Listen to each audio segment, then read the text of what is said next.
Dictatorship of the future. The pollution and climate mania of the Greenified society is the objective thought form of political ecology. By Frederik, Glas. With the metaphysics brought down by the natural sciences, one would think that the philosophy of history is also finished. Today, no one would dare to attempt to recognize in a world set up according to natural or divine laws any indication of man's destiny to reach a higher state than the miserable status quo in which he lives. Such arguments are objectively doomed to miserable failure, but that is not enough for those who keep coming back to them derisively. The opposite must be proven again and again, and so the philosophy of history haunts the minds of weak-minded people as the undead. Negative philosophy of history has been in vogue for decades and not only prophesies resignation in the face of the failure of the human species to overcome the simplest challenges, but also wants to completely eliminate man as a subject that is, if not called, at least potentially capable of mastering its destiny, like an evil memory. Their own actions during the 2 centuries after metaphysics are not only the death sentence for the species, say the people of today, but worse still the sign of destruction for planet Earth, which is quite innocent of this. The interested self-mortification of people who have finished with humanity and are all the more eager to get involved in the Great Demolition reads like this. Quote, "The rise in sea levels and the melting of the polar ice caps are symptomatic of a process that seems unstoppable. Governments and multinational corporations are increasingly being identified as responsible.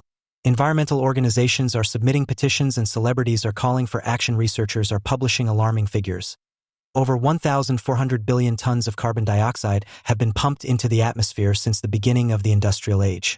Biodiversity has declined rapidly, and forecasts speak of 250 million to 1 billion climate refugees, extrapolated to the year 2050. By 2100, almost 40% of the Earth's surface will be in conditions that no living organism on the blue planet has ever been confronted with. If the Earth's lifespan were broken down into 24 hours, Homo habilis would have evolved in the very last minute. The Holocene, the last 10,000 years, would correspond to the last quarter of a second and the Industrial Age to the last 0.002 of a second. In this short time, man has developed such immense power that he has been able to take over the Earth system. The authors take an uncompromising look at the last 200 years of industrial capitalism. They talk about the depletion of fossil fuels, the invention of the automobile, nuclear power, and mass consumption, about imperialism, wars, the growth of cities, industrial agriculture, and globalization. The program also wants to show who is responsible for all this. Because the environmental crisis is not the fault of humanity as such historically, it has only affected a small minority, the first being North Americans and Europeans. The richest 20% of the world's citizens are the worst CO2 sinners, and 1/5 of the world's population today lives the wasteful lifestyle that developed in the bourgeoisie of industrialized countries and colonial powers from the early 19th century onwards." End quote. This is how Arte announced an end-time film that was broadcast in May 2019, revealing the murderous forces of destruction that are wreaking havoc in the minds of the targeted viewers from the educated classes and demanding socially acceptable expression. The word end has a double meaning. It denotes death and, before Francis Fukuyama rode Hegel to death, the perfection of the human species through its history towards a state of general harmony. What does universal history mean, and to what end does one study it? Is the title of Friedrich Schiller's inaugural lecture, which he gave in Jena on May 26, 1789. He came to a somewhat different conclusion about the history of mankind than contemporary filmmakers. No false glimmer will blind it, no prejudice of time will sweep it away, for it is experiencing the final fate of all things. Everything that ends has lasted an equally short time for her. She keeps the deserved olive wreath fresh, and breaks the obelisk that vanity has towered. By unraveling the subtle mechanism by which the silent hand of nature has been developing the powers of man since the beginning of the world, and by indicating with precision what has been gained in each period of time for this great natural plan, it restores the true measure of happiness and merit, which the prevailing delusion has distorted differently in each century. It cures us of the exaggerated admiration of antiquity, and of the childish longing for past times, and by making us aware of our own possessions, it does not make us wish back the glorified golden times of Alexander and Augustus. All previous ages have endeavored, without knowing or achieving it, to bring about our human century. Ours are all the treasures that diligence and genius, reason and experience have finally brought home to the world over the long ages. Only from history will you learn to place a value on the goods from which habit and unchallenged possession so readily rob us of our gratitude. Precious, dear goods, to which the blood of the best and noblest clings, which have had to be won through the hard work of so many generations. And which of you, in whom a bright mind meets a sensitive heart, could be mindful of this high obligation without a silent desire stirring in him to pay to the coming generation the debt which he can no longer pay to the past?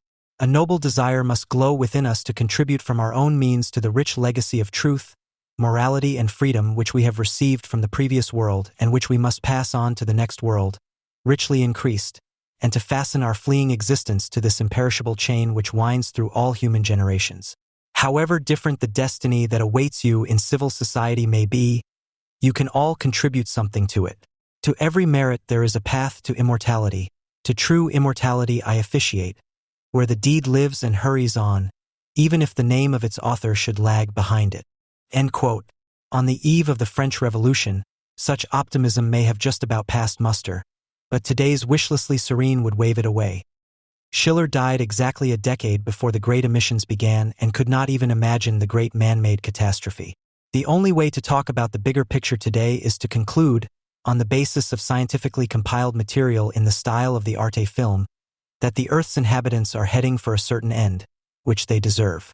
In the BZ of June 6, 2019, the readership is already presented with the coming doomsday scenario, which appears to the numerous contemporary apocalypticists as a great cleansing of the world from the breeding grounds of industrial sin and therefore excites them with joy. Quote, the consequences of famine, death, and displacement impact national security. The scale of the associated heart challenges, for example, pandemics, is overwhelming. Armed conflicts over resources are commonplace and, in the worst case, can lead to nuclear war. In the worst case, the authors write, the level of destruction goes beyond the model they have designed. The damage caused will be irreparable, and there is a high probability that human civilization will come to an end. The study calls on the governments of every country in the world to immediately work on zero-emission industries and reduce carbon dioxide emissions on a large scale to protect not only their own people, but human civilization as a whole. End of quote. In Schiller's work, the concretely acting and erring human being disappears behind objective laws that guarantee the good, which, however, were first established by man as an abstract, generally imagined generic being throughout history. Man transforms himself and flees from the stage. His meanings flee and transform with him. History alone remains incessantly on the scene, an immortal citizen of all nations and times. End quote. In Climate Germany, on the other hand, people are convinced that man as a self-confident actor has given up at the latest when he had finally provided the material possibilities for his perfection, so that since then he has only been regarded as the destroyer of the Earth system. Obviously, there is no need to reflect on human history with world citizen intent as a prerequisite for sensible action, especially to protect the maltreated natural world. Instead, Schiller's kindly thought that the silent hand of nature develops the powers of man, so that man himself could one day take control of and plan his own conditions of reproduction for his own benefit and that of his natural environment, is turned into its diabolical opposite. What remains of the desirable planning on a human scale by man is the bundling of all material and ideological forces to carry out a salvific mission that no longer knows any principle and therefore no actor apart from depersonalized mere force. It is logically impossible to call on all governments, i.e. the administrators of monopolized power, to take rigorous action against the disaster of climate change, when the destroyers of the Earth cannot be in a position to do so. They are too entangled in the end, which is only 30 years away. Cars, the atom, mass consumption, and colonialism/imperialism must inevitably lead to the 20% of the main perpetrators destroying the planet. What is being demanded of a state power that obviously rules over its consumerist citizens is remotely reminiscent of the Hegel of the philosophy of history and also of Peter Hacks, who vulgarized it. But this essentially Prussian tradition of thought, which wanted to hand over its subjects to the authoritarian but enlightened state for educational purposes during a transitional period, had defined the state machine and its machinists as being animated by the spirit of the immortal citizens of all nations and times. None of this recurs in the invocation of the strong state, which is called upon as the Earth's savior to ruthlessly break all resistance, be it human or natural.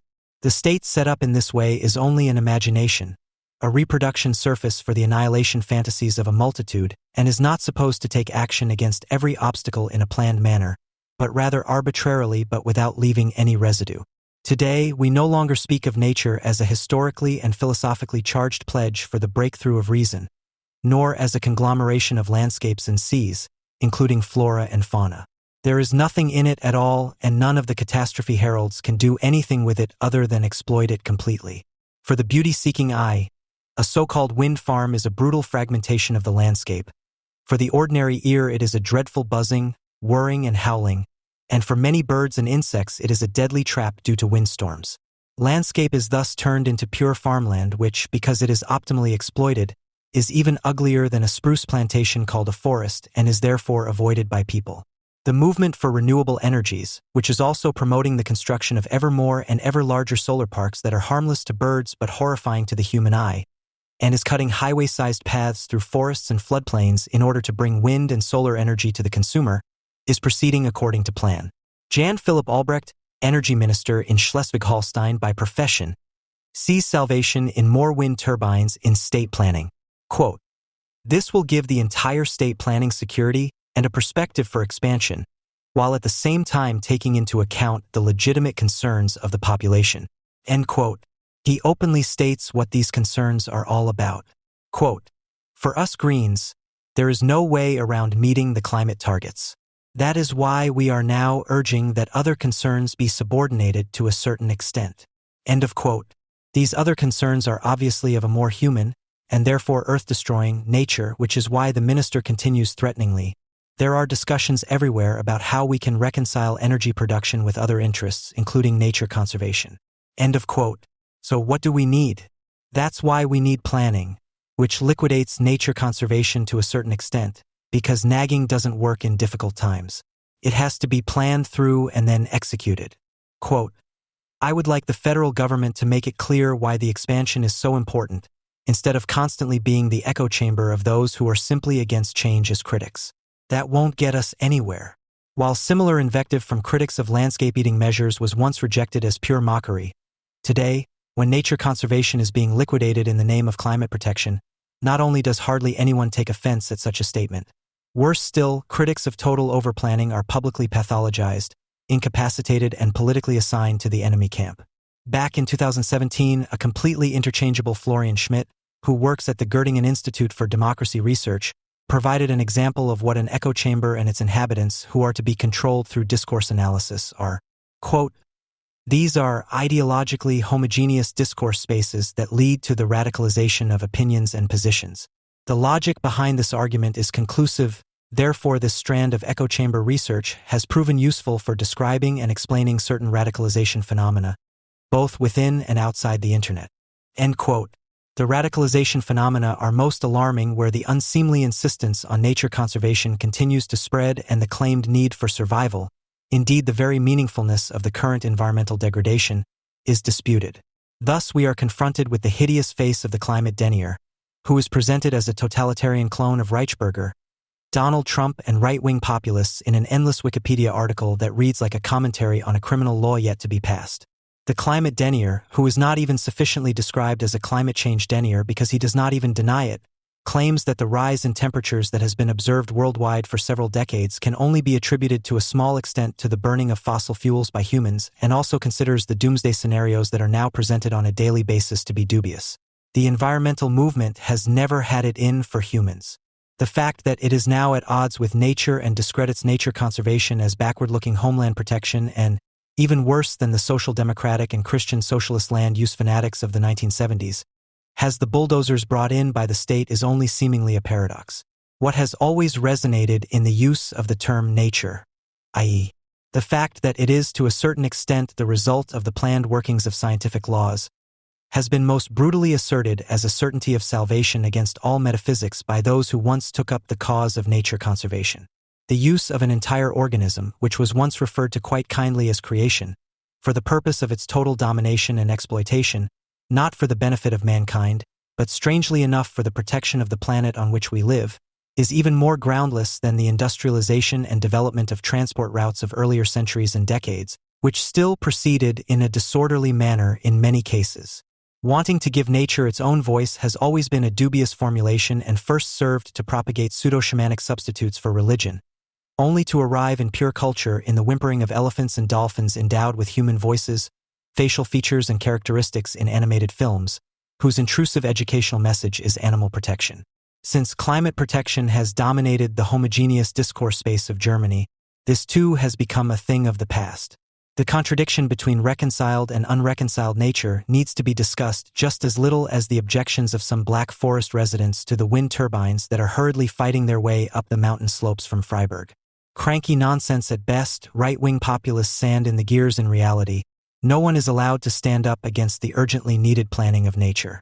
The mission is survival, and rugged and unforgiving nature must serve as a metaphor for this.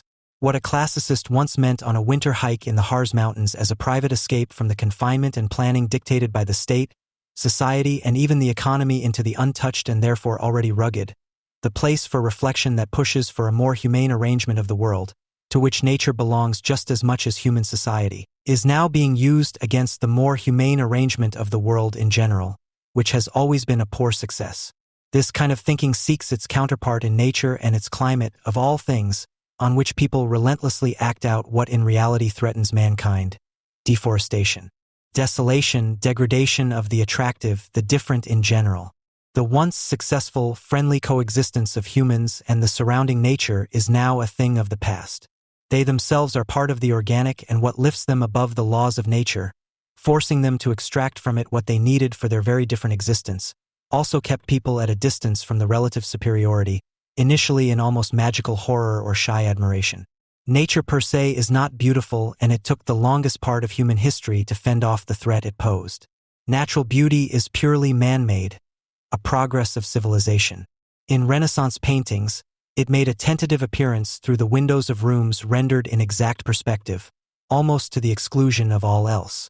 It was then depicted in idealized landscapes according to the laws of aesthetics and, significantly, almost always supplemented by at least one road, distant towns, churches, and castles.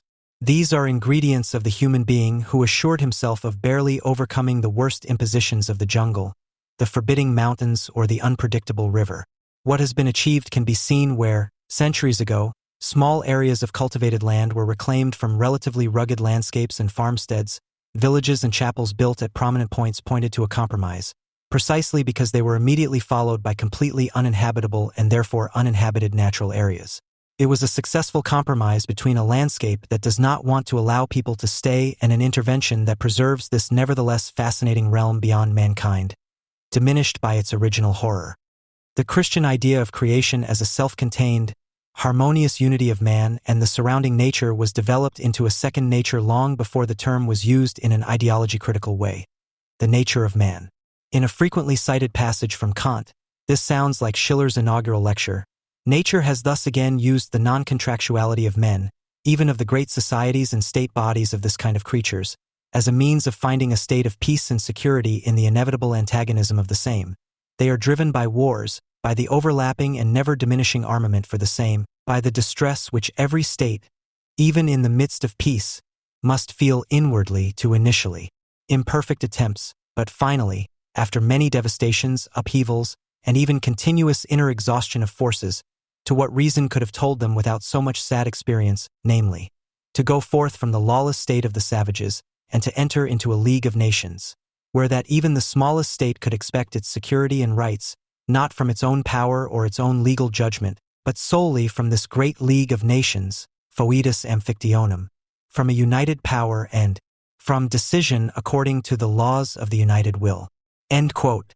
A precritical concept of nature is used here, which is still strongly indebted to the Christian conviction of the perfection of creation, albeit with the difference, which goes beyond this context, that nature as the repository of reason is now attributed entirely to humanity.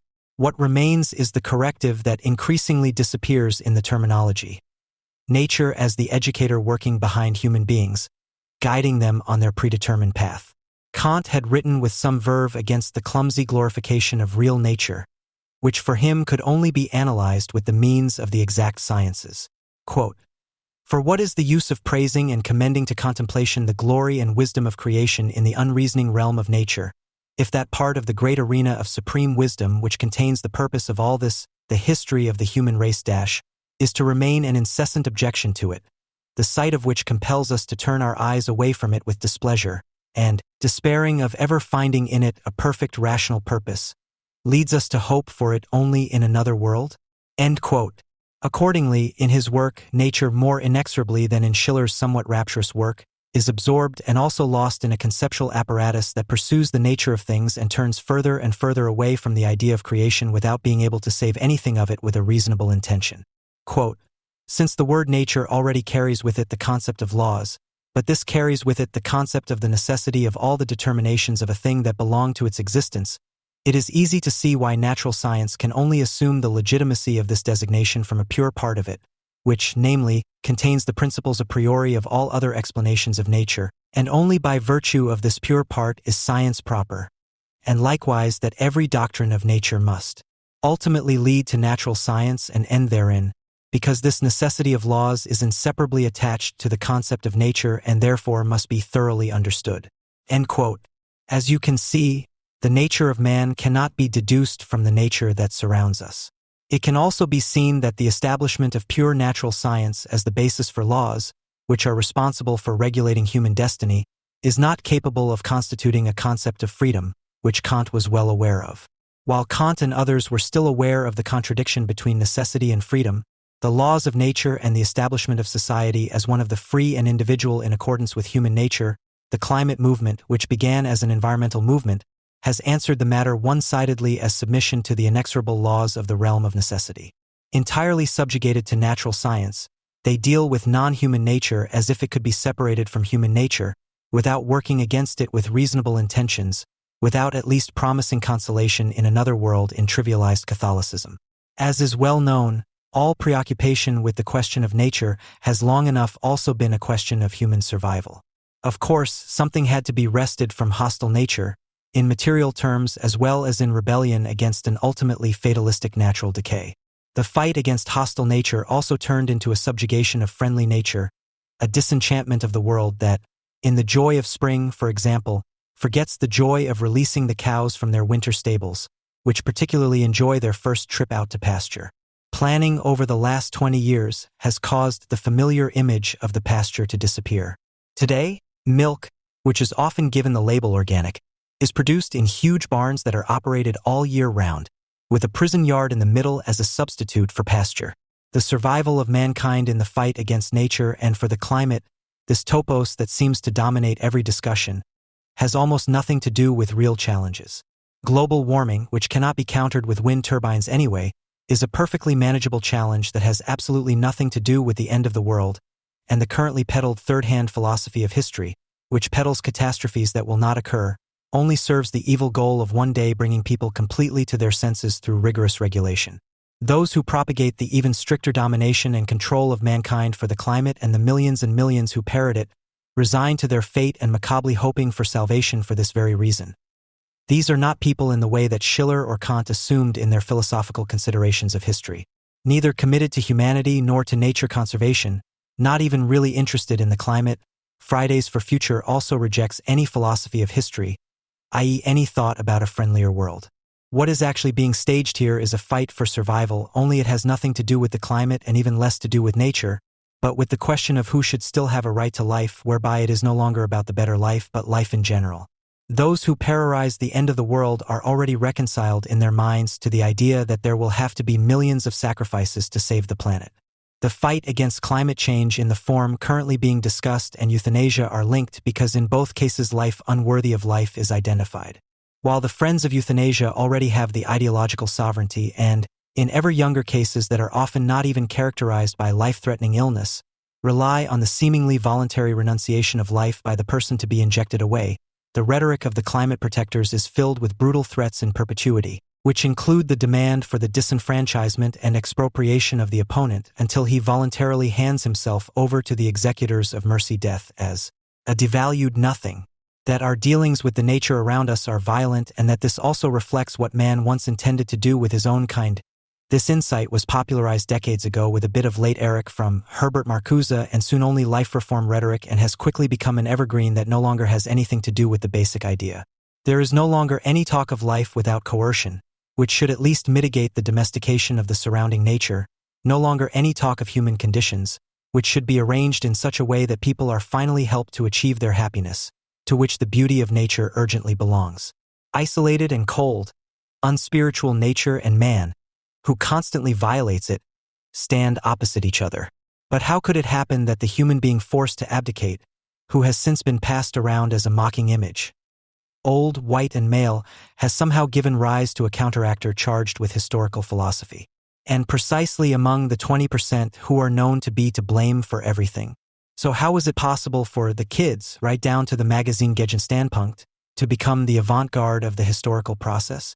Let's listen to Johanna Roth, opinion editor at the Taz, which still pays miserably and doesn't take working hours very seriously. A tired and disappointed woman born in 1989, who can proudly count herself among a collective of under 30s who have to spoon up the soup today and are therefore legitimized to use unconventional methods. Endangering other people's lives is one thing, she says in reference to traffic accidents caused by very old people, before continuing thus, endangering other people's futures is another. On Sunday evening, when the European election results came in, it became clear that people under 60 in this country voted with their eyes on the road, and those over 60 with their eyes in the rearview mirror. Support for the Greens, who were ahead among the under 60s and won as many votes among first-time voters as the CDU/CSU and SPD combined, fell disproportionately to the age of voters. For the CDU, it was the other way around. Now, I don't find this worrying because the Greens are great in principle. There are good reasons not to vote for them, and the attention given to the climate issue is far less due to them than to the kids who have been taking to the streets for months. The clarity of this mood is all the more frightening. Those who are young vote for the Greens because they only see an awareness of climate change among them in the first place, because they know what is at stake, and above all, because they are affected by it themselves. 1 or 2 generations before that, on the other hand, are chasing after the union's narrative. It's all scaremongering, you'd better go to school properly, after all it's about our wealth, the CDU's favorite election campaign buzzword. Dear fellow voters over 60, we under 30 would also like to have some of this prosperity, not least because we are already poorer than our parents' generation ever was, shuffling from fixed-term contract to fixed-term contract and never really having time off because we spend our weekends trying to find the last affordable apartment. We are of course still happy to finance your pensions. Unfortunately, you have not only left us a precarious working world and a Europe with a collective identity crisis and nationalism problem, but you have also littered the planet with coal-fired power plants and plastic bags. And you want to decide our future? You can tell I'm getting carried away. So I'll keep it short. You should give up your driving license when you get older. Why not the right to vote? Yes, I know it's a human right, but there should also be a human right for us young people to live to be at least in our late 70s like the average person in Europe today, and without being hit by alternating storm surges and forest fires. What we need is an epistocracy of youth, lowering the voting age and setting an upper limit, or at least providing clear incentives to delegate one's vote to younger people. To put it bluntly, this would mean protecting the innocent from an electorate that is incompetent on fundamental issues. You can find that anti-democratic, but I just think it's sensible to at least give it some thought. End quote. This desire for a short trial with the ancients feeds on consuming envy, coupled with the complete absence of the noble desire to pass on the rich legacy of truth, morality, and freedom that has come down to us from the previous world to the next world. The banal background to Johanna Roth's hate songs for Future in the Killing Fields reads like the history of a German popular movement and its people. The Green Party and with it the environmental movement are now 40 years old. Both emerged at a time when the third industrial revolution, the digital revolution, was just beginning to take hold. In the 1980s, the crisis of the Fordist economy was making itself felt, and its dependent producers were being shown that they could do without it by outsourcing production to low-wage countries. At the time, this was reflected in real wage losses and relatively high unemployment.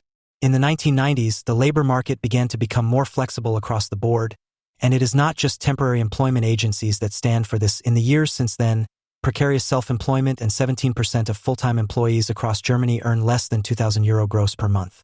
Today's architects scrape by just above the minimum subsistence level or work more than 50 hours a week for a salary that is lower than that of the previous generation. The situation is similarly bleak for lawyers and even worse for journalists. Company pensions are disappearing, permanent jobs are often only available from the state, and poverty in old age is certain to become a mass phenomenon. For a few decades, the offspring of academics still lived off the substance. Nobody talks about the others anyway, they are not working for the climate either. The substance that has been used up in the meantime was long enough that of the parents, who, if they are still alive, have long since become grandparents. There is not much left for those under 30 today. The post-war Reconstruction generation, especially those released from the BDM and Hitler Youth in 1945, had created an economic miracle, made fortunes or at least padded their pensions with company pensions, inherited plots of land that skyrocketed in value within a few years as prospective building land on the edge of booming regions. They were the ones who, as early as the 1980s, began to do what those under 30 today sorely miss from their parents. They supported their offspring beyond university age, made it possible to build a house and compensated for the higher costs, or they made it possible to build a house and compensated for the higher costs or reduced income caused by the children, and there was a fat inheritance to boot. The parents of the millennials, or whatever you call the kids, have used up the inherited wealth and only earn enough for themselves. They, who are now in their mid-50s to late 60s, are the ones we are talking about when we seem to only want to snatch driving licenses and voting licenses from the very old for the time being. Epistocracy means philosopher rule. Anyone typing the word into Google today will not first come across Plato, to whom this idea goes back, but Jason Brennan, professor of political science and philosophy at Georgetown University in Washington. Brennan, whose book Gegen Demokratie, Against Democracy, was a success in Germany, whispered to Der Spiegel on April 5, 2017 what Johanna Roth now uses as a theoretical tool. Quote, "A rule of the knowledgeable has nothing to do with a technocracy in which experts have power similar to that of dictators. It is not experts who should rule, but the people, just not the whole, but the best informed 25%. End quote. It is of course the readers of the New York Times or the Süddeutsche Zeitung or the Taz. They are in favor of free trade, immigration, and gay rights. They are in favor of the right to abortion, as we know from many studies. They want to raise taxes to reduce the national deficit. They want to do something about climate change and oppose military intervention. And they respect civil rights." End of quote. A child is the worst thing you can do to the environment. Every child not born means a CO2 saving of around 50 tons a year, says Verena Brunschweger, author, feminist, and SPD member. As early as the beginning of the 1980s, Wolfgang Port characterized the Greens as the only political force in the Federal Republic that will henceforth succeed in mobilizing masses and successfully demanding sacrifices and the acceptance of considerable risks from individuals. End of quote. At the time, critics not only pointed out the obvious similarities in the arguments of green and brown nature or peace lovers, they also registered the emergence of an authoritarian eco-movement on the fringes of society, which is not concerned with the humane design of the environment, but with protecting fetishized nature from humans. Like no other, Port emphasized the regressive potential in the ideological and political advances of a still comparatively small group of activists. Although the Greens and the peace movement in the Federal Republic of Germany are a minority in percentage terms, the large parties, the churches, the trade unions, and the health insurance funds have far more registered members. But none of the established institutions can count on their supporters to show the same enthusiasm, the same willingness to make sacrifices, to work hard, to go without, and to take risks that, for example, 50,000 opponents of nuclear power plants, who had traveled at their own expense to Brockdorf in the freezing Northeast, faced a dangerous confrontation with the police. And no established institution has been able in recent years to shape the concerns and fears, the hopes and desires, even the living conditions of the entire population, down to their daily eating habits, as decisively as the Greens and the peace movement have succeeded in doing. Finally, no other group has found an echo in the media in recent years that could even be compared to that of the Greens and the peace movement. This means nothing other than that the Greens are indeed, as they claim, a movement, that is, a political force whose true significance lies in a difficult-to-calculate dynamic, and whose size is only very inadequately described by the usual indicators: number of members, positions of power and influence in business, administration, and the media. End of quote. Some 40 years later, it would obviously be outdated to speak of an echo of the Greens in the established media, in mass consciousness and politics. All areas of life have long since been almost completely greenified.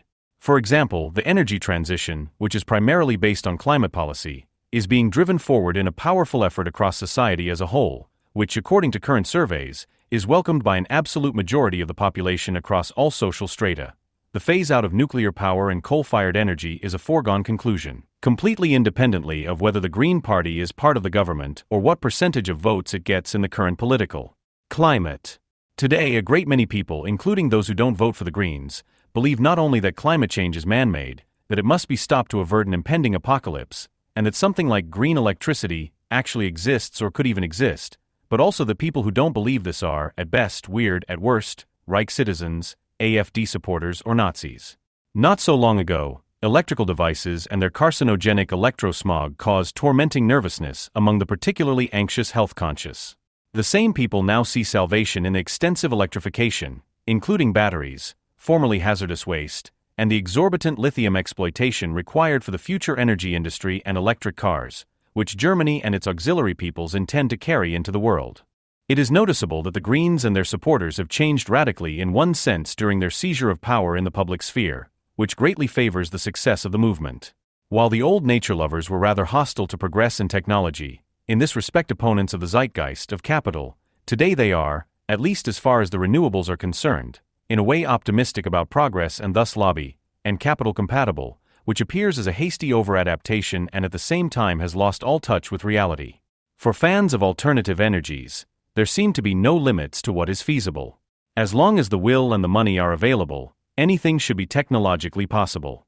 And should the feasible not be able to keep pace with the pious hopes, should the hubris collide with reality, the ideology of sacrifice and renunciation in the service of a higher goal, gladly the salvation of the world, is used all the more relentlessly. In concrete terms, this means, for example, that either we will succeed in the near future in achieving what has not been achieved in the last 40 years, namely, analogous to the development in the storage of electronic data and files, the efficient storage of ever larger amounts of electricity in ever smaller and lighter media, which would be necessary to ensure a constant power supply in the face of fluctuating solar and wind conditions, dependent on photovoltaic and wind power that are not base load capable. Or it will only be possible to consume the electricity that is available at any given moment, i.e. that can be generated depending on the weather, while in the future, instead of burning domestic coal, as has been the case so far, plans are afoot to burn imported natural gas for the indispensable and reliable supply of heat energy and for steel processing, which is of course neither cleaner nor cheaper, not to mention the conversion costs. In terms of personnel, the Greens are well positioned for their absurd and fundamentally inhumane project. Infantile wishes, pink castles in the air and big emotions are provided by weird and wacky, cute and naive young professionals like Jan, Ska and Terry, Katharina Schulz and Annalena Baerbock. Robert Habeck will take people with him into the crises and social upheavals conjured up by green politics with a level-headed, unagitated pseudo-intellectuality, and on doubters or critics of the envisaged social hell they will unleash the attack dog Anton Hofreiter, whose outrage staging self-dramatizations are sometimes reminiscent of Roland Freisler. Of course, another thing that has changed in the course of the development outlined above is that today's nature lover no longer seeks dangerous confrontation with the police. On the contrary, while students are encouraged by teachers, parents, and the chancellor to skip school and demonstrate for the climate, the contemporary eco-fanatic of a higher semester would prefer to see the judiciary and the police take action against anyone who shows any disobedience towards the majority opinion, because a reasonably good and comfortable life is more important to them than a permanent willingness to make sacrifices in the name of a guilty conscience. Especially when the sacrifices demanded are disproportionate to what is supposedly or actually to be achieved by them. Nowadays, you don't have to be a pathetic, narrow-minded 16-year-old girl to preach total renunciation even more brazenly than the Greens and to live out fantasies of punishment against those who doubt the necessity of the respective sacrifice, its rational justifiability. For example, the German newspaper Die Zeit has a particularly obsessive reader who writes letters to the editor. He is male, around 60 years old, and signs the following with Dr. Ulrich Wilmez, Paderborn. But by the time the realization has taken hold that an ecological turnaround is also economically profitable, it could already be too late to limit global warming, put an end to the extinction of species, etc., and the point of no return could have been passed. If, for example, climate change-denying pseudoscientists in corporate services had been subjected to consequent punishment over the last 40 years, humanity would now have significantly fewer problems. End of quote. In another letter to the editor, which refers to an article in the February 6th issue of Zeit magazine, in which author Ulrich Schnabel laments the media success of lung doctor Dieter Kohler in sparking a broad debate about limit values and diesel driving bans, as if he had pushed through fake news in the service of the automotive industry against 97% of pulmonologists and 30,000 recognized studies to the contrary, Ulrich Wilmez is even clearer. This letter was printed in the February 21st issue, but was probably written under the impression of the miscalculations of Kohler, which were scandalized in the Taz of February 13th, and went like this: I therefore see the only effective way to combat fake news as punishing the liar and his helpers, thus deterring imitators. The German state will not be able to hold Trump and Putin accountable for their lies, but Mr. Kohler and Mr. Scheuer most certainly can. In my opinion, public lies are not an expression of opinion, but a crime. End of quote. The fact that Kohler and his colleagues deny any scientific justification for the current limit values, which have led to driving bans for diesel cars, and that Federal Transport Minister Andreas Scheuer, relying on this, is working to soften the limit values that would make driving bans superfluous, is considered by one Ulrich to be a crime. By the other Ulrich, it is just a defeat for all those experts in the information war who defend the sense of the original limit values. The latter were all the more horrified that the Welt and other serious media gave Kohler space to develop the idea that the openly admitted calculation errors would not affect the validity of his argument. Kohler thus obviously failed and fails the tactic of media isolation and defamation, which a Greenified establishment has so far quite successfully employed against critics of climate policy and which is occasionally also openly expressed. Thilo Jung, for example, an influencer or young journalist and blogger, tweeted on January 28, 2019, "As journalists, we have learned to ignore deniers of man-made climate change in the media, to ridicule them and not to offer them an equal platform. We now have to do the same with the particulate matter deniers." Quote end. Dieter Janicek, member of the Bundestag for the Greens, announced via Twitter on January 23, to be clear, what the CDU/CSU and FDP, together with a few stray lung doctors, are doing in terms of #environmental aid #particulate matter #nitrogen oxides is on a par with the Reichsbürger movement. It's a disgrace for German politics. And Michael Kramer, a Green member of the European Parliament, said on Deutschlandfunk Radio on January 28, "There are people who deny climate change. There are people who deny the Holocaust. There are people who deny that particulate matter and CO2 and nitrogen oxides are harmful to health. That's one of them." End of quote. Under public pressure, the parliamentarian backtracked in an interview with the tabloid Bild. "Of course you can't compare denying the Holocaust with denying climate change. That was stupid and wrong of me. But this does not change the fact that the term climate denier is already in common use, and even then, as originally intended, evokes associations with Holocaust deniers if it is not literally enumerated in the immediate context. Thus, critics of the prevailing climate policy, unlike Kohler, have been pushed out of public view and consequently appear in obscure formats on the Russian state broadcaster RT and other alternative media, which are precisely not equal platforms, which in turn allows their reputation and credibility to be doubted with glee for precisely that reason. In reality, multiple and drastic changes in the global climate over the course of the Earth's history have never been denied by anyone. The only thing open to criticism is the claim that the Earth has undergone relevant man-made and threatening global warming over the last 150 years and the climate policy measures derived from this to avert horror scenarios, because the whole thing is a mere belief that is not scientifically supported or a latent wish. In truth, no one automatically denies the abstract danger of particulate matter, fine dust particles and nitrogen oxides as soon as it is pointed out that in concrete terms it depends on the dosage or the proportion of them in the air, that the legally defined limit values are nonsensically strict and that there is still a lot of room for maneuver before harmful effects on health could even occur.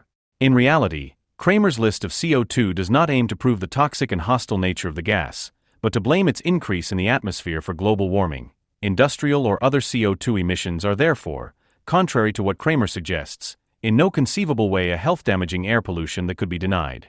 Meanwhile, however, the general context of stupidity has become so widespread that hardly anyone wants to notice to what extent it is the eco-friends themselves who act like Reich citizens, systematically sealing off their superstition, which they regard as fact-based, against any rational argument in a highly sensitive way and walling themselves up in their own world. Just as little as you can stop the right-wing Reich citizen from fearing a limited liability company in the Federal Republic of Germany, for which he cites a number of proofs, the left-wing citizen will realize that the world is not ending either from diesel exhaust fumes or from coal combustion or from industrial chimneys that smoke after being filtered. The answer to criticism is therefore always to systematically avoid the substance of the respective objection in the reply. The method of marketing and propaganda, which is known by the buzzword framing, of influencing people by establishing certain terms and words in the desired direction against others that could be used to describe a situation, is not new in itself. What is new is that framing, prevailing ideology as a whole, is no longer embedded in an argumentative context that claims consistency and could therefore be confronted with internal contradictions or reality, but rather floats completely freely, whereby the desire to display the right attitude only compels one to at least grammatically organize or frame the content-related madness to some extent. Ulrich Schnabel's invective against Kohler is a prime example of this. Among experts who conduct research in this field, there is pure bewilderment. They keep repeating like a mantra that there are around 30,000 studies on the subject of air pollution and that there is overwhelming evidence that particulate matter and nitrogen oxides are dangerous. It is debatable whether individual limit values, which are always a political decision, are too low or too high. But there is widespread agreement among researchers that air pollutants are harmful to health. This raises the question, why has science been so ineffective in getting this message across? Why did an entire discipline, epidemiology, and a well-reputed large-scale research organization fall so far behind in the face of the private individual Kohler? The answer begins with the realization that Kohler's criticism had such an impact because it perfectly suited the agenda of many auto industry lobbyists and was escalated using every trick in the media book. End of quote. In reality, however, the private citizen Kohler was simply trying to discuss individual limit values, which are always a political matter. In order to delegitimize his specific position in the dispute, which Schnabel claims is legitimate, it is untruthfully claimed that Kohler, in league with car lobbyists, denies that air pollutants can be harmful to health. Similarly, large sections of the press have deliberately staged a statement by the German Respiratory Society on January 23 as a decisive blow against Kohler, although this document does not even claim to substantially contradict any of Kohler's arguments on the matter. The only distancing from Kohler remained purely formal and went like this: for us pneumologists, who treat patients with chronic lung diseases, bronchitis and lung cancer every day, it is self-evident that air pollution should be reduced as much as possible. The question of the extent to which a reduction is technically possible, sensible or feasible is not a question of medical science, but of politics, which must weigh up the various interests against each other. End of quote. In plain language, the Pneumologists Association does not want to be drawn into a substantive discussion of the sense and nonsense of the current limit values, in contrast to possible and urgently necessary reductions in air pollution. 2 days later, the association published this remarkable platitude: pulmonologists in Germany are in favor of clean air, results of an online survey of 1,200 pneumologists, as if there were anyone who would be in favor of dirty air, as if it were not about the very specific question of the pollutant content above, which air can reasonably be considered polluted in the sense of being harmful to health. Conversely, how obsessive-compulsive do you have to be to accept nothing less than absolute purity or cleanliness? According to the same fool logic, you could declare an apartment that is not 100% dust, germ and bacteria-free to be dirty and a health risk. But in Germany, anyone who tries to explain why Americans will not die sooner, from the fact that they have set a limit that is more than twice as high as the Germans, is to be branded a right-wing extremist. In the course of the Kohler debate, some connections came to the public's attention. For example, in the revealing Hart-Aberfair broadcast on January 21, 2019, that seemed suitable not for denying pollutants or their possible harmfulness, but for criticizing existing limit values as nonsensical. Connections that no defender of the limit values contradicted on moderator Plasberg's show or elsewhere. To question the necessity of the existing limits, you don't need to understand anything about particulate matter or the difference between NO2 and NOx, or have a penchant for chemistry, medicine, and mathematical calculations. The criticism would also be clear to the layman if he only used his own mind. Basically, human life expectancy has never been higher in history than it is today, so there is no reason to panic and start cleaning up. Furthermore, the air in major cities has probably not been as clean as it is today for a long time. While snow lying on the side of the road turned black within a very short time in the 1980s, it remains white today despite higher traffic volumes, which is symbolic of the enormous progress in the technical development of exhaust filters. In particular, researchers at the Fraunhofer Institute were able to detect a level of pollutants in the air that is above the current limit values, which may not be exceeded outdoors on main roads near traffic lights, in homes with gas boilers, in kitchens with gas stoves during cooking and near burning candles. These uncontested facts alone are enough to make the officially decreed limits seem absurdly strict and excessively restrictive of freedom. After all, the driving bans based on them also mean unnecessary sacrifices for citizens who simply depend on cars. In order to awaken a sense of proportion and appropriateness, Kohler, in reaction to the interested scaremongering as the last bastion of the limit defenders, presented the evident comparison with smokers. Polluted air would still lead to deaths today or shorten life expectancy. According to this, a smoker who smokes a pack a day inhales as many pollutants in about 2 months as an 80-year-old who has breathed air all his life near the neck artery, while you have to smoke heavily for years or decades to seriously endanger your health. The fact that Kohler based his original calculations on outdated values for the permissible pollutant content in cigarettes, that he made calculation errors, that any calculation claiming accuracy has limits when it comes to transferring from normal air inhalation to the special inhalation of cigarette smoke, does not change the dimensions and thus also nothing to the original argument, even if one tried to celebrate it as a triumph against Kohler, that after taking into account the errors discovered by the TAS, the 80-year-long traffic light stand is now no longer 1.8 but 2.1 risk-free months of strong smoking. In the face of all this, the defenders of the current limits, which, being only slightly higher, are said to have no impact on health and would not force driving bans, have come up with nothing but negative slander against the critics as pollutant deniers and a tautological litany that pollutants are harmful and that, in addition to general precautions, we must also think of the particularly sensitive, asthmatics, pregnant women and our dear children, or even, since the agreed limit values have just become law, we have to adhere to them in a constitutional state until they are changed accordingly. The defenders of the current limit values against Kohler did not fall behind, as Schnabel believes, because of the power of a car lobby. On the contrary, the reputation of the automotive industry was considerably tarnished, or a media escalation, but because the limit values could not be reasonably defended, and this is crucial. A significant number of people suddenly had an interest in political decisions being justified in a comprehensible way. Kohler was taken seriously and not just ignored or defamed because neither the CDU and FDP nor the established media wanted to drive frustrated owners of diesel vehicles to the AfD as voters, the only party that had criticized the limit values as scientifically unfounded from the outset. And it was precisely those citizens who, for reasons of climate and environmental policy, had opted for diesel, which, unlike gasoline, is fuel efficient and therefore comparatively CO2 neutral, who were likely to have been particularly offended by the driving bans. This is probably why there was an unusually high willingness to listen to people who denied the rational reason for a prescribed renunciation when it came to diesel.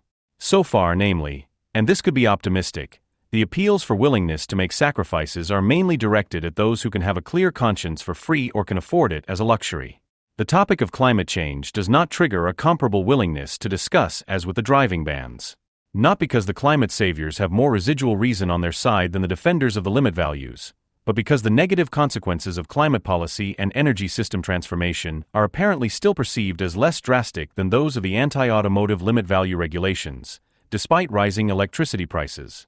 The proposal from the ranks of the Greens to honor Climate Greta with a Nobel Peace Prize is, of course, not surprising in view of a society that, with high approval ratings, is willing to go along with something like climate policy at all. After all, it is executing nothing more than an easily discernible delusion. And yet climate hysteria is sometimes even shared or played down as a research dispute, either in circles that are critical of ideology or in those that show solidarity with Israel, where people think they are specialized in recognizing delusions. To take a clear stand on the matter, one denies one's own expertise out of false modesty, especially since the scientists passed around by the climate skeptical scene with their alternative graphics and charts sometimes actually appear no less eccentric than their opponents setting the tone. A glance at the assessment reports and policy recommendations of the Intergovernmental Panel on Climate Change, IPCC, which are just as easy to find on the internet as the final reports and other documents from the political climate conferences, would suffice. A quick way to familiarize yourself with the crude propaganda of the climate saviors is to visit Wikipedia and look up the relevant keywords: climate change, climate protection, global warming, CO2, etc., where you will find links to the relevant material, precisely because the online encyclopedia is in line on this issue. And it would already become clear that there is as little cosmopolitanism in the internationality of climate policy as there is in the ideology of globalism. In this case, the idea of a world citizenship is by no means approached practically, and only die-hard and reactionary sovereignists can refuse it.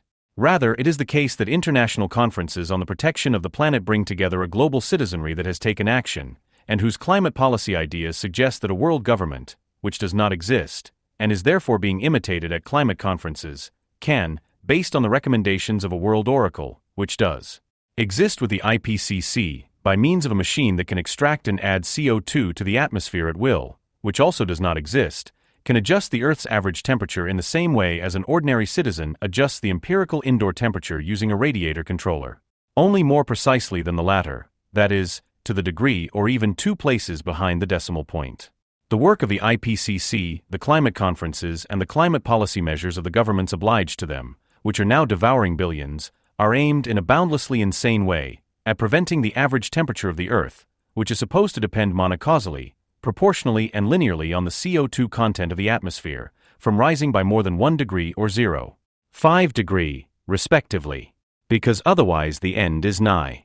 The dramatic global warming of around 1 degree is said to be due to a dramatic increase in the CO2 concentration in the atmosphere from 0.028% to 0.04%, and since its fifth assessment report published in 2013, the IPCC has considered it extremely likely that humanity is responsible for more than 50% of the observed warming due to CO2 emissions caused by humans, burning fossil fuels for energy and steel, deforestation, cement, agriculture and livestock farming. A radical reduction in CO2 emissions should prevent the impending doomsday. A childish hubris, then, that is not based on a single piece of serious scientific evidence, but solely on belief in it, which anyone could at least suspect if they only check the central claims, facts and conclusions of climate researchers against their mathematical and scientific general education and their own everyday experience. Firstly, it proves to be categorically impossible to determine the temperature development of the Earth to the nearest degree for the last 200 years, for example. Secondly, the temperature-CO2 relationship, to which the concept of climate has been reduced, does not exist in reality as climate protectors would like it to be and as climate policy measures logically and compellingly presuppose. But explaining this to the climate-saving faithful is like trying to teach a dog to speak, which is why the following considerations are intended exclusively for everyone else. Every measuring apparatus has, as we might know from Kant or Heisenberg's uncertainty principle, not only an influence on the reality to be measured, but also on the displayed measurement result, which should not be underestimated. Everyday understanding and practice take this into account, for example when taking a person's temperature, even if unconsciously. Anyone who wants to find out by how much a fever has risen or fallen in the last 2 hours, and as accurately as possible, will use the same clinical thermometer in the same place. If, on the other hand, you compare data collected by different instruments in different places, you may still be able to determine whether the fever is rising or falling. However, this method does not provide a reliable value. If the development of the daily average temperature is required, measurements should be taken several times a day at identical times in order to calculate the respective average from the collected data and to be able to compare the average values of several days to determine the trend. Consequently, even a layperson would have some demands to make of scientists who work with the average temperature of the planet, near the Earth, as they say, not from the ground to the edge of space. For example, it would be convincing if, to give specific figures, 5 to 20,000 technically identical weather stations, evenly distributed across the Earth's surface in terms of distance, measured and recorded the temperature 3 times a day, morning, noon, evening, at 5 or 15 meters above the ground, whatever this means in the case of the seas and mountains, and record them, so that the annual average temperature could be formed from 5 to 20,000 weather stations x 3 times of day x 365 days, smiley face 5.5 to 22 million data, whereby computers would be quite helpful in processing the data. As a layperson, you would certainly be happy to be told, without becoming skeptical, that satellites provide the relevant temperature data and or that the data is obtained from a combination of weather stations and satellites. Likewise, humans, computers and mathematics would be trusted to be able to determine the temperature average for 30 years, equals 1 climate unit, despite the resulting increase in the amount of data. But to realistically assess, in a next step, whether we are currently experiencing a drastic and alarming climate anomaly with a dangerous tendency, 5 to 10 past climate units, i.e. 150 to 300 years, as reference values would be the minimum. This in turn would not have caused any unsolvable computational tasks, but it does raise the question of whether today's measuring apparatus and recording methods were already in place in the 19th century, for example, or whether the same weather stations were already as widespread as they are today, ideally, not realistically, or whether the same satellites were orbiting the Earth. To deny this, whether expert or layman, means that climate research for the present, however insufficiently, compares measured with estimated values for the past, which are based, for example, on the analysis of tree rings, pollen, corals, lake and sea sediments, ice cores, stalagmites, as well as historical documents, reports and/or paintings. This is not in itself illegitimate. Science cannot do everything and does what it can, and even estimates are better or worse justified depending on the state of research. And of course, such estimates are perfectly sufficient to distinguish major and minor ice ages from major and minor warm periods in the history of the Earth, with fluctuations in the average temperature in the range of around 6 degrees being indicated for the recent period. But just for that reason, statements such as the following from the IPCC from 2007, and almost all of the climate-saving type are of the same design, should probably be fundamentally mistrusted. Quote, "The calculated warming trend over the last 50 years, 1956 to 2005, of 0.13 degrees Celsius plus or minus 0.03 degrees Celsius per decade is almost twice as large as that over the last 100 years, 1906 to 2005, of 0.07 degrees Celsius plus or minus 0.2 degrees Celsius per decade. End of quote. They are working with a blunt magnifying glass and attesting to the accuracy of results that a highly developed microscope should have been used for. The omnipotent arrogance of the weathermen is also revealed elsewhere. On the internet, which is full of entries on the popular climate topic, there are, surprisingly at first, no diagrams, bar charts or curves on the development of the Earth's average temperature itself, although it is constantly being talked about. The pages of the German Weather Service do, however, contain a reference to the reason for this absence. Quote, according to NASA, the mean global average temperature in the reference period, 1951 to 1980, is 14 degrees Celsius. However, stating a global average temperature is subject to even greater uncertainties than stating deviations, since small-scale peculiarities would actually have to be taken into account, while the deviations are more spatially uniform. Therefore, only the deviations and not their absolute values are usually given in the time series. End of quote. For absolute values, for the present, an average global temperature of around 15 degrees Celsius is assumed. For Germany, by the way, approximate 10 degrees Celsius. The data are thus even less certain than the relative values with which we operate, although they themselves are still subject to great uncertainties, especially since at least one absolute value remains mandatory for these as well, which the arbitrarily chosen reference period 1951 to 1980 represents in the official time series. While the temperature and CO2 data have been collected in a reasonably equal manner since the late 1950s, the same cannot be said of the values for the periods before that. However, data going back a very long way is needed to map the development of several climate units, and in particular, the terrible influence of industrialization in a time series. The database on the concentration of CO2 in the atmosphere is also subject to similarly large uncertainties. Since 1958, the CO2 content of the air has been measured by a meteorological research station on the volcano Mauna Loa in Hawaii. As Wikipedia says, the resulting series of measurements, the Keeling curve named after the researcher Charles David Keeling, who played a major role in its creation, is the longest continuous record of CO2 concentrations in the atmosphere. Quote end. This curve now shows the scandalized CO2 increase from approximate 280 ppm, parts per million equals 0.028%, to approximate 400 ppm between 1958, thus the key year of irrelevant industrialization for anthropogenic CO2 emissions, and 2015, and the trend continues to rise.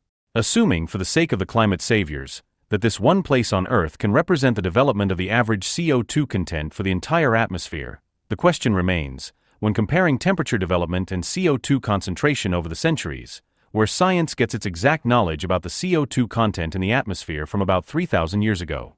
These are again estimates based on data obtained from ice cores, which are based on the idea that the atmosphere has stored its past in identical copies of itself in layers of ice. In a range that is said to occur between 0.01 and 0.04% in terms of geological history, where hundreds of specific particles are counted out of millions, data reconstructed from ice cores and estimated data measured in Hawaii are compared. Therefore, the following statement, which is intended to dramatize the development of the present day and which Wikipedia cites from a relevant source, is quite questionable in itself. Quote, ice core data showed that over the past 420,000 years until the beginning of industrialization in the mid-18th century, atmospheric CO2 levels fluctuated between 190 ppm during the peaks of the ice ages and 280 ppm during the warm periods. End quote. Assuming that global warming of 1 degree had actually occurred since the beginning of industrialization, and that there was a positive correlation between this and an actual increase in CO2 concentration in the atmosphere from 280 ppm to 400 ppm, then even the climate protection figures suggest that the correlation is not a linear proportional causality originating from CO2, which is logically required for the scaremongering to work and for a significant reduction in anthropogenic CO2 levels, which, however this estimate comes about, is at least 50% in addition to the natural causes of global warming, according to the IPCC's extremely likely scenario, to become the order of the day. On the one hand, it is intended to create an apocalyptic mood, insofar as the proportion of CO2 responsible for global warming has risen steadily since industrialization and is many times higher than in the 420,000 years before.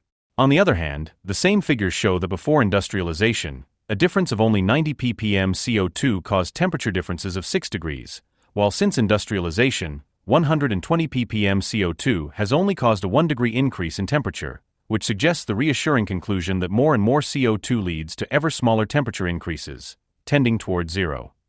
Which is why anthropogenic CO2 emissions could be increased without hesitation. Or the global mean temperature depends not only on the CO2 content, but on the interaction of many changing factors, which are not yet understood and may not be understandable in terms of human influence, as stated by the IPCC in its third report of 2007. Quote, "In climate research and modeling, we should recognize that we are dealing with a coupled non-linear chaotic system. Therefore, longer-term predictions about climate development are not possible." Quote end. No consistent argument on their side and with no idea of anything, the climate saviors are not only busy pretending that the impossible is somehow possible after all. Because even laymen who accept the politicians' scientists' claim to know the planet's average temperature and to be able to state its warming to the degree cannot be panicked by a 1 degree increase in the average temperature, since 1958 alone. After all, differences in empirical temperature of 40 to 80 degrees can be experienced and survived in many places every year. Computer simulations of horror scenarios with arbitrarily set parameters must be supplemented with the claim that this or that current tsunami or hurricane or snowfall or rain or other natural disaster is the immediate result of a 1 degree warming of the Earth. The slightest doubt about this climate apocalypse is then countered only by the fact that an ominous majority of scientists worldwide consider this threat to be probable or very probable, and therefore consider a climate policy to be correct, which operates neither with verified data nor coherent conclusions, but uses contradictory material to illustrate and promote a desired mood. Whether this can be empirically proven by the majority of scientists is completely unimportant. When Albert Einstein was confronted with the book 100 Authors Against Einstein initiated by the Nazis in 1931, he is said to have reacted as follows: "Why 100? If they were right, one would be enough." The climate prophets have had to resort to populist tactics to keep the show on the road, in order to maintain the traditional self-image of science, according to which the correctness of knowledge is a question of the evidence and not of majority opinion or sentiment. A reasonable critique of the prevailing climate madness and the political measures taken in its name is not about replacing the alarmists' positive assumptions with alternative facts, such as that global warming is happening more slowly, or that the average temperature will remain the same or even decrease. Nor does it assert different figures regarding the concentration of CO2 in the atmosphere, nor does it imply that the monocausal relationship championed by the mainstream should be reversed in such a way that elevated temperatures lead to elevated CO2 levels. It is enough for her to demonstrate the methodological infirmities and conclusory fallacies of what purports to be evidence for a historically conspicuous and world-threatening global warming of around 1 degree, and for its significant causation by anthropogenic CO2 emissions. As a result, it is no longer necessarily desirable to influence the development of the Earth's average temperature by means of political measures, quite apart from the possible unwanted effects that human intervention could have on unrecognized chaotic systems. A superstition ceases to be harmless nonsense at the latest when it is shared by more and more people and has practical consequences, i.e., on the one hand, increasingly demands human resources that would be more urgently needed elsewhere, and on the other hand, for example in Germany, leads to the energy supply of a society being converted from nuclear power and coal to a mixture of natural gas, wind and sun without necessity and in a rush. And in a rush to convert the energy supply of a society without need from nuclear power and coal to a mixture of natural gas, wind and sun. This is no less questionable in terms of sensible environmental design, energy efficiency, profitability, and secure electricity and heat supply than the need to protect the climate or weather. At least for critics like Wolfgang Port, such a greenification of society was already foreseeable in the 1980s. What Port could not have foreseen at the time, however, and what does not particularly interest him in the present, is the emergence and so far unchecked advance of a second green movement of a non-ecological character, which has a relationship to the first one that goes beyond the same color of the flag under which politics is made, the Islamization of society. The green do-gooder counters the social upheaval associated with it with silence, denial, euphemism, and ostentatious composure. Real and therefore healthy fears of Islam are defamed as pathological, as Islamophobic. Where, on the other hand, there is as little cause for concern as there is compulsion to act, with regard to the global climate or the air, nuclear power and coal energy in Germany, as well as with regard to autochthonous right-wing radicalism, phobias, and a political hyperactivism against climate criminals and right-wing populists are cultivated, which can be interpreted as a substitute action of the much-needed but denied turnaround in integration and migration policy, insofar as, to put it bluntly, there are no climate or environmental deaths, but there are murders of women, homosexuals, Jews, and Christians in the name of Islam that could have been prevented politically. Not only does post-Fordist capitalism, with its restructuring of the world of work, continually claim victims, in terms of wages, leisure time, consumption, health, and old age provision. As a bonus or compensation for their sacrifices, it promotes green capitalism, the very component of its implementation that, as an escalating interaction of ecomania and Islamic fascism, is only going to encroach more and more on people and their needs for mobility, comfort, and safety in terms of physical integrity and energy supply. So it is a social pleasure seekers, smokers, drinkers, and wasting lovers who very likely face dark times. They don't care about their ecological footprints and Islamic moral concepts equally, and moreover, do not automatically reflect on their own capital-compliant usability in everything they do. The business journalist and Taz editor Ulrika Hermann stands out positively from her milieu by relentlessly and openly speaking out against the illusions, life lies, and obvious stupidities of her fellow campaigners, and pointing out where climate policy transformation is leading if it is thought through to its consequent conclusions or even transferred into social practice. When public discussion in Germany about migration and terror, about Islam and women's rights was just beginning, Hermann called the Islam critic Ayaan Hirsi Ali a white man's woman. Not only did she thus declare any criticism of patriarchy practiced by women in their culture of origin in a liberal and emancipatory way to be sexual collaboration with the colonial masters. At the same time, by sexualizing Hirsi Ali's concrete artistic collaboration with Theo Van Gogh on his film Submission, turning Hirsi Ali into a whore and Van Gogh into a John, she also insulted the filmmaker, who had been murdered by a Muslim on the street for this very film less than 2 years earlier. The perpetrator shot him from his bicycle, slit his throat, and used 2 knife stabs to attach a 5-page confession to his body, which also contained a death threat against Hirsi Ali. At present, Ulrika Hermann is attracting attention with her book The End of Capitalism, Why Growth and Climate Protection Are Incompatible, and How We Will Live in the Future, published in 2022. The book has been widely received. Hermann has given many interviews and lectures. In it, she debunks the illusion that consequent climate protection, especially the specifically German energy transition, can go hand in hand with green growth or green capitalism, market and competitive economy, individual freedom and prosperity based on green instead of dirty technologies for energy production. Instead, we should not only prepare for green shrinking, but embrace it and shape it politically. At the center of the transformation should be a state-regulated renunciation of consumption. Freedom and prosperity should be redefined. The associated promise of happiness consists in saying goodbye to old liberal values in favor of a climate-just life. In a lecture available on YouTube, Hermann explains her ideas for a contemporary prevention policy in the context of saving the climate. Quote, "To prevent the worst in the climate crisis, we actually have to get out of growth immediately and into green shrinking. To do that, you need a war economy with rationing and state planning, along the lines of, if it's clear anyway that the climate crisis will eventually lead to a war economy, then it would be smart to implement it now, so that we can get out of capitalism and out of truly harmful growth in an orderly, peaceful, and above all, timely manner." Quote end.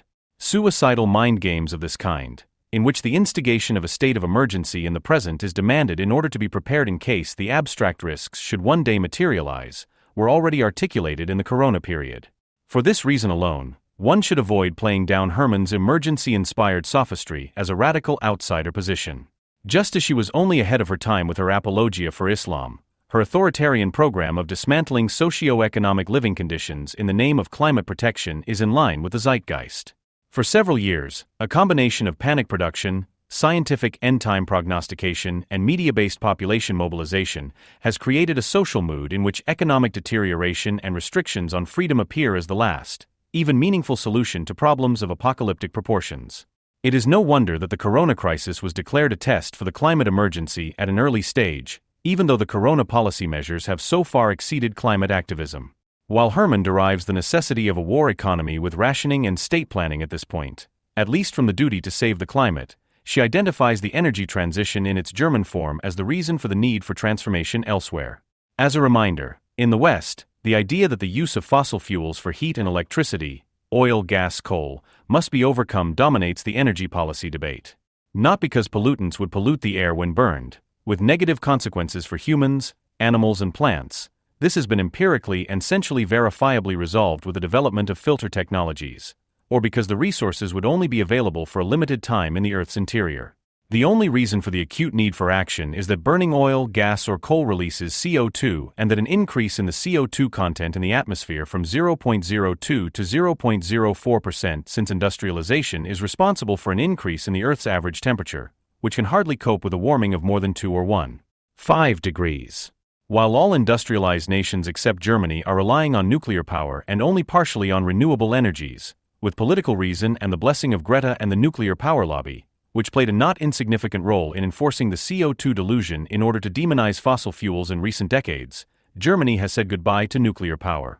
And with it, of all things, an efficient CO2-neutral technology in which it was a leader. Furthermore, nuclear power has always been safer than it was said to be in this country, and has become even safer in recent years thanks to technological advances. The nuclear power plants at Fukushima even withstood the 2011 earthquake and tsunami surprisingly well. In Germany, however, the natural disaster that caused the death and suffering, along with the miserable crisis management, was twisted into a nuclear meltdown. Germany declares the most ineffective forms of energy production to be renewable, which, because they are dependent on the weather, are unstable and difficult to calculate. It also compensates for bottlenecks with CO2 producing, initially cheap Russian, now more expensive Qatari and US gas and coal, as well as with imports of nuclear power, for example from France. Since the existing wind turbines and solar panels already produce more electricity than is needed when the weather is favorable, Germany is also looking for buyers for this electricity, which results in negative import-export balances. Since nobody needs electricity from Germany, the surplus has to be sold on sunny and windy days. Since no one compulsively produces too much electricity based on nuclear power, coal and gas and has to get rid of it, it can be sold at a high price to Germany on days when there is little sunshine or wind. In this situation, it makes no sense to put even more wind turbines and solar cells into operation. It would make some sense to store electricity in large quantities, but here the necessary technology has fallen far short of expectations and requirements for decades. Like the long transport routes, the storage of energy results in energy losses. The effort involved is, at least so far, disproportionate to the yield. If the German energy turnaround is already an economic disaster that makes energy many times more expensive without necessity and places a ruinous burden on private households and energy-intensive companies, at the latest as soon as the state no longer actually financing what? Then heat, which has been most efficiently generated since Prometheus through fire in the immediate vicinity, and car traffic are to be converted into electricity on this fragile basis. This must necessarily lead to the impoverishment and collapse of the remnants of bourgeois order. Ulrike Hermann takes this into account, although her approach is climate-politically distorted but realistic, one could say, with a distorted turn of Robert Habeck's, surrounded by reality.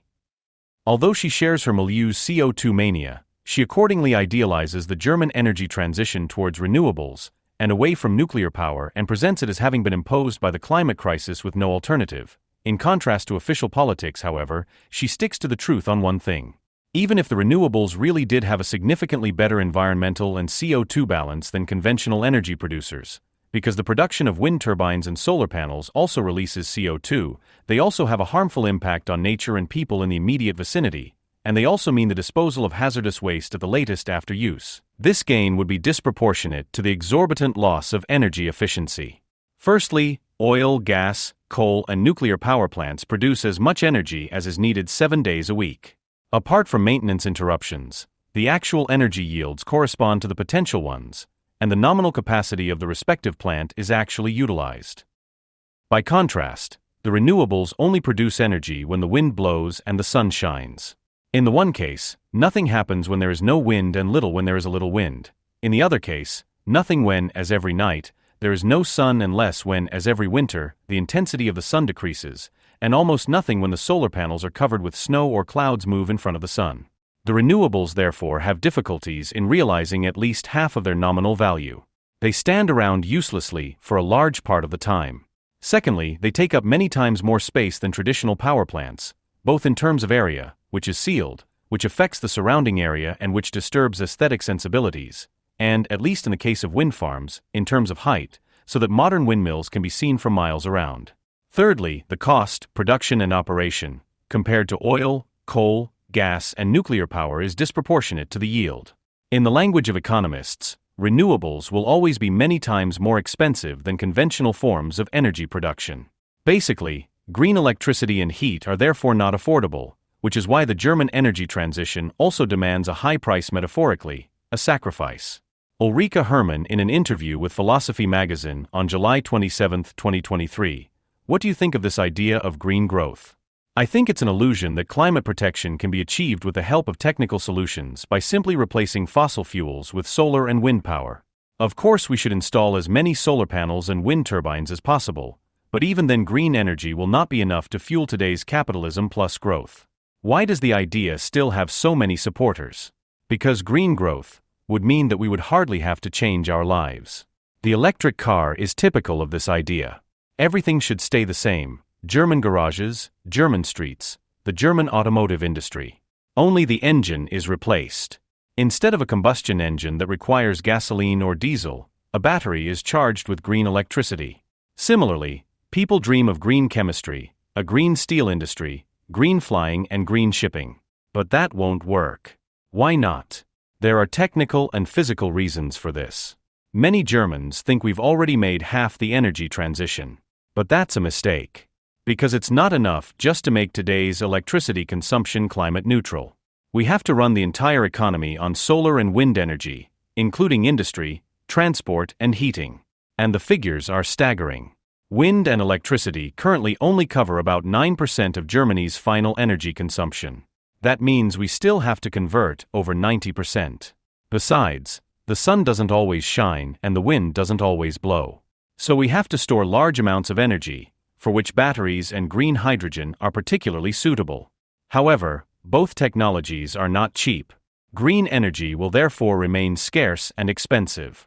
It amounts to green shrinking, not green growth. End quote. Rainer Zittelmann summarizes very well how Ulrike Hermann imagines green shrinking: consumer renunciation, war economy based on the British model in World War II, state planning and rationing. He is quoted here in detail primarily because his remarks also reveal prototypically the weaknesses of liberal conservative to right-wing criticism of climate mania and energy system transformation. Quote, Hermann openly advocates a planned economy, since only such a system can avert climate change. Unlike in classic socialism, however, companies are not to be formally nationalized, but remain in private hands. But the state is to determine what is produced and how much. Hermann's anti-capitalist vision: there would be no more flights, nor private motor vehicles. The state decides how people are allowed to live. For example, there should be no more single-family homes and no more second homes. New construction will be banned because of its harm to the climate. Instead, the existing areas will be fairly distributed. The state determines how much space each owner may occupy. According to Hermann, meat consumption will only be allowed as an exception because meat production is harmful to the climate. In general, people should not eat as much as they do now. Hermann says 2,500 calories a day is enough: 500 grams of fruit and vegetables, 232 grams of whole grain cereal or rice, 13 grams of meat, 7 grams of pork, etc. At first glance, this menu may seem a bit meager, but capitalism critics are consoled by the fact that Germans would be much healthier if they changed their eating habits. And since people would be the same, they would also be happy. Rationing sounds unpleasant. But maybe life would even be more pleasant than it is today, because justice makes people happy. Egalitarianism, resentment against the rich, and anti-capitalism are the ideological foundations of those who like to be called climate activists in the media. End of quote. As is well known, the perceived citizen considers it pointed to accuse climate activists and the Greens, as an authoritarian prohibition party, of socialism, neo-Marxism, or cultural Marxism. It is true that capitalism is not possible without growth, valorization of value, production for the sake of production, but it is false to link individual freedom and prosperity to capitalist growth. Communism, according to Marx, is not a program of impoverishment. Expropriation is not of individual property, but of private ownership of the means of production, which merely reverses the previous expropriation of the general public, expropriation of the expropriators. The goal of a classless society, created by the socialization of the means of production, which produces for the sake of satisfying needs, is to increase the material wealth of the community, to multiply work, free time, and to expand individual freedom, thus realizing the bourgeois promise of happiness, which capitalism, based on exploitation and domination, denies. It is a given that the liberal ideologue considers this to be unrealistic utopianism and the perversion of Marx's materialism in authoritarian collectivist real socialism to be the logical consequence. But since even real socialist propaganda always preached prosperity and growth, by no means renunciation, and largely realized it, also in China, post-bourgeois anti-communism, with its vilification of the green climate movement as socialist, only captures the aspect of despotic power over masses of people, which the protagonists from Hermann to Habeck find fascinating about China. But not the content of real socialist consumer societies, which are rejected by climate activists just as much. To call the program of impoverishment of green-shrinking neo-Marxist amounts to trivializing the anti-civilizational furor in the climate movement. Those who measure people by their ecological footprint and strive for climate neutrality have a problem with the being in the world Heidegger of human beings, do not want to endure the contradictions between first and second nature in the individual, or even reconcile them, according to the telos of the Critique of Political Economy according to Engels, but rather seeks to neutralize them by hallucinating and realizing the relationship of humans to nature and society as well as to fellow humans. Here corona and climate measures follow the same pattern, as sterile, clean and pure, in other words, neutral, as if one could step out of the metabolic process of society with nature, which Heidegger ontologized. Just because such misanthropic madness starts in the tabloids doesn't mean it's limited to them. Quote, whether it's eating less meat or cycling instead of driving, there are many things people can do to prevent climate change. Unfortunately, breathing less is not one of them. That could be a problem, because a new study claims that the gases in the air exhaled by human lungs are fueling global warming. According to scientists, methane and nitrogen dioxide in exhaled air account for up to 0.1% of the UK's greenhouse gas emissions. And that's not even counting the gases we release when we burp and fart, or emissions that come from our skin without us even realizing it. End of quote. One may reject utopian visions of humanity and categorically doubt their feasibility, but equating them with undisguised dystopias diffuses the necessary criticism of the climate policy doomsday squad. When Ulrike Hermann relentlessly shows where the anti-civilization, climate and nuclear panic-driven German energy transition is necessarily leading, to the poverty and dissolution of democratic legal systems, to the destruction of bourgeois subjectivity and political liberalism, she is by no means speaking only for herself or a radical minority when she affirms this development. The problem is the political conditions under which this worldview, with its fetish of renunciation and its view of the individual as superfluous in favor of ever-new struggles of fate, threatens to become all-powerful. In line with the contemporary mode of governance, relevant decisions with conflict potential are to be withdrawn from open discussion. Instead, the power of persuasion of the factual is relied upon, an apparently apolitical rationality that supposedly points to purely technocratic solutions on its own, which will have to be institutionalized at all levels, and not just within state apparatuses. In the coming years, the EU will oblige companies to implement and document sustainability measures. Companies see the whole thing as a marketing strategy and an instrument of industrial psychology, which is particularly effective with Generation Z, who are taught at school that it is never about individual interests, but always about the whole. The only difference between moral blackmail in the name of sustainability and the bread for the world activism of the 1980s is that back then, the moral faction affected by eating showed starving children in Africa, while German climate activists present themselves as the greatest victims in world history. On September 25, 2023, even the ZDF weather presenter will no longer be able to resist. I believe that if things don't move forward, activists, together with lawyers and NGOs, will have to force climate protection. Quote end. The phase-out of nuclear power is a German idiosyncrasy and not irreversible. In principle, it could be reversed, albeit not immediately. The anti-CO2 craze, however, is global dogma, at least in the West, and has become a source of identity for all those who see themselves as being on the side of progress. Human resources and billions of dollars will continue to be burned for a nonsensical reduction in human CO2 emissions, especially with nuclear power. For Germany, politics and the Federal Constitutional Court have made complete decarbonization legally binding by 2045. The constitutionally legitimized restriction of fundamental rights and freedoms in the name of climate protection, the prevention of dangers for future generations, has been a permanent threat ever since.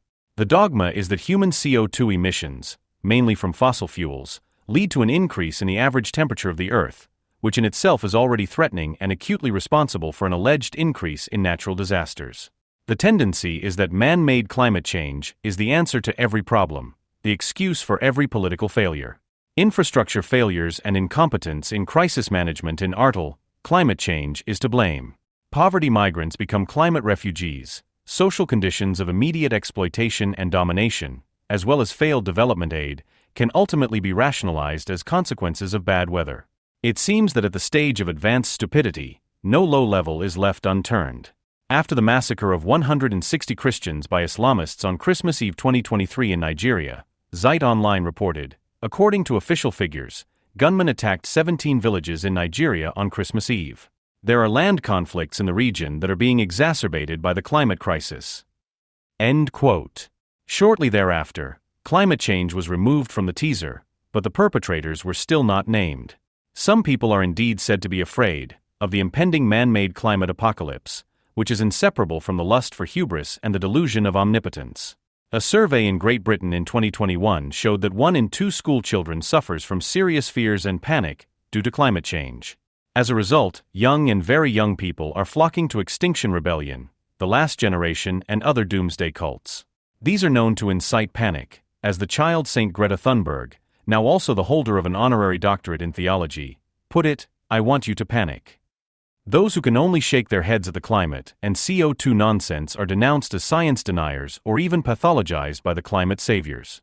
Because they want to make themselves and everyone else believe that their material superstition, culminating in a radical, not only energy political transformation of the economy and social coexistence, together with the mass impoverishment and disenfranchisement inherent in it, is a scientific imperative. However, it is not a matter of science, not even in the emphatic sense, but merely in the pragmatic sense. Not a single one of the climate policy premises is scientifically proven. On the contrary, the science of man-made climate change through CO2 emissions is, if not already per se, then at the latest as soon as it occurs, as serious as nutritional science advice, which for decades has been unable to decide whether 2 glasses of wine a day are the ultimate in health or a symptom of alcoholism, so that every few years one thing is recommended, then again total abstinence. The weather warning in 1974 was, "A new ice age before the end of this century," Canberra Times, or in Der Spiegel, "Is a new ice age coming?" Not immediately, but the rainy summer in Northern Europe, climate researchers fear, was only part of a worldwide weather change, a taste of cooler and wetter times, to make a 180-degree turn as early as 1976. The world temperature is possibly rising times, or as the Spiegel announced in 1986 under the title "The World Climate is Coming Apart at the Seams." In the Earth's proximity, the average temperature would rise by 2 to 4 degrees Celsius in just a few decades. The atmosphere has never been heated so much and in such a short time in the history of climate, according to scientists. End of quote. Depending on the fashion, forest dieback, ozone hole, new ice age heating, the doomsayers always find the right researchers, without anyone ever fundamentally mistrusting a science that claims this with the same self-assurance and vehemence today and the opposite tomorrow. The Intergovernmental Panel on Climate Change, IPCC, the global panel of experts that makes policy recommendations to governments and from whose reports the climate policy imperatives are at least ostensibly derived and adopted at world climate conferences, repeatedly admits that it does not know anything precise at all. This applies not only to the relationship between CO2 and global average temperature. Apart from the fact that one must doubt the accuracy of the current measurement of both parameters, and even more so, the development of the respective values in relation to past, pre-industrial, or even more distant periods, for which today's measuring apparatus did not yet exist. As early as the 1930s, climate researchers such as Guy Callender and Gilbert Plass followed this assumption, but at the time they still submitted to the judgment of the Royal Meteorological Society that an increase in CO2 absorption in the atmosphere does not simply, i.e., to the same extent, lead to an increase in temperature. They concluded that the CO2 concentration behaves neither linearly nor proportionally to warming, but logarithmically. A doubling of the CO2 concentration is necessary to generate a certain degree of global warming. Each additional CO2 molecule in the atmosphere warms the climate a little bit less than its predecessor. But how great this degree of warming actually is, in terms of climate sensitivity of CO2, is almost impossible to determine. Likewise, the IPCC's Assessment Report 6, 2023, assumes great uncertainties in determining a correlation between CO2 concentration and extreme weather events, in which climate change is said to manifest itself. Since correlation in principle also makes a reverse causation conceivable, according to which increased temperatures lead to more CO2, and rising and falling temperatures could also have something to do with solar activity and cloud cover, a few climate researchers can be found for each thesis to support it. If, against all this, we take seriously a fundamental statement of the IPCC, then reducing complex weather and climate conditions to linear causal relationships between only two parameters, CO2 and temperature, is from the outset just as dishonest as making a reasonably reliable prediction about future developments. Quote, in summary, a strategy must recognize what is possible. In climate research and modeling, we should recognize that we are dealing with a coupled nonlinear chaotic system and that therefore a long-term prediction of future climate states is not possible. Unquote. The best we can expect, the third IPCC report continues, is to predict the probability distribution of possible future states of the system by generating ensembles of model solutions. This reduces climate change to distinguishing significant differences in the statistics of such ensembles. The generation of such model ensembles requires the use of greatly increased computer resources and the application of new methods of model diagnosis. Adequately accounting for the statistical nature of climate is computationally intensive, but such statistical information is essential. End quote. The IPCC apologists at Wikipedia second this. By their very nature, climate model projections are inherently less certain than those of weather models, since much longer time periods have to be considered and a number of additional parameters have to be taken into account. For this reason, climate forecasts are not created, but scenarios with certain probability corridors are created. Quote end. We have known since Corona at the latest that you can model best and worst case scenarios as you like and claim respective probabilities of occurrence. For prevention enthusiasts in love with states of emergency, even the slightest probability of occurrence can be compensated for by the drama of the worst case, in order to register an acute need for action. However, it should be known that computers and their growing computing capacities do not guarantee the sanity of those who operate them. The new technologies merely modernize the crystal balls, maps, and bones of occultism. The government, or rather the Federal Ministry for the Environment, Nature Conservation and Nuclear Safety, states the following in its answers to climate skeptics. To wait for proof, that is 100% certainty, would mean, under certain circumstances, accepting irreversible damage.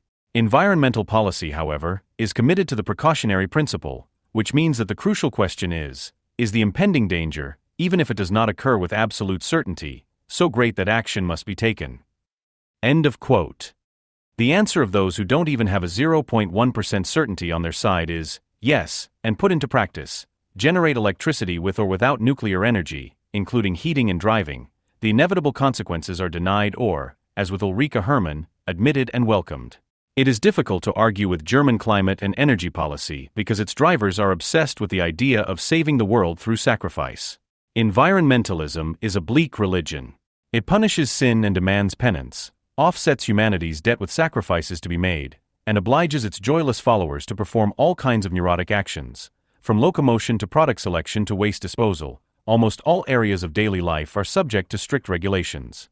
Everyday life thus coagulates into a sum of ritual practices and compulsive actions. Those who do not go along are to be converted or damned. However, while the old religions offer the law-abiding, the penitent, those who perform religious services, the prospect of the arrival of the Messiah, the dawn of the Golden Age, or at least a paradisiacal afterlife as a reward, ecologism has no utopia, indeed nothing promising at all to offer. At best, the prophesied apocalypse by nature taking revenge will fail to materialize, and that just means everything will remain as it is. It is this absolute hopelessness that sheds light on the apocalyptic yearning of the environmentalists. If the proof of the correctness of one's own actions will never be provided by the occurrence of an expected salvation, the correctness of one's own actions must be confirmed by the occurrence of the disaster that is only ostensibly to be averted.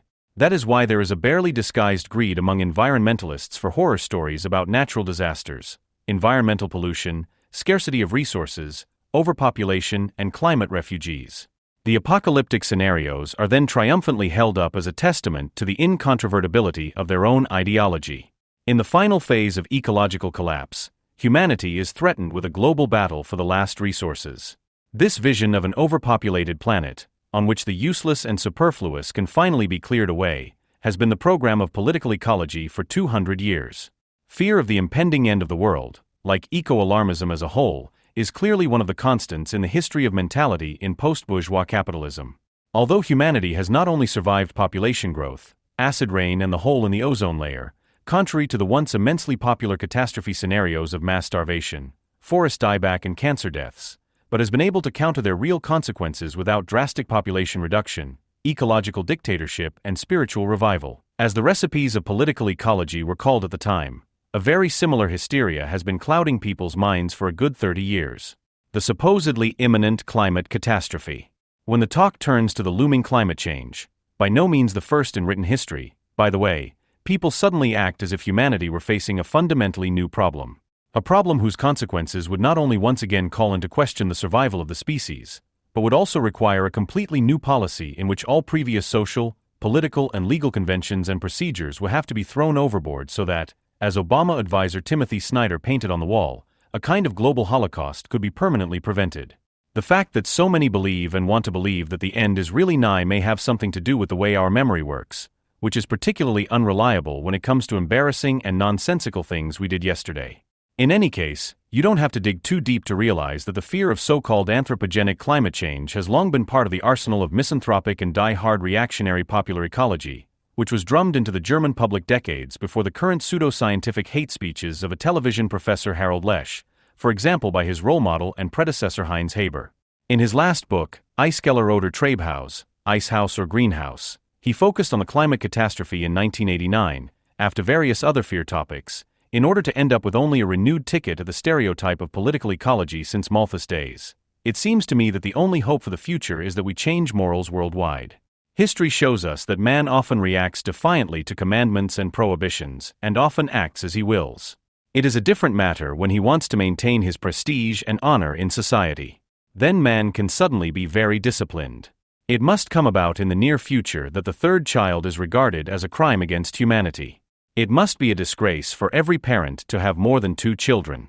So far, humanity has been dreaming a vain dream, which then perhaps can finally become reality: world peace. End of quote.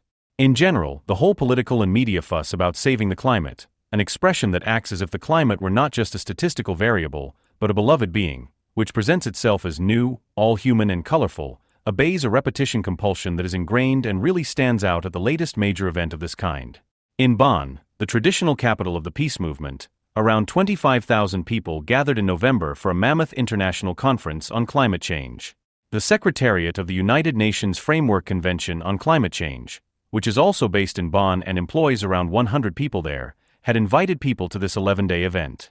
The official host of this conference, the 23rd of its kind since 1992, was the Fiji Islands, an island nation of just over 1 million inhabitants, which lies just above sea level and which, according to popular belief, will be the first victim of our climate sins in the truest sense of the word, a prediction, incidentally, that has not yet been confirmed by empirical studies. The Framework Convention on Climate Change was adopted in New York in 1992. Since then, such conferences have been held in cities around the world, with the number of participants steadily increasing. The third such meeting, held in Kyoto, Japan, in 1997, became particularly well known when a protocol for reducing greenhouse gases was adopted for the first time.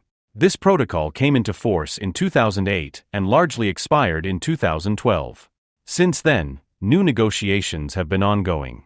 At the 21st conference in Paris in 2015, it was agreed to limit man-made warming of the global average temperature to a maximum of 2 degrees, or preferably just 1.5 degrees, above pre-industrial levels. Partly because the effect of climate diplomacy on global greenhouse gas emissions is close to zero, the Trump administration announced before the Bonn conference that it would withdraw from the support of its predecessor government that was decided in Paris. Despite all the sentimental reports, the situation of the vast majority of South Sea islands is neither as dramatic nor as new as it seems. What is neglected in these scenarios, which simply extrapolate the rise in sea level against today's land height, is above all the fact that so far the coral reefs, which both support and protect the coasts of Fiji and other South Sea island groups, are growing at roughly the same rate as the sea level is currently rising, about 2 millimeters per year. Most of the South Sea islands have actually increased significantly in size in the recent past. The most densely populated islands of Kiribati, for example, which landed a global PR coup in 2012 with the announcement that they would have to resettle climate refugees to Fiji, have actually increased in size by between 12.5 and 30% over the past 60 years, as shown in a reputable 2010 study by the University of Auckland in New Zealand. The growth of material on the reefs thus exceeded the effect of the rise in sea level caused by the melting of the polar ice caps, which no one disputes. The lead author of the study, Paul Kench, a renowned expert on coastal stabilization, is even being interviewed on New Zealand television. What a difference to Germany. It should be noted here, for the sake of completeness, that there have been periods of the past 600 years in which Tuvalu has already experienced more severe sea level fluctuations and more extreme weather events than it does today. But that's not the point of this kind of event. The ideological battle line, i.e. industrial civilization is defiling a pre-industrial idol, must be right. This is blatantly expressed in the fact that the undisputed reference value of the climate defenders represents the pre-industrial climate. The Earth should not, under any circumstances, become warmer than an average of 2 degrees above the temperature in the first half of the 19th century. The fact that there is simply no such thing as a uniform pre-industrial climate, that for Homo sapiens the area of present-day Bonn was buried under meter-thick layers of ice 10,000 years ago, while in the High Middle Ages southern Sweden was a fertile wine-growing region, is ignored, as is the fact that the so-called Little Ice Age prevailed in Europe between 1500 and 1850. Incidentally, the lower-lying glaciers, which are now melting, only emerged during this period. And all of this occurred without any significant climate influence from human activity. The longing for good, seemingly natural climate conditions is clearly a classic resentment against modern, technical civilization, which superficially regrets the destruction it has actually caused in order to more fundamentally negate its potential for liberation and equality. It is obvious that this resentment has always been directed primarily against the United States. And in this respect, after an interruption of 8 years of Obama's presidency, the world of ideas of the ecologically committed has recently returned to its usual order. Due to Donald Trump's quite reasonably justifiable refusal to continue participating in the simply ineffective and factually superfluous human salvation circus, and the consequent reduction of U.S. subsidies in the billions for this very circus, the USA has now once again taken on the role that it has always played for demonstrators in Bonn, that of potential world destroyer. What Reagan and the missiles were for the Bonn peace marches at the beginning of the 1980s, which brought up to 1.5 million Germans onto the streets, Trump and the coal-fired power plants are now. The continuity of hostility that Germany shows towards the irresponsible hegemon across the Atlantic even extends to the people who formulate it. It is hardly surprising that it is, for example, the unfortunate Franz Alt, the poster anti-American of public broadcasting in the 1980s, who is now committed to writing against the climate ignoramus in the White House. Trump is poisoning the climate. Alt told the participants of the Bonn Climate Congress, Heisa Telepolis, December 10, 2017, just as they had done in the time of the plague with the supposed poisoners of the wells. And just as in the old days, Germany again presumes to represent humanity against the inhuman, even if world peace is now called world climate, a presumption that of course has little to do with the practical environmental policy of the Central European peace power. At the World Economic Forum in Davos, the USA was criticized for its announcement that it intended to introduce tariffs on Chinese solar panels, but this led to the fact that the EU has been imposing such tariffs since 2013. And of course Germany itself is doing exactly what Trump is being loudly criticized for, namely not wanting to endanger national competitiveness through strict climate targets, i.e. fixed emission reductions. The planned reduction of greenhouse gas emissions by 2020, and with it Germany's much-vaunted ambitious climate targets, was one of the first things to be dropped in the negotiations on a continuation of the Grand Coalition. But such trivialities are eclipsed by the staging of the Bonn summit. There, the islanders from the South Seas provide the necessary transnational folklore, which is an essential part of the pose of conscientious concern for creation, Angela Merkel. And this kind of globalization simulation is not nearly as new as it is made out to be. Wise representatives of what used to be called primitive people have long since figured in the German self-image as venters of their own civilization's weariness, and so the circle closes with the pro forma Bonn conference hosted by the Fiji Islands. The deep ecological wisdom of the Chief Papology, an esoteric classic since the book's publication in 1923, was invented by Erich Schumann, who would later become a cheerleader for Hitler, as early as 1915 during a trip to the South Seas, or more precisely to the former German colony of Western Samoa. Nevertheless, the German Federal Ministry for the Environment still likes to boast that it is a climate payer, referring to the billion euros that Germany contributes to the Green Climate Fund, administered by the UN Secretariat in Bonn. This is a kind of development aid fund that supports projects to save the climate and to adapt to the already unavoidable consequences of climate change. The total financial resources available amount to a few billion euros. Compared to the global catastrophes that climate activists pair Haresib, this is simply a joke, but a bad one.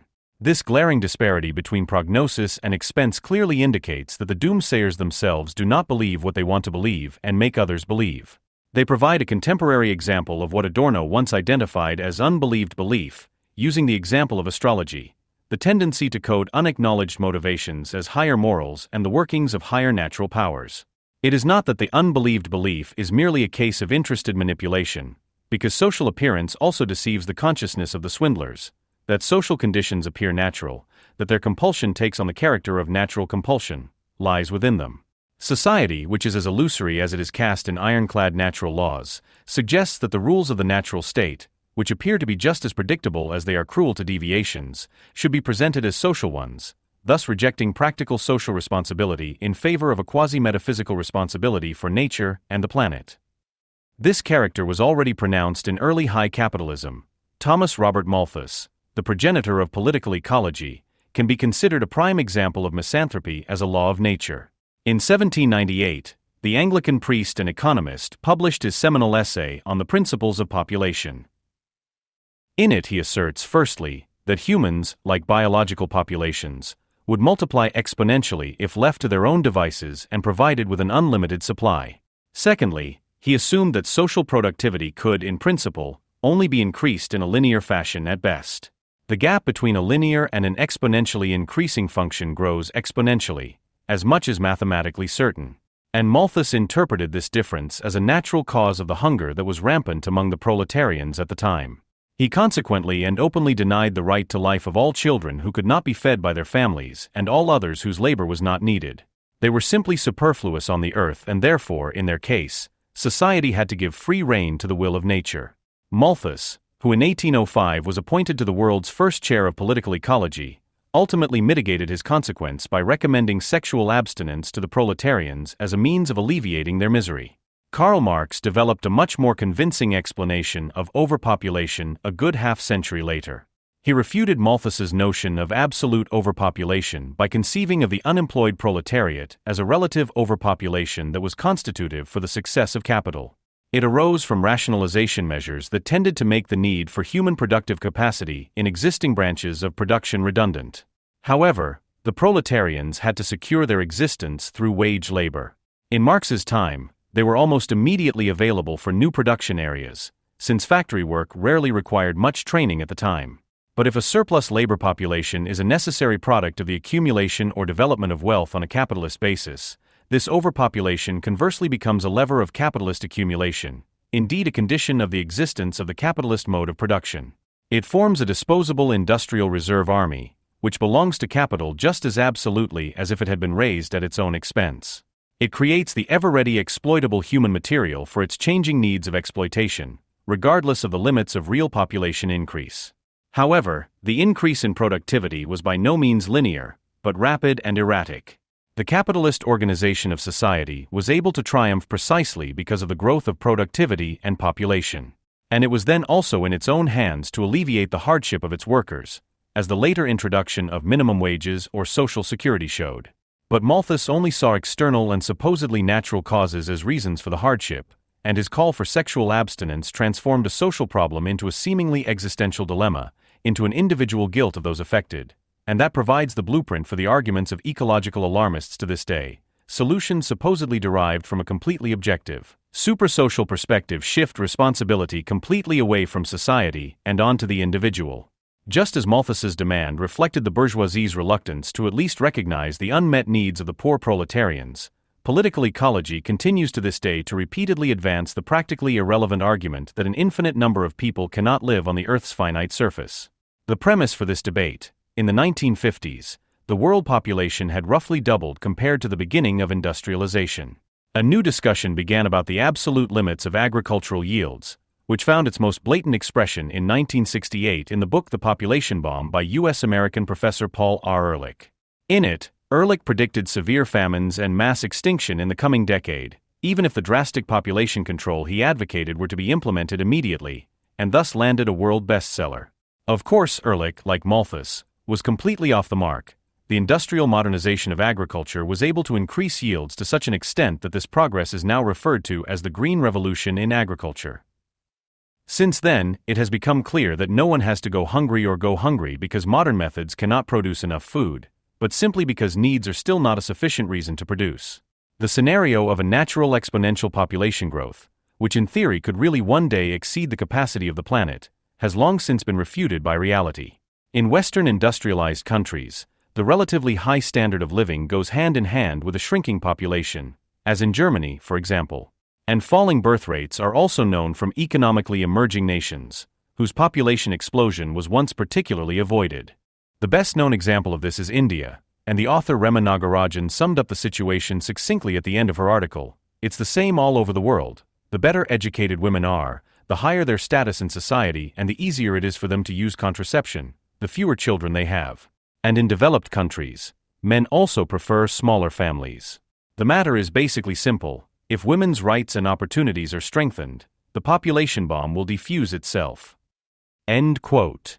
It is obvious that the Islamic world in particular is deliberately pitting itself against the West and especially against Israel for precisely this population bomb, regardless of the miserable fate that will befall the many young people who are thus presented only as human material in the jihad, and it has never been denied by the potentates from Arafat to Bouteflika to Erdogan. Nevertheless, Paul R. Ehrlich believes that birth control is more urgent than ever. In an interview with the Süddeutsche Zeitung in 2011, he said that the ideal size of the world's population was 1.5 billion and that by the end of the century it would have only a 10% chance of survival anyway. But openly wanting to get rid of billions of people in a competitive struggle is considered too blunt today. Currently, the supposedly catastrophic consequences of climate change worldwide are the argument against those pesky fellow human beings. A study published in mid-2017, The Climate Protection Gap, Educational and Administrative Recommendations Miss the Most Effective Individual Measures, logically calculated that by far the best individual decision to reduce climate-changing emissions is to do without a child. The authors of that study criticized the fact that recommended practices such as waste separation, vegetarian diets, and private energy-saving measures have had little effect for decades, and yet they stick to the ecological paradigm of individualized blame. This is how their argument begins. Current anthropogenic climate change is the result of the accumulation of greenhouse gases in the atmosphere, which reflects billions of individual decisions. End of quote. So the growing energy needs of a growing economy with global production chains are not to be held responsible for the growing emissions of greenhouse gases. No, everything supposedly depends every day anew on every single individual decision, and above all on whether you yourself produce even more of these decision makers.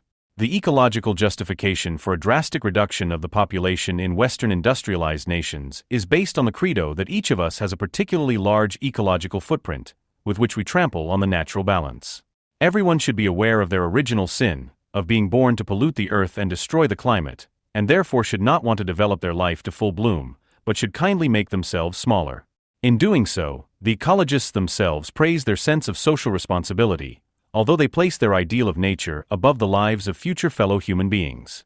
This thinking arises simply from antisocial affects, which tend to increase in times of tougher economic competition. The reasons that make this antisocial ideology so attractive for the middle class, which is threatened by social decline, are not difficult to name. This middle class, which includes the organizers and idea givers among the employees and civil servants, who usually have academic training, and who are the many small decision makers and explainers, know best of all how superfluous everyone is today, not least themselves. For a long time now, enough academics have had the know-how to mediate between capital and labor and to enforce the increase in profit that is indispensable in competition by improving work efficiency. That is why many in this stratum are simultaneously fighting against their own insignificance by making others obsolete even more quickly if possible. Flexibilization of the working world, downsizing of the state, parcelling out of production, outsourcing, privatization, third-party financing and project management, all of these things, with whose implementation and propagation the middle class still serves, threaten the middle class's own livelihoods no less than those of those already made precarious. The middle class takes up the cause of the underprivileged, but then flees in panic, which is the middle class's mode of existence. And so ecological misanthropy is also becoming generalized. Once it was clearly identifiable groups of people who were out, English proles or Indian small farmers, but now it is humanity as such that is being targeted. After all, everyone is everyone's worst enemy. The consequent conclusion is that man himself is a disruptive factor in a system that would function much better without his intervention. The ideal is a crisis-free, regulated utilization process, free from the needs of its human appendages, which merges with the regressive ideal of the eternally nurturing, but also cruelly punishing pagan Mother Nature. It is therefore anything but a coincidence that the ideas of the ecosystem and the natural balance with its constantly balanced budgets arise when the state is in crisis, and that the beginning of the so-called oil crisis, growing state deficits, and the highest wage demands in post-war history coincide with the epoch-making report of the Club of Rome on the limits to growth in the same year, 1972. This report, which, like Ehrlich's, opened with warnings of a population explosion, but then predicted the imminent depletion of raw materials, marked the beginning of the idea of a cybernetically based, calculable and predictable world model, now known as the Earth's ecosystem. What was new about this was that, for the first time, these apocalyptic predictions were not based solely on qualitative estimates, but were also supported by computer simulations. The Club of Rome calculated the future with the help of a world model that, in its view, contained all the relevant relationships for the further development of the Earth's resources. However, such a numerical world model would be completely megalomaniacal even with infinitely large computing capacities, since the formulas that form the basis of such programs can never be able to fully grasp nature and all social influences on it, even from a purely epistemological point of view. And so the forecasts have proved to be so wide of the mark that their empirical total failure alone should have prompted fundamental criticism. To mention just one key criticism, all sensible environmental policy decisions in recent decades have never been based on prophecies, but on clearly measurable changes in nature, the causes of which can be clearly determined. For example, the pollution of the air and rivers with toxic gases and effluents was counteracted by better filters and sewage treatment plants.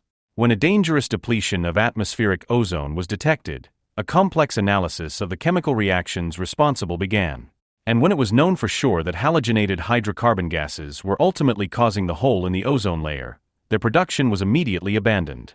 Such objections do not prevent the middle class from continuing to cling to the climate catastrophe. Not only does it rationalize its own fears and idiosyncrasies, it also offers a cornucopia of subsidies for NGOs and projects of all kinds, whose climate conferences are the measure of all things. There they bravely adhere to the Club of Rome method and, based on the relatively sharp rise in global average temperatures by geological standards, they unhesitatingly conclude that all other predictions are plausible. However, all nature simulation models always have the same problem.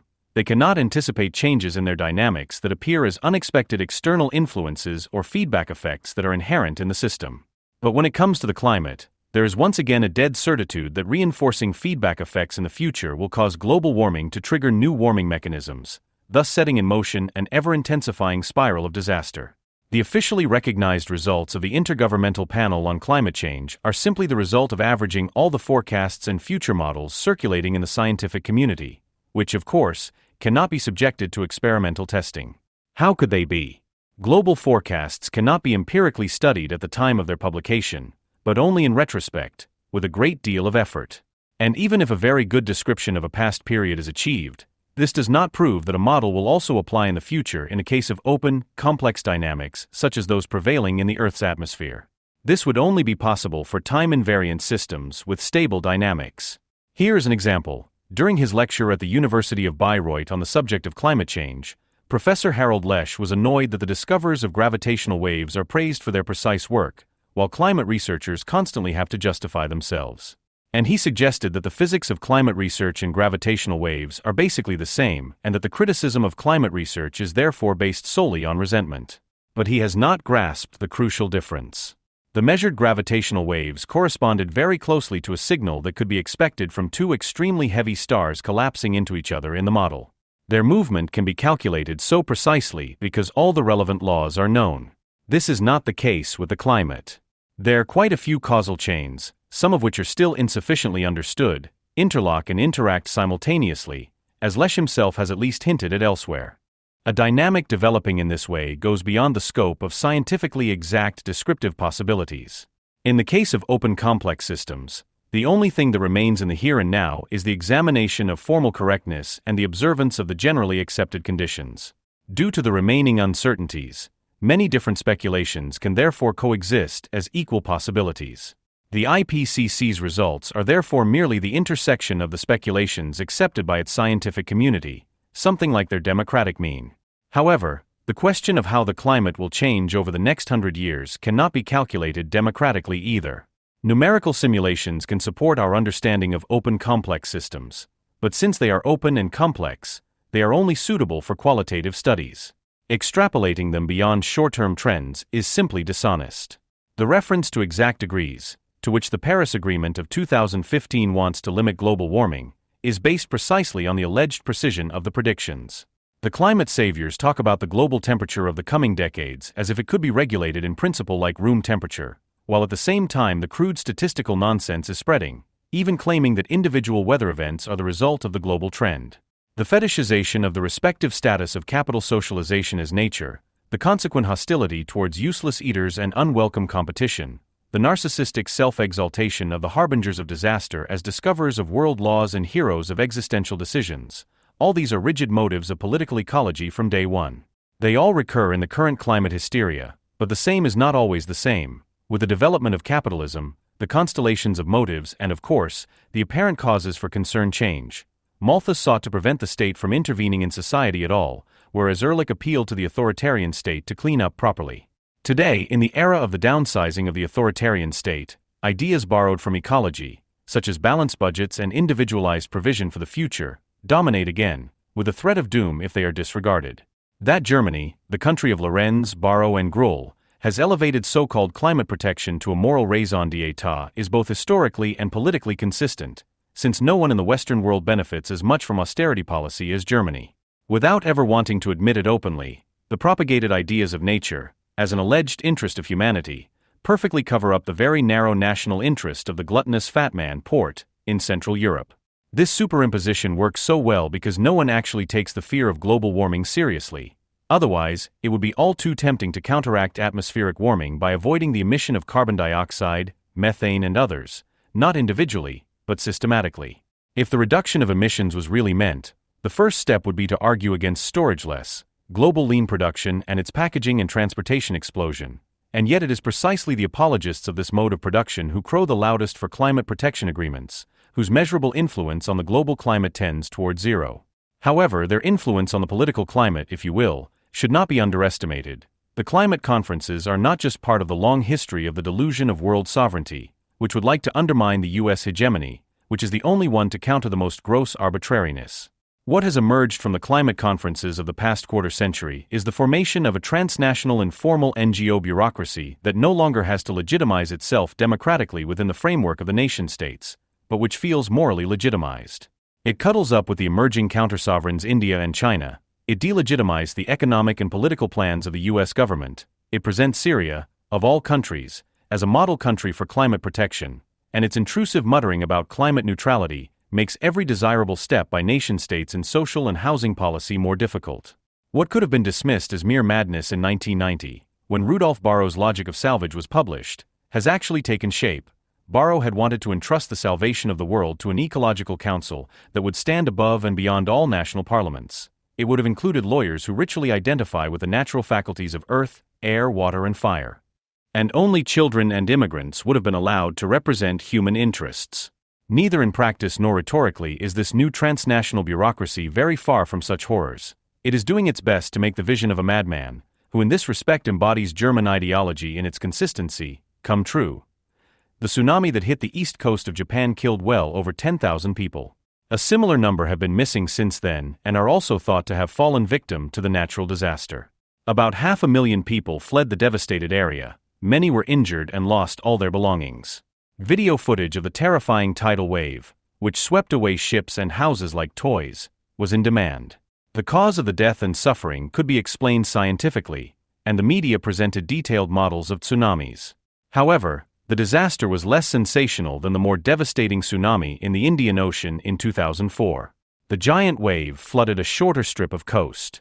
It quickly became clear that the number of victims would not set any new records.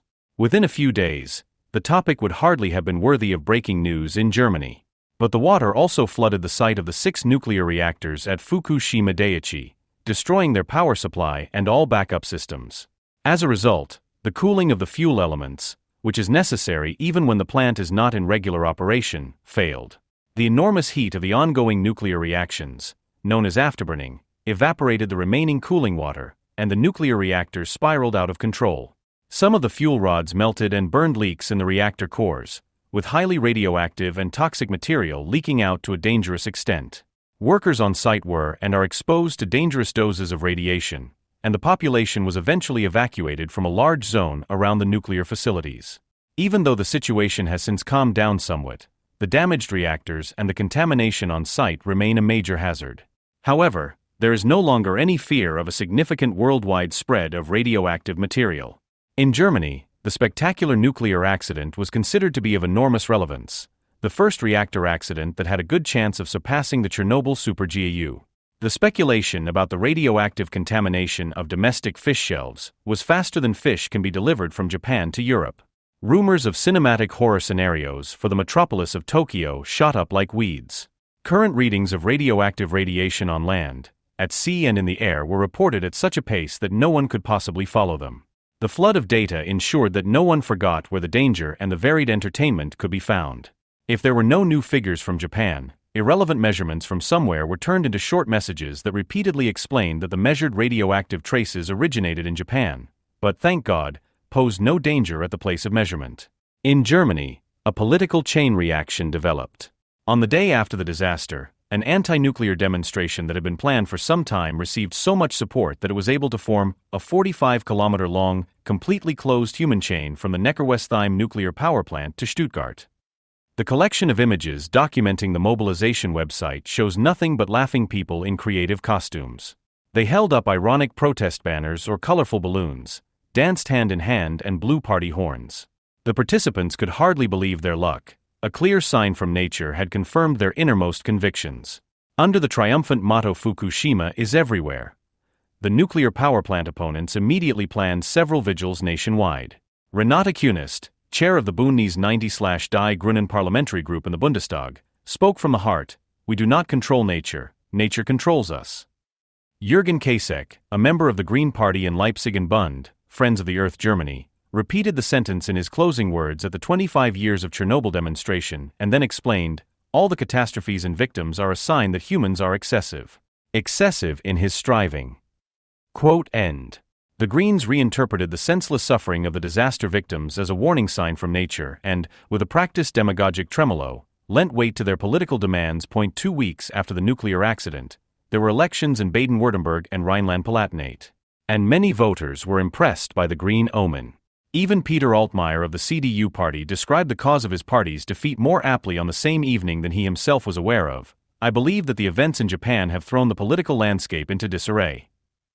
End of quote. The transformation of the deadly flood wave into a green political wave was complete. The devastated landscape had mutated into a political allegory. The longing for nature's total domination is part of the ecological attitude to life, but it is not suitable as a government program for a democratic party. Parliamentary democratic politics essentially regulates the domination of people over people as mediated by capital. At most, nature can serve as a model here. And of course the Greens are not striving for the immediate domination of nature anyway.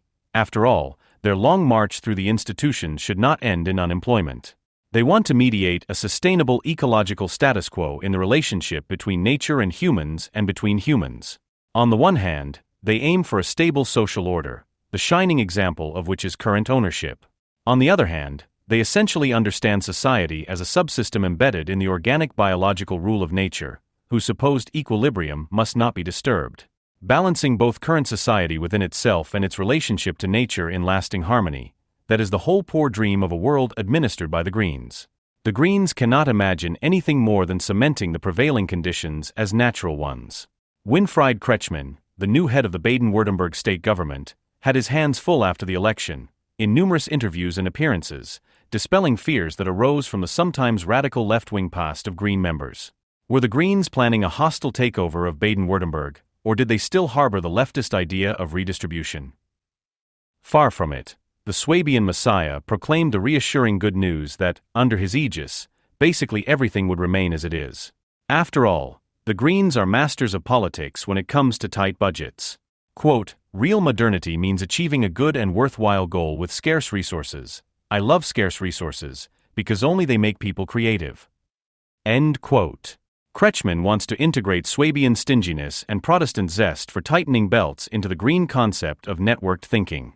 It has been so often and so vaguely recited that it has become hackneyed and kitschy. And yet it is more valid than ever today.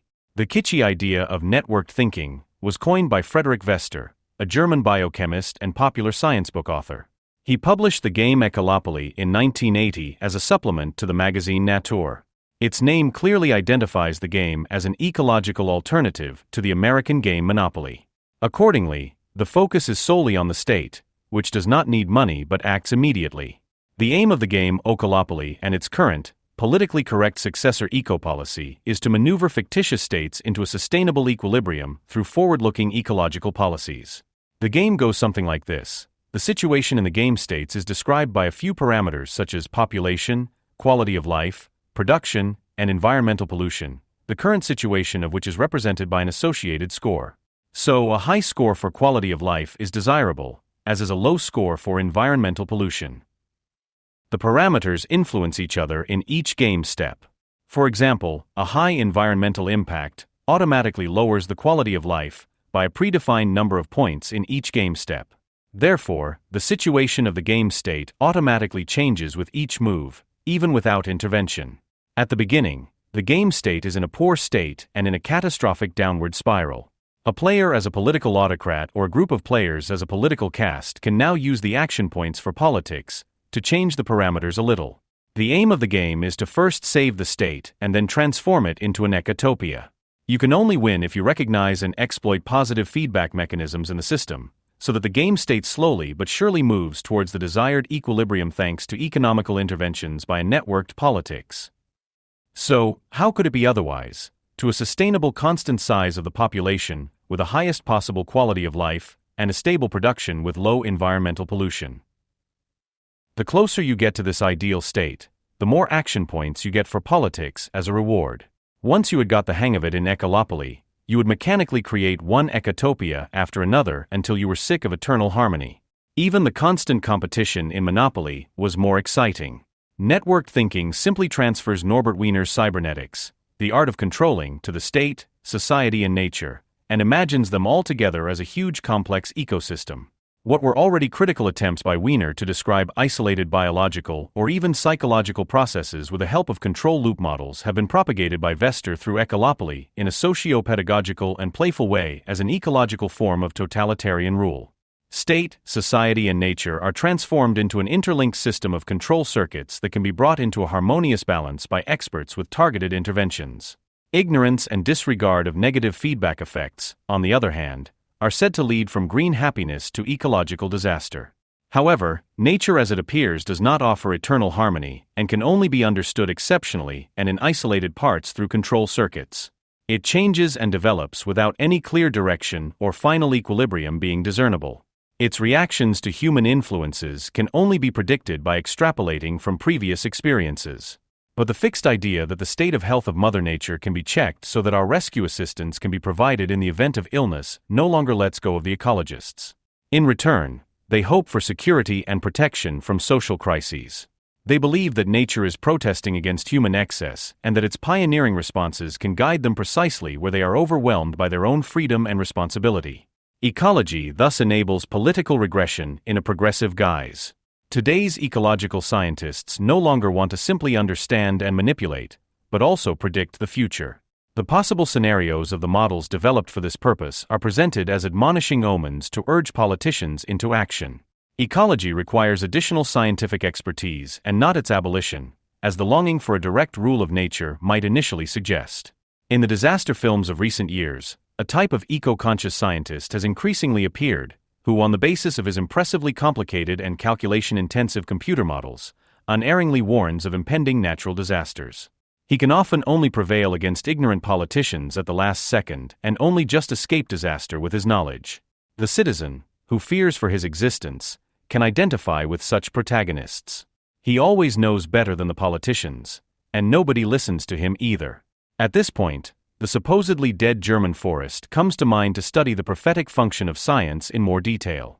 The current exhibition, First the Forest Dies, at the Waldhaus Freiburg provides an impressive overview of the history of the forest dieback debate. In the early 1980s, many German foresters noticed increasing damage to the forest stand. In 1981, based on the results of his pedological research, forest scientist and ecosystem researcher Bernhard Ulrich predicted, "The first forests will die in the next 5 years, they cannot be saved." End of quote. In connection with the forest damage, Bund warned of an ecological harakiri. In 1982, a special issue of Bild der Wissenschaft was published on the subject of forest dieback and warned of a cultural catastrophe. Mary Louise Beck, a member of parliament for the newly formed Green Party, presented the newly elected Chancellor Helmut Kohl with an ailing fir branch when the party entered the Bundestag. By 1983, forest dieback was ubiquitous in the media and the subject of all parties' election campaigns. The apocalyptic mood of the time can be seen from protest slogans such as "First the forest dies, then man," and "Forest dieback requires the willingness to make sacrifices from everyone." But the forests did not die. They even grew so magnificently that the annual Forest Damage Report, that was introduced at the time, has since had to be renamed the Forest Condition Report. The forest scientist Ernst E. Hildebrand, who by his own admission used to take part in anti-Waldsterben protests, wanted to get certainty and clarify the error in retrospect. His current conclusion, the hypothesis that rainwater, having turned acidic due to exhaust fumes, would continue to wash out the soil and cause it to acidify, has been confirmed in principle by many years of soil sampling. In many places, forest soil has become significantly more acidic and has changed its composition accordingly. Even the reduction of exhaust emissions could not prevent this. Hildebrand was also able to show that trees are able to extract sufficient nutrients from the acidified soil, which nobody who predicted the death of the forests had reckoned with. So because a chemical model of the effect of rain on forest soil was correct, the prognosis of its acidification was also basically correct. However, the biological ideas about the nutrient uptake of tree roots were completely inadequate. Science obviously knew far less about the forest ecosystem than the eco-apocalypticists suggested. There was no viable model for the Waldsterben prognosis. Hildebrand has prompted his gratifyingly self-critical research to exercise restraint in issuing warnings about the future of the forests. So he presented at the end of March in the Freiburg Waldhaus at the conclusion of his lecture amusing pictures of individual trees that grow in unexpected places under extremely adverse conditions. Their insubstantial blather from the forest dieback is most eco-prophets in retrospect, but not a bit embarrassing. The hysteria is rationalized and justified in retrospect. The local press reported on the opening of the exhibition. Quote, "But the experts are cautious, they don't want to trivialize, because research is still being done on the topic. The worst fears have been averted," says Forestry President Juice. "But we have enough problems in the forest that come from human hands." Forestry has become more important and more ecological. The predicted large-scale death of the forest did not occur because the greatly exaggerated presentation and the drama triggered a lot of measures. The word forest dieback has worked as a warning, says Rodrich von Detten from the Institute of Forest Science, who, with his team of employees from the DFG project Waldsterben, created the exhibition mainly on their own. The forest dieback has changed society, Rodrich von Detten is certain. Environmental protection was also seen as a very personal task. Quote end. This disturbing apology is aptly titled, "Useful Alarmism." A danger that never existed is better not trivialized out of deference to its ongoing research. Scientific rigor demands it. And after all, there are always some man-made problems in the forest. Environmental protection is perceived as an essential political and personal task, even if there is nothing to protect. Isn't this unwavering manic zeal wonderful? And the optimal position for the idealistic overall apocalyptic has also been found. If the forests had died, he would have been proved right. Since they are still alive, he is even more right. Because nobody knows how the forest works in detail anyway, nobody can check which measures are supposed to have saved it. And anyone who, on the basis of this overwhelming factual situation, still thinks that the care of the forests could simply be a refining cultural achievement and the trees are equipped for their simple survival even without ecological expertise is thinking unscientifically. Since the distinction between culture and nature still reminds us of human freedom and responsibility, it should finally disappear. In the current International Year of Forests, the German Federal Ministry of Food, Agriculture and Consumer Protection is supporting the Forest Cultural Heritage Campaign. In her welcoming address, Minister Ilse Aehner states, "Forests are deeply rooted in our cultural identity."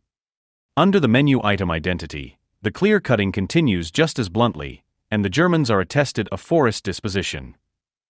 The groves of the Germanic and Celtic peoples were already German carriers of mythological spiritual ideas. Idioms would prove the deep connection between our art, culture, and way of life and forest and wood. Compelling evidence, the boards that mean the world, and to be blinkered. Ecologists visibly delight in the living forest, and after all that we already are, world champions, pope, etc. Now we are forest one. In return, they are now terribly worried about the level of the world's oceans and the weather forecast for the next 100 years. The climate catastrophe has replaced forest dieback. Ecological awareness needs such problems in order not to feel powerless against those it does not want to understand. The crisis is only seen or even projected where it can supposedly be averted with the help of experts, their forecasts and government measures. This also explains the overwhelming joy and relief felt by the German anti-nuclear power plant movement at the reactor catastrophe in Fukushima Daiichi. At long last, the disaster that had been predicted and feared had occurred elsewhere. Proof of correct ecological and networked thinking had been provided, and the government, hopelessly overwhelmed by the debt crisis, could be persuaded to prove its ability to act by abandoning nuclear power. Now, was the message on all the Green Party's election posters, and the government's prompt response proved them right. But just because the anti-nuclear movement is obviously driven by eco-political irrationalism and plays into the hands of the party, it does not make the phase-out of nuclear energy wrong and blindly optimistic about progress wiser. Even if they are fortunately immune to ecomania, true liberals remain loyal to their deepest convictions, against all reason and experience. This can be seen in the journalistic network Axis of Good, which, after the reactor catastrophe, argued that the situation in Fukushima was under control and that nuclear power was a controllable and affordable form of energy. Since these phrases were constantly belied by reality, the Axis now takes the cheap position that there have been worse catastrophes than in Fukushima and that all progress has its price. Optimism about progress, like the market apologetic that goes hand in hand with it, can only be maintained with a good dose of cynicism. Even without accidents, there have long been reasonable arguments against the use of nuclear energy. Its radioactive waste emits radiation for an eternity in human terms and must be guarded for just as long. Geologists cannot make any forecasts for the coming eons, so no suitable final storage can be found. Only well-considered interim solutions would be possible. Radioactive waste, if left unattended and improperly stored, poses a constant threat and requires constant attention. The problem will not go away by itself, unlike other types of waste, which decompose after a reasonably short period of time. The half-life of radioactive isotopes extends over millennia, and nuclear power plants provide fissile material that can be processed into nuclear weapons. The fact that the Germans, in particular, are implicitly renouncing an option for their own weapons program with nuclear energy is progress for that reason alone. The fact that the murderous mullahs in Iran are working hard to develop nuclear weapons, on the other hand, is of no interest to environmentalists. Anti-nuclear activists demonstrated their regional connection in the movement's capital, sunny Freiburg. No damage to Baden was their unequivocally limited demand. The fact that centrifuges are rotating in a uranium enrichment plant just outside Isfahan, a sister city of Freiburg, and that highly enriched uranium for nuclear weapons is being extracted leaves them cold. The mullahs want to destroy Israel first and have not yet definitively expressed their other goals, so regionally networked thinking is diplomatically reserved with prognoses and political conclusions. The practical green policy differs little from the environmental policy of other established parties, just as they differ little from one another. One of their special ingredients, however, is the political networked thinking, which is closely related to esoteric autosuggestion. Anyone who has ever read about the range of products available in shops for ecological goods will know the trick. If the esotericist has depression, he boosts his emotional household with a tea called Soul Sun. When he is angry, on the other hand, he reaches for the Harmony tea. When he is sad and despairing, for the Happiness tea. Similarly, when it comes to the next generation, if they are on the way, there is Mommy tea, and when they are finally here, Baby tea. And should the offspring be too sensitive or even slow on the uptake, then an infusion of Elephant Strong Organic Brat or Smart Cocoa will quickly remedy the situation. And the solution to the crisis is tackled by the Greens as follows. The crisis forces us to finally think of the economy and the environment together. How we can strengthen German industry, prevent the climate catastrophe and create 1 million jobs in the next 4 years. We show you here, one they fantasize blithely. They promise jobs made by Mother Nature, and suggest a secure job for everyone in the organic structure. They propagate a policy that is no longer based on human initiative, but supposedly follows the wise call of nature. Their current economic policy concept, the Green New Deal, assumes a parallelism between the current crisis and that of the 1930s and implicitly claims that the New Deal solved that crisis. But the United States was only able to overcome its own crisis by participating in World War II and the war economy it needed. They have adopted this twisted idea from a U.S.-American journalist, Thomas L. Friedman, who coined it for his green concept before the current crisis. By promoting green projects from the state treasury, He wanted to initiate the ecological transformation of capitalism and thus also secure the economic supremacy of the USA in the 21st century. In the midst of the current crisis, the Greens have adapted the concept. Instead of state subsidies for green projects, they now advocate for good persuasion, since the Western industrial nations have gone into debt up to their ears to save their financial sectors. Their vision, if they could convince the whole world of the green austerity course, the reduction of greenhouse gases, etc., they could sell them new green savings product lines and Germany could secure its position as a leading exporter of innovative green technology. That's how shrewdly the impending climate apocalypse should pay off. However, it seems doubtful that the emerging countries of the Second World will convert to ecology precisely during their economic race to catch up.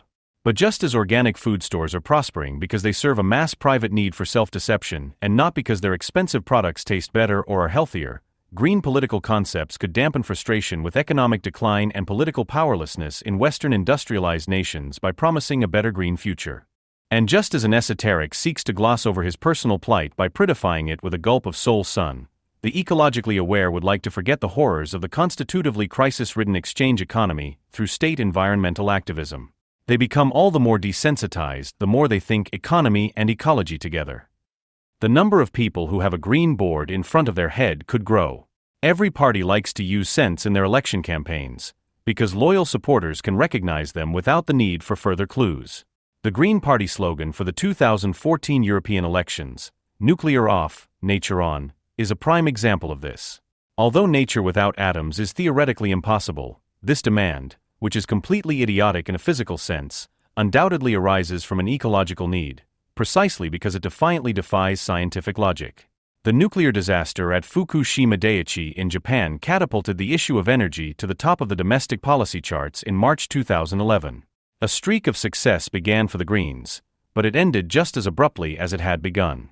The governing coalition of the CDU and the then FDP responded to the demands of a large majority of Germans by immediately accelerating the phase-out of nuclear energy and initiating the so-called energy transition. This meant that the ecological needs of the Germans were initially covered and the unique selling point of the Greens was gone. Nobody had expected the Merkel faction to take such a surprisingly radical step, and the energy suppliers have still not recovered from the shock to their business base. Since then, the Greens have not been able to match their top result in the state elections in Baden-Württemberg, as the government had hoped. With the nuclear slogan, they only called for the implementation of the agreed phase-out at the last European elections and pointed to their main goal, a quasi-natural energy supply. And the defiantly childishly cheeky point against the general requirements of logic is an indication that they themselves already suspect the irrationality of their plans. Since it cannot be realized, the environmental movement prefers to propagate its ideal of a sustainable paradise by drumming up support for a rebellion against dangers that supposedly stand in the way of its realization. Because no further catastrophe since Fukushima has helped them to develop new arguments, the supporters of the environmental movement are currently focusing on so-called fracking and are desperately trying to keep the topic in the headlines. In hydraulic fracturing, drilling first goes down into the old layers of the earth where a sought-after liquid or gaseous raw material has accumulated. However, if the raw material is widely distributed in the rock and does not flow to the borehole on its own, large quantities of water pumped into the borehole at high pressure can crack the rock and make it more permeable. Although this extraction technique has been known for a long time, fracking has only been used on a large scale since companies in the USA were able to optimize the water used with additives for the shale gas layers that are common there. Since its release in 2010, the film Gasland by U.S. environmental activist Josh Fox has been considered the documentary on the subject and is being discussed worldwide. After all, the film serves the ecological need for all the rules of the cultural industry. Fox himself lives on a remote piece of forest in a large water protection area in Pennsylvania. He had informed himself about the consequences of fracking because a gas company wanted to drill on his land, and later decided to make a film about his research. His documentary is characterized and held together mainly by clichés. Right at the beginning, Fox talks about his relationship to his piece of land, for example. Quote, "This is the place I know, the place I can't get out of my head. It's always there and it feels to me as if it's the source of all life. And it is. You need water to live." Unquote. He proudly recounts how his first word was hammer because, as a toddler, he helped his hippie parents build their house with their own hands, while the World Trade Center was being built in New York. Fox likes to play the supposedly authentic banjo in his free time, and his strumming can be heard throughout the film. The dramatic highlight is a scene in which Fox can be seen strumming his instrument in front of a few gas production plants on the freely accessible site, wearing a gas mask for no apparent reason. Also included are romanticized nature shots and, as the ultimate eco-shock, images of an allegedly endangered species, the pronghorn, a native antelope. In reality, the population of this species is in excellent health, but when it comes to idolatry of nature, the cultural industry has only a limited canon of motifs at its disposal. The drivel in the documentary revolves around a political conflict. The protection of nature serves as a supposedly higher argument against the interests of industry. The title Gasland is an ironic reference to Woody Guthrie's song This Land Is Your Land, but this folk classic, well known in the USA, is not actually about protecting the familiar soil, but about an old American dream, an equal chance for everyone to get a piece of God's own country, to take their lives into their own hands. The film shows individual cases in which fracking drilling near towns has led to dangerous pollution of local water sources or the surrounding air. Affected residents and experts demonstrate the risk of fire and explosion from leaking gas, and some report serious poisoning from fracking chemicals. The responsible extraction companies were reluctant to pay compensation, however, and were only hesitant to implement additional safety measures. State exemptions that would have freed the many small shale gas extraction plants from a usual state control of drinking water and air would have helped them. For those affected in the USA, this is an unfortunate situation. Often, only legal action can provide them with at least financial compensation and consideration. To the extent that the film has increased their chances of receiving adequate compensation and has led to better, scientifically based monitoring of shale gas extraction, it has served a useful purpose. However, the general natural disaster that is emotionally suggested to the viewer does not actually take place at all. The documented cases are not the rule but the exception in what is now over 1 million fracking wells in the USA.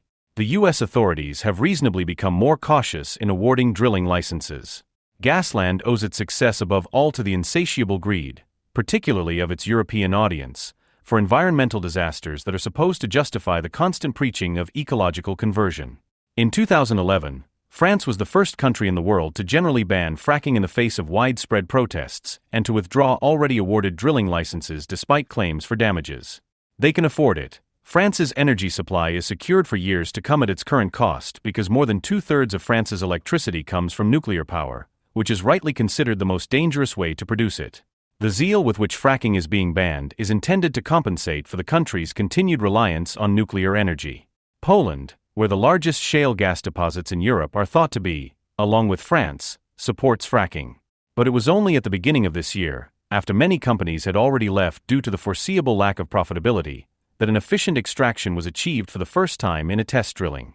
Only a few shale gas deposits are known in Germany, and a comprehensive extraction as in the USA is not even theoretically possible. A bill is currently being discussed that strictly regulates fracking and completely prohibits it in the vicinity of drinking water areas. This sounds like a pragmatic regulation and is indeed a sensible reaction to the exaggerated debate. But for German environmentalists, it is of course a matter of principle. They are calling for a total ban, and television professor Harald Lesch speaks for them.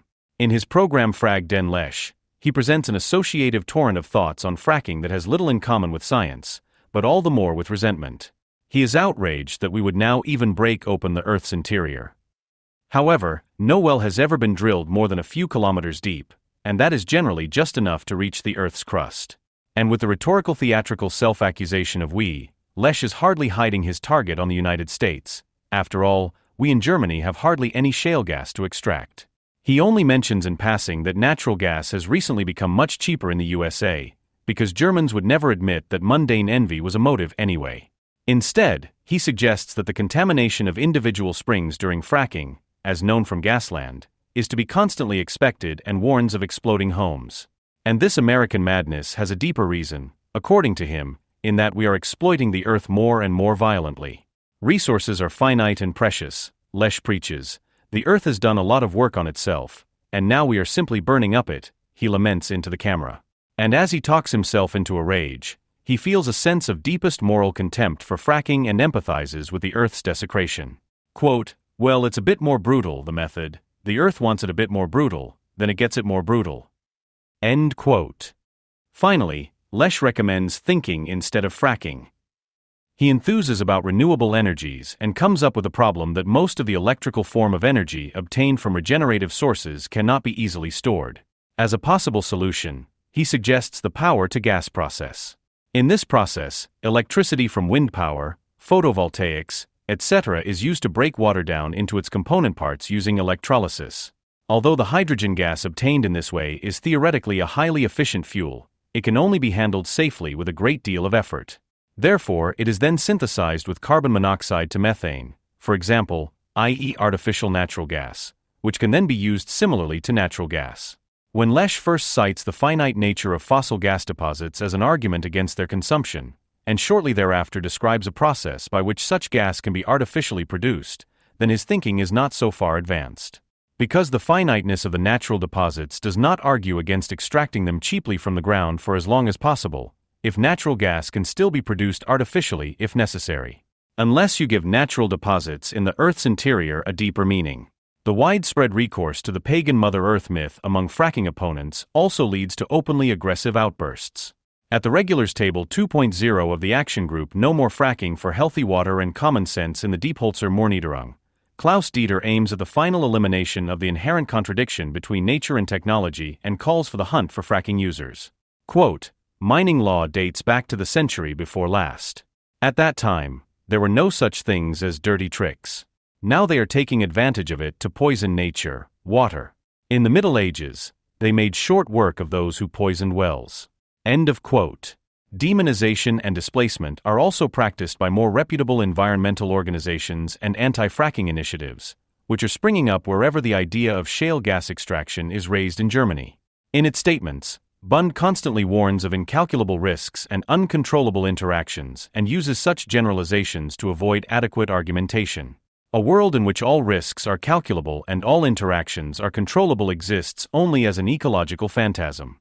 Even the cleverest planned economy could not create it. Every reaction or development in nature can only be estimated on the basis of previous experience and theoretical considerations, and can therefore never be predicted with certainty. However, the excitement about fracking does at least distract from the obvious difficulties of the German energy transition. The environmental movement has blown up the modernization of the energy supply into a decisive battle for Germany, and is now under a certain pressure to justify itself because the massive subsidies for renewable energy are causing electricity costs to rise ever higher. The fracking hysteria also makes people forget that in Germany, so far, only the drilling of geothermal wells, which is supposedly so natural, has led to bad experiences. In the town of Stoffen im Breisgau, for example, drilling for a small geothermal power plant in 2007 first hit a layer of gypsum and then groundwater. Since then, as a result of this artificial connection between the two layers, the gypsum has been slowly setting with the water, similar to the way gypsum filler is processed. In the process, the gypsum layer increases in volume and lifts the ground under parts of Stoffen. This causes cracks in the foundations of the houses due to the shifting of the soil, and even the risk of collapse. The increase in earthquakes, which geologists in the USA attribute to the use of fracking near tectonic stress points, is also known in Germany's eco-state of Baden-Württemberg and in Switzerland as a result of geothermal projects. Permission to install private geothermal probes, which was easy to obtain for a while, is now only granted cautiously by the authorities, who also exercise restraint when it comes to large geothermal plants. However, environmentalists refuse to accept the fact that even renewable energy production methods involve certain risks, preferring to cling to the problem-free image of naturalness. In most cases, however, renewable energy generation can only function in a much more complicated way than the extraction, transportation, and subsequent targeted combustion of fossil fuels in conventional power plants. Since renewable sources provide less energy density than conventional sources, many smaller units have to be installed. Only entire wind farms and huge areas of solar modules can generate energy on an industrial scale, and that requires a lot of control technology.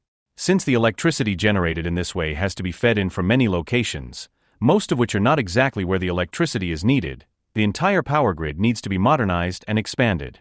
And the often irregular availability of electricity from renewable energy sources requires its conversion into storable forms, such as the aforementioned power to gas. This additional technological effort is already beginning to pay off because modern wind turbines generate electricity very efficiently. Of course, it is quite natural. But the good ecological technology should come from Germany as natural, which the TV ecologist Lesch also unashamedly trumpeted. If we in Germany don't make the energy transition, then nobody will. I think we can do it. We have the research and engineering tradition. We already have a fantastic infrastructure that we don't really have to change much, just a little. Then we could create an energy network here in Europe that others would envy. They will come here and say, "Man, how did you do that?" Quote end. Because Lesch knows his Pappenheimer. The Bio-Germans want to go down in history as environmental champions. But he reminds them immediately that the propaganda for the energy transition should always refer to a higher goal, and in the beginning, we will sell it. And at some point, electrical energy, i.e. premium energy, will be so well distributed around the world that we can give it away. Then we could be concerned with something completely different than making money from energy. Then maybe we could take care of a few essential things in our lives. In the long term, the energy transition could lead to a much better world. End quote. Lesch energetically ties in with the actually frowned upon idea that the world should recover from the German way of doing things.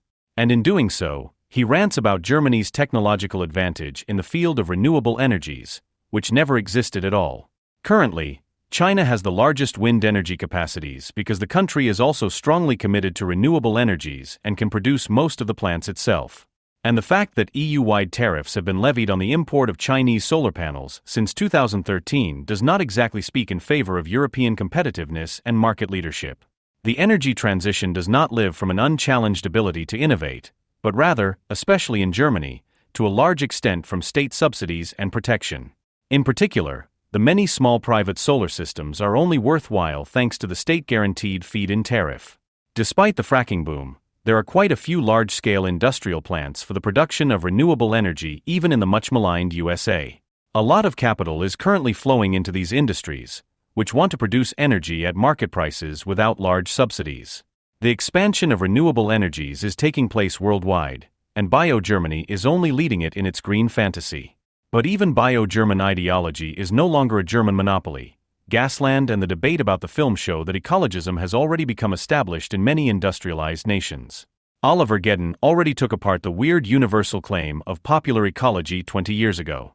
It sees itself as a leading or overarching science that, in contrast to other natural sciences, does not reduce its objects of study to isolated objects. It is said to have a holistic approach and, through its networking character, is supposed to be able to solve the environmental problems that are allegedly caused by the reductionist sciences. And this idea also resonates with the slogan "Atom out, nature in."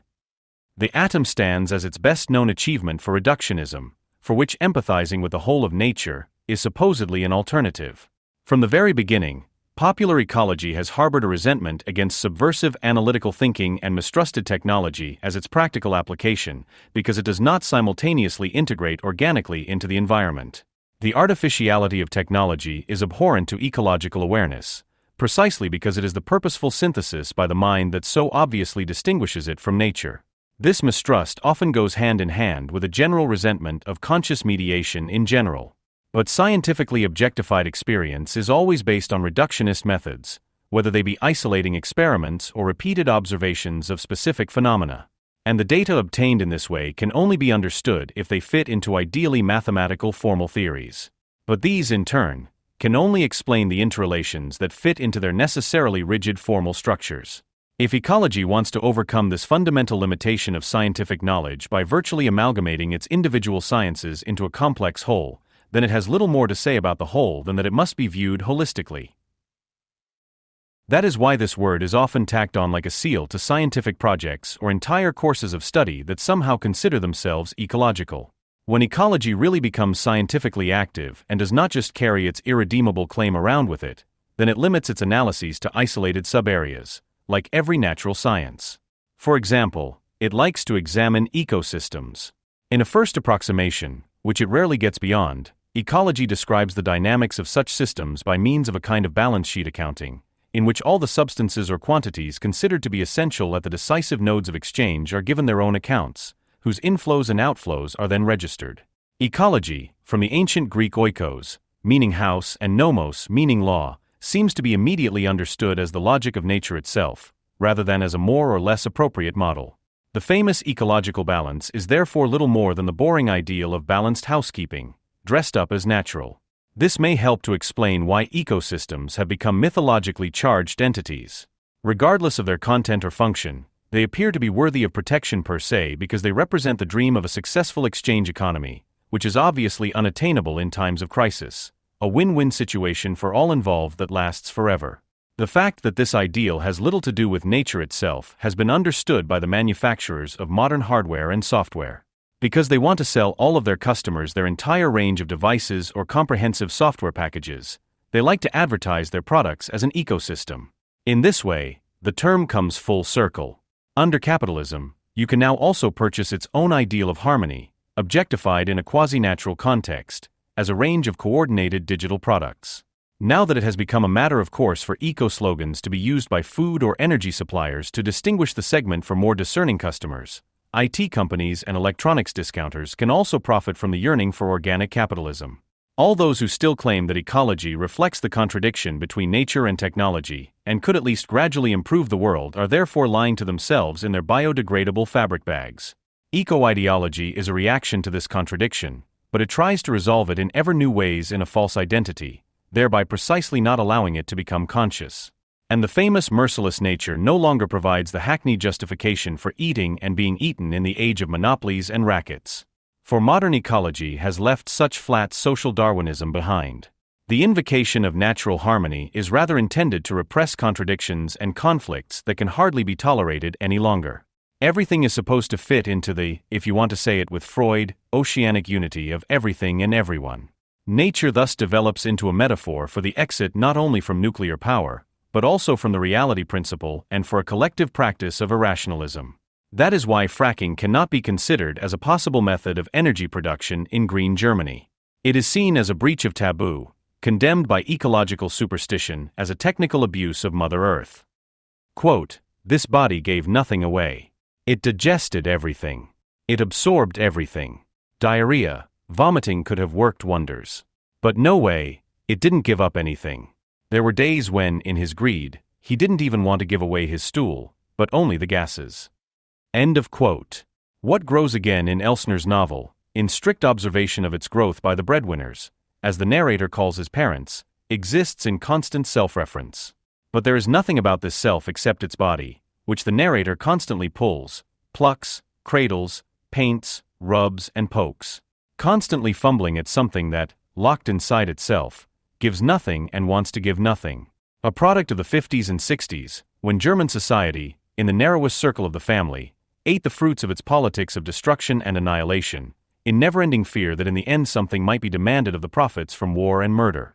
Hence the greed to just not give back what was culpably incorporated. It is a complete appropriation, which was later reflected in the maggot-like fat body of coal, as well as in the anorexic skinny bodies of the RAF activists, who refused to be fed. And today, food is a constant topic of conversation, whereas 50 years ago it was a topic for housewives, a truly domestic issue concerning the satiation of the husband and children, which the mother took care of and had to take care of. To withdraw from cooking was therefore always considered proof of female emancipation, and often also a flirtatious gesture to avoid being associated with the plain and simple-minded housewife. Now, since these tasks are actually being taken on less and less by women, it seems that an entire society is developing into a bunch of housewives. The ideological character of food as nourishment bears witness to a pars pro toto constellation between parent and child, consumer and industry, population and state. It should be noted that the political charging of food is not only idiotic, but in its only actual practical consequence, namely renunciation, initially represents a deprivation, even if it is experienced as a desire. However, granting private culinary preferences a moral legitimacy, a political relevance, in order to elevate them to the status of a political judgment, is a gruesome point of the seemingly harmless political privatization, because it demands victims for the sake of examining the willingness to make sacrifices. In this context, conscious nutrition is neither a judgment nor an actual action, but rather has the autistic quality of a manic substitute action. First of all, generally speaking, conscious consumption is preceded by the idea, or rather the wish, that one is acting in the interests of everyone else. What should everyone else do? They should, according to the moral imperative, eat, dress, and move in a way that is as environmentally friendly as possible for animals, resources, and people. The available products are limited, as is the political engagement that the conscious consumer seeks, which remains within the narrowest framework of his or her reproduction, his or her homemaking side, his or her physicality. The body is at the center, and the question is what it can and should incorporate. In contrast to Cole's figure, however, too much flesh is just as frowned upon today as is excessive thinness. Having been identified as aesthetic ideological extremes, they have since been replaced by healthy physicality. What our society, with its latent eating disorders, despises about these extremes is not what characterizes the core of an eating disorder, the permanent mental and emotional fixation on food, with absolute submission and discipline, which it at least tends to share with the pathological cases, but rather that the latter would not practice their eating disorder with complete self-control. Accordingly, popular therapies often aim at cooking classes and the internalization of healthy nutritional principles. The ideal of vigorous health accepts neither fats nor skinny models, but propagates streamlined bodies. Health is a potential for both performance and suffering, which must be trained seriously in sports, and when it comes to eating, must be funneled in only comparable to voluntarily stuffed geese. Consequently, the aesthetic role models of the Germans are currently soldiers and mothers, and the modern braided hairstyles with their effeminate harvest festival flair and the macho, martial undercuts with side parting are reminiscent of the Nazi comrades from the films of the Nazi slut, Broder Riefenstahl. The Germans are a nation that has always been inclined to see the ideal of woman in the cow and that of man in the cull, Thomas Mann aptly remarked in the 1920s. Along with this, people are once again eating what is on the table, as subscribers to vegetable box schemes are happy to let themselves be dictated to by the seasons, their health and their political conscience, as their parents once dictated to them, what should be eaten and when. Needs have never been an argument for production. The fact that they are now no longer even suitable for consumption as a financially strong group is madness. However, the trend towards regional agriculture and production is not seen as restrictive narrowness, but as closeness. This would avoid unnecessary exhaust fumes during transport and strengthen the regional economy. Just as the German murder of Jews is connected with German infrastructure, i.e., Auschwitz with the Autobahn, it is obvious that the discussion about exhaust fumes in the ecological left is characterized by the association with gassing.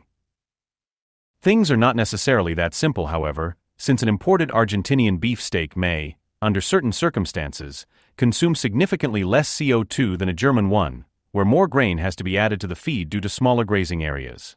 Especially since, in view of the overproduction of meat, there is no direct relationship between meat consumption and the number of slaughtered and transported animals anyway. However, conscious nutrition becomes explicitly political primarily in the face of apocalyptic ideas associated with planned free trade agreements with the USA or with American corporations. Implicitly, however, regional nutrition is always directed against the import of food produced abroad. Apart from the fact that Germany, without once again pursuing the annexation of southeastern Europe, can hardly provide enough agricultural land to feed its population, food imports are primarily used to exploit the different wage levels and keep food costs as low as possible. Without the low prices and enormous state subsidies of unprofitable German farms, however, the low-wage policy of the world's leading exporter would not be sustainable. While the subsidy policy contributes to the environmentally unfriendly agricultural overproduction, the defense against food obtained on the world market amounts to nothing more than protectionism. From an economic point of view, the tendency to secure food supply independent of the world market is nothing more than a war economy in peacetime, which is operated by the state in the form of agricultural subsidies, but otherwise on the initiative of the Volksgenossen. Germans, by German lemons. And on every square kilometer of space one dreams his focus dream, Tucholsky scoffed in 1932, when in the wake of the global economic crisis, the Western industrial nations embraced protectionism. Germans, by German bananas. The left quoted him as recently as a few years ago, feeling superior to the right-wing rabble. Yet it was they who demanded political correctness in, at least international coffee consumption and meat-free nutrition as a cooking pot consensus, making politically correct nutrition capable of winning majorities. Meanwhile, the Germans are apparently rediscovering their predatory nature, albeit on condition that the animal was raised in the same domestic environment as the same vegetables as themselves. It's all about meat from the flesh, as shown not least by the mass outrage over the Greens Veggie Day and the increased number of hobby hunters, despite the general decline in meat consumption among Germans according to statistics. In view of the increasing demand for regional products, the organic industry now also has a problem with serious consequences. It has the smell of cosmopolitanism. Organic tomatoes can grow anywhere, even in Israel, because nature does not only exist in Germany. This shows that there is an increasing gap between organic and regional beliefs. Wind power plants, for example, take into account the nature of the surrounding area, flora and fauna, but not the nature of the population, justified concerns and needs. Different rules apply there. In Germany, environmental protection is a form of homeland security. Nature may be international, but the cultural landscape knows its origins very well. And there is a reason for this in the event of an emergency, which is only rehearsed in the allotment gardens of the peaceful self-sufficient. Ultimately, fertile German soil always serves as a supply in the event of war. Agricultural self-sufficiency and regional authenticity are therefore terms that exude murder and mayhem. In the 1930s, Lion Feuchtwanger characterized German farmers as follows: they became nationalists out of instinct, because they sensed that only the prospect of being taken care of in the event of war would keep the German farmer going.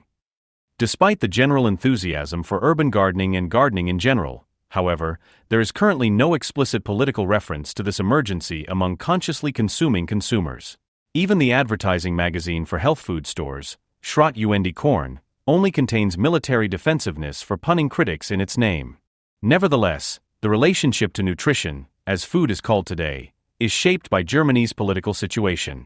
The population may be willing to eat meat-free stew on Sundays if it means winning a war, but it refuses to make such sacrifices for every little flower by the wayside. This current, national, robust attitude is certainly also one of the reasons for the current low poll ratings of the Green Party. Quote, "The people of Baden are said to be addicted to harmony, to overcome contradictions in a good way, Baden solution, and to have understood that giving and taking are wise actions for good relations. They are also sensual connoisseurs with a sense of diversity." All this can be found in Baden Beef, Sonntagszeitung Freiburg, February 4, 17. Anyone who still seeks to enhance their folkish origin with regional food, as if they were not German enough, is apparently standing with half a foot in the cooking pot of their own people. One might think that the intrusive German communalization, which has been spreading in Germany for about 10 years in the form of regional vegetables, native folklore and folksy propaganda, is actually always invoked to avoid this, the devouring and being devoured. But wheat field and field of honor, agriculture and war economy are too close to seriously assume any national relief in terms of capital cutting and stabbing.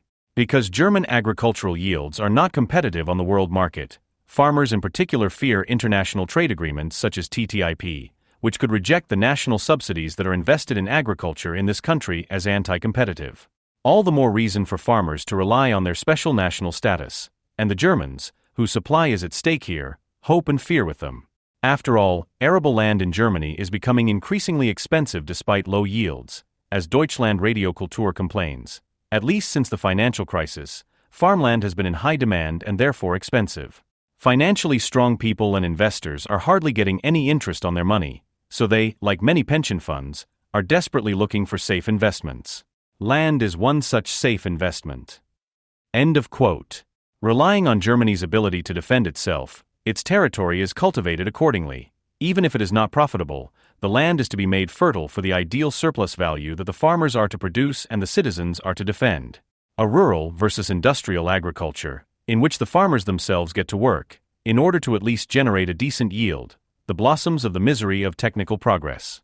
Because while agricultural science is now working on a way to cultivate the land with almost no farmers at all, patriotic consumers of regional products delight in the time-honored slave labor of their fellow countrymen in the fields, and enjoy it in the form of family vacations, excursions, or tours for school classes in the countryside.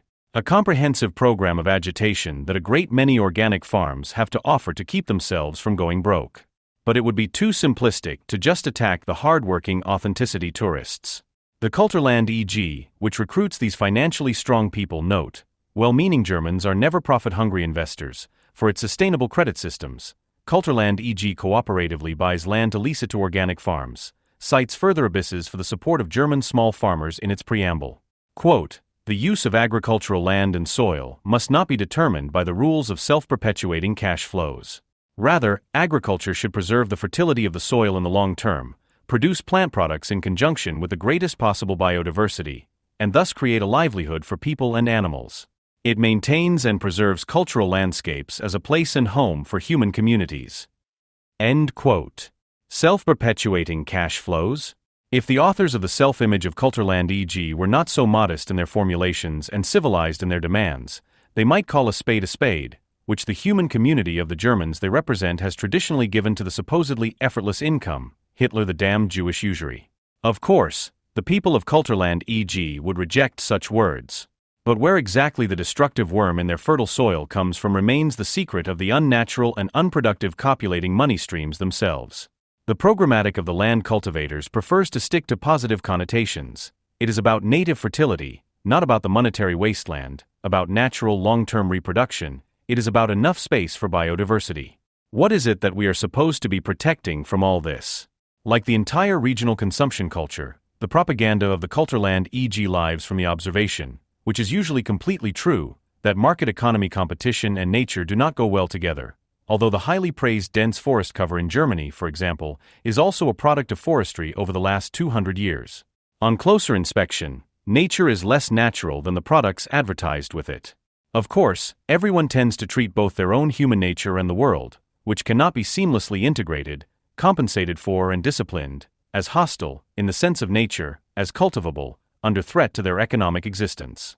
It is not just the case, as it is now commonly believed, that hunger is no reason to produce, but hunger is just as much a disruptive factor for production, hindering operations and fought against as a disturbing physical impulse, with the state stepping into the breach as the overall societal nurturer. Apart from that, nature is by no means part of a cultural landscape, home, or the political counterpart to the organic cultural landscape, the Volksgemeinschaft, even beyond its economic usability. Wind turbines, non-native animal species, which, by the way, is referred to as biological invasion, or new buildings in Kreuzberg can also be considered as culturally or culturally landscape corrosive.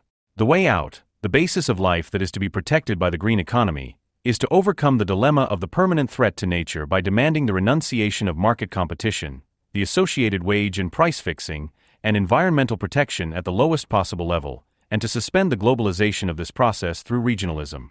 A strictly controlled national economy of this kind shifts economic competition to the domestic issues of ideological expediency, who and what contributes the most to the preservation of the basis of life and the cultural landscape. This is the question of conscience that regionalism in the simulation of a self-sufficient war economy poses to the committed community. A race of ideologically motivated malnutrition in which the whole population is supposed to participate. Since the world economic crisis, Germany has been relying on precisely this trust of the population in political ruthlessness towards the outside world through moral unity within. The Tourist Information Office of the Brandenburg municipality of Grünheide presents itself, right on the outskirts of Berlin, in a forest area crisscrossed by lakes and rivers, lies the municipality of Grünheide, Mark. The paradise for cyclists, hikers, climbers, anglers and water hikers is particularly suitable for city dwellers and athletes who are drawn to nature for recreation. However, the idyll could soon be over, because from summer 2021, 500,000 electric cars a year are to be produced locally on a 300-hectare site by the sustainable luxury brand Tesla. The fact that the production facility, known as Gigafactory 4, is to be built in Brandenburg and will be powered exclusively by renewable energy, and that Grünheide could in future be mentioned in the same breath as Reno, Buffalo and Shanghai as the home of future-oriented electric mobility, has, as expected, filled the responsible politicians and commentators with eager anticipation. However, the 200 residents who demonstrated against the hastily decided deforestation on January 18, 2020, were hardly enthusiastic. They also fear that there could be problems with the water supply. At the beginning of the year, the local water board warned of possible problems with the supply due to Tesla's announced water consumption of up to 372,000 liters per hour. The two environmental organizations Grünliga and the Verein für Landschaftspflege und Artenschutz in Bayern VLAB had also filed a lawsuit against Tesla's settlement, thus achieving a temporary halt to the clearing. However, the Higher Administrative Court of Justice rejected the urgent applications in the second instance at the end of February, whereupon the clearing work was continued. At this point, opponents of the project were already being vilified nationwide as eccentric nature freaks and nitpickers in a frenzy of litigation. Apparently taken aback by the extent of the political and media outrage, organized environmentalists also came into conflict. Finally, the Green League meekly distanced itself from the Bavarian Association for the Protection of Species, which was suddenly suspected of climate change denial and branded as a right-wing group bent on subverting the system. The Green League's protestations that it had neither sympathy for right-wing ideas nor wanted to stand idly by and watch the protests being co-opted have, however, achieved little. While the FAZ newspaper asked under the programmatic headline The Uprising in Tesla Forest whether innovative large-scale projects in Germany were still feasible with such tree-loving critics of capitalism, the Handelsblatt newspaper no longer understood the world. Welcome to Absurdistan. The political magazine Panorama, which specializes in proudly demonstrating its attitude by parroting government positions, also attested to a culturally influenced resistance to change. It sounded like the big coup. The electric car maker Tesla wants to build a gigafactory in Brandenburg. But where change knocks, German protest culture is not far away. Quote end. However, it was the Greens, who were once so close to the protest movement, who put paid to the rebels in Tesla Forest.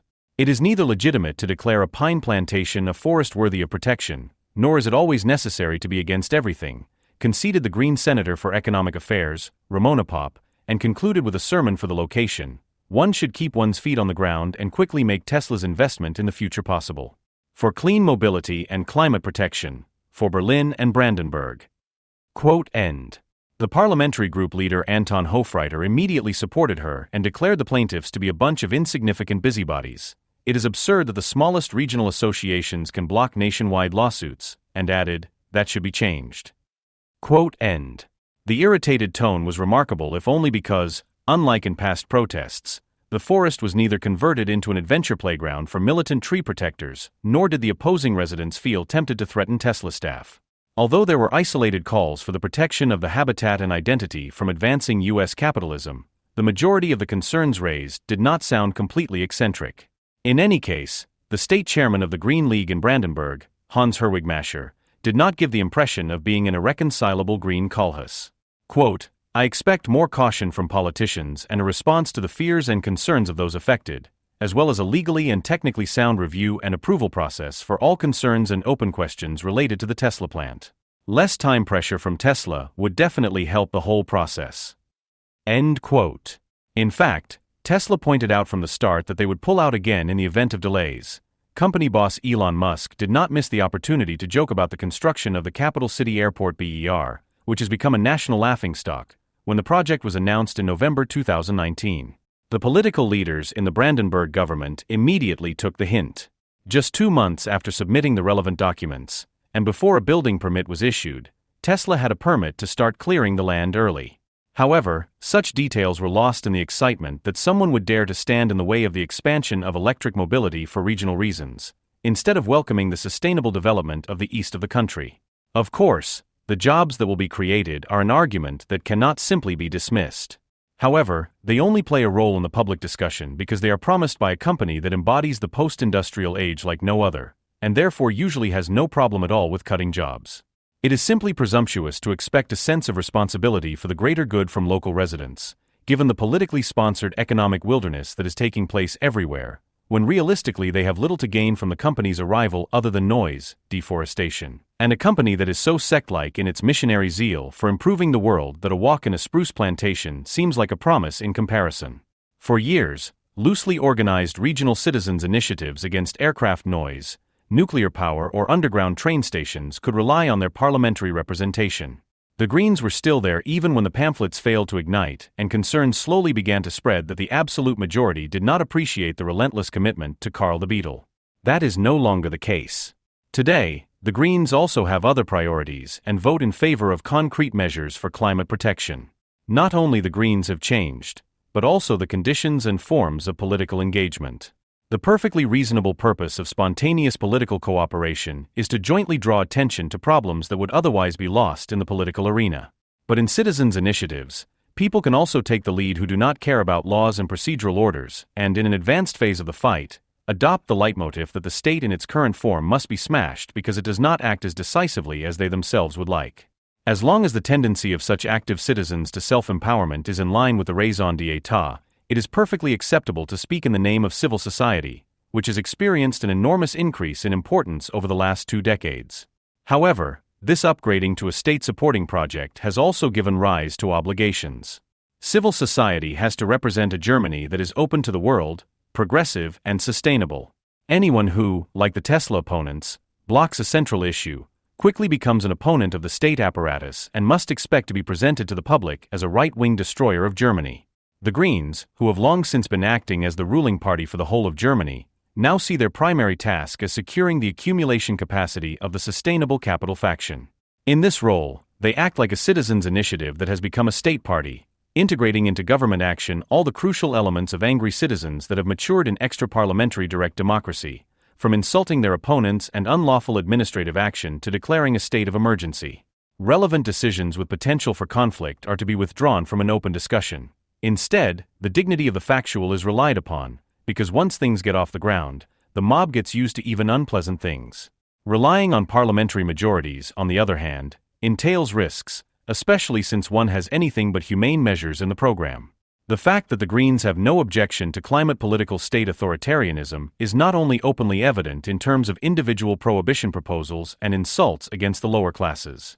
In order to burn no bridges, they tried 2 years ago to give their pet project of climate protection a place in the Constitution, but failed in the Bundestag. What climate activists are selling as a necessary measure would have far-reaching consequences for parliamentary democracy, which would begin with granting a party the right to enshrine its political positions in the Constitution, thereby expanding its constitutional powers to control parliamentary discussions and negotiation processes, while taking advantage of the permanently fueled panic-stricken mood. Party leader Annalena Baerbock would prefer to have every decision taken in Parliament measured against whether it is in line with the decreed sustainability strategy. Quote, "In principle, a climate proviso would have to run through all levels of government, federal, state and local. All decisions must be measured against climate protection." Unquote. Majority decisions would be null and void as soon as the watchful climate commissioner vetoes them. In this logic, Parliament is a political risk factor. Politics would not have to represent interests first and foremost, but rather to manage the constraints and to manage the voter as conflict-free as possible with the help of communication strategies based on educational recognition. However, this tendency, which can be observed not only among the Greens, to push citizens out of the political sphere can only be described as a transition to an authoritarian state to a limited extent. Technocratic solutions are increasingly preferred, in which political measures are not implemented in an authoritarian and agitating manner, centrally and quickly.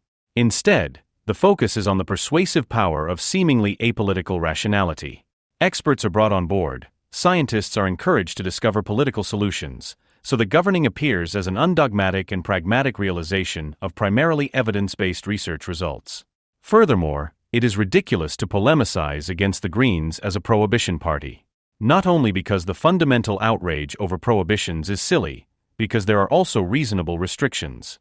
The Green rigorism goes hand in hand with the defense of certain private freedoms, which even lend legitimacy to authoritarian fact-finding in central social areas. Those who do not stand in the way of the conversion to green capitalism may and should experiment in a variety of ways in their private lives. Contrary to what the political science theory of post-democracy suggests, the population should not be seen as a mass of people who are exclusively guided by social technology and politically bypassed, and to whom sham issues are presented that have been co-opted by the culture industry. In Germany, at least, the implementation of political decisions is accompanied by the declared aim of activating the population for measures that objectively run counter to their interests. If only because one wants to have learned from history, the impression must not arise that authoritarian rule is being practiced. Instead, the approaching end and joint responsibility are invoked. The announcements aim to encourage individuals to participate, and they are encouraged to take a closer look at who deserves a sermon. Those who still haven't grasped what it is about are, so to speak, forcing the anti-authoritarians to put their foot down. Then there is denunciation and pathologization, of course exclusively in the name of solidarity. In particular, when the relevance of the issue makes it impossible to manage quietly, the combination of political panic-mongering, scientific end-time prognostications, and media-driven mobilization of the population creates a hysterical and somewhat paranoid social mood in which economic impositions and massive restrictions of freedom appear as the last, even meaningful solutions. No wonder that the corona crisis became a test for the climate change emergency at an early stage. The FAZ reported that Luisa Neubauer, who was suffering from withdrawal symptoms due to being neglected by the media, was finally regaining hope for the climate thanks to the determination shown in the fight against the virus, while the Green Prince of Tübingen, Boris Palmer, was prompted to come up with constructive ideas for the post-corona period due to the isolation of people. Quote, "Cognitive psychology explains why Italy is sealing itself off from 10 million people, but how all other countries are not taking anywhere near as decisive action to counter climate change." Unquote. The fact that nature conservation was not an option in Greenified is because the focus is now shifted to global solutions and sustainability at the local level, rather than on green homeland security. This change can be exemplified by the loss of significance of the myth of the German forest. Father Rhine and the Alps were also worshipped, but no landscape ever enchanted the Germans as much and as deeply as their forests. The Romantic Ludwig Tieck, 1773–1853, introduced the term forest solitude in the early 19th century, thus helping to express a widespread need for linguistic expression. The forest as a place of yearning was projected as an alternative world to civilization, as a place of refuge for nature lovers seeking meaning. The romantic aspect often tipped over into the questionable, with the forest inviting sentimentality, which one denied oneself in the rough and tumble of everyday life in dealing with others.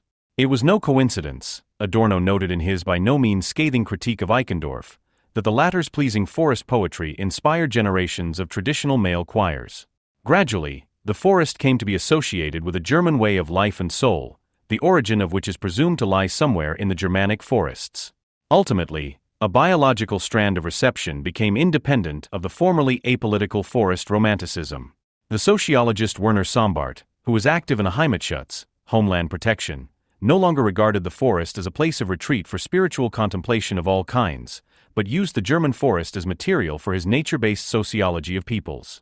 Shaped by northern forest wilderness, the Germans are to be understood as a blood-related forest people, in contrast to the restless desert or migratory people of the Jews, who are drawn to the asphalted cities, which appear to the deeply rooted as an immediate continuation of the desert. The German forest also eventually became a fixture in National Socialist propaganda, which saw it as a model for human society, rooted, structured, and awe-inspiring. Hermann Göring, the Reich Minister of Forestry, wanted reforestation of conquered territories, while Heinrich Himmler believed that Christianity would be replaced by the Germanic forest religion. However, the Germanic forest esotericism did not always catch on with the masses. The Blood and Soil film The Eternal Forest, which premiered in 1936, was a box office flop and was withdrawn from distribution a year later.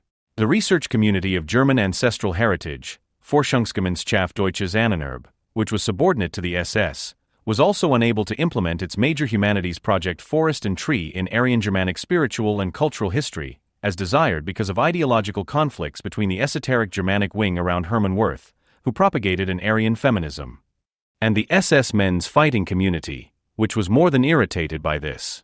Just 2 years after Germany's surrender, the Schutzgemeinschaft Deutscher Wald, SDW, was founded with the aim of critically monitoring the deforestation measures of the British occupying forces. The SDW's idea that forests should be seen as dams against the storm surge of over-civilization was integrated into the alternative struggles against forest dieback in the 1980s. This is where the Green Party began.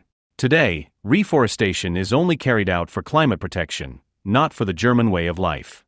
Hardly anyone will experience Germanic feelings while walking or jogging through the woods, or feel their blood-related superiority. A movement to merge people and forest would be exposed as ridiculous today. Over the past few decades, an increasing mental and actual distance between the German population and the forest can be observed, especially among younger and urban people, writes Johannes Zechner in his book The German Forest, 2016, which is conceived as a history of ideas and is well worth reading. Nevertheless, there is a regular audience for touching anecdotes about the forest.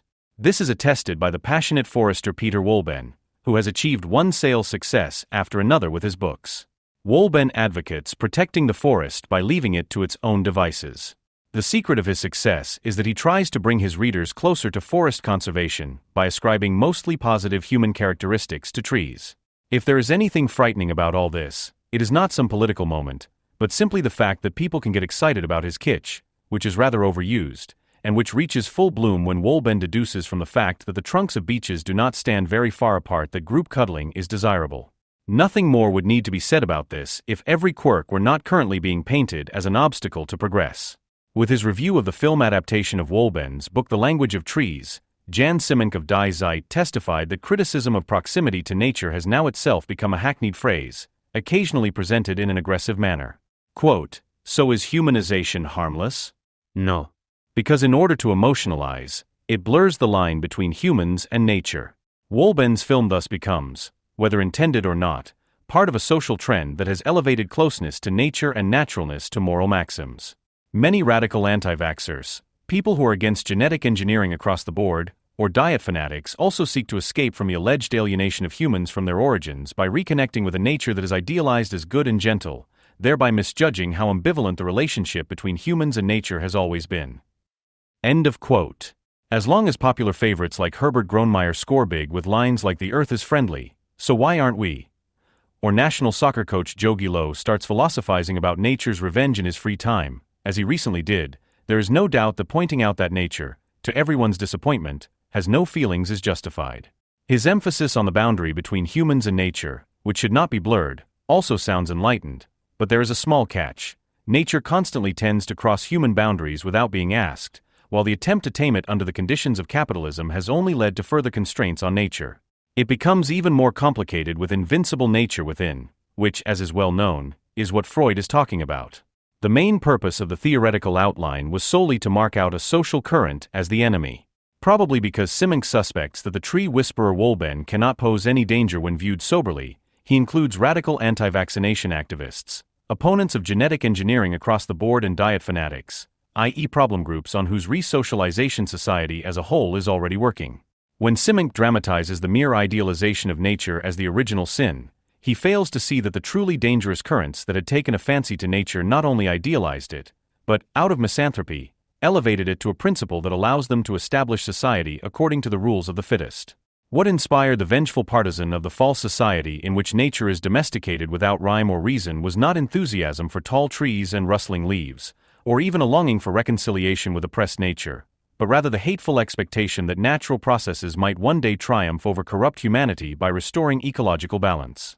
And so it is still not Wolben's readers, enchanted by talking trees, who dream of a human-free nature, but the apocalyptic climate protectors, about whom it will probably not be possible to read in the newspaper, for which Simek writes that it is a by no means harmless movement.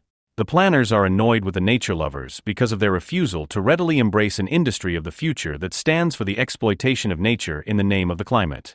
Wolben was even criticized by his forestry colleagues, who, unlike their romantic colleague, know what is important today. Quote, "Instead of sustainability, the film propagates a Bambi-like land of milk and honey. Commercially, that may be good, but it contradicts our responsibility towards forests and people, especially in times of climate change." Quote end. As a party that wants to govern at the federal level, the Greens cannot just produce panic, they also have to come up with realistic visions, otherwise their program would amount to psychiatry or suicide. How they are constituted can be illustrated by the example of Anton Hofreiter, whose primeval Germanic appearance should not obscure what he and his party are really about. Quote, "The settlement of a technological pacemaker is a good impetus for the modernization of the automotive industry in Germany. It is unmistakable, the signs point to e-mobility. Now the federal government must set the course for electric mobility, for example with a purchase premium paid by buyers of oversized gas guzzlers, and an offensive for private charging stations. It is also important to establish by law that from 2030 only emission-free cars will be launched on the market." End quote. The extensive use of words such as pacing, setting the course, or offensive already provides sufficient information about the technocratic character of the design ambitions of a politician who seems to view society exclusively as an object of his intentions of manipulation. Esoteric mustiness and natural rootedness are merely dragged along here as folklore. The tone is set by the unconditional commitment to the development of productive power. The illusion that technical development is on one side and that one can therefore unhesitatingly boast of being the executor of unstoppable trends, according to Walter Benjamin, has already made organized German labor compliant and corruptible. Today it is mainly the Greens who see themselves as being tied to the development of productive forces. The more panic is produced, the more significant their role as an innovative party that will save the world, or so the idea goes. But the Green brand of optimistic progressivism differs from past forms of technology-inspired salvationism in more ways than this. The social democratic or pro-Western belief in progress of earlier days drew its enthusiasm from the intention of improving society for its members through the use of technology.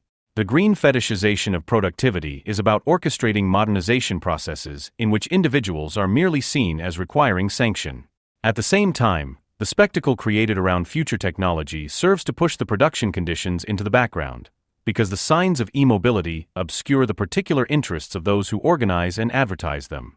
Production, the purpose of which continues to be profit, appears as scientific rationality in the service of humanity, while economic laws continue to determine, which are neither rational nor predictable.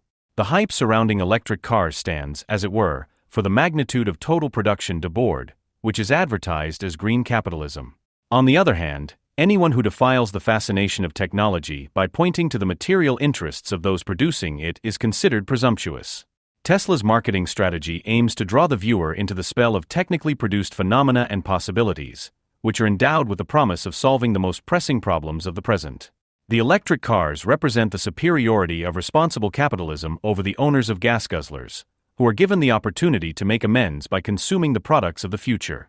Tesla does not use conventional advertising, but relies on sensational event marketing. The latest products are presented to a selected audience at show events, who celebrate the piles of metal like pop stars.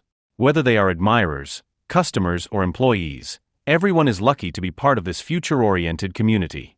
Always in the front row, company boss Elon Musk, who markets himself as a universal genius of the 21st century, works 120 hours a week according to his own account, and thinks little of union work in his company.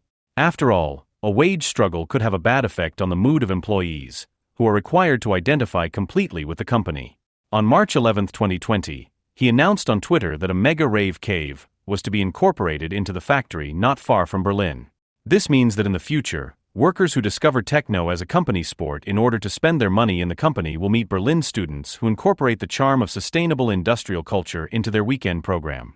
And there is at least one thing they have in common. In the end, neither the one nor the other can afford a Tesla. The moaning and groaning about economically paralyzing forms of regulation and German sluggishness has recently been supplemented by the suggestion that things are much more dynamic elsewhere. China is the place of longing for social planners. In particular, they admire the option of being able to react to market requirements and crises in an equally centralized and flexible way. Who hasn't heard of the Huashinshan Emergency Hospital by now, with the translation provided by the media, Mountain of the Fire God? And the hospital construction, which was completed in just 2 weeks, was also widely reported in the West as being almost supernatural. In general, China is demonstrating the enviable advantages of tightly organized state capitalism in the corona crisis. Beijing is leading the way, is also the motto when it comes to energy transition. The government doesn't mess around, but simply decrees the introduction of an electric car quota, knowing that no one will rebel against it. In his bestseller published at the beginning of the year, with the trend-setting title Our Asian Future, the renowned political scientist Parag Khanna comes to the conclusion that technocratic forms of government have the decisive advantage over democracy in that they act instead of discuss. We learn that, unlike in the West, the Chinese population trusts its government. The Communist Party thinks in terms of generations, not legislative periods, with the result that individual advancement is only possible through single-minded, loyal, and competent work. This keeps camera-hungry PR professionals out. Khanna's approach is to pragmatically view the lack of democratic structures in the face of poor alternatives. Real technocrats are neither Gucci-wearing thugs nor Islamist wolves in sheep's clothing. They are not interested in getting rich as quickly as possible or seizing as much executive power as possible. While Western democracies maintain wish lists, Asian technocracies follow strategies. The essence of a technocracy is to improve governability, not to maintain its own rule. It is quite possible that administrative bureaucrats of authoritarian states sometimes become so absorbed in the cause they serve that they end up indifferent to their own fate. But one can only come to the conclusion that technocratic governance functions like a kind of competition of ideas free of domination, if one either has no idea or a great deal of unscrupulousness. When commentators in the West, who incidentally come from all political camps, discover their hearts for China, when windbags become collaborators, then the seemingly pragmatic whitewashing is based on the systematic fading out of the concrete power relations in the People's Republic. They limit themselves to describing possibilities for improving governance and think that with a few improvements in human rights policy, the drudgery would somehow be tolerable. However, the total subjugation of the population is the decisive and compelling prerequisite for the population policy flexibility of the collectivist regime. The education system, which is based on the Confucian philosophy of the subject, aims to use authoritarian pedagogy and systematic humiliation to turn children into servants, whose willingness to adapt is presented to the world as a piece of propaganda. Because the individual, drilled in the family, school, and associations according to party doctrine, is still not trusted despite the tightly knit social control system, China uses digital possibilities to monitor misconduct like no other state. The way China governs is possible only because the mechanisms of subjugation function smoothly. In the Chinese worldview, the idea of freedom, which can only be conceived of as individual freedom, is not only meaningless. The entire system is designed to thwart the development of individuality. The so-called trust in the leadership is simply the result of individuation being prevented by collectivism. Max Horkheimer, who repeatedly pointed out the significance of the Chinese social order for developments in Europe and encouraged relevant research activities, saw hatred of individuality as the reason why Marxism in China can only provide catchphrases to legitimize rule. Horkheimer argued that Marx's critique of political economy and the associated hope that things would get good were the product of his exposure to European culture, idealistic philosophy, and Christian theology. China and its planned economy, on the other hand, are characterized by the absence of precisely this utopian content. From an ideology-critical perspective, there are good reasons to study the Chinese system, not only because of the country's key position in world politics. Central elements of successful authoritarian rule will also increasingly attract sympathy in crisis-ridden Europe. The contribution of the left, however, will be to accompany the global Chinese rise in power with hysterical warnings of anti-Chinese racism. In the competition with China, democratically constituted states are structurally inferior, because under the prevailing global conditions, renouncing freedom and rights promotes success. This leads to the assertion that it is objectively necessary to catch up with China.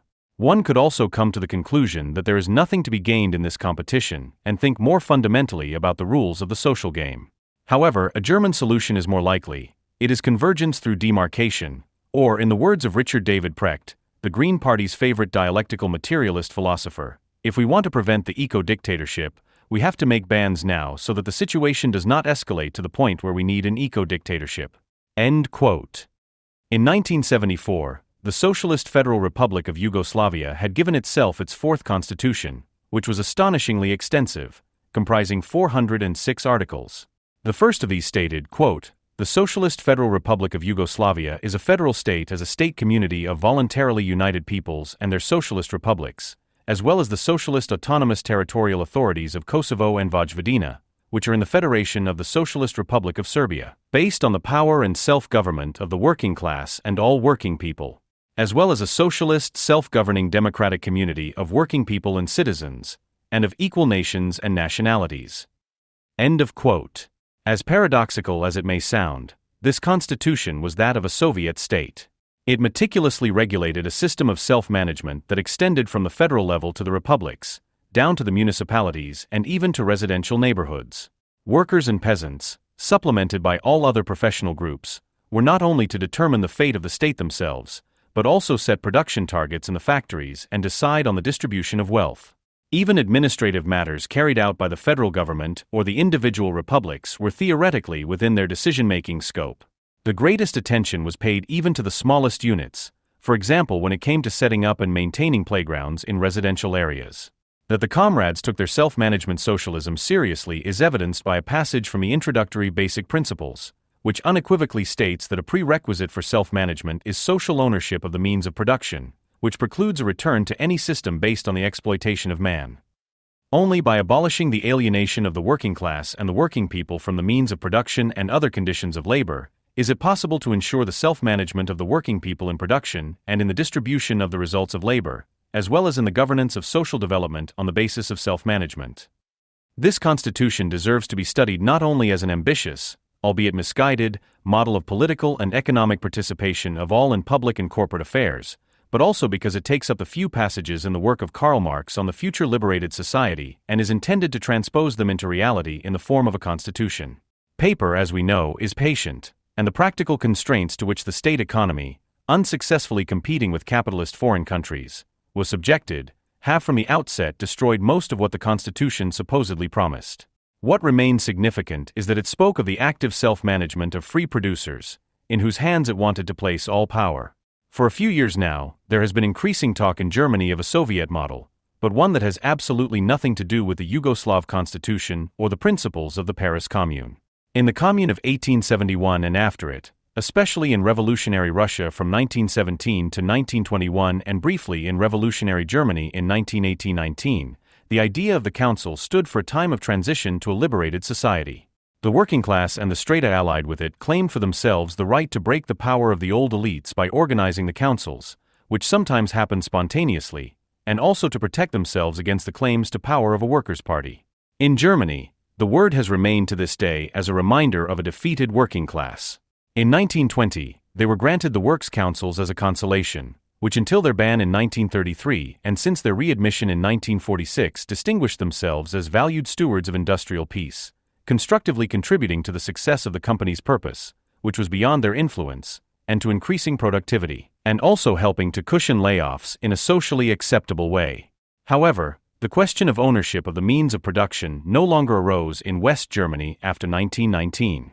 Consequently, 100 years later, only constructive feedback from the heart of society, is needed when the once promising word councils is used. This amounts to a form of opinion poll conducted for the purpose of crisis prevention, and therefore not by telephone by the MNID Institute, but in real committees, whose members self-importantly pin their homemade sign to their chests, which then reads Ralph or Cotran. In the coalition agreement of the Traffic Light Coalition, which is led by a party that is particularly competent in matters of revolution and councils, the chapter Modern State and Democracy states, we want to improve decision-making by using new forms of civil dialogue, such as citizens' councils, without abandoning the principle of representation. We will establish and organize citizens' councils on specific issues through the Bundestag. In doing so, we will ensure equal participation. The Bundestag will be sure to address the results. End of quote. Dare to make more progress. Alliance for Freedom, Justice and Sustainability. Coalition Agreement 2021 to 2025 of the Social Democratic Party of Germany, SPD, Alliance 90/the Greens and the Free Democrats, FDP. These bodies, for discussing issues that must be of national importance, are supposed to ensure that beyond opinion polls and lobbying, there is direct feedback from the center of society. Direct participation in the form of a veto against a decision the government is seeking to make is explicitly not provided for. The sole aim is to demonstrate that the opinion of the population authentically represented in the Citizens' Assembly acclaims the political principles set out by the government. No one in the coalition will seriously expect this to solve the legitimation problems of modern rule. However, since the parties are no longer class or people's parties, the political class suspects that it is better not to shoulder alone those decisions of national importance that are synonymous with severe restrictions on the freedom and property of the majority of the population.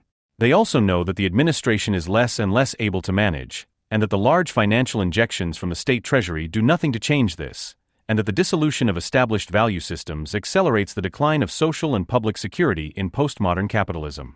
Crises mercilessly reveal that democratic states do not function as described in textbooks.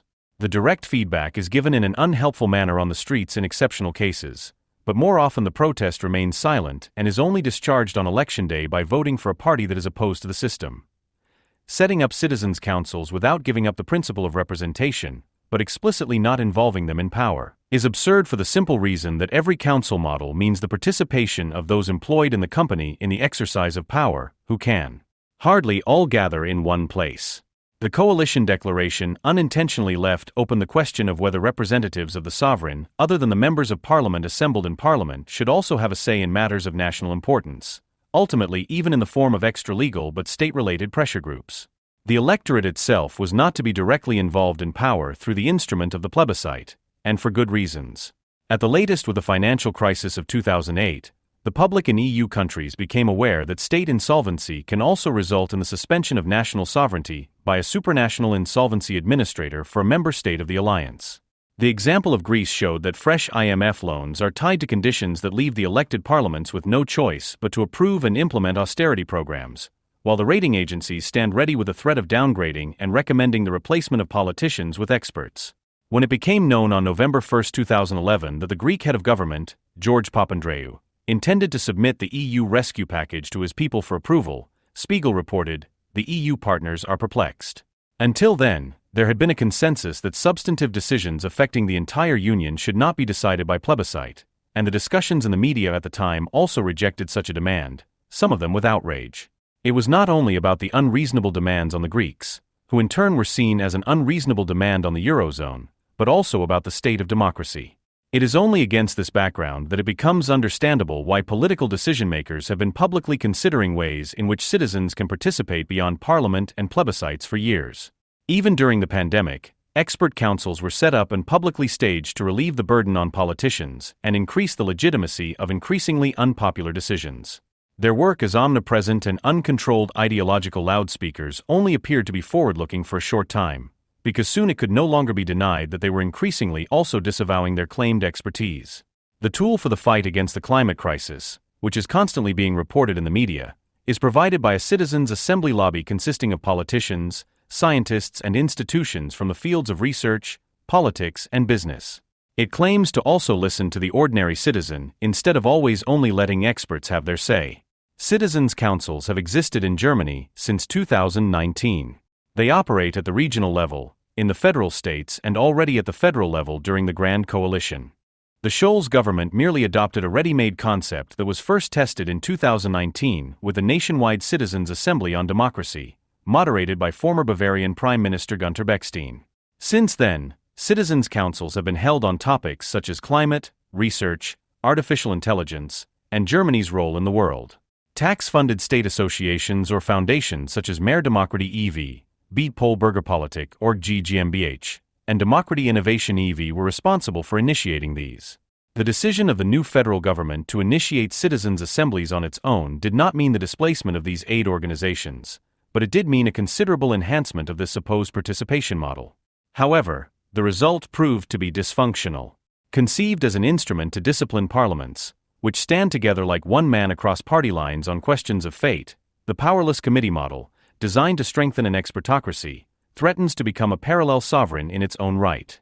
The arguments for the establishment of citizens' assemblies go back to honorable gentlemen, who demanded more democracy throughout their lives as experts and therefore always get involved when democracy is threatened, in terms of communication theory and discourse ethics. They are the teachers of much younger participation researchers, with whom they arrive at the following picture of the situation. It is still possible to assume that parliamentary democracy in Germany enjoys a high degree of acceptance and legitimacy because democratic elections are in principle open to all eligible voters and each vote is equal. However, it must also be stated that the German system is increasingly suffering from an acute crisis of representation. The reasons for this lie in the loss of importance of the classic opinion-forming institutions such as parties, churches and trade unions, whereby the question is not even asked what influence the economic crisis of the 1970s and the resulting postmodern capitalism had on the destruction of the corresponding milieus. This is accompanied by the finding that the political atmosphere is characterized by a decline in trust in both the ability to solve problems and the legitimacy of representative democratic decisions. Therefore, a breaking up of established structures and procedures is fundamentally recommended. Since it is believed that it is possible to prove that widespread frustration with political procedures is also accompanied by a desire to participate, it is recommended that social innovations be introduced that enhance the role of citizens in public and political opinion forming and decision-making processes and open up new opportunities for political participation, deliberation, and influence. The conditions for this have never been better, because the level of education and thus the communicative resources of people in Germany have developed fundamentally. The objective knowledge of the individual, and above all the subjective self-assurance and the feeling of potential self-efficacy, are considerably developed in people. End of quote. In this perspective, the post-bourgeois subject appears as a zealous know-it-all, who has the real certainty of being able to inform himself on all complex issues and form an opinion. To ensure that only those authoritarian do-gooders who have been making unpleasant noises not only since the corona years take part in the citizens' assemblies, and not just those disaffected and otherwise ignorant agitators, those responsible for implementing the expanded political participation are already taking care. Potential members of the citizens' councils are anonymously selected according to criteria such as age, gender, origin, etc., chosen by lottery and then called. The methodology of the call serves as a filter that seemingly objectively decides who, from among the selected, the nice in turn will persuade to participate and who will be dissuaded with reference to countless procedural rules and a corresponding training. The experiences of protest researcher Dieter Rucht, who emphasize that the specialized service providers who take on the organization and moderation strive to ensure smooth processes in order to put clients and future customers in a positive mood, suggest targeted manipulation. On the other hand, spontaneously arising meta-discussions about the rules or even drastic changes to the procedure, persistently champion minority opinions and criticism of moderators are undesirable. Zeit E. July 5, 2023. Such paternalism of the new councils is not enough for those in charge. To ensure that none of the randomly selected citizens gets any wrong ideas, the consultation process is designed as a crash course in which appointed experts lecture on the situation. This mixture of verbal contributions from the participants and a constant stream of indoctrination is to be delivered to the rest of the population via live broadcasts. To ensure that the experts do not end up fighting each other, but rather stand up for the predetermined results, the ideological keyword providers emphasized years ago, the selection of the experts is crucial for the quality of the process. The basic requirement is the recognized expertise or the clear opinion leadership of the selected persons. It is no exaggeration to state that the whole undertaking is about guided thinking. The parties of the governing coalition do not come any closer to solving their legitimization problems. In each council, only middle-class members who are convinced of their cause and want to participate sit. It is only annoying that these are precisely the people who, although they represent far less than 40% of the electorate, nevertheless take it for granted that they speak for 99% of the population and have been ensuring for years that democracy in Germany produces more and more mostly unpleasant dropouts or protest voters.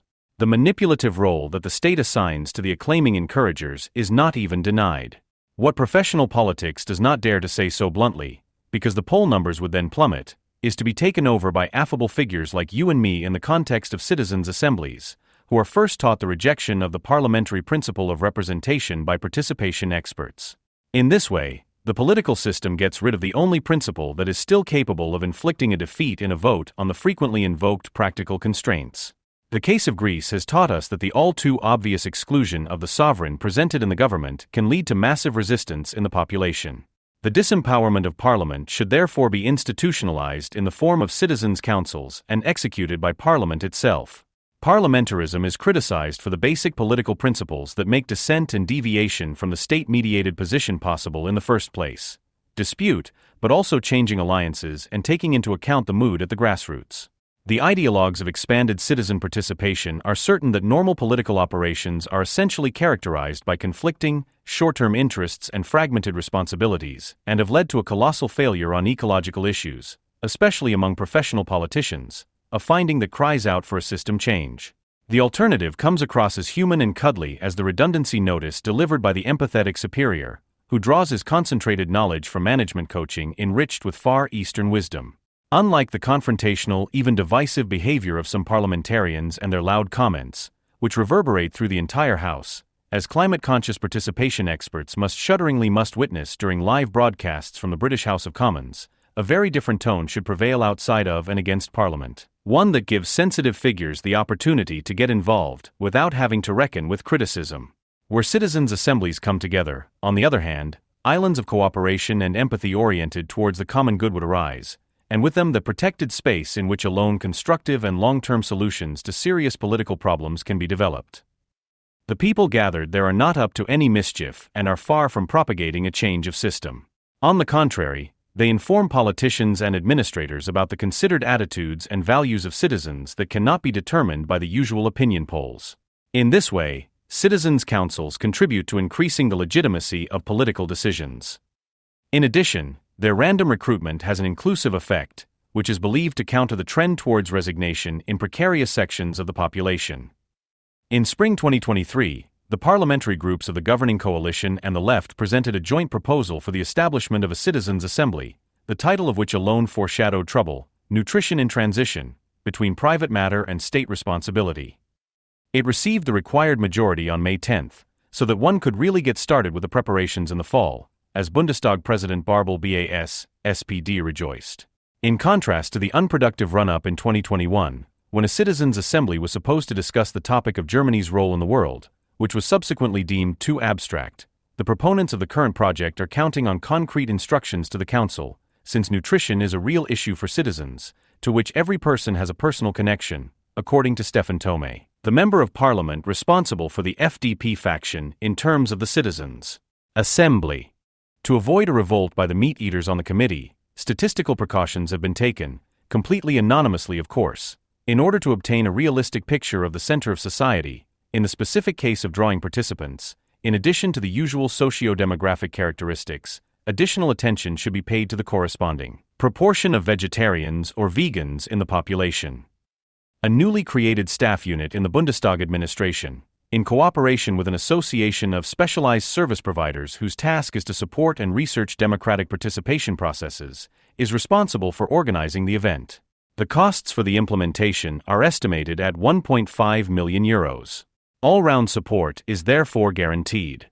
The consortium, which won the Europe-wide call for tenders, consists of the Association Mehr Demokratie e.V., the Nexus Institute for Cooperation Management and Interdisciplinary Research GmbH, the IFOC GmbH and the Institute for Participatory Design GmbH. The matter of the councils became explosive after climate protection groups, especially Extinction Rebellion, which came under fire in 2019 due to the post-colonial and climate-related Holocaust relativization of Roger Hallam, a founding member of the organization, called for the establishment of citizens' councils and the last generation as the unofficial successor organization of Extinction Rebellion, immediately a social council for Germany. In the Hart Aberfair program on the topic Last Departure, How is the Climate Crisis Changing Everyday Life? January 31, 2023, the spokeswoman and networking coordinator of Last Generation, Amy Van Balen, made for what the Frankfurter Rundschau called the most lively and somehow entertaining talk show in a long time. The entertainment value must have been that Van Balen not only called for a new citizens' assembly on climate, but also, as the coordinator of the rank and file, granted it executive power. The Citizens' Council on Climate, which emerged in mid-2021 with its final report, whose recorded results read like a wish list for climate policy and whose points were of course approved by the participants by majority vote, shows impressively, according to Last Generation, that the results are widely supported by the population. The group refers to the research project Planetary Health Action Acceptance Study of the University of Erfurt, in which over 1,500 people were asked about their attitudes towards guiding principles and recommendations that had previously been developed in the Citizens' Assembly on Climate. According to the study, 2/3 of the respondents want them to be implemented by politicians, and the researchers also recommended that parties and government officials should refer to this wish of the people and use the guidelines as a guide for action. Planetary Health Action Acceptance Study Erfurt, Climate Protection Monitoring for Germany. First results and recommendations. March 9, 2021. Among the far-reaching demands of the Climate Council are, among other things, the rapid expansion of renewable energies, a ban on oil and gas heating systems and combustion engines, fewer farm animals, a speed limit on motorways and prioritizing the 1.5-degree target in all government measures. These findings are confirmed by the 2020 study by the German Environment Agency, Environmental Awareness in Germany. According to the study, environmental and climate protection remains a top issue. According to the ZDF Politbarometer, 58% of those surveyed believe that the German government is doing too little in terms of climate protection. The Council of Society called for by Last Generation seems to be hardly different from the Climate Council. It should also be composed of people chosen at random, who represent the population of Germany as best as possible according to criteria such as age, gender, educational attainment and migration background, and would have the task of developing the necessary steps in a defined period of time to end the use of fossil fuels in Germany by 2030. The methods by which this council is to be given a public presence, on the other hand, are somewhat unorthodox. Since it will be difficult to reach population groups that are otherwise considered to be distant from politics and also those who are critical of the issues addressed in the Social Council, the Council's activities should be advertised in TV focus programs and on the front pages of newspapers before it is convened. This media coverage will create excitement, and the whole country will be feverishly discussing what the Council is discussing. During the actual deliberations, the participants, or rather the members of the Social Council, will receive balanced information from neutral experts, so that sufficient expertise is guaranteed for general decisions. The results would then be summarized in a report and handed over to the federal government. Of course, Die Letzte Generation knows that even the best societal council cannot achieve the longed-for radical implementation of climate targets because our democratic procedures for dealing with the climate crisis in an appropriate and socially just manner are apparently insufficient. The group is not resigning itself to this, but is instead issuing an ultimatum to the government to take measures that will ensure that the power of the 1% moves to the 99%, without calling new elections. The government must publicly promise to introduce the legislative proposals associated with the developed measures into Parliament. We also demand that the government do the necessary persuading in Parliament for the measures and legislative proposals, and that it publicly promise to implement them with unprecedented speed and determination once the laws have been passed. End of quote. This not only sounds like coercion of a constitutional body, it is also intended as such. Unlike the pronouncements of the long-defunct K-groups, which at least resemble those of the Last Generation in style, and which the Last Generation accompanied with a childish threat that if their demands were not met, the working class would resolutely push for their implementation, the Klebe experts have real threat potential. Instead of government power, like some K-groups or the would-be putschists around Prince Rus, the Last Generation merely wants to see the establishment of a rigid state of emergency that doesn't give a damn about elections or political mandates because it knows how to organize the people behind it. The tacit agreement between climate activists and the state is already evident today from the fact that a criminal organization financially supported by climate lobby groups, which publicly commits crimes and calls for them no less publicly, can largely get away with it, and that judges who fail in their duty and do not impose prison sentences even on notorious repeat offenders are not disciplined under disciplinary law. The propaganda for climate protection as a mass impoverishment program is an attractive idea for a state and its political personnel in an economic crisis. For the time being, The will of the almost 1,000 activists of last generation and their far more numerous sympathizers is that a dual state should ensure the unprecedented speed with which unpopular measures are implemented. Its delegitimized and disempowered institutions are instructed to enforce what the imagined 99% of all Germans decide in their councils. No doubt about these fantasy figures, but also about the solid majorities for climate policy that are constantly being determined by institutions considered to be reputable, which merely hold out the promise of leaving a green world to our grandchildren, in which everyone has to tighten their belts in line with capital, can be asserted when the people speak. The Social Council is backing the elected bodies in their pursuit of a decisive climate policy, because, in contrast to Parliament and the government, the participants in the Council provided, uninfluenced by interest groups, lobby associations and media sham discourses, decision-making and design bases for which no democratic doubts can be asserted. The climate gluers will take care of everything else. Of course, this concept was not without its opponents. In the Hart Aber Fair program, Konstantin Kuhl, the deputy parliamentary leader of the FDP in the Bundestag, contradicted the activist Van Baalen, saying, "Decisions in Germany are made by the German Bundestag because it is democratically legitimized by elections, and by the whole population. You cannot draw lots for people and give them the power to decide the weal and woe of the whole country. That is undemocratic and would open the floodgates to a despotism." According to Focus Online editor Christian Bohm, Van Balen's comments are even a matter for the Office for the Protection of the Constitution, as the last generation is calling for nothing less than the abolition of parliamentary democracy. Subsequently, however, the editorial network Germany, Redaktionsnetzwerk Deutschland, for example, discussed the extent to which such a body would represent an innovation for democracy, or whether it would put Germany on the road to a council democracy. As a precaution, the climate activists are introducing their demand for the abolition of the political system with a state-supporting invocation of the German Basic Law. They propagate the dictatorship of the Social Council as a neutralization, dictated by the climate crisis and proclaimed by the Citizens' Council, of the blockaders in government who, in alliance with the wealthy, are gambling away our future. The political class has broken the social contract by holding on to the course of climate destruction and the richest 1%, and thus disregarding the interests of the majority. Objections, considerations, or detours cannot be allowed, and so it is not about the losses that could occur on the way to the goal. The last generation does not set itself the task of developing concepts against climate change, which the government has long since prescribed, but instead pushes for their political enforcement. It is not deterred by the public's resentment of Habeck's New Building Energy Code or the failed Citizens' Initiative for the Berlin 2030 climate neutral referendum in March 2023.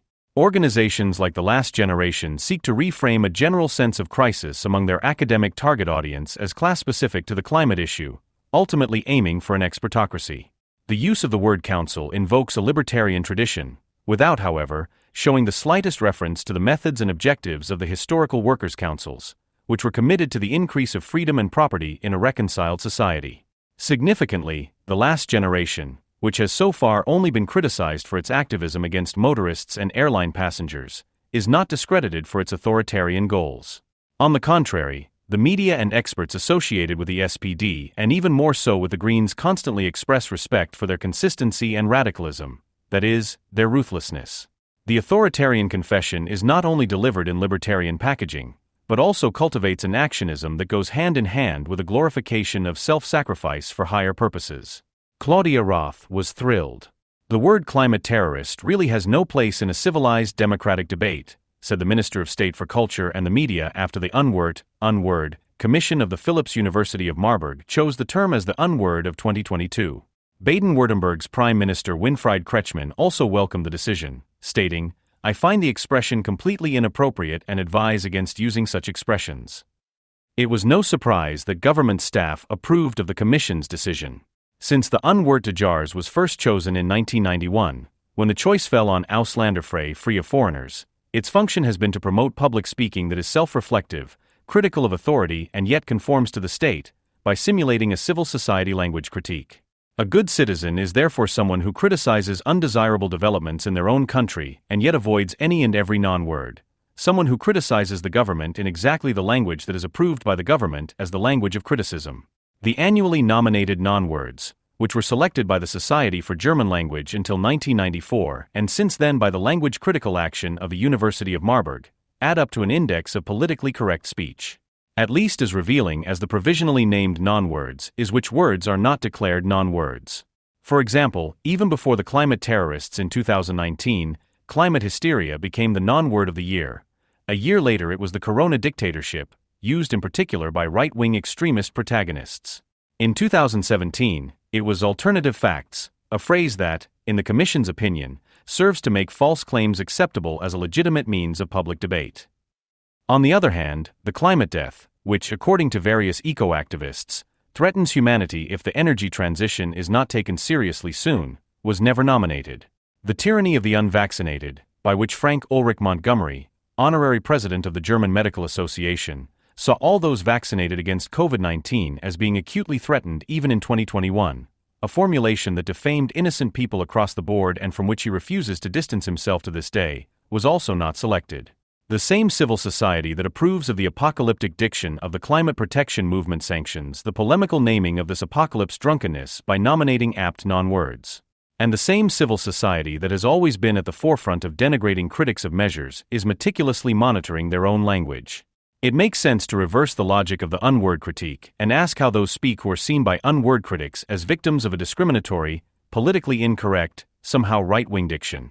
What is striking about the language of the last generation is a tone of authoritarian whining and coercive helplessness that instrumentalizes a vague fear of the future to advance its own political goals. Louisa Neudorfer's rhetoric is prototypical of the invocation of this powerlessness, which is first conjured up under the alibi of wanting to fight it. Together with her grandmother Dagmar Riemtsma, the former wife of cigarette manufacturer Fico Riemtsma, climate activist Carla Riemtsma is Neudorfer's cousin. She wrote the pamphlet Guggen die Ohnmacht. My Grandmother, Politics and I. The intergenerational kitchen conversations documented in the book were enthusiastically reviewed by Deutschlandfunk. Grandmother and granddaughter reflect on the very personal origins of their powerlessness and what inspires both of them to resist.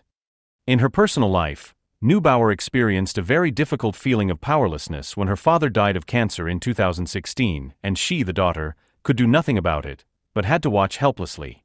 Many people of her generation feel a similar sense of helplessness in the face of climate change, she says. End of quote. This statement is characteristic of the coercive policy of climate activists.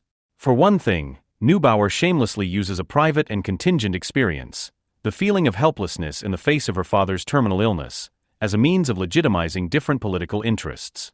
She does not ask herself whether private feelings and sensitivities are at all suitable as arguments in a political dispute, and if so, in which cases this is plausible.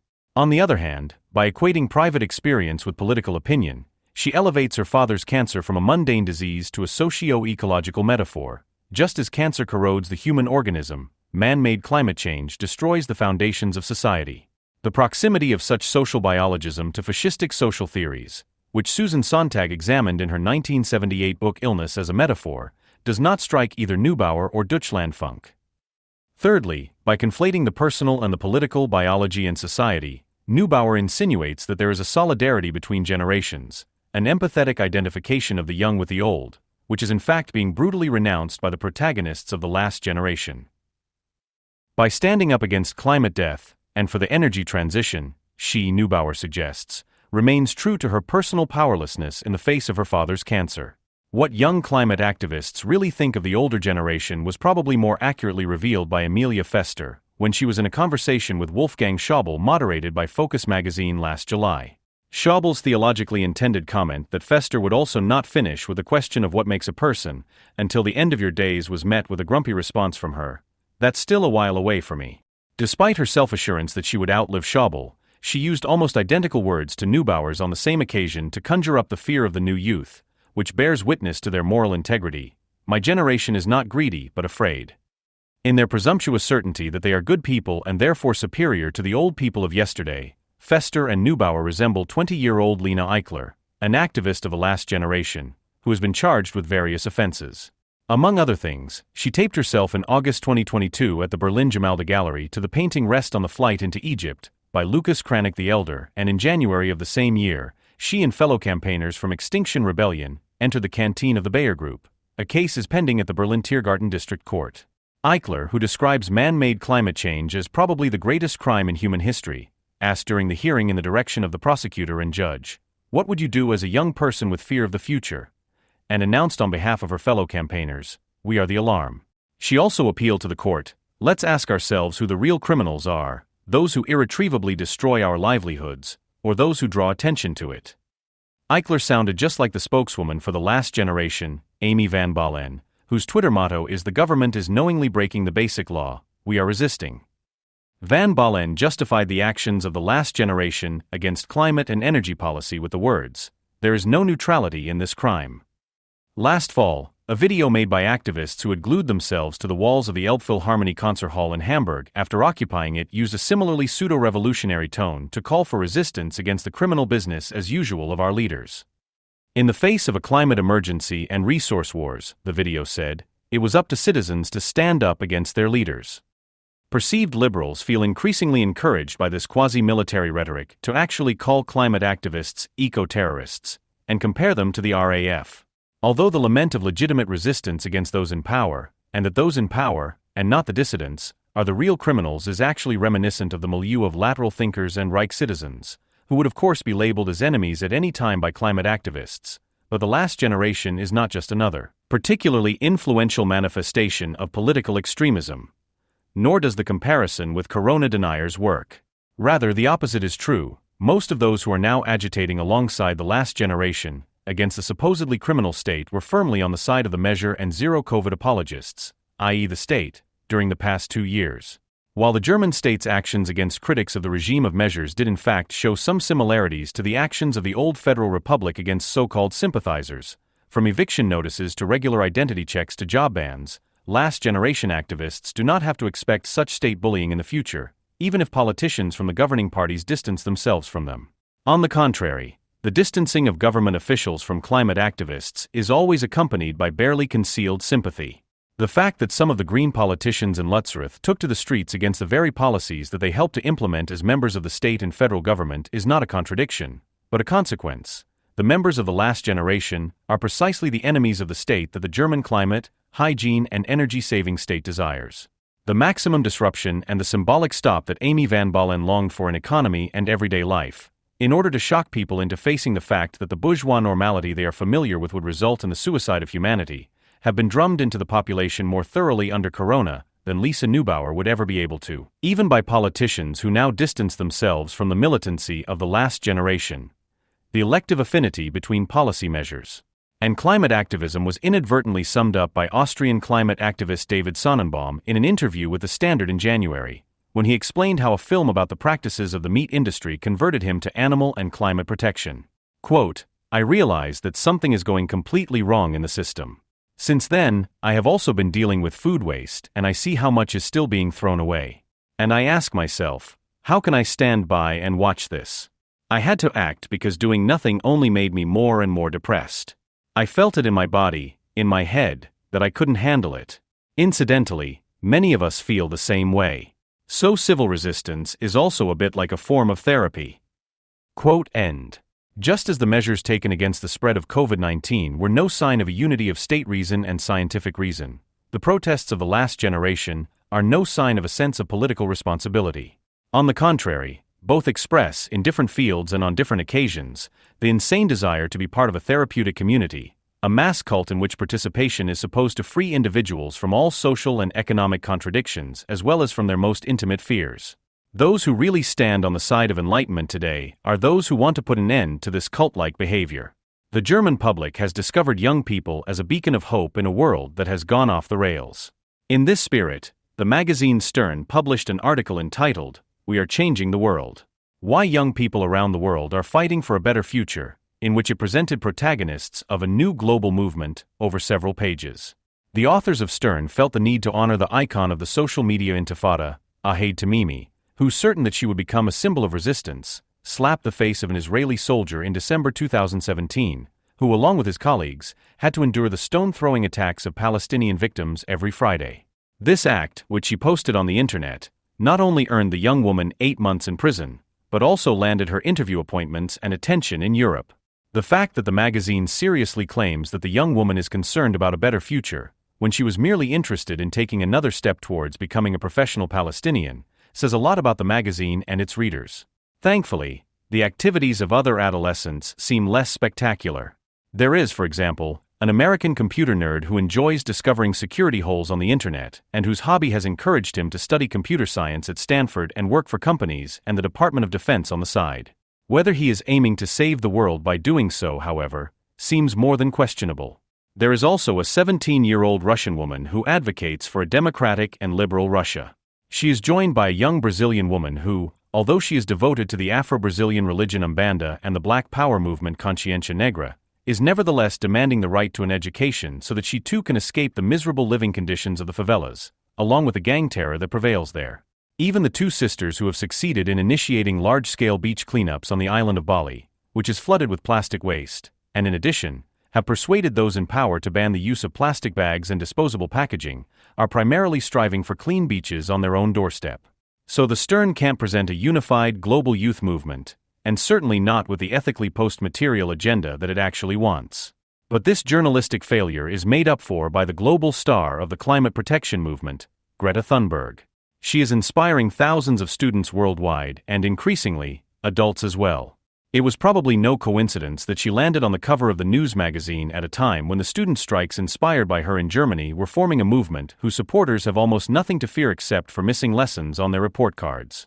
Since her public appearances, Greta Thunberg has been regarded as a counterpoint to all the influencers and YouTube stars who are otherwise celebrated by young people for their glamour and humor on the internet. As the star of a generation, Thunberg has overtaken Malala Yousafzai, who was shot in the head by the Taliban for her campaign to allow Pakistani girls to go to school and who was previously considered the most famous teenage icon, with her mass-market insistence on low-emission consumer behavior. Malala cannot hold a candle to the innocent Greta when it comes to honesty and authenticity, since she is allegedly being built up by her father with the help of the professionals at the PR agency Edelman, who otherwise look after clients like Starbucks, to become a symbolic figure in his fight for girls' education and a global brand. Greta is not the first young climate change activist, however. In 2017, the then 17-year-old U.S.-American Zaidas Catl Martinez was credited with the potential to become the hero of a new green youth culture. At the age of 9, he began protesting against coal and fracking companies. At 15, he addressed the United Nations General Assembly. He is invited to TV shows and international conferences, and some organizers pay tens of thousands of euros just to hear him speak. Above all, the lawsuit he initiated against the U.S. government and its climate policy made him a star among environmental activists around the world. It seems to have helped that he looks like a picture book Indian and thus like the prototype of a person whose natural habitat has been destroyed. Zeit Online, November 15, 2017. In Germany, on the other hand, Felix Finkbeiner has made a name for himself with the German branch of the Plant for the Planet initiative, which goes back to Kenyan Nobel Peace Prize winner Wangari Maathai. The German prodigy with Harry Potter glasses, National Geographic, addressed the UN General Assembly at the age of 13, promoting the idea of slowing climate change through reforestation. From then on, he chatted with Prince Albert of Monaco, the King of Spain Felipe, Kofi Annan, and Al Gore. They were all deeply impressed by the carefree schoolboy from Bavaria, who explained the importance of trees for the climate to them in fairly good English. Focus E. February 3, 2019. In addition, he has founded his own chocolate label. Die Gute Schokolade, the good chocolate, is available in 20,000 stores in Germany and Austria, and was named the winner among 25 milk chocolates by the consumer organization Stiftung Warentest last year. A lawsuit against the U.S. government, a successful chocolate brand, and an excellent reputation among celebrities are all well and good, but the much-invoked new green youth culture remains, in comparison to today, more a matter for individual activists. That's why Finkbeiner is also a huge fan, because we've been waiting a long time for someone like Greta, who keeps the issue of climate in the headlines for weeks. Focus E. February 3, 2019.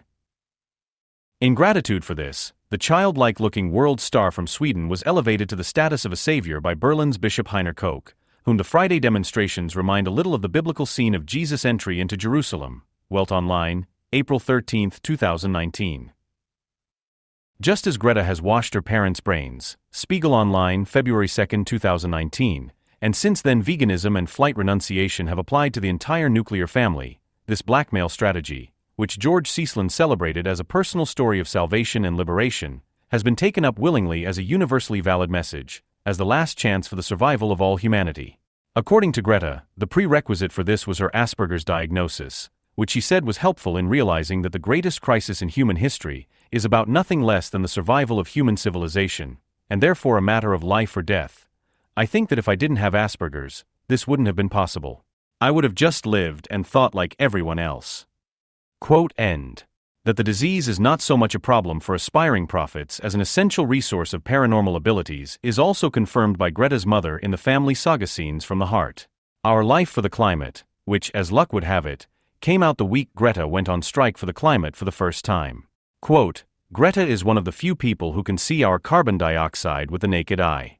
She sees how greenhouse gases flow out of our chimneys, rise into the sky with the wind and transform the atmosphere into a gigantic invisible garbage dump. End quote.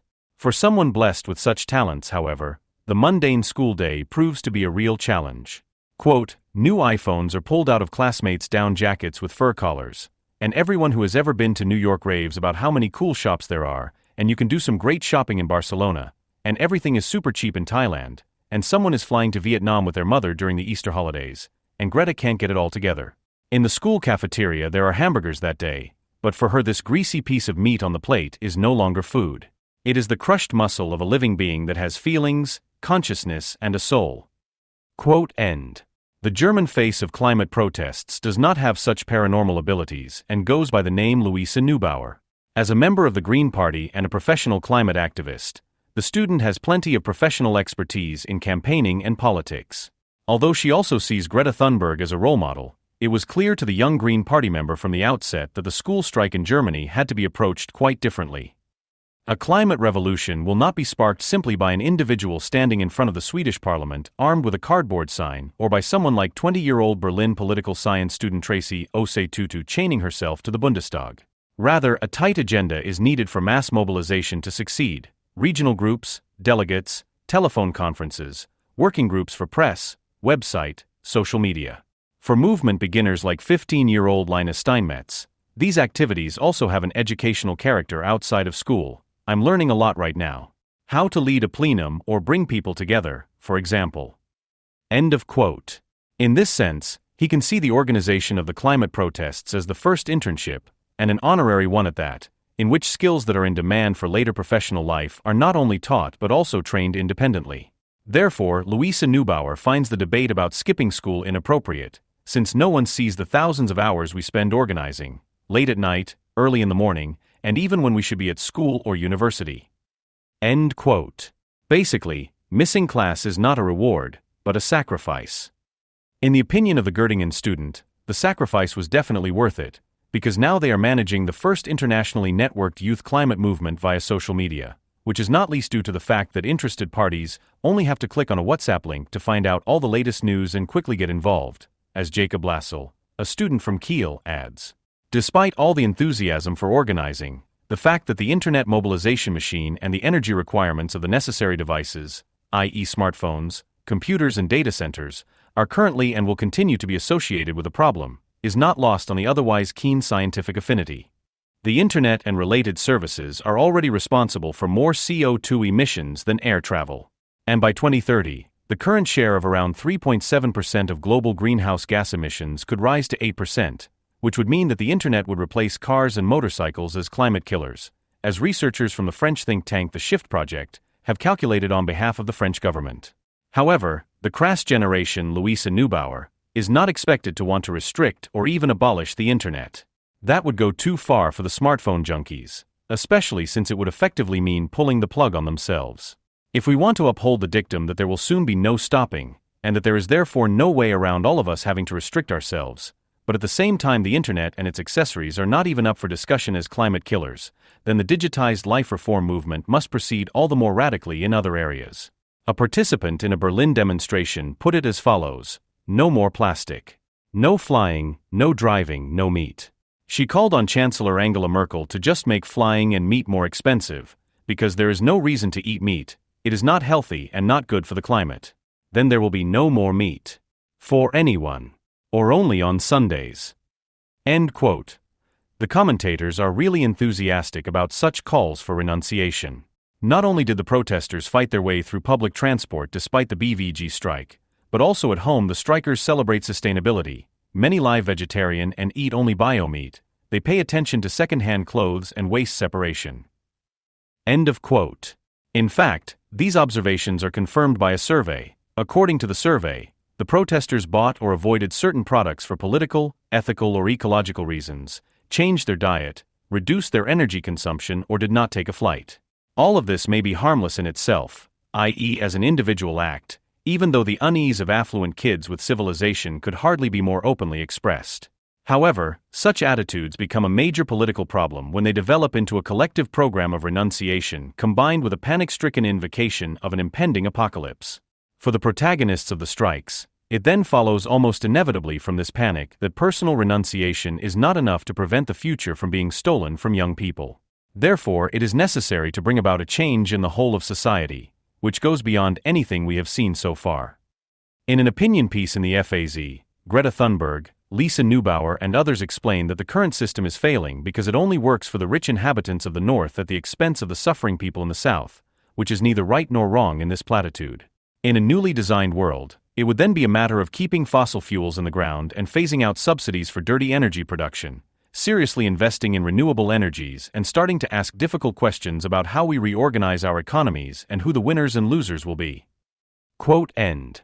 This last sentence should be savored. While the liberal economic advocates of a global market radicalism still cling to the ideology that the reorganization of the economies will be associated with short-term losses, but that ultimately everyone will benefit, the loudspeakers of the climate revolution do not even bother with such promises when they take into account the losers, such as the employees of the coal industry.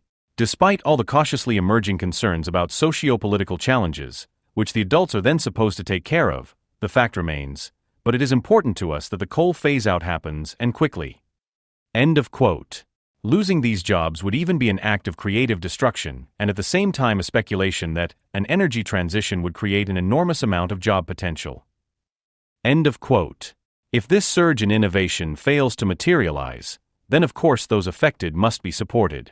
Instead of paying tax money to the coal companies, the German government could, in case of doubt, and knowing full well that this will not happen, pay each of the approximately 20,000 employees at risk €1 million in severance pay, which would be quite a good basic income. But of course such gestures in the direction of the proletarian modernization refuseniks are not meant seriously, because in the opinion of the kids, the old people don't need such help at all, since they are only thinking about how much money they can make at our expense all the time anyway. Bjorn Schultz, writing in Jungle World, was therefore the only one to get to the bottom of why the demands of the climate strikers have only met with cautious enthusiasm among the friction-sated proletarians. He comes to the conclusion that the students, and above all Greta, personify their enemies, capitalist modernization, which threatens their image of masculinity. Quote, well into the ranks of social democracy, there is an attachment to an industrial capitalism that crashes, stinks, and is the business of sweaty men. Replacing the roar of the combustion engine with the whir of the electric motor is perceived as a symbolic castration. The justified concern of losing one's job as a result of a more consequent climate policy is overlaid by patriarchal desires. Quote end. Whether the organizers and participants of the student strikes are aware that they are castration-happy harbingers of capitalist modernization, replacing a patriarchal image of masculinity, may be doubted, but the fact that they concerns about the economic advancement of those whose existence will most likely be destroyed by the ecologically draped clear-cutting of industrial capitalism, as a pretext for the political and industrial elite to disparage them, is obvious. The participants in the Friday protests are mainly high school graduates, students, and academics. The majority belong to the middle class and can refer to parents with a high level of education. Almost half have a university degree. It may initially come as a surprise that students from the educated middle class are acting as the vanguard of a logically difficult to justify, even delusional, world improvement project, and that they are being encouraged by the media and representatives of the corresponding political class in the fixed idea that their generation, of all things, is being robbed of the future and that the end of the world is looming. However, the activism that this dystopia has spawned is not as surprising as it might seem. For example, the 2015 Shell Youth Study found that since 2002, the political interest of the 12 to 25-year-old subjects has been continuously increasing due to authentic concerns and fears. The researchers attribute this to the fact that the generation born after 2000 is far less focused on grades and qualifications than previous generations, and does not have to devote all of its energies to securing its economic existence. Although they are also interested in career development and earning their own money, unlike their predecessors, they have this opportunity in abundance. The fact that young Germans have overcome the Zero-Bach phase and are on the move, as the authors of the Shell Youth Study summarize, is probably not the result of a carefree abundance in a largely precarious world of work, which has long since stopped at apprenticeships and research, but rather the consequence of an education policy offensive in which schools are increasingly being used as mobilization instances in civil society. The director of the Bettina School in Frankfurt am Main, Elke Schinkel, told the FAZ that she welcomed the actions of the striking students and that encouraging political interest and participation was ultimately the school's job. A number of teachers actually support the engagement of their students. Be it that signs are painted in ethics class or, as recently announced, that the art class at the Curtin Comprehensive School is being converted into an excursion to the climate demonstration in Cologne at the request of many students. At the beginning of the strikes, it was still necessary to think of reasons to go to the demonstration and not to school, but in this case the parents were informed in writing by the school that this school excursion is compulsory for the participating students and that any absence must be excused. Examples such as these tie in with a discussion in the political science community that deals with questions of didactics in political education. According to this, different citizens' models are discussed and the extent to which these should be aspired to. The starting point is the reflective spectator, who informs himself about political processes and can consequently make rational choices. The next step is the capable interventional citizen, who is not only well informed but also has the communicative and strategic skills to engage for their own interests. The ideal type is ultimately the active citizen, who, in addition to these skills, has the motivation to spend a lot of time and energy on political engagement in the long term. To awaken this motivation, it is therefore important to design political education in schools in such a way that pupils not only learn to judge political events and problems, but also how they themselves can get involved in politics to represent their own or others' interests. Furthermore, the encouragement and support of political action could take place in the classroom. Although this position is not without controversy in academic circles, it is reflected in the Decree on Political Education in Schools in the state of Schleswig-Holstein, which states that students should be guided and encouraged to actively participate in political and social action, to think independently and to critically rethink supposed certainties, existing social structures and political situations. The curriculum for the subject of social studies in the specialized grammar schools of the state of Saxony-Anhalt also clearly states that the goal is the development of active citizens. In this respect, the excitement about students staying away from class seems strange, since they can indeed invoke the idea of demonstrating the kind of engagement that they were taught at school. But that's not all. The UNESCO Education Server, which according to its own information, receives 150,000 hits per month from teachers, students and pupils, already teaches all the strategies for doing without that the strike participants interviewed dictate to the reporters in their notepads: less air travel, less meat, etc., etc. And of course, they are not without the warning that failure to follow the recommendations could make climate disaster inevitable. However, it is not only young people who are concerned about the climate crisis. A 2016 study by the Forsa Institute on the environmental awareness of Germans showed that almost 90% of respondents across all age groups view climate change as threatening or very threatening. This sentiment was also confirmed by the ARD Deutschland Trend survey conducted in May 2019. According to the survey, a clear majority of 81% see a very great or great need for action in the area of climate protection. An equal number believe that Germany should set a good example in climate protection. 85% of respondents also believe that we will not be able to stop climate change without making restrictions to our lifestyle. End of quote. In addition, environmental and climate protection became a decisive issue for voters in the European elections on May 26, 2019. It is therefore not surprising that the marches organized by Fridays for Future FFF, which de facto have the central motto, "It's no use learning for a future that doesn't exist," are supported by the majority of Germans. In addition to the appreciation expressed by the German Chancellor and the federal president, they also receive the support of Parents for Future and Scientists for Future. These conditions suggest that the student protests and the irrational panic they express about the impending collapse are meeting with a socially powerful consciousness with a long tradition, and that people seem to have been waiting for the young people's message. Sociologists also explain the support for the climate kids from society as a whole by the fact that this movement is endowed with the power of innocence. Children and young people appear unspent, their anger authentic. Their goals may be utopian, but their belief in them is honest. Stern, June 2019. In his essay The Power of Innocence, George Cieslin goes one step further and characterizes innocence as an instrument of power, especially in the case of Greta Thunberg, as a mixture of childlike naivety, which initially pays no attention to feasibility, diplomacy and alliances, and a radicalism that one would have sought in vain until now, and which means the transformation of dissatisfaction into political revolt. One of the advantages of this ecological Joan of Arc is that she can neither be intimidated nor bought, nor abused for propaganda purposes, nor psychologically appeased. End of quote. The figure of Greta Thunberg in particular demonstrates parallels as well as special features of a communication technique that Adorno called the trick of persecuted innocence. This is characterized by asserting one's own innocence, emphasizing one's own blamelessness and selflessness. In addition, it is typical for this character to see themselves as subject to constant persecution, threats and conspiracies by their enemies due to their high moral standards. What is special about Greta is that she knows how to use this hostility to her advantage. She openly says, "It's a good sign that they hate me, because it shows that they see me as a threat." End quote. Cieslin cannot and does not want to notice that the childlike naivety he has affirmed has long since taken on the character of a radical persecuting innocence, which has so far been discussed in Jungle World at least under the heading of reduced criticism of capitalism. Greta Thunberg and friends write in the FAZ that they have watched for years as companies are given free rein to dredge our land, drill under our floors and burn our future for their profits. We have seen how fracking, deep-sea drilling and coal mining continue. Politicians know the truth about climate change and yet have left our future in the hands of profiteers whose quest for quick money threatens our very existence. End of quote. With a little goodwill, it could be argued that the authors are simply concerned about themselves and that everything would be half as bad since, after all, they are just children. But it shouldn't be that easy to make it that simple. On the one hand, such a clear-cut determination of the enemy is an expression of an attitude that brusquely discards any sense of its own entanglement in anything but self-explanatory politico-economic constellations and the resulting ambivalence for each individual.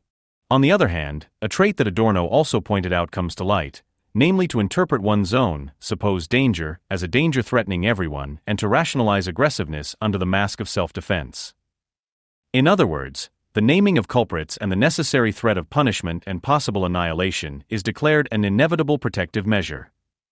Furthermore, George Cieslin diagnoses that Greta has helped the ecological idea to achieve new urgency, which fails to recognize that in this country the climate movement has been growing for 10 years in the form of climate camps or the occupation of a Hambach forest, picking up on the experiences of the anti-nuclear protests of the 1980s. What protest researcher Simon Toon, with affirmative intent, counts as a major plus point also means that this continuity, which is not just historical but above all ideological, simultaneously reveals everything about the threat posed by the current climate movement. The pioneers of today's climate protests were still concerned with preserving German homeland soil, a patch of patriotic earth from alien damaging influences such as poison, concrete, and nuclear. But the current German interest has long since broken free from the shackles of the nation and openly propagates a universal claim that is truly without borders, as expressed by a young activist who said it makes him furious that Germany is still not a role model in saving the world.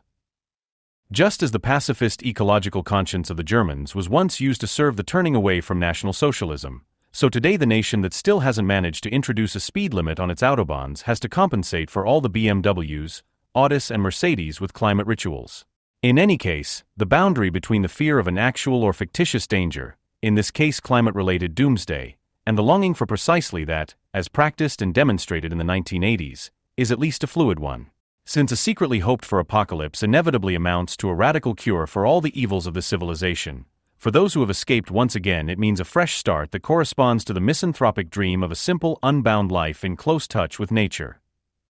The system change demanded by the Thunbergs of this world ultimately boils down to the dystopia of the Ecopax veterans, to transform the world into a wilderness, that is, into non-humanized nature.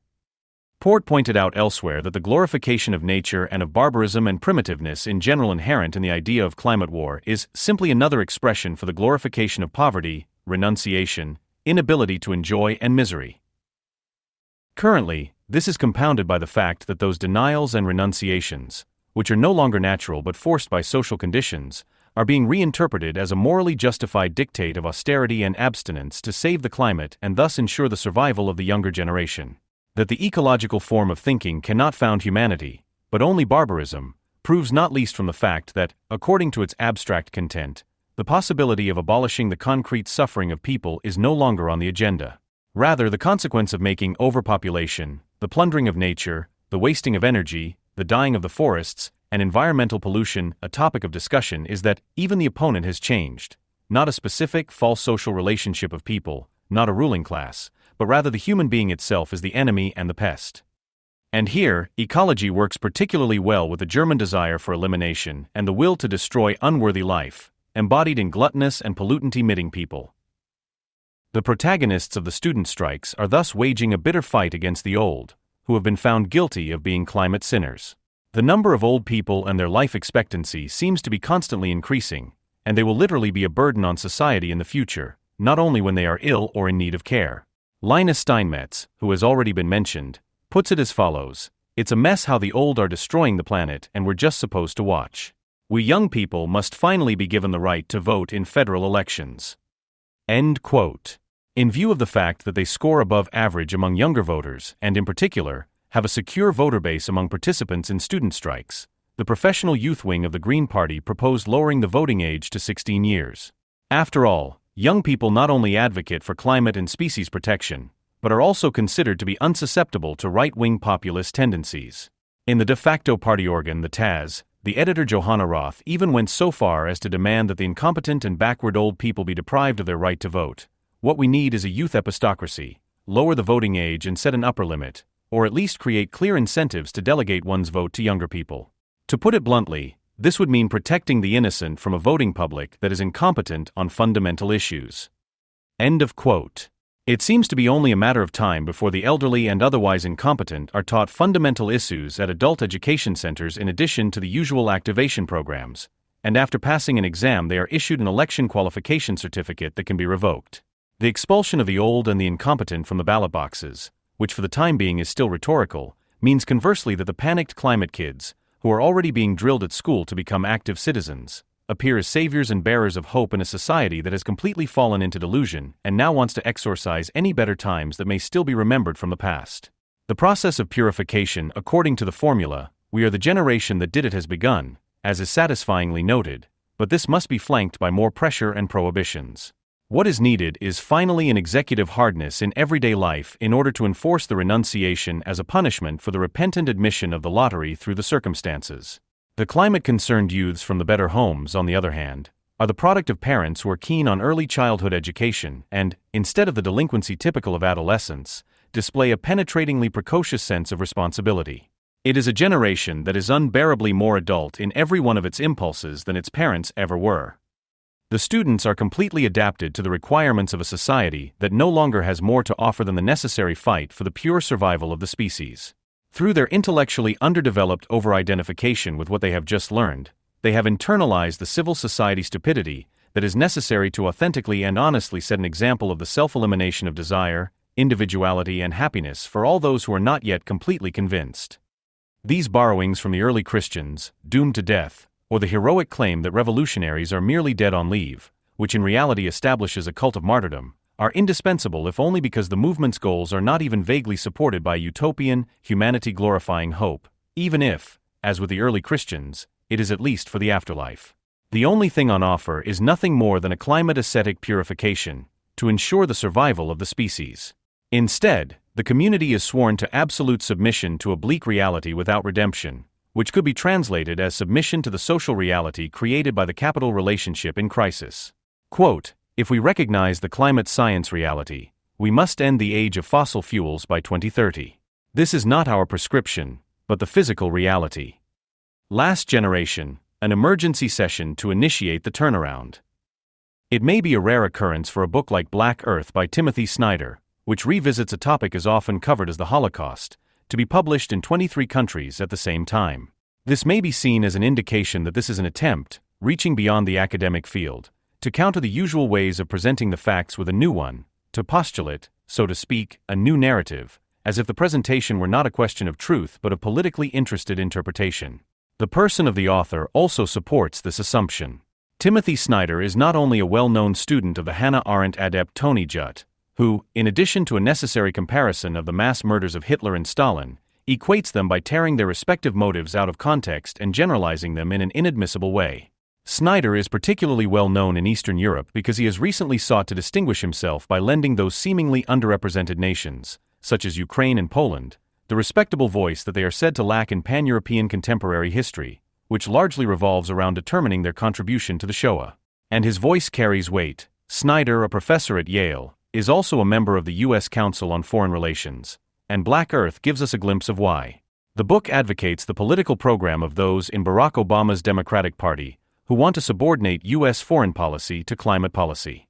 Part of this scheme is that one state in particular should not only lose out in the looming climatic Armageddon, but should also be almost predestined to blame for a future Holocaust: Israel. But how does this final conclusion come about? Snyder not only wants to establish a particular reading of the historical Holocaust and strip it of its anti-Semitic character, as was already apparent in his previous work Bloodlands, Europe between Hitler and Stalin, but also to use this reading to conclude how a future one can be avoided. This is already indicated by the apocalyptic title Black Earth: The Holocaust as History and Warning. The author is well aware that a new Holocaust is looming, and on a global scale at that. And if it is not the result of anti-Semitism, then climate change is the only trigger left, according to Snyder. Spiegel Online also knows, entirely in line with Snyder's thinking, that Hitler was actually pursuing an ecological crisis intervention policy of this kind. Global crises demand global sacrifices. Disasters have always been popular in Germany, not only, but especially, as have passionately presented programs of moral and economic reform. Snyder deliberately satisfies this need. The book's language style is striking in that it is not a meticulously historical account, but rather a spirited plea. More and more clearly than Bloodlands, it seeks to dramatize the material. Airy paragraphs of condensed historical material follow each other in quick succession, and the author also occasionally scores points by drawing on sources from the countries where the Jews of Europe were predominantly murdered that are rarely considered: Poland, Ukraine, Belarus, Russia, and the Baltic states. In Bloodlands, Snyder had already promised to go beyond the nationally blinkered perspectives of the Holocaust. Instead of dividing European history into national parts, he said, we should bring together the Nazi and Soviet regimes, Jewish and European history, and national histories. Statistical comparisons of the probability of being murdered as a Jew or as a Pole in the German-occupied Eastern Territories alternate with touching stories about the individual fates of the persecuted. Like isolated capitalized passages in a TV documentary, they are intended to serve as dramatized reminders that the mass murders, like the acts of assistance in a few exceptional cases, were not anonymous processes, but rather concrete deeds by individuals who were always held accountable. However, expressions that are more than just unsuccessful metaphors creep in between. Political choreography, page 154, is one; industrial killings, page 173, is another. In the occupied Soviet Union in 1941, as in Austria in 1938, the collapse of the prior regime supplied aesthetic elements of a certain political choreography by which the local population performed Nazi ideology, page 154. Aesthetic elements, performed. The Jews who were forced to scrub the streets of Vienna after the so-called Anschluss in 1938 did not dance, nor did the mob laughing at them do so only under the direction of the Nazis. Nor was SS General Jekyll's infamous sardine packing, during the shooting of Kiev Jews in Babi Yar in 1941, a form of industrial killing, page 176. Such an approach did make it possible to shoot more than 10,000 individuals on a single day ibid. But the increase in efficiency and assumed automation cannot hide the fact that the murder did not take place in the context of an industry aimed at the production of goods and thus self-preservation, but rather as the prelude to the final solution, the aim of which was the opposite: death for the sake of death. In their gesture of demystification, both books are similar. If you take the fair position of a universalist pluralism, you realize what a distorted image of the Holocaust is being cultivated. As he explains in the chapter The Auschwitz Paradox, the word Auschwitz has become a metonym for the Holocaust as a whole. Yet the vast majority of Jews were murdered elsewhere and indeed were already dead by the time Auschwitz became a major killing facility, page 207. Apart from the dubious attempt to turn a historical term into an image, however true the factual statements may be, is the same ideology behind Auschwitz as behind the gulags? Snyder's main goal is to assert that the Holocaust is not the result of anti-Semitism. Like other forms of racism, anti-Semitism is said to be derived from something else: the irrationality of the disorder that goes hand in hand with the destruction of modern states. It is hardly surprising that Spiegel Online and Frankfurter Rundschau are in unison in their particular admiration for such disturbing assumptions. For him, explaining the Holocaust solely in terms of anti-Semitism is therefore an apolitical explanation. That is, he writes, a legacy of Nazi ideology.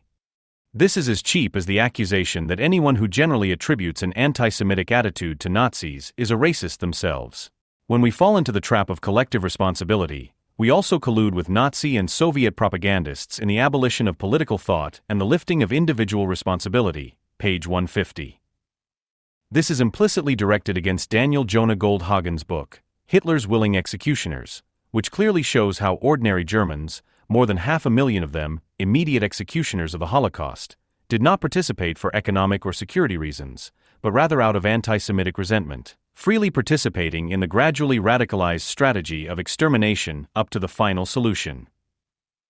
Due to its subjectivist approach, Goldhagen's study is unable to grasp the logic and genesis of the eliminatory anti-Semitism of the Germans and their accomplices. It makes it an incomprehensible immediacy, an impenetrable national trait. But Goldhagen thus focuses on what Snyder belittles as the motivation for the extermination of the Jews. This denial is based on his abstract separation of reason from unreason. The notion that local East European anti-Semitism killed the Jews of Eastern Europe confers upon others the same sense of superiority that the Nazis once felt. These people are quite primitive, we can allow ourselves to think.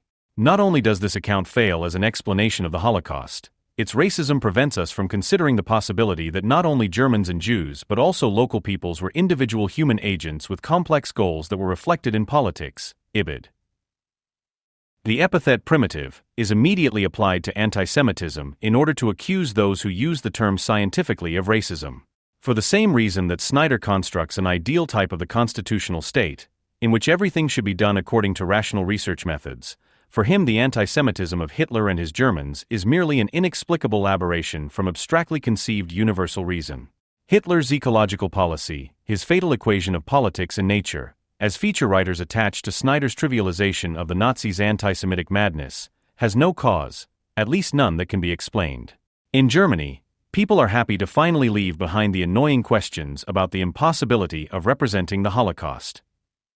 Snyder is so convenient here because the author simply avoids the all-important question, can National Socialism and thus Auschwitz be rationally explained? And then implicitly affirm it in the end. On closer inspection, the answer in Black Earth is as brief as it is familiar, because it is ecological. The scarcity of resources is said to be responsible for the extermination of the Jews. Not only that, but all the crimes, whether committed by Germans or by Soviet citizens, that are discussed in the context of the Second World War, appear as equally inhumane reactions to an either real or imagined shortage of resources in the respective state. It is no coincidence that the titles of Snyder's two works are geographical metaphors, Bloody Lands, Black Earth, both connotatively ambiguous, extermination and blood bond, death and fertility, they each describe the power of disposition over the limited earth. It is always about telluric power. The murderous organization of time, on the other hand, which is no less a determination of human freedom, is left out. The Nazis and their accomplices were not dependent on space and its treasures and droughts in their actions, but in a sense acted spontaneously, albeit according to the dictates of the pathic projection of their political delusion, and that is by its very nature boundless. All Jews were to be murdered. The same cannot be said of Stalinism, for example. Even the Holodomor in Ukraine in 1932-33, which Snyder describes in Bloodlands, was a targeted decimation of the predominantly ethnic Ukrainian population in this newly co-opted Soviet republic, which, however, came to an end after millions had been killed by starvation, causing any possibility of organized resistance to the Soviet Union's self-colonization in Ukraine to collapse. Just as Auschwitz cannot be explained in terms of material constraints, it did not follow from the decisions of those involved, which could have been made in the same way in other historical contexts and under different social conditions. Nevertheless, Snyder sees the extermination of the Jews as a stupid mistake on the part of the Nazis. They would have trusted in technological progress to conquer living space, as Snyder puts it, although this term is only used in a geographically reductive way, pages 11-28, but not to procure food, for whatever reason. Quote, the inevitable presence of America in German minds was the final reason why, for Hitler, science could not solve the problem of sustenance. Even if inventions did improve agricultural productivity, Germany could not keep pace with America on the strength of this alone, page 13. But what did a competition for imperial expansion, initially to the fertile Black Earth of Ukraine, have to do with the murder of European Jews? What logic shows that the former required the latter? Quote, the Polish state was to be destroyed because in 1939 Hitler was angry and in a hurry. Jews, not seen as a race, were to be removed from a habitat entirely, page 112. Snyder himself mentions that after the decision for the final solution had been made, all Jews without exception were to be eliminated, but he cannot say why. The Germans regarded the Jews as a counterrace, but Snyder is absolutely unwilling to notice the special relationship between the Germans and the Jews. Why the designation of the ultimate enemy, who was to pose an existential threat to Nazi Germany, had to fall specifically on the Jews, remains completely in the dark. Quote, by presenting Jews as an ecological law responsible for the disharmony of the planet, Hitler channeled and personalized the inevitable tensions of globalization. The only sound ecology was to eliminate a political enemy, page 321. However, this is a petitio principii, since the thing to be explained is already assumed as the reason for the explanation. Why were the Jews of all people blamed by the Germans for the alleged global ecological imbalance, and not, as Leo Lowenthal dryly asked almost 80 years ago, the cyclists? Only an anti-Semite could claim that the Jews in Europe were an enemy of National Socialism in the same sense as, for example, Polish or Ukrainian citizens were for the Soviet Union in eastern Poland occupied after the Molotov-Ribbentrop Pact. Even after the Polish underground organization had long since ceased planning an uprising there, Polish officers, 21,892 of whom were shot by the NKVD in Katyn in 1940, and the 292,513 Polish citizens who had been deported to the Gulag since the Soviet occupation, pages 120 to 122, were more likely to be actual or potential supporters of a Polish state that actually existed but was hostile from the Soviet Union's point of view. How different, on the other hand, the Jews, without any particular economic wealth, without their own state and political leadership, who can only be seen as a real danger for Nazi Germany if one believes in the conspiracy theory, that of the Jews as the personification of global financial capital. Since the cause of the final solution cannot have been anti-Semitic delusion, according to Snyder, it must lie elsewhere. And he sees it in the greed for food. Snyder assumes that the Nazis' objective was rational, derivable from the instinct of self-preservation, but their means, on the other hand, were irrational, whereas the opposite was the case.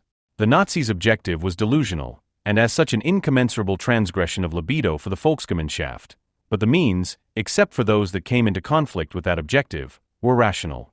In any case, the Jews did not take food from the Germans that they could not have produced through forced labor. But even the labor camps were functionally death camps.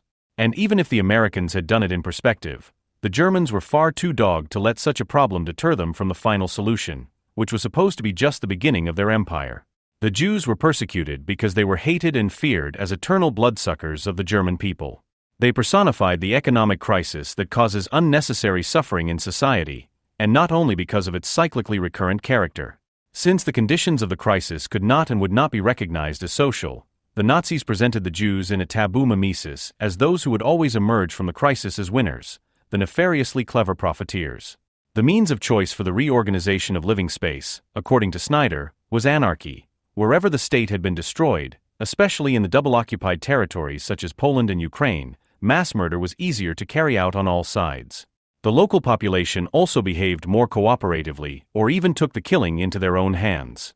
It stands to reason that without legal protection by a state deprived of power by occupation, both the lawless and the protected with limited civil rights would be more likely to succumb to either coercion or the invitation, from wherever it came, to commit mass crimes. But the German state destroyers, page 142, were none, and certainly they did not sow anarchy, page 112, not even in the occupied territories. Otto Kirchheimer's studies have already shown that in Germany itself there was no disintegration of state institutions, but rather the dissolution of legal unity and the political subordination of civil law, together with the maintained state agencies, to the goals of the Volksgemeinschaft. Franz Neumann, whose work Snyder borrows from in a blatant manner but only occasionally acknowledges, characterized Nazi Germany as a counterstate because its basic elements, the armed forces, the National Socialist Party, the bureaucracy, and the cartels, also fought against each other internally in open or latent conflicts. This counterstate disregarded positive law situationally, just as it exploited it for its own particular ends and thus transformed it. Instead of destruction, therefore, one should speak of the negative sublation of the bourgeois state, which did not become nothing because the functions of capital, money, and value, which could not continue to exist without those institutions, also survived under National Socialism. What Snyder characterizes in all of this is that the economic crisis is, as it were, doubly naturalized. The crisis proneness of the automatic subject that has become second nature, which Marx talks about, is stripped of its social causes. But by repressing these, one falls back into the realm of natural things and processes. Then the crisis is intensified into an almost certain collapse of nature. The crisis may have disappeared from society, but it survives as a projected climate change. The tendency to interpret the change in climatic conditions on the planet exclusively as man-made and at the same time to ascribe an impending collapse to planetary nature. The first results from the fact that the economic crisis, as originating from the totality of social conditions, is ignored while it shapes the forms of thinking. The experience of the catastrophe, whether conscious or unconscious, is incorporated into the apocalyptic anticipation of the future development of nature, because the social conditions that made the changeover to that possible do not seem resolvable. Thus, responsibility for it is generally dismissed. Climate change, according to Snyder, has the potential to shake political sovereignties on Earth due to its threatening destructiveness and the resulting possible global intensification of resource scarcity. Any of today's states could be induced to commit genocide due to a lack of raw materials. The fact that the extermination of the Jews, just like other historical cases of mass murder in the not-too-distant past, was not preceded by natural disasters, that these are not a necessary condition for the emergence of genocidal politics, is then also ignored. While it would be reckless to deny the existence of climate change, the extent to which it is caused by human activity is still up for debate, because both the analyses and forecasts and the ability to influence the environment are changing in science. It is not self-evident from climate research what exactly should be done in relation to climate change, and can be done under existing social conditions. Regardless of this, it can hardly be denied that there is a social predisposition to imagine climate change as a rapidly approaching collapse. This immediately reduces the self-demanded political approach to monocausality. Quote, "The starvation in Somalia and the mass killing in Rwanda are dreadful suggestions of what climate change might bring to Africa," page 328. It seems extremely dubious how Snyder suggests that resource scarcity alone would have motivated these mass killings. His dystopian attitude is not to question the social conditions of economic crisis cycles, but instead to call for the intervention of the strong state to regulate the economy. However, it is at least doubtful whether the conjured state would be capable of initiating reasonable, that is, actually self-sustaining measures, and whether the immediate political control of the economic process, which is nevertheless intended, would not rather nourish the soil for a negative sublation of social mediation. From Somalia and Rwanda, as well as from Poland and Ukraine under German occupation, we can learn the following. If climate change is not averted, a new Holocaust is looming, by which, of course, he does not mean the extermination of Jews, but an undefined mass murder. Snyder is just as convinced of this as Bernie Sanders, a presidential candidate of the Democratic Party in the United States, who, when asked about the attack by Islamic terrorists in Paris, said that climate change was the greatest danger facing the world. Snyder puts it this way: in a scenario of a mass killing that resembled the Holocaust, leaders of a developed country might follow or induce panic about future shortages and act preemptively, specifying a human group as the source of an ecological problem, destroying other states by design or by accident, page 325. A diffuse alarmism is called for, which, however, represents nothing but a general regulatory frenzy, because people want to continue to dominate nature, both externally and internally, in a technocratic way, only more effectively. However, the state, especially in a state of emergency, is the ultimate form of that domination. As long as it is brought into play, also and especially as the climate change crisis solver, the solvent becomes a cause of the crisis.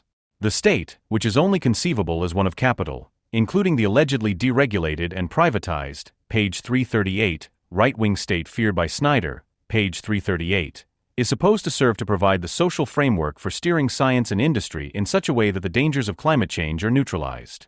This sounds reasonable, and yet it completely disregards the fact that, historically, the National Socialist behemoth emerged from the bourgeois leviathan of the Weimar Republic, whose population and anti-Semitic madness made the transition possible, despite the not insignificant resistance to National Socialism.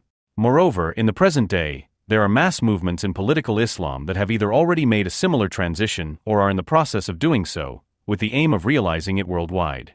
Snyder stubbornly refuses to admit that there is a global anti-Semitism today, in varying degrees of intensity depending on the geopolitical context, which is fed by the same resentment against the mediation of capital as was the case with National Socialism at the time and must therefore be fought as a matter of priority. Instead, the looming global Holocaust is derived from global warming, and the Green Revolution is enthusiastically invoked as the solution. But technological advantage alone does not mean an absence of will to destroy, as National Socialism, at the latest, has shown. Finally, Snyder offers the reader a quick tour of various scenarios for apocalyptic reactions to climate change, in which Russia, China, Bangladesh, and Egypt are placed side by side without distinction. And yet he ends with what is probably indispensable proof for him and his clientele that of all these states, one in the Middle East, Israel, only appears to be treatable as one among others. The universal respect for the rule of law that Snyder otherwise vehemently demands reaches its limit at this one point in the Eastern Mediterranean. First, a hard but fair question is ventured that goes beyond political correctness. Quote, "It is already the case that North African Islamisms bring anti-Semitic beliefs to Europe. But what if such people actually blamed Jews for environmental disasters?" Page 333. To continue in a completely different way, although Israel has the military and technological capacity to protect its population from the consequences of climate change, the continuing desertification of the Middle East might generate both regional conflict and the demand for scapegoats. In a Middle Eastern war for resources, Muslims might blame Jews for both local problems and the general ecological crisis. That was, after all, Hitler's approach, as if blaming Israel for being the alleged cause of local and global problems in the Middle East were not already common practice.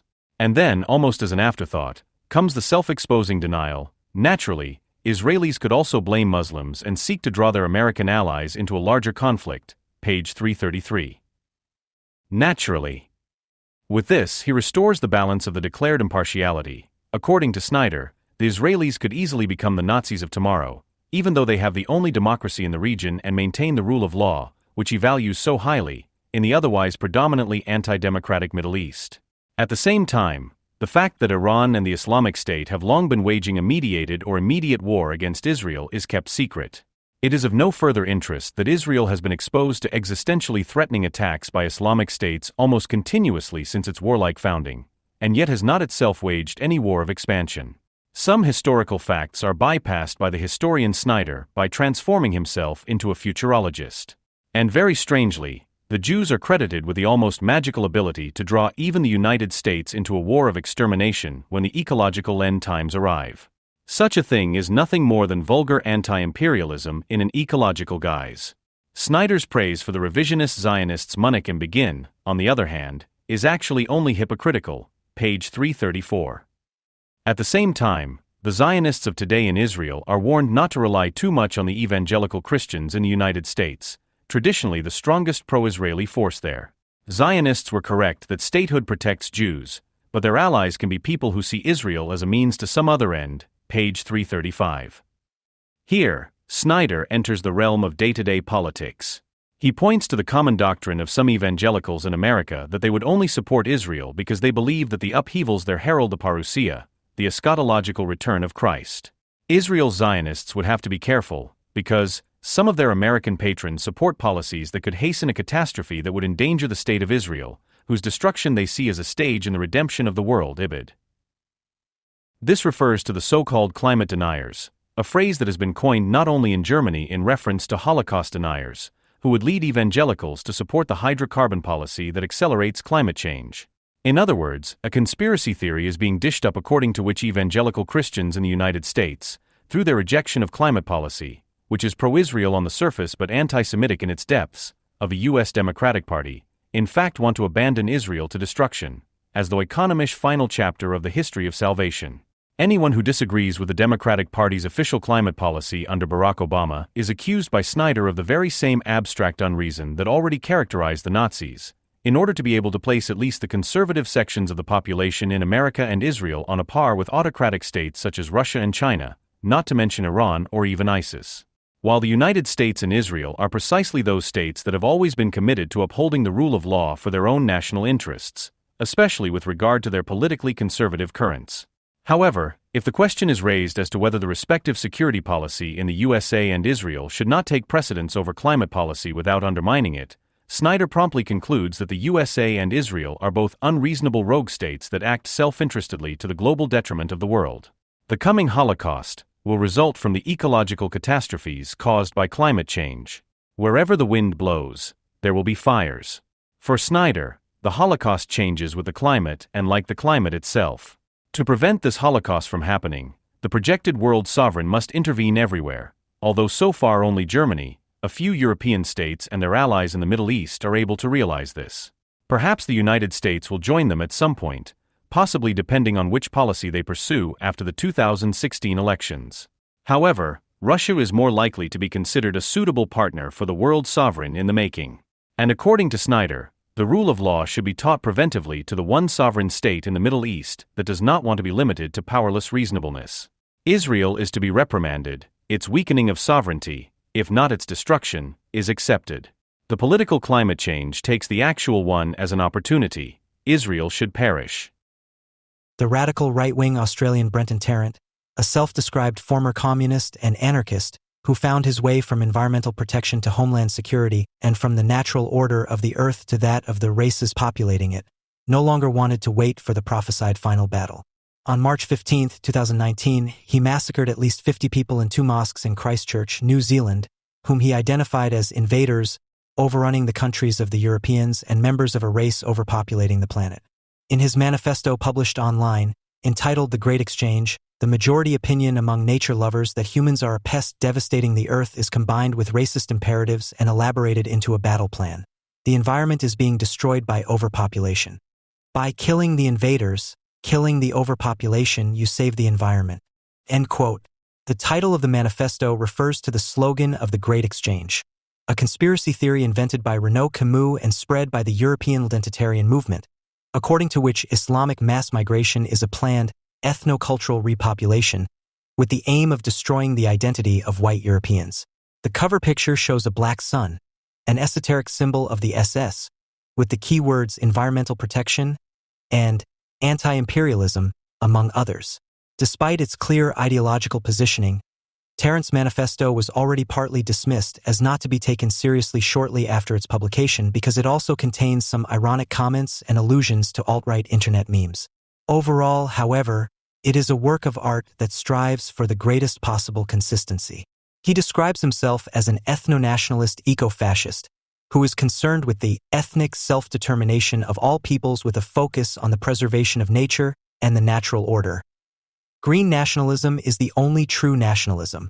The longed-for green future, however, is threatened by global population growth, and mass immigration to Europe means nothing other than ecological warfare, as Europeans, who have long since been abandoned to decay, are threatened with the final deprivation of their livelihood by immigrants from other cultures with their high birth rates. Even though the terrorist attack on praying mosque visitors is almost unanimously condemned as an attack on Islam, Islamophobia does not appear to have been the primary motive for the massacre. Tarrant does call the series of IS attacks in Europe a political awakening and writes that the need for revenge against Islam, for its war against the West and other peoples of the world, also played a role in the selection of victims. Tarrant writes of wanting to take revenge for 1,300 years of war and devastation by Islam. He marked his firearms with the names of other right-wing terrorists and European military leaders who had fought against Arabs and Turks. He obviously wanted to place his deed in the greatest possible historical context and become a historical figure himself, even though he wrote in his manifesto, "I will soon be forgotten," which doesn't bother me. He also states as a tactical motive that an attack on Muslims, the most despised group of invaders, would receive the greatest level of approval.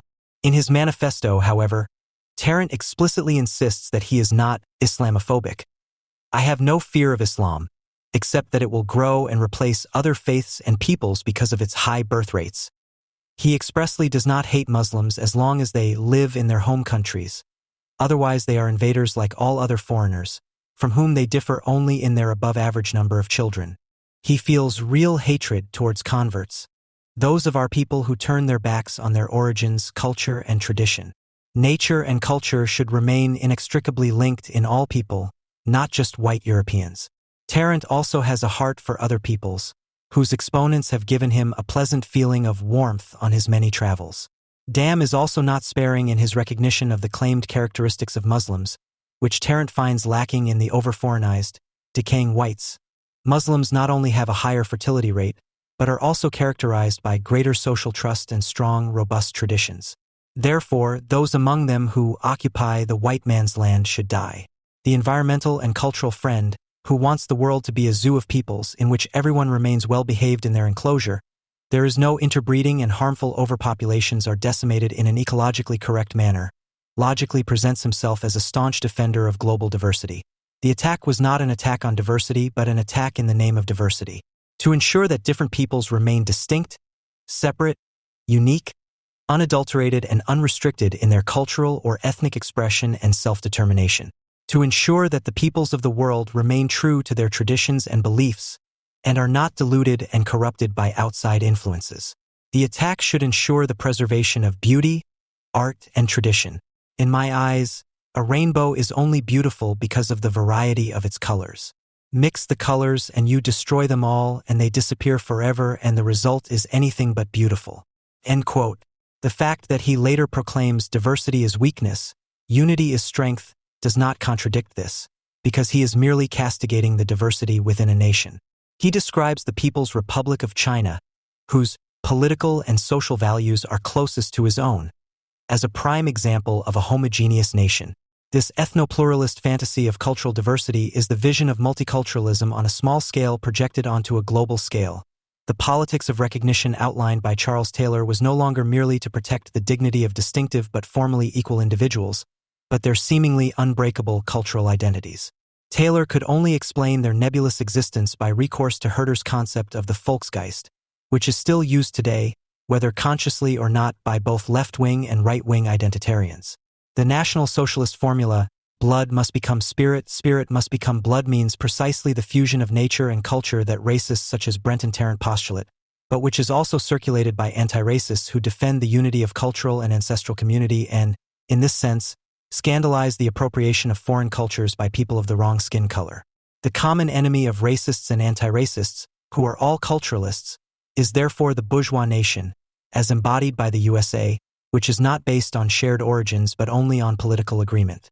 There, all original cultures are subjected to a casual assimilation process. The races mix and the many become one, e pluribus unum. Accordingly, Tarrant declares the U.S. melting pot to be his number one enemy. He wants to see America balkanized through a civil and ultimately racial war. Tarrant's strategy, not new in the history of the neo-fascists, is to use direct action to get both his own sympathizers and his political enemies to rise up, so that a social division and a final battle to the death will ensue. The parallels to the jihadist strategy, as laid down in the Al-Qaeda manual, The Management of Savagery, for example, are unmistakable. Transform societies into two opposing groups, ignite a battle between the two that ends in victory or martyrdom, whose emblem is either glorious war or humiliating peace. End quote. Murderous ethnopluralism, that ugly twin of multiculturalism, which is highly prized in most places, has cost the lives of at least 50 people in Christchurch. People who were massacred as invaders because they did not want to practice the culture to which they were supposed to be subscribed for all eternity in the desolate Orient, with the declared aim of not only preserving the cultural and ethnic diversity of humanity and protecting their fair-skinned section from the Great Exchange, but also doing a service to the environment threatened by the rise in birth rates in the process. Dozens of people were murdered as invaders and pests. Remembering them not only forces us to put a stop to the white supremacists, but also to discredit those who see their anti-racism as a defense of cultural identities or who think it is a good thing when climate scientists point out that every person less means a CO2 saving of 58 tons per year. Nature does not negotiate, as Martin Kaiser from Greenpeace repeats year in, year out, at every United Nations climate conference, for example at the Security Conference in Munich, where he accused U.S. Vice President Mike Pence of not even mentioning climate change. Cannot be said, especially in Germany, that not enough attention is being paid to it. But that is precisely the point.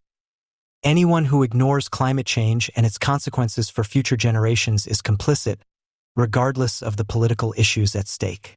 The fact that humans themselves are not seen as part of nature, which they work on and intervene in, is evidence of an understanding of nature that is congruent with that of those who are accused of not taking climate change seriously and thereby contributing to the end of the world.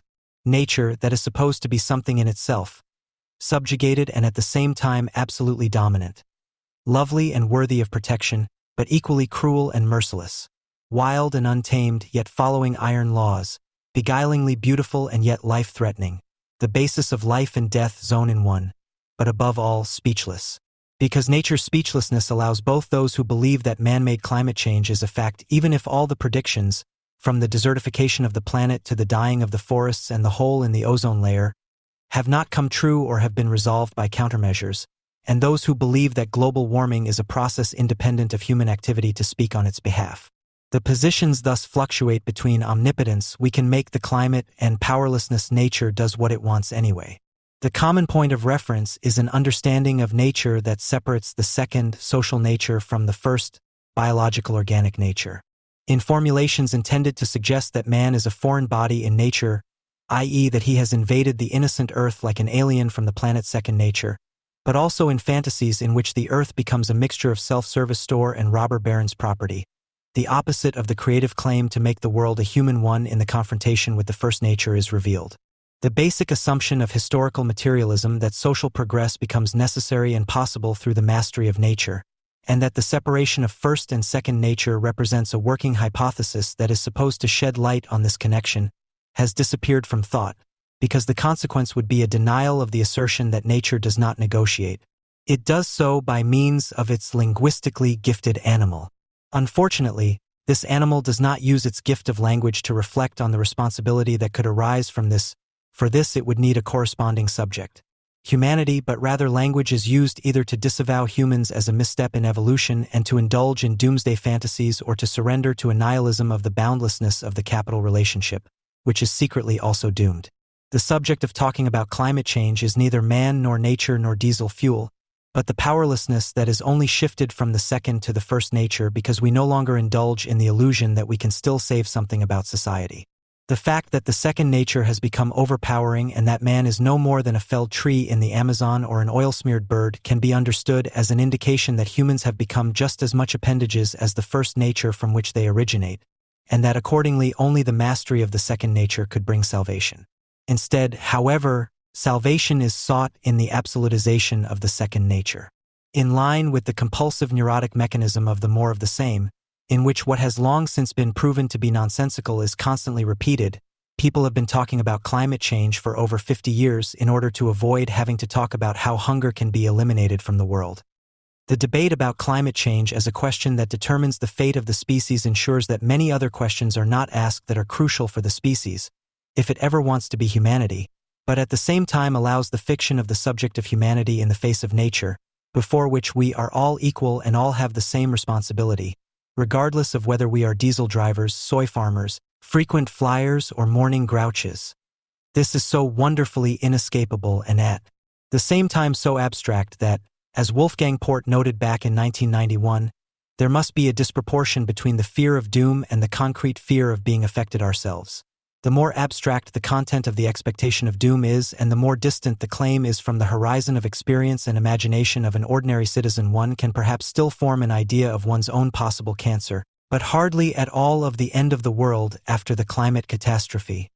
The greater the approval it will reap on the one hand, and on the other hand, the smaller the connection between the expectation of doom and any other imagined content for the time being.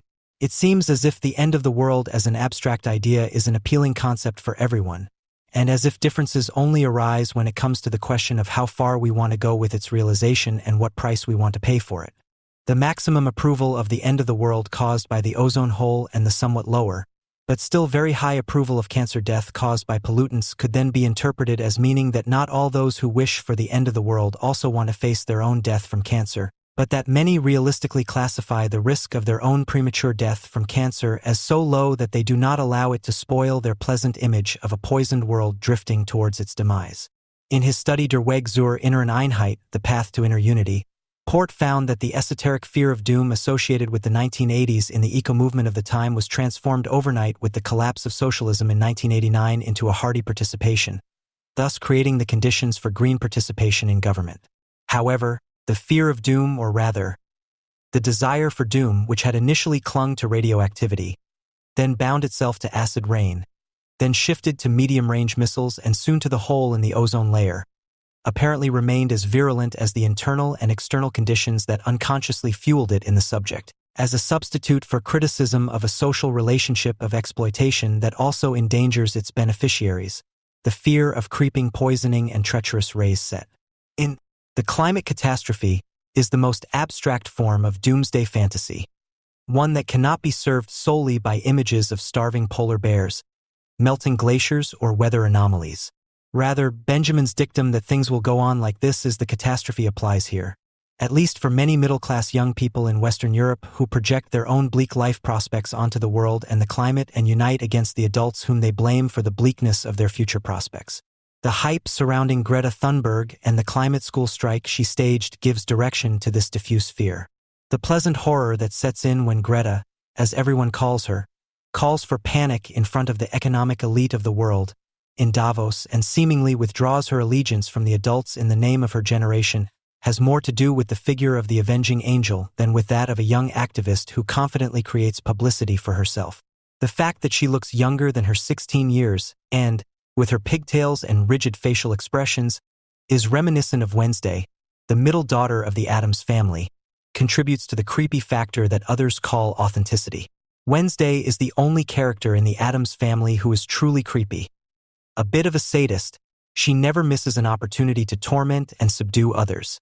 While the rest of the family seem more like average Americans, only in the Frankenstein and Dracula universe, Wednesday is not only measured against the values of her culture, a downright bourgeois, she also embodies the truly sinister, which even in this universe is not simply there.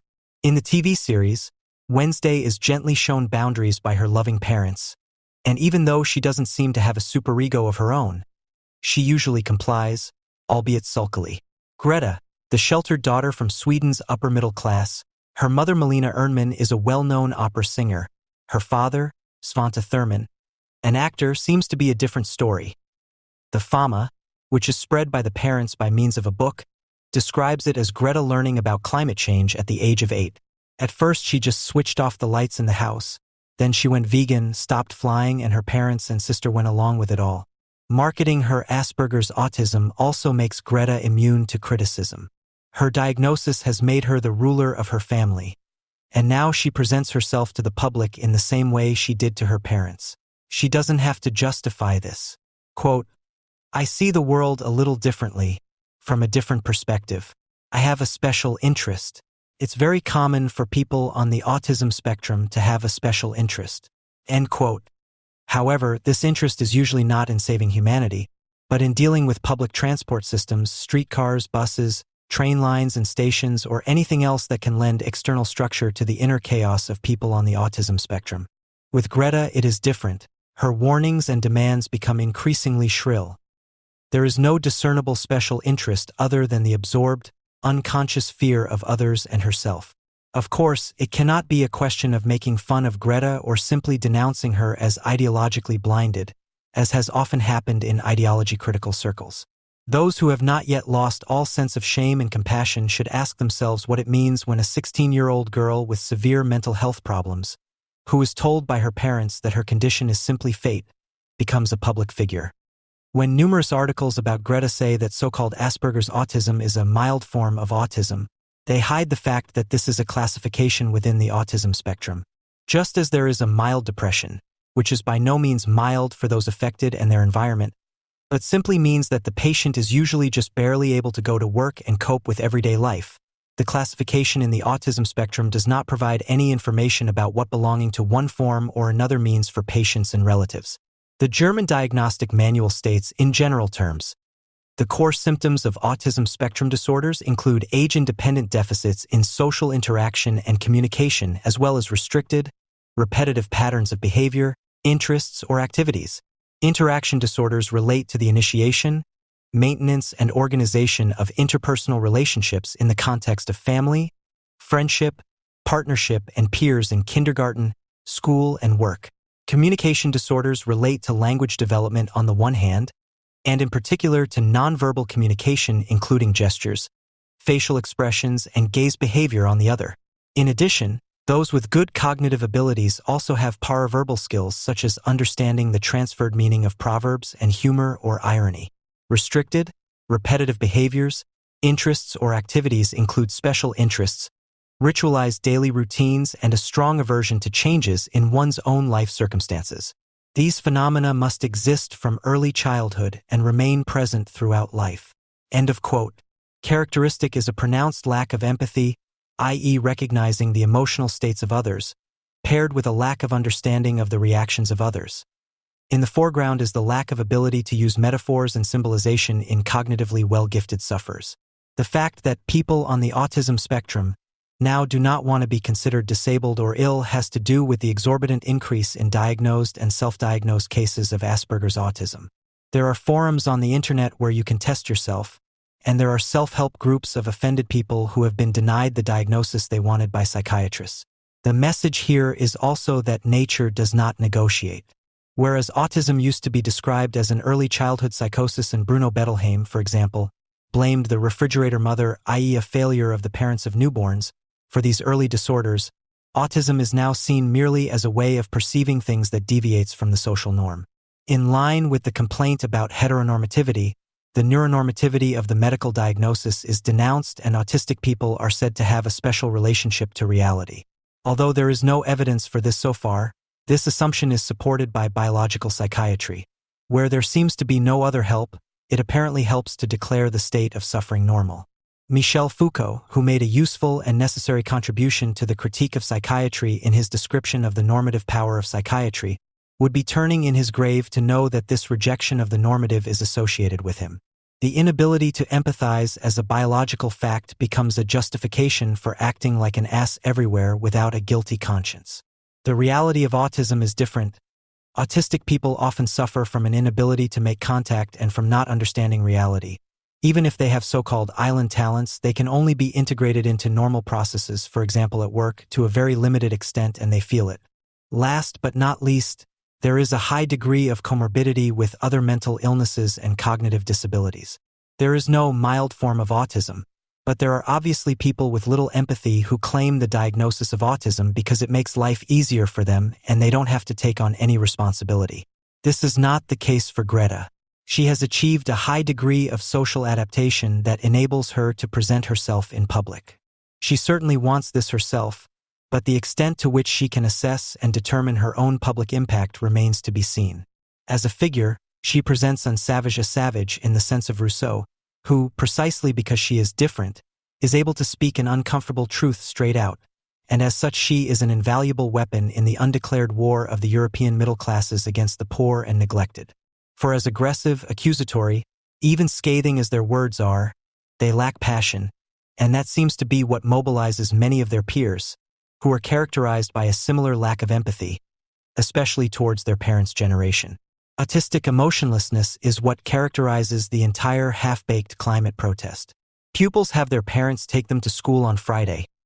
Implicitly, the head teachers give them the day off, so they simply make up for what they missed on Friday, the least important school day anyway. There could be no question of a strike or protest if it were not for the parents' fear of revenge from their children. It is by no means radicalism or consistency that gives their protests meaning. Rather, it is a guilty conscience and sheer fear that all children could be or become like Greta, and where there is fear, the desire is not far away. After all, German angst was once the German wish for world domination to the point of self-destruction. Today, it is the generalized form of a pre-consciousness that no longer needs to worry about the low points of everyday life, but has its eye on the big picture individually. This dispassionate reckoning with their predecessors was also characteristic of the National Socialists, and without wishing to strain historical parallels too much, it is striking that Jewish expellees in particular explicitly addressed the youthful revolutionary, yet completely dispassionate element of the National Socialist takeover, not least in horror and scary films, which offer the opportunity to visualize their own fantasies. In the British film The Village of the Damned by Wolf Rilla from 1960, based on a meaningless novel by John Wyndham, children appear with that dead look of revenge with which Greta also views the world. Rilla was a Jewish emigrant. He added the ghostly, Aryan dead-eyed aura to the original that made the film a classic. In a normal village, the adults suddenly lose consciousness one day. After they wake up again, new children are born to almost every couple in a very short space of time, all of whom look the same and develop very quickly. They dictate to their parents, very similar to Greta, what they have to do. The contradiction and the real horror in the film arise when the parents realize that something is wrong. It is not them, but the children who have become strangers. The denial of this feeling, which Sigmund Freud resisted until the last minute in historical reality.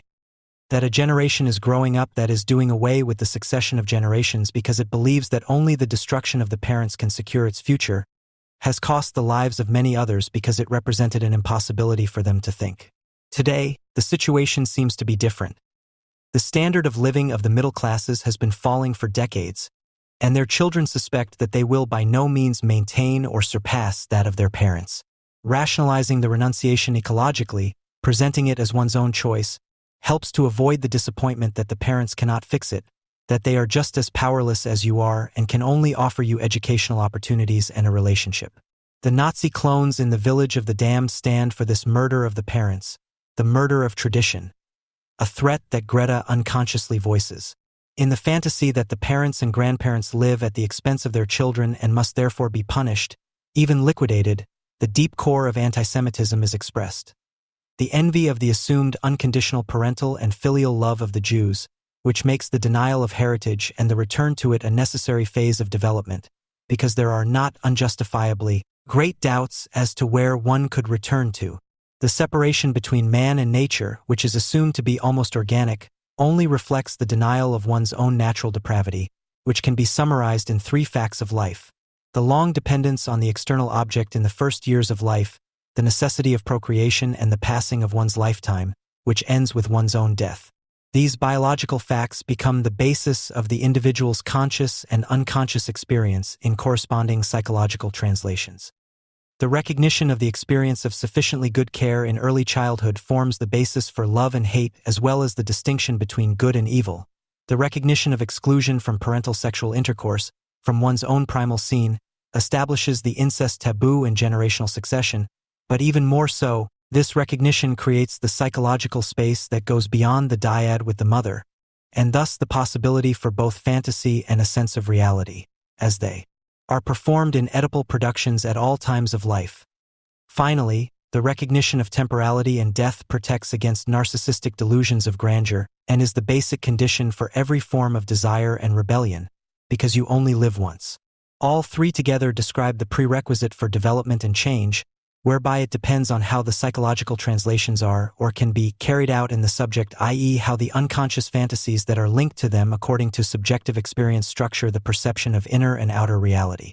While neurotic fixations are essentially linked to the various phases of dealing with these facts of life, i.e. they represent compromise solutions that can function more or less for a lifetime because contact with external reality remains largely intact and experiences can be processed, there are deeper developmental disorders that have one thing in common. They're turning away from external reality, both in perception and in the libidinal occupation of objects. Although perception functions formally, there is no physical blindness, deafness, or dumbness, no numbness in the neurological sense. Everything external is merely an extended inventory of the inner world and is treated accordingly. The libidinal occupation of external objects is replaced by the occupation of the ego.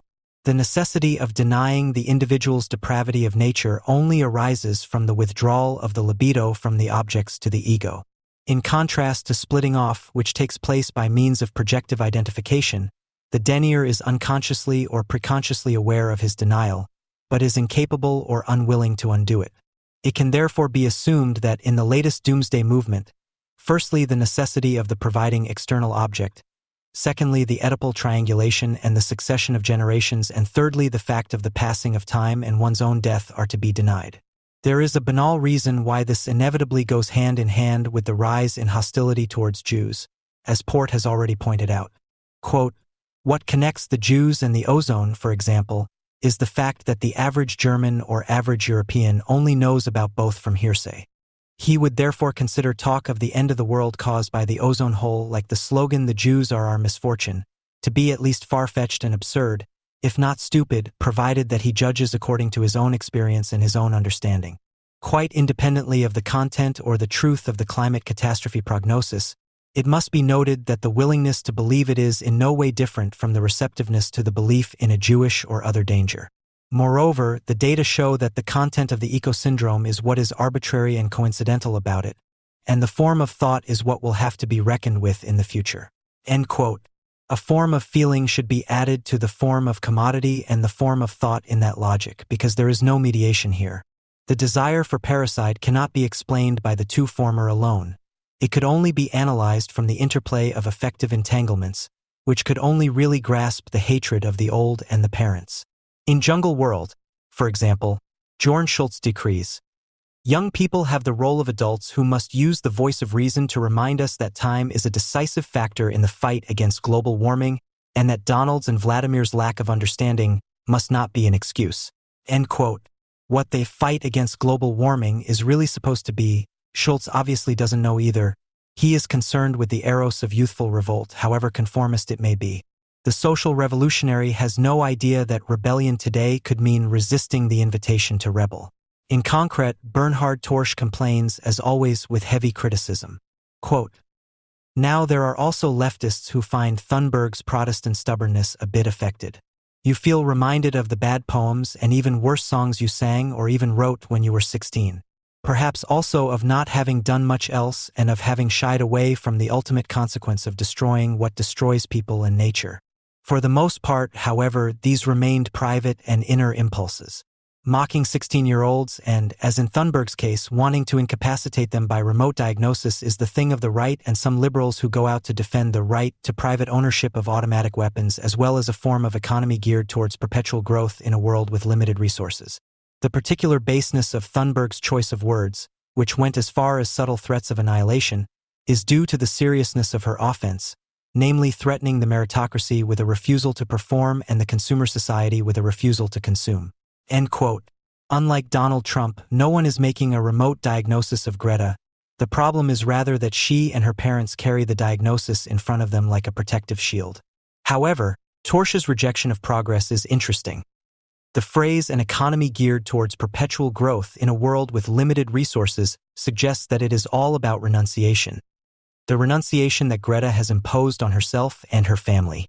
The fact that Greta, on the other hand, is driven around the world by her father in the latest electric cars, which no Bulgarian father can afford and therefore has to buy a cheap diesel car from Germany or Austria, and even communicates via Twitter, that Greta is by no means refusing to consume must escape him because there is still an enemy of progress slumbering in every German leftist, even if he is a native Austrian.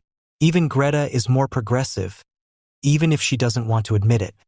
Michel Houellebecq's new novel Serotonin is not only accused of being reactionary because it is once again so anti-gay and misogynistic, no quel scandale, it is also ecological. It is not about the climate as a weather phenomenon, but about the climate that the European Union creates in agricultural regions with its subsidies.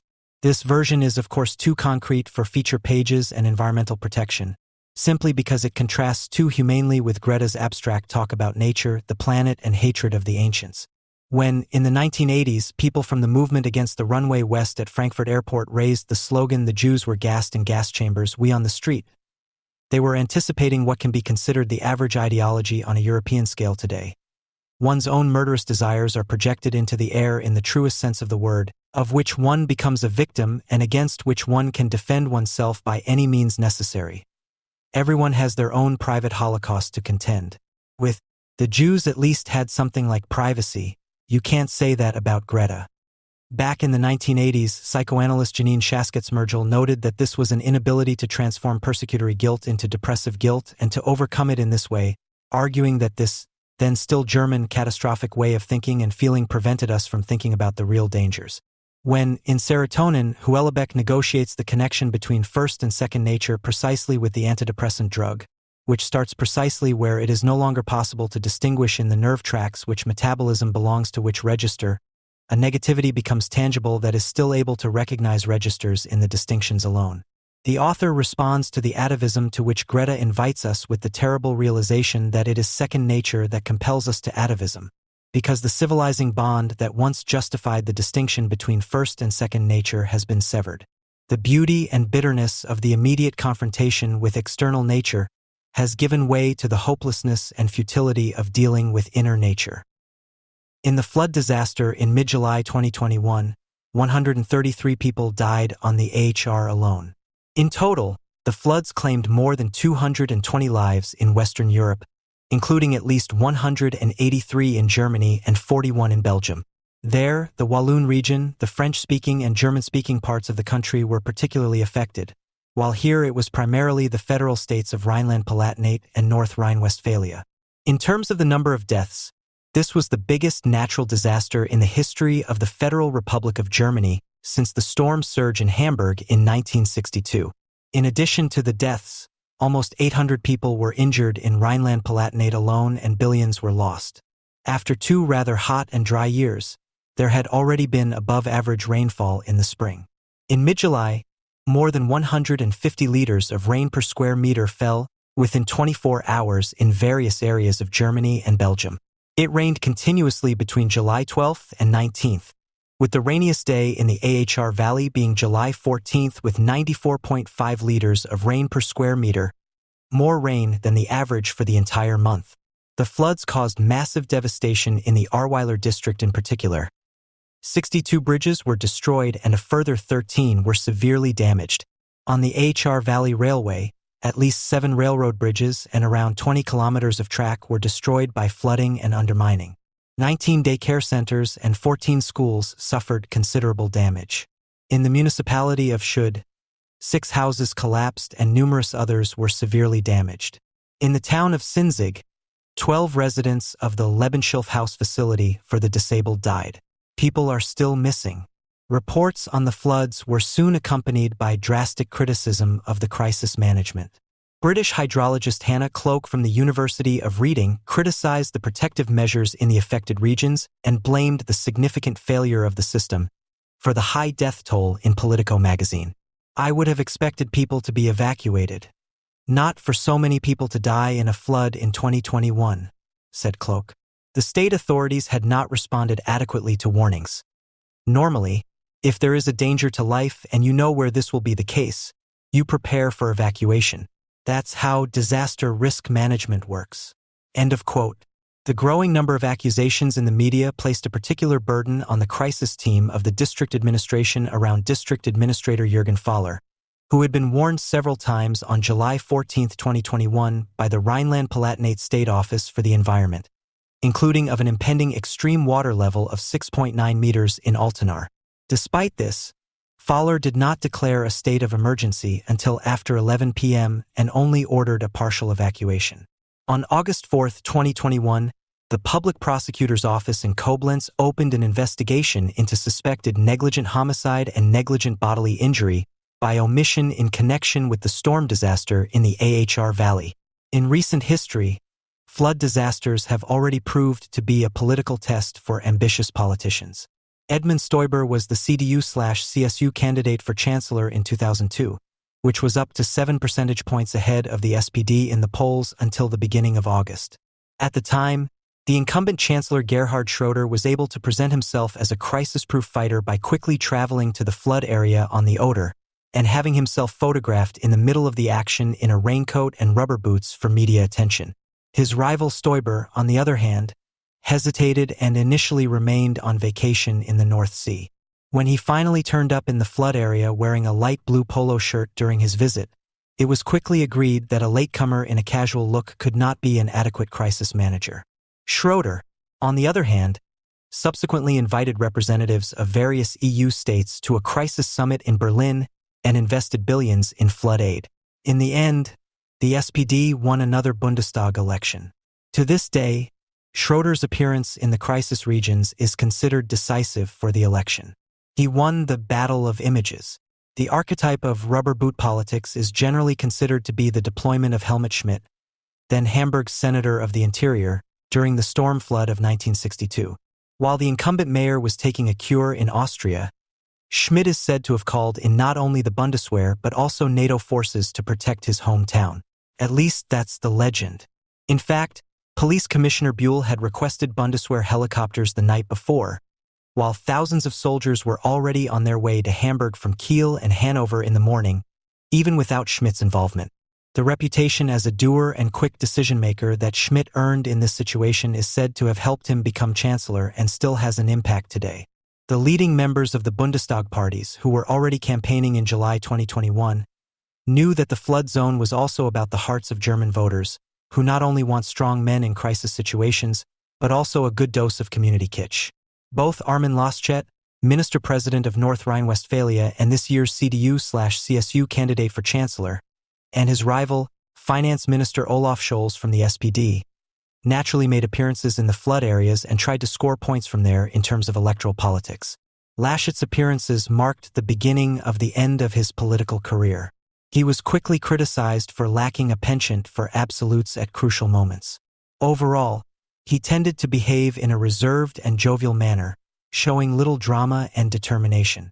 In an interview, he also called for prudence towards people who had demanded radical commitments to climate policy on the spot. Quote, "Because now is such a day you don't change policy." End quote. With this attitude, Laschet failed to recognize that keeping a cool head is considered irresponsible in times of great deeds under the sign of hypermorality. However, Laschet caused even greater displeasure when he was caught laughing with colleagues during a speech by Federal President Frank-Walter Steinmeier instead of listening with concern. In his column in the Frankfurter Rundschau, Manfred Niekisch categorized the CDU candidates' disrespect as simply inhumane.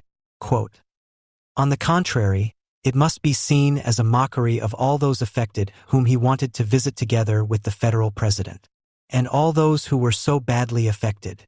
End of quote. Niekisch's opinion was, as it were, that of the leading voices in the country.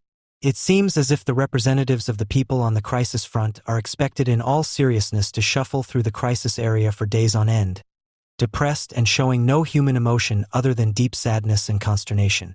In other words, one thing above all, a lot of acting talent that reinforces the media entertainment experience of the disaster consumer instead of breaking it. The outrage in the Laschet case also stands for a new understanding of politics, according to which politicians no longer just have to deliver polished reactions, but above all have to confess with a sad face that everything is getting worse and worse and that we are all partly to blame. In general, Laschet, whose pragmatic and confident manner is still associated with the progressive, optimistic and therefore anachronistic political style of the Bonn Republic, seems to be suitable as a projection surface for unrestrained malice precisely because he is not a connoisseur of crises. In a text stating the CDU chancellor candidate's lack of suitability for the crisis, Der Spiegel on July 24, 2021, let someone from Laschet's environment have their say, who knows why the crisis-loving hooray Germans can't do anything with him. Quote, "He's not someone who shouts, 'Hooray, now it's crisis time.' He's more likely to say, 'Well, well, well.' He doesn't take pleasure in the crisis. He empathizes without allowing himself to be overwhelmed by the grief or shock of others." End of quote. While Laschet was finally sidelined, the time had come for others. Immediately after the first disaster reports, the sometimes martially staged relief and solidarity campaigns began. They were often organized on private initiative and attracted media attention. Farmers from the Landschaftsverbindung, LSV network, originally a protest group on Facebook, as well as farmers from the Bundesverband Deutscher Milchviehhalter, BDM, and many others traveled to the crisis area with tractors, excavators, and tipper loaders and proved to be quite helpful in clearing up the chaos. The agricultural contractor Lohnunternehmen Markus Wipperfürth was one of the exposed helpers, receiving more than 285,000 likes on Facebook and posting status messages and videos every minute, which are still being enthusiastically commented on today. "You guys are the coolest?" or "Great what you're doing," is the unanimous tenor. However, as the entrepreneur is not only admired but also envied for his enormous reach and popularity, there have also been attempts to link Wipperfürth and the farmers in the LSV network to the Reichsbürger scene and the lateral thinking movement. In July, a retired colonel named Maximilian Eder and other conspiracy theorists such as the so-called people's teacher, Nikolai Nerling, set up an aid center in the Aloysius School in Bad Neuenahrerweiler, which had been badly affected by the floods. On site, the former soldier appeared in uniform and acted as head of operations. The Bundeswehr has initiated disciplinary proceedings against the former KSK fighter due to allegations of usurpation of authority. The retired colonel had already been under investigation since the spring, when Eder appeared as a speaker at Querdenken demonstrations and demanded that the Bundeswehr send KSK units to Berlin and clean up properly in parliament. However, this did nothing to change the general admiration for the pragmatic support given to the victims of the floods. As the willingness to help grew, so did criticism of the state institutions. It was not uncommon to hear talk of state failure with regard to the inadequate disaster control. At a press conference, farmers from the LSV group pointed out that they had been expecting a massive flood in the days before the disaster. But nobody had listened to them. Private helpers mocked the rigid bureaucracy, which was incapable of dealing with the crisis.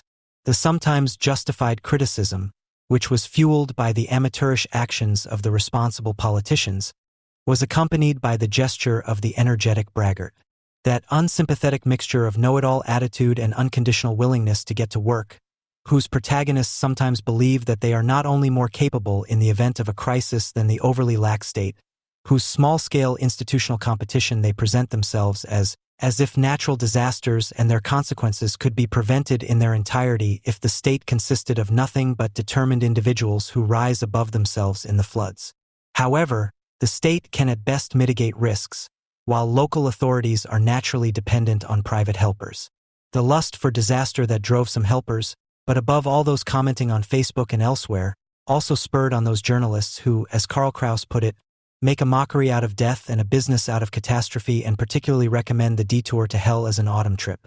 In view of the doom-loving live coverage, including gimmicky speculation about bodies not yet discovered, the impression arose that there could not be enough deaths. One RTL reporter, who wanted to deliver a particularly authentic adventure report, smeared mud on her face for the cameras and was stupidly filmed by outsiders. At least the overzealousness of the press was disfigured beyond recognition. It reminds us of the Gaza Strip, Ank Peterman, the regional correspondent for Deutschlandfunk, went one better in the heat of the headline competition, although she left open what in particular about the HR Valley reminded her of the Gaza Strip. In 2021, Deutschlandradio is apparently even thinking of that thin strip of land on the southeastern edge of the Mediterranean when it comes to a natural disaster in the German low mountain ranges. Of course, such courting of media attention is first and foremost ridiculous, but it also points to how present the Gaza Strip is in the unconscious of those socialized here as a compassionate metaphor for disasters of all kinds. Behind the instinctive sensitivity for Gaza is, of course, the State of Israel. Whether on a peace mission at the Easter March, in post-colonial-inspired international understanding in the cultural sector, or on the occasion of sensational flood reporting in rubber boots, their misfortune is called Israel. The exploitation of the catastrophe is compounded everywhere by the fact that the experience of crisis is based on sheer panic, which is independent of any specific events but is constantly fueled by them. Whereas there was once an inkling that there were and would be technical possibilities to better protect against disasters that could happen to anyone, such confidence is now history. The flood disaster in southwest Germany was marketed in the media as proof of the approaching climate catastrophe, which is why the appearance of the mud-smeared RTL journalist is possibly not just a bumbling attempt to succeed as an adventurous war reporter in peacetime. Rather, the frenzied reporter has made herself 30, as one imagines influenced by Netflix, the time after the apocalypse. It is striking that the rapid onset of climate rhetoric is increasingly undermining any kind of factual engagement with natural disasters and phenomena. The AHR rises in Blankenheim in the district of Euskirchen and flows into the Rhine from the west after 5 kilometers near Sinzig. For the inhabitants of the HR Valley, however, flooding is nothing new. Local historian Carl August Seal has summarized the events in chronological order. As early as 1348, a purchase contract for meadowland is documented, which contains a safeguard clause against loss of land due to riverbed displacement as a result of the AHR flooding. Since then, almost 80 different flood events have been documented, the most devastating of which were in 1804, 1859, and 1910. The flooding of the AHR on July 21, 1804, was considered the most serious event in the region until that summer. It claimed the lives of 63 people and caused considerable devastation. All tributaries leading to the AHR, in particular the Adenauer Bach, the Kesselinger Bach, and the Trier Bach, swelled considerably within a very short space of time. The maximum flood level in Antweiler was 2.50 m higher, and in Durnal 1.85 m higher than the flood of 1910. Many houses were swept away by the flood. In the reports to the then French government, 129 houses, 162 barns or stables, 18 mills and 8 smithies were listed as completely destroyed. A number of buildings were also badly damaged. The vineyards and fruit trees in the AHR Valley were largely destroyed and the entire harvest wiped out. Almost all bridges collapsed and many farm animals perished. In any case, man-made climate change cannot be considered the cause of the 1804 floods. Bonn geographers Thomas Roggenkamp and Jürgen Herget recently traveled to the disaster region on the AHR at the invitation of the crisis management team in order to make an initial assessment of the floods on July 14th.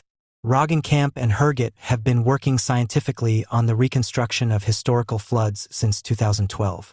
Their findings suggest that the flood events of that time can certainly be compared with those of today. The historical classification shows that the flood of July 2021 is a repetition of the flood of July 1804, explains Roggenkamp.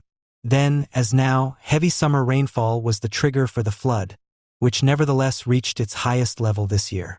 Quote, despite comparable discharge sizes, the flood of July 2021 reached higher water levels than in 1804.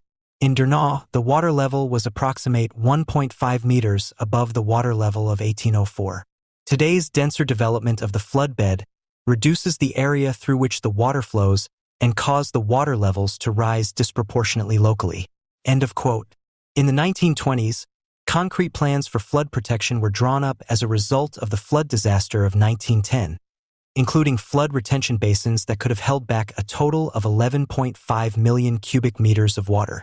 However, these plans were shelved due to a lack of funds and in favor of the construction of the Nürburgring and have not been realized to this day.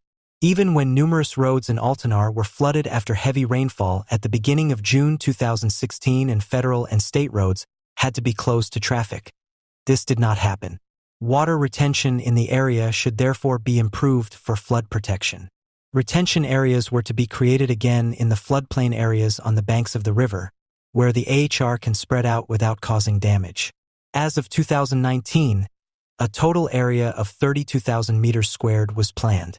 Obviously, none of these plans have been implemented. Other factors to be taken into account with regard to the intensity of the flooding include the land consolidation and river straightening in the 1970s, which affected the AHR itself less, but the tributaries, some of which are already very steep, as well as the drainage channels created in the vineyards at the time. The rain is drained vertically through these channels, so that the water level in the valley rises quickly. The slate rock of these mountains is also very impermeable to water, which means that heavy rain can only run off. These are all factors that are relevant and need to be discussed, especially with a view to the future, but which play no role where everyone is only talking about the climate. In a hydroclimatological classification of the heavy and persistent precipitation in parts of Germany in connection with the low-pressure system Bernd from July 12 to 19, 2021, the German Weather Service, DWD, distinguishes between a first phase from July 12th to the morning of July 15th and a second phase from July 15th to 19th. The events in the first phase are classified by the DWD as a once-in-a-century event, while this does not apply to the events in the second phase. Meteorologist Bernhard Pospikel from the University of Cologne does not consider the event to be unique, but states in an interview with the Kölner Stadtanzeiger, "It is of course difficult to say that something like this has never happened before. However, extreme precipitation is often localized. So there can always be 100 millimeters of precipitation during a very heavy summer thunderstorm, for example. However, this then occurs at a location that is much less than that a few kilometers away." End of quote. What he takes from the data provided by the German Weather Service is that there has never been a large-scale event like this in our region since records began. End quote. Relatively good data is available on the amount of precipitation over the last 50 to 70 years. The Cologne Stammheim weather station had measured 154 millimeters in 24 hours. These are values that have never been measured in Cologne since 1945. Previously, the maximum daily precipitation at the Cologne station had been 95 millimeters, for the first time since 1945. This means that this time it was not just a little more, but really a lot more. End quote. As far as the question of the influence of global warming is concerned, the DWD remains undecided in its study. On the one hand, it generally states that extreme individual events are initially not direct evidence of climate change, and that only long-term observations can show whether the frequency of certain events has increased or not. Especially in the case of extreme events, which only occur rarely, it is particularly important to look at a very long period of time, and therefore concludes, whether climate change has now intensified a particular severe weather event cannot be answered easily or even across the board. End of quote. In short, the various studies on the subject do not provide a uniform picture. The question of whether and to what extent anthropogenic climate change played a role in connection with the flood events in mid-July in Central Europe cannot be conclusively answered. However, local factors as possible causes and corresponding measures were, unlike today, still the focus of interest in discussions about proper flood protection 5 years ago. If the HR Valley was to be preserved as a residential and agricultural area, a central demand from the discussion at the time was that renaturation measures must be undertaken and retention basins planned and built. However, factual discussions are not the concern of climate policy activists, who have cross-party discourse sovereignty. While the cleanup work was still in its infancy, all the talk was about climate change and global warming. On July 15, Hamburg climate protection activist and Riemsma heiress Luisa Neubauer, who is one of the main organizers of Fridays for Future in Germany, wrote on Twitter, "You can already talk about the hashtag floods without going into the clear connections between these extremes and the climate crisis. You just capitalize on climate impacts to normalize a policy that ignores science and produces more and more climate crisis." End quote. And the following day, the activist tweeted, "The scale of the destruction leaves me speechless." End quote. But anyone expecting Neubauer to announce her withdrawal from social media was disappointed. Quote, "Where help is needed, we call for help. We are striking today in over 40 places for real climate protection, also in solidarity with all those who have lost so much. These disasters must have political consequences." End quote. There was widespread opposition to such pomposity, at least in the comment columns. The fact that the flood with its disastrous consequences, very similar to the droughts of previous summers, was once again being instrumentalized for the rapid implementation of climate policy measures was quickly recognized in the social networks this time. Quote, "Don't go on strike, pack a shovel and a packed lunch, and get in touch with an organization that coordinates relief efforts, or collect donations. But for God's sake, shut up at least once," recommended one Twitter user to the 25-year-old climate protection activist. At the height of the flood disaster, the whips from the academic milieu could only embarrass themselves. It was too obvious from such posts that the disaster only served as a vehicle for self-promotion and that the floods were to be integrated into the Fridays for Future agenda. For a short while, the mood even seemed to tilt in favor of white men from the provinces with heavy agricultural equipment who, unlike loquacious producers of ideology, have at least learned a trade that is good for something practical. In order to restore hegemony in the mainstream, other weapons had to be brought to bear according to the motto, "Produce panic until everyone is devoutly silent." After Der Spiegel had already stated on July 17 in the article Die Wetterwende that the climate issue is back, environmental journalist Manfred Kriener called for a turnaround in climate policy in the Taz on July 18, 2021. The tragedy in the Rhineland had shattered the general assumptions of omitted climate policy. The first is the shifting of disaster into the future. The climate catastrophe is taking place right next door at Mahler's and Myers, and it is not only looming when the Fridays for Future generation has grown up, but quite acutely. It is once again 12:05, and the conviction that has become a philosophy of life in the Rhineland that things won't be so bad, and that things have always gone well, has been refuted just as cruelly as our constant reassurance that everything will be fine, Kriener states. Quote, "Nothing is good in the HR Valley, in Hagen and in the Border Triangle. It's devastating, almost apocalyptic." End of quote. The images of the apocalyptic spectacle had been provided by television and the press over the course of the week to the sensation-seeking public, and video clips of the most horrific scenes were also circulating online. According to Kriener, the floods in the Rhineland are fundamentally changing the business basis of climate policy. It is not enough to wade through the mud and promise emergency aid with a fake expression of concern. We need political emergency aid, but not for the people affected on the HR, Moselle, Erft and Rhine, but for the climate, we need a new start in climate policy. Quote, "Our country could generate many times more climate-friendly energy within a few years and quickly take the CO2 guzzlers off the grid. Instead, the lignite Taliban are still digging up entire villages, clearing our forests, tearing down cultural monuments and churches, and leaving behind lunar landscapes." End quote. His anger at the fact that brown coal Taliban are tearing down churches could also be put into a different context with the help of psychoanalysis and interpreted benevolently. However, it makes more sense to assume that Kriener is as crazy as he speaks and represents a growing milieu that sets the tone in the media. Wolfgang Port introduced his 1985 essay Die Drohgebare der Bedrangten with the words, "The word, fear of the future, tacitly presupposes that there is still a future to be afraid of or afraid for. Yet, astonishingly, it coincides with the fear of the supposedly immediate nuclear end of the world. Because it is nonsensical to worry about a distant future in anticipation of the immediate end of the world, it is reasonable to suspect that there are other fears behind the fear of the future." End of quote. Port deciphers the fears as worries of privileged citizens about the loss of their privileges. With a reference to the Marxian distinction between bourgeois and feudal luxury and to Molaike's comedies, which mock the fears and avarice of citizens, Port writes about the bourgeois social character. Ever since the citizen has existed, he has lived in constant fear of illness, thieves, inflation, revolution, and this fear of the future or provision for the future has now taken on a solid and visible form, namely in the bourgeois palaces of the insurance companies. End of quote. The post-bourgeois subject in woke capitalism may be more minimalist than the Friends of the Citizens' Palace, but the instrumentalization of fear, the questioning or even criticism of which is famously interpreted as nasty presumption, functions today more than ever as the preferred political steering instrument. The environmental and nature conservation movement has changed considerably since its beginnings in the 1970s and 1980s.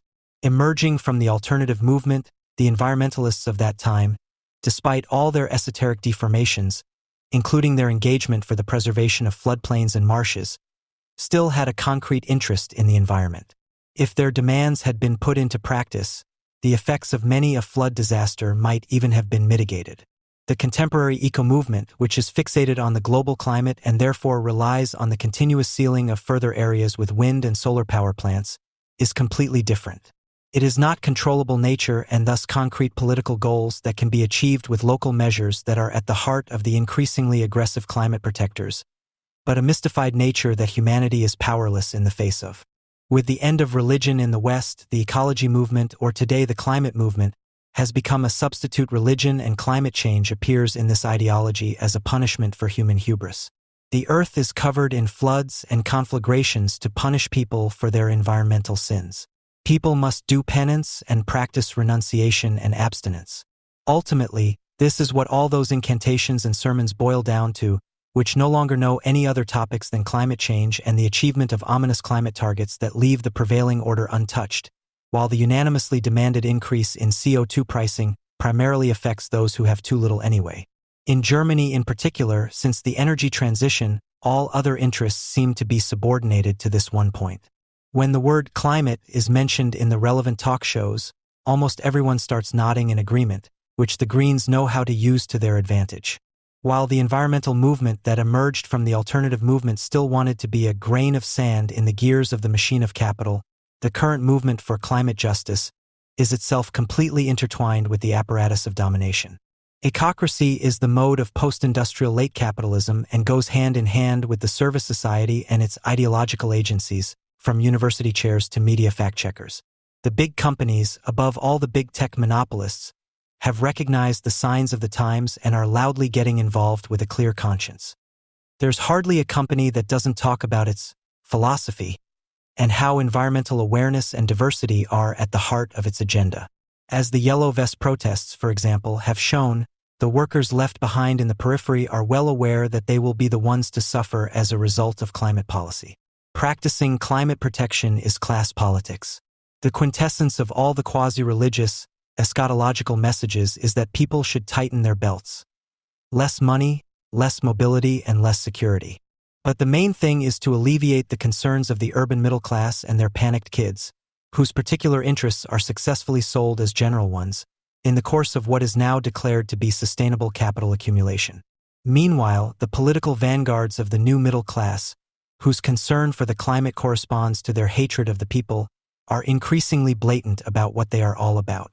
On the talk show Hart Aber Fair, SPD politician Katharina Barley said in connection with rising energy prices that the kilowatt hour that I don't use is the cheapest. At the end of September, The Facebook page of the WDR program Lokalzeit reported that flood victims could move into so-called tiny houses. Bad Nieuwenaar, Sinzig, and Altenaar have ordered 170 tiny houses, in which 3 to 4 people can live in 39 square meters. If the green and green-painted class warriors who will soon form the government have their way, the minimalism embodied by tiny houses is unlikely to be a temporary solution. For what is to be welcomed as an immediate measure should not obscure the fact that tiny houses are in vogue as a nature-oriented, climate-friendly, and minimalist form of living that corresponds to the image of man and society of the ecologically correct middle class, which has confidently bid farewell to ideas of individual happiness and the good life.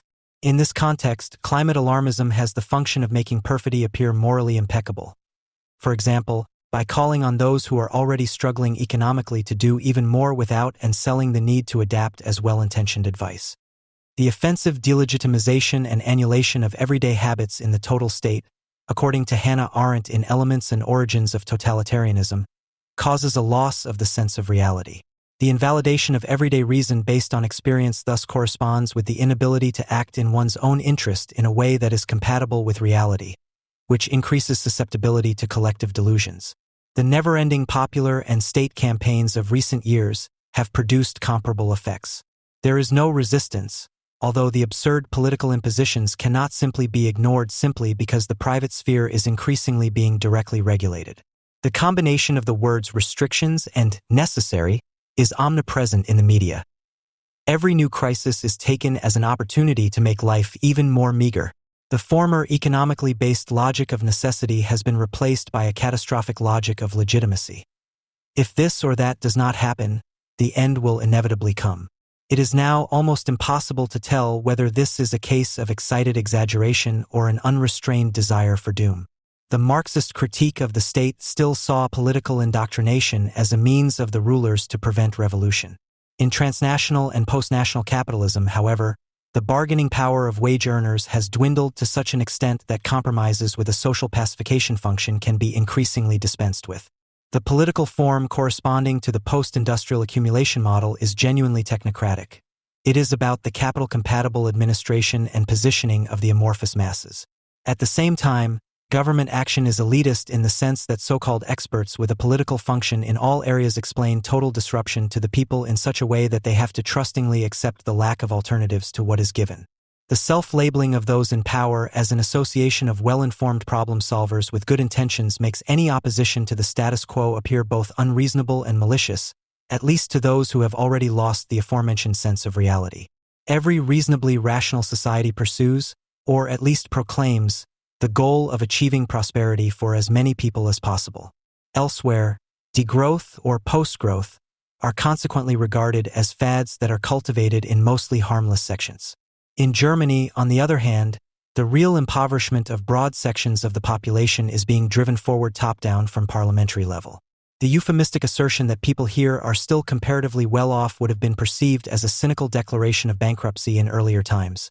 Today, it is good form to denounce the need for relative material security as an outmoded lack of agility and a refusal to embrace sustainability. Just as the dogged pride with which, for example, cargo bike riders on their Black Pearl or Urban Aero bicycles speed through the countryside is to be understood as specifically German asociality. The triumphal march of post-materialism, which has become the leading ideology, is evident in the politicized consumer sphere, where a semantics of the minimalist takes the place of the former commodity aesthetic promise of utility value. People in this country have always been enthusiastic about the modest and original life, especially if they can afford a better one. The new status symbols of the eco-chic are correspondingly high-priced, while low-income earners are prescribed an impoverishment program.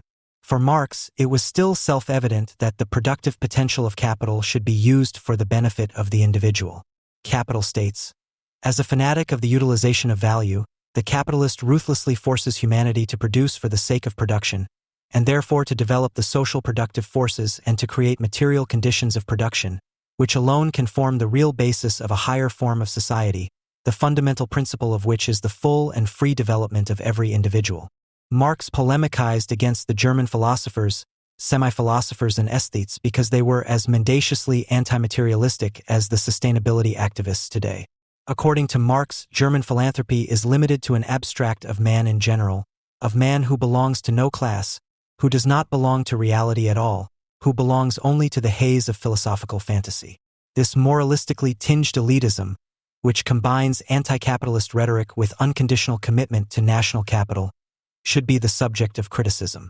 This was also the claim of critical theory, whose postmodern administrators do not want to know anything about the self-destructive tendencies of post-bourgeois society. In his new book, No Longer Normal, Gesellschaft am Rand der Nervenzusammenbruchs, Stefan Lesenik, the new director of the Frankfurt Institute for Social Research, proclaims an age of post-normality. Everyday conservatism must be overcome, he says, because the post-national socialist society, according to the anti-German-inspired formula for the affirmation of unconditional disruption, is still seeking its salvation in the establishment of a normality supported by the middle classes. Due to the irrationality of the whole, however, more willingness is needed for radical change, which apparently does not include reflecting on everyday life in postmodern capitalism. After all, the post-normal basic program is already being imposed on the reviled normal people by the government. The second Marxist Working Week, which took place in Frankfurt am Main on the Bockenheim campus in May 2023, was conceived as a critical sociological theme park for left-wing students with a practical bent in line with the need for change. Such undertakings are not about the failure of the social revolution, nor are they about the question of why the grandiose activism at universities could be brought to a standstill for 3 years from 2020 without objection. Now it's business as usual. In the decorated ballroom of the Studierendenhaus, a poster of the interventionist left on the occasion of the Russian war was emblazoned at the opening ceremony, with a slogan on it indicating what is to be imagined under revitalized practice. Militarization is not solidarity against all borders, empires, and wars. In his new book, sociologist Philip Staub, whose critique of digital capitalism caused quite a stir in the arts pages in 2019, calls for adaptation. Leitmotiv der nächsten Gesellschaft calls for a positive concept of adaptation in contemporary diction. In the face of unprecedented crises, the addiction to individual self-development must be overcome. In an age of global struggle for survival, in which Germany's academic middle class is particularly at risk, collective self-preservation is essential. Climate change is a warning sign of this. The pandemic has also shown that modern societies overestimate their control capabilities. However, these should not be improved, but we should stop deluding ourselves that we are still living in the era of progress. We are not. We are living in the era of adaptation. End quote. In this era, the individual must do without and focus on the ecosphere and its protection. Staub's decisionism excludes the possibility that productive forces can be used in the interests of humanity, which is already echoed in the buzzword resilience, which does not mean minimizing stress, but rather increasing resilience. The lack of prospects is not merely stated, it is presented as a social imperative. In this prepper sociology, individual action is reduced to blind reaction, which is touted as a way of avoiding stress in late capitalism. Staub accordingly flirts with the climate movement as it rebels against lengthy democratic decision-making processes and is open to an evidence-based technocracy. His quarrel with democracy is logical, as the existence he proclaims must still seem suspicious to the vast majority of people. The leading symbol of sensitive diagnoses of the present, according to the crisis researcher, is the mushroom. Morels, chanterelles, or fly agarics become extensive underground mycelia that serve trees as suppliers and networks for the exchange of nutrients, while the fungi benefit from the sugar that the trees obtain from photosynthesis. Mushrooms should therefore be seen as a reciprocal and solidary alternative to the isolating individualism of modernity. The attempt to capture society in images of nature is reminiscent of Deleuze/Guattari's rhizome, with which the French authors proclaimed a model of knowledge organization that they opposed to traditional thinking, which was opposed as a mere breeding program.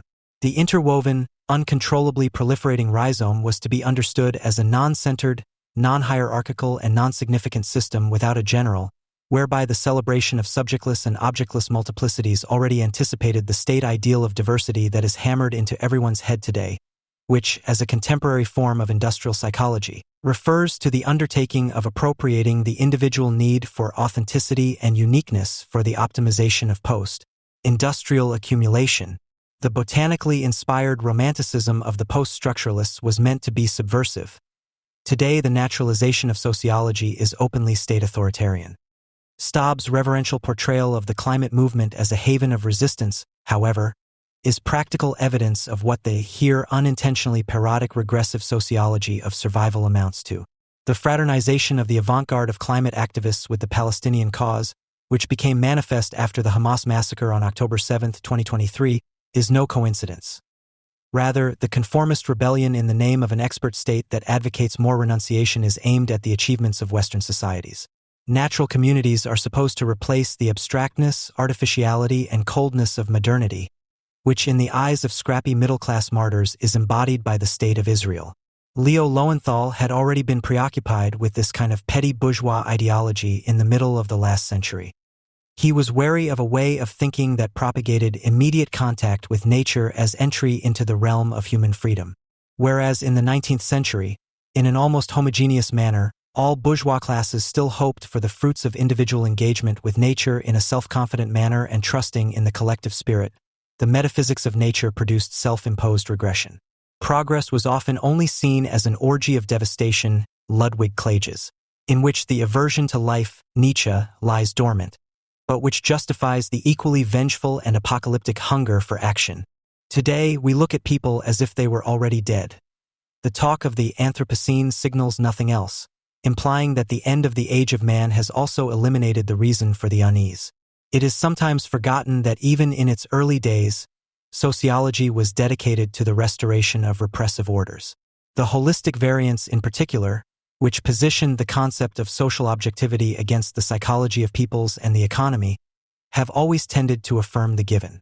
When Emile Durkheim states that society infinitely surpasses the individual, not only in material size but also in moral power, he is also suggesting that this superiority should be an incentive for the individual to contribute submissively to the success of the whole, regardless of social status.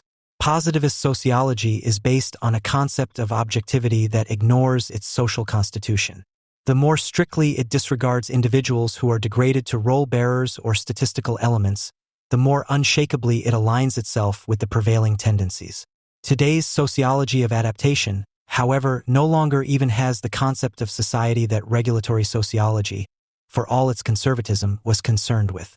With regard to the constitution of sociological theories, Jürgen Ritzert distinguishes between regulatory science and oppositional science. It is possible that this distinction is as outdated as the right/left scheme in general. What is worrying, however, is that someone like Staub is not perceived as an ordinary reactionary, but rather that his longings for scrapping are celebrated in the feuilleton as an effort to sensitize the dull majority population to the problems of our time. Citizens have long since been integrated into the wrong hole not through coercion, but through permanent encouragement for self-realization.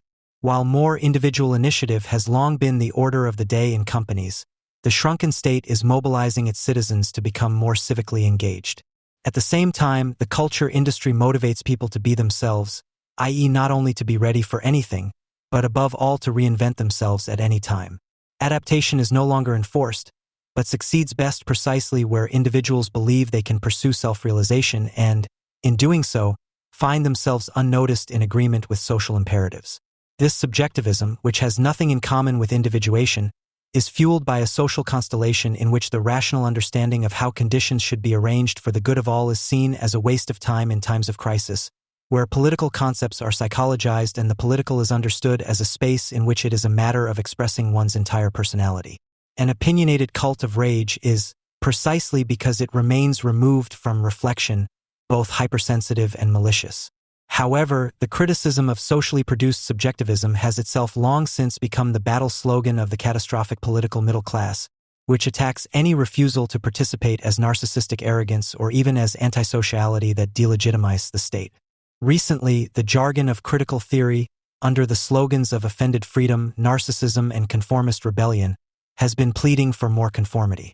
This is how we can understand Oliver Nachtwey and Carolyn Amlinger, for example, who not only brand all critics of the coronavirus regime as narcissists, but also fear that an absolute form of anti-politics is spreading that breaks the bond to values and behavioral norms. The Winter of Rage, which last year was prophesied as an uprising by opponents of energy and economic policy, has not only failed to materialize because the threatening backdrop is effective. The production of fear is paralyzing those already exhausted by the daily grind. The digitally refined campaign political theater of participation promises the certainty of being one of the good guys in the cultural-industrial superstructure. If necessary, gift packages, offers of respect, and lulling children's language provide reassurance for the atomized individual. In this way, society realizes itself as de facto oppositionless, while left liberalism has the task of pathologizing any impulse to criticize the system. Politics only appears legitimate when it is able to identify itself as self-governing support for the government program. The anti-fascist denunciation of freedom becomes even more ridiculous when the National Socialist People's State is interpreted as an excess of narcissism, because the change in the form of subjectivity has solidified the idea that heteronomy, the superiority of the objective, no longer exists. Conformism is so strongly associated with the classical authoritarian character, which in reality has long since disappeared, that people believe that seemingly anti-authoritarians who propagate progressive values are immune to obedient conformity. The fixation on personal responsibility, optimization, and creativity confuses the corporate and state discourse with the concrete reality of individuals' lives, which, despite the corporate philosophy chatter, can probably be summed up with Charles Bukowski: hold on as long as you can. That's all there is to it. Adorno's writings, on the other hand, can only be adequately understood as a critique of adaptation to irrational conditions.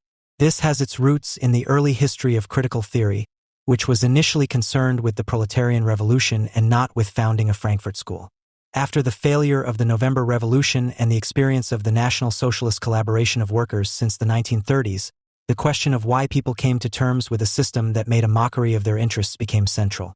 Adorno's lectures on the doctrine of history and freedom, 1965, state that the overall tendency today leans heavily towards the side of conformity.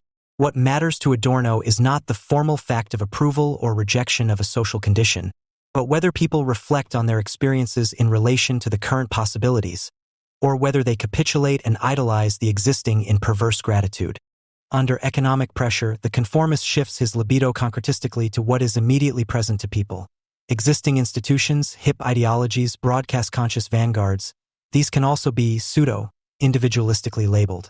It had not escaped Adorno's notice that the mute compulsion to participate in integral society also affects those who set out to fundamentally criticize it. His polemics from the collection of texts Minima Moralia, first published in 1951, against the conformism of the nonconformists, whose criticism of radicalism had been reduced to abstract prestige and standard formulas, were taken up again in the lectures in order to distance himself from those who puffed themselves up against any deviation in the gesture of the sovereignty of the majority opinion. Quote, "It is no honor for me, but probably not for the others either, that precisely this idea from the Minima Moralia has found such an extraordinary spread today. One can certainly think of those who know nothing about Marx other than that he once wrote that he was not a Marxist. Even more, I believe that, as the intellectual situation in Germany is today, the concept of nonconformism, which is subject to a kind of defamation, needs a defense against cheap criticism." End of quote. Nevertheless, Adorno registered a dynamic of adaptation that has an immediate bearing on the theme of freedom. The ego instance must assert itself as a tool of the individual against the rigid outside world. The mechanism of flexible adaptation to the hardened conditions is at the same time one of the hardening of the subject with regard to its seemingly individual characteristics. The more one adapts as demanded and identifies with the given, the more one distances oneself from the idea of a reconciled generality, which would be opposed to subjectivist localization. Consequently, no self-sufficient, unwavering character can be supported against the unrestrictedly adaptable subjectless subject, which in Germany exists at best as a caricature of the free citizen according to the ideal of the Taxpayers' Association. Freedom, according to Adorno, has degenerated in the West into a mere festive declaration and, as a formal one, increases the pressure. Unhappiness can still be experienced as suffering, an individual matter that points to how destructive the prevailing primacy of collective self-preservation is. According to Adorno, if something like freedom is to appear, it needs both the moment of reason as well as the moment of impulse. Just as practice, including political practice, requires advanced theoretical consciousness on the one hand, it also needs the corporeal moment, which is not exhausted by reason. The impulse, instrumental and somatic in one, drives beyond the sphere of consciousness to which it nevertheless belongs. With it, freedom reaches into experience. This animates its concept as that of a state that would be as little blind nature as repressed nature. Such impulses of suffering enable the perception that things should be different. The insight that man reacts somatically to the inhibition of his rational possibilities comes from psychoanalysis, which thus captures the contradiction between the individual and society instead of harmonizing it. Consequently, Adorno calls for a critique of the superego as a critique of the society that produces it. The superego itself is described as a coercive mechanism that does not have the objective validity that psychology claims, whereby it repeats and reinforces the irrationalities that it wants to eliminate. Without denying the necessity of social adaptation and the usefulness of internalized norms, it is said what is occurring in the recent age, however, is the externalization of the superego into unconditional conformity, not its abolition into a more rational whole.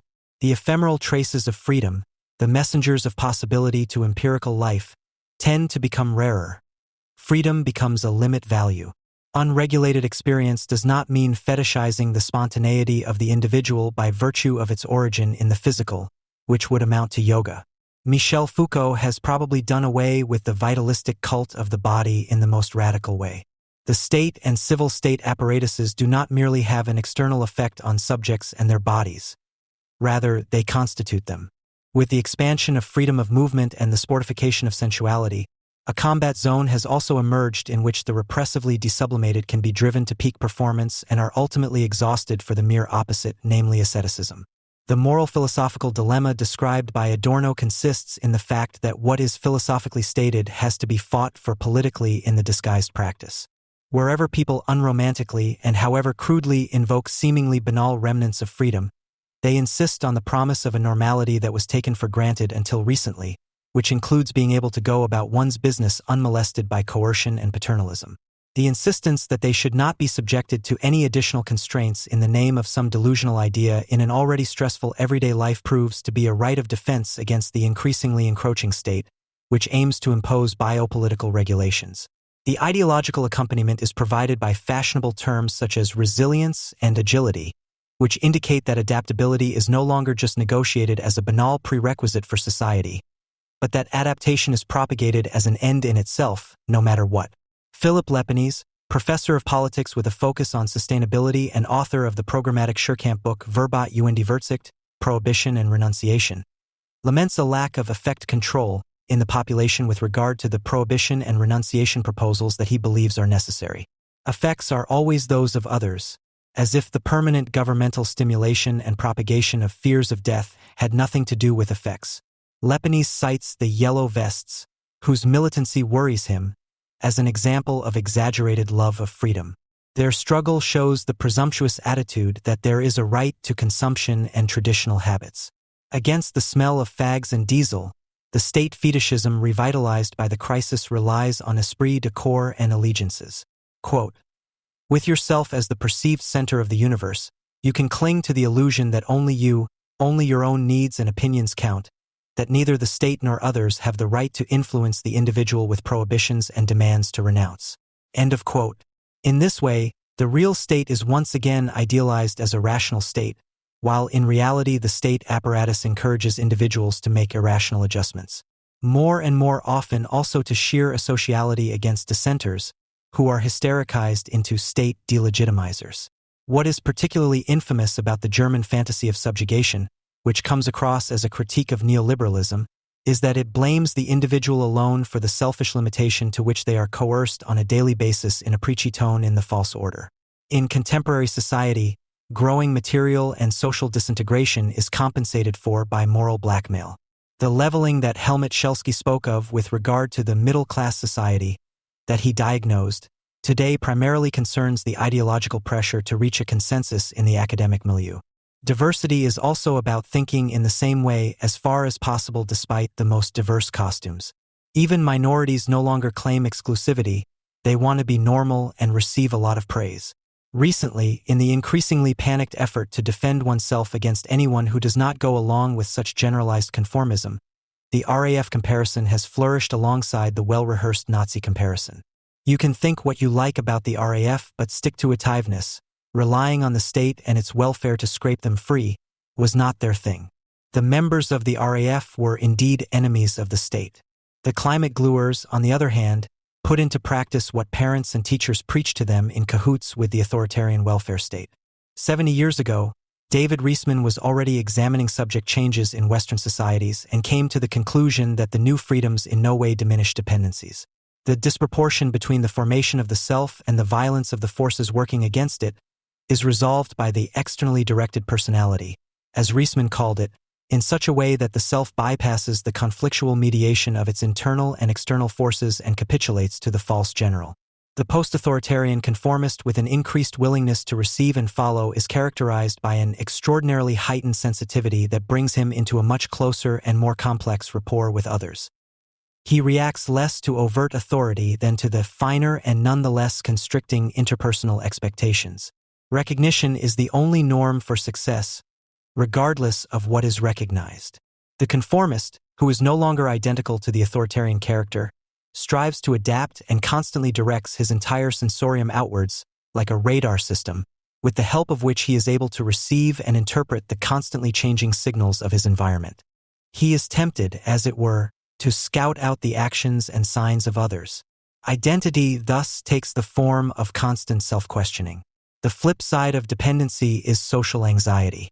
Recognition addiction also means that by remaining in constant close contact with others, people develop a far-reaching conformity of behavior, not through discipline and respect for habitual rules of conduct like traditional people, but through the extraordinary willingness to receive and follow the actions and wishes of others. Early on in an individual's development, it is experienced today that courting the favor of the state and civil society apparatuses is more important than the paternal legacy, if such a legacy still exists at all. Developments that make it clear that intrafamilial Oedipal dynamics are losing significance or can only be adequately understood in the context of institutionalization. This dynamic also has far-reaching consequences for children's identification processes, especially as the proportion of blank indoctrination is growing in state and quasi-state institutions. Empowering participation, which has its origins in the education of the disabled, and which is now being made available to everyone, has the opposite effect of individual freedom. So even outrageous behavior and shrill expectations regarding one's own quirks are not an expression of self-confidence, but rather conform to a society that rewards bravado and pomposity as long as there is basic agreement. In his novel Allegro Patel, published 3 years ago, Leif Rant portrays social characters that normally escape the subject-critical sociology of marginalized groups. In his love story between Frankfurt and Berlin, he takes us through all the everyday habits of the protagonists, who agree with the world and cultivate their partial opposition to it as a lifestyle optimization. Tanya was proud of her mom, who worked as a therapist in Kiel, just as her mom was proud of her. Tanya's boyfriend, Jerome, is a master of the kind of reflection that legitimizes the blunt chatter in an optimization-oriented way. While he was talking, he noticed that he sometimes explained things that were not necessarily interesting for Tanya.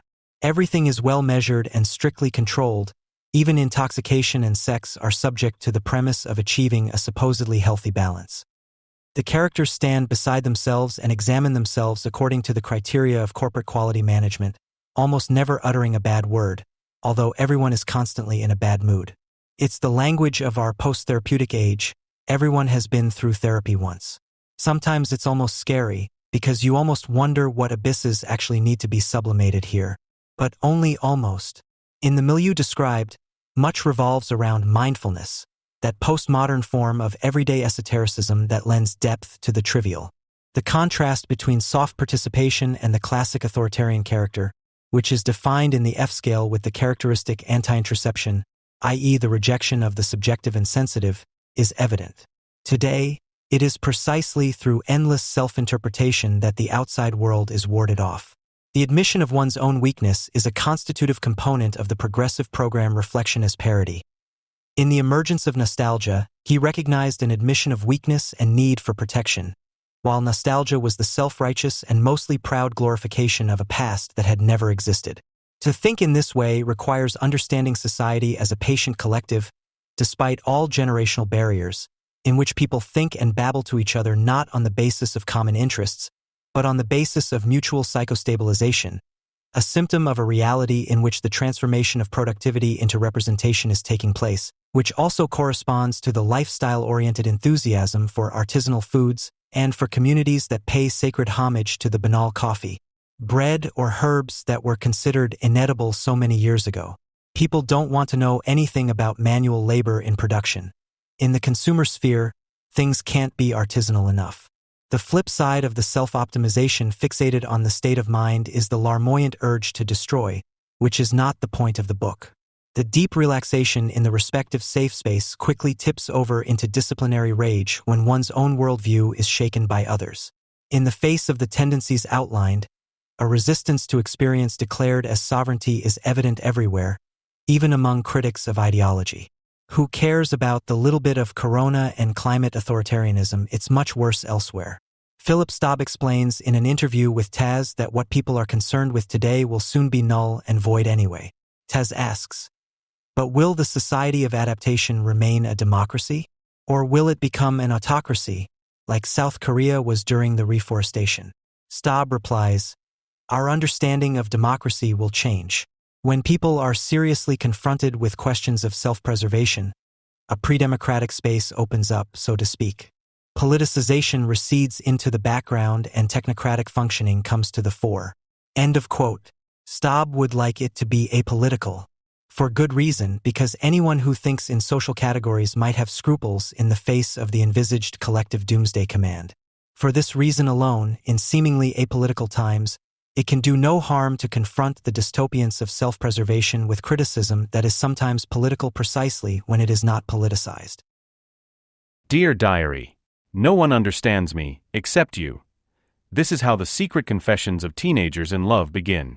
Necessity knows no law and reaches for literary expression. The aimless stammering in the face of the beloved is reflected in prose that is all the more loquacious. Once the effusive enthusiasm for the opposite sex and for one's own depth of feeling has subsided, fashion and soccer reassert their ancestral rights and take over the soul. The bedroom eyes of the now betrothed have no chance against Tony Schumacher's toned calf. When every tremor and quiver is for the due installment, the diary is bound to be sidelined. Henceforth, it must eke out its existence in the corner, stowed away somewhere behind the meters of Bertelsmann reading material.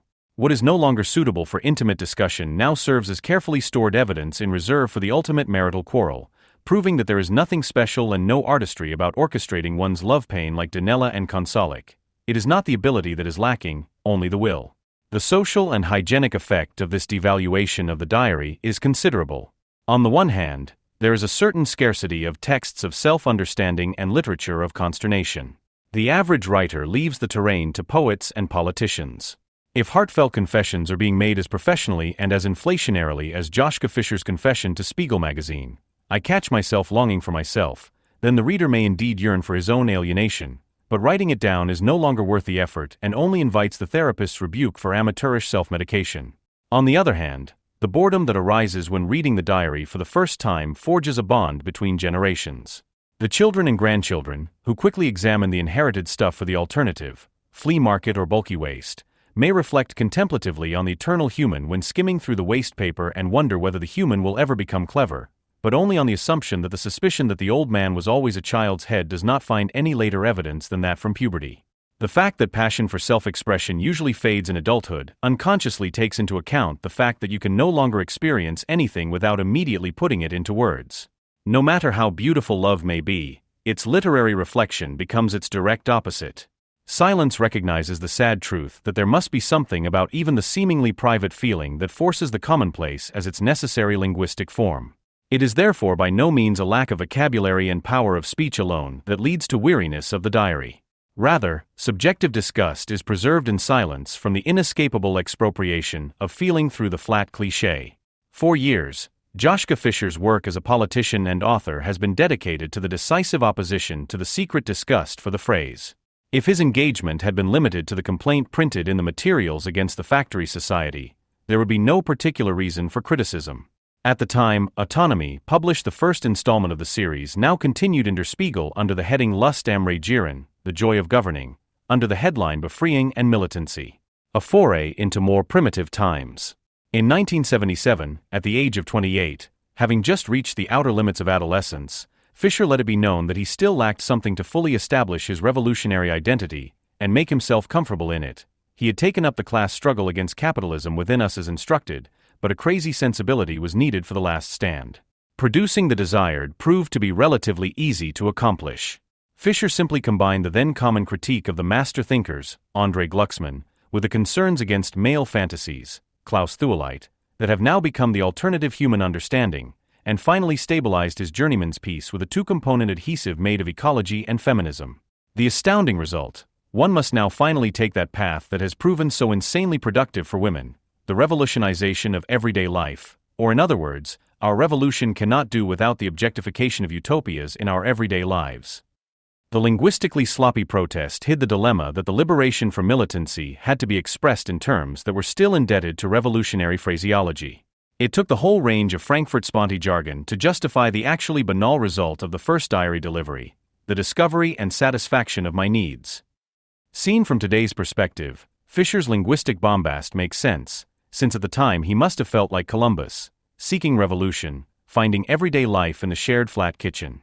You only realize what a youthful folly is when it becomes chronic.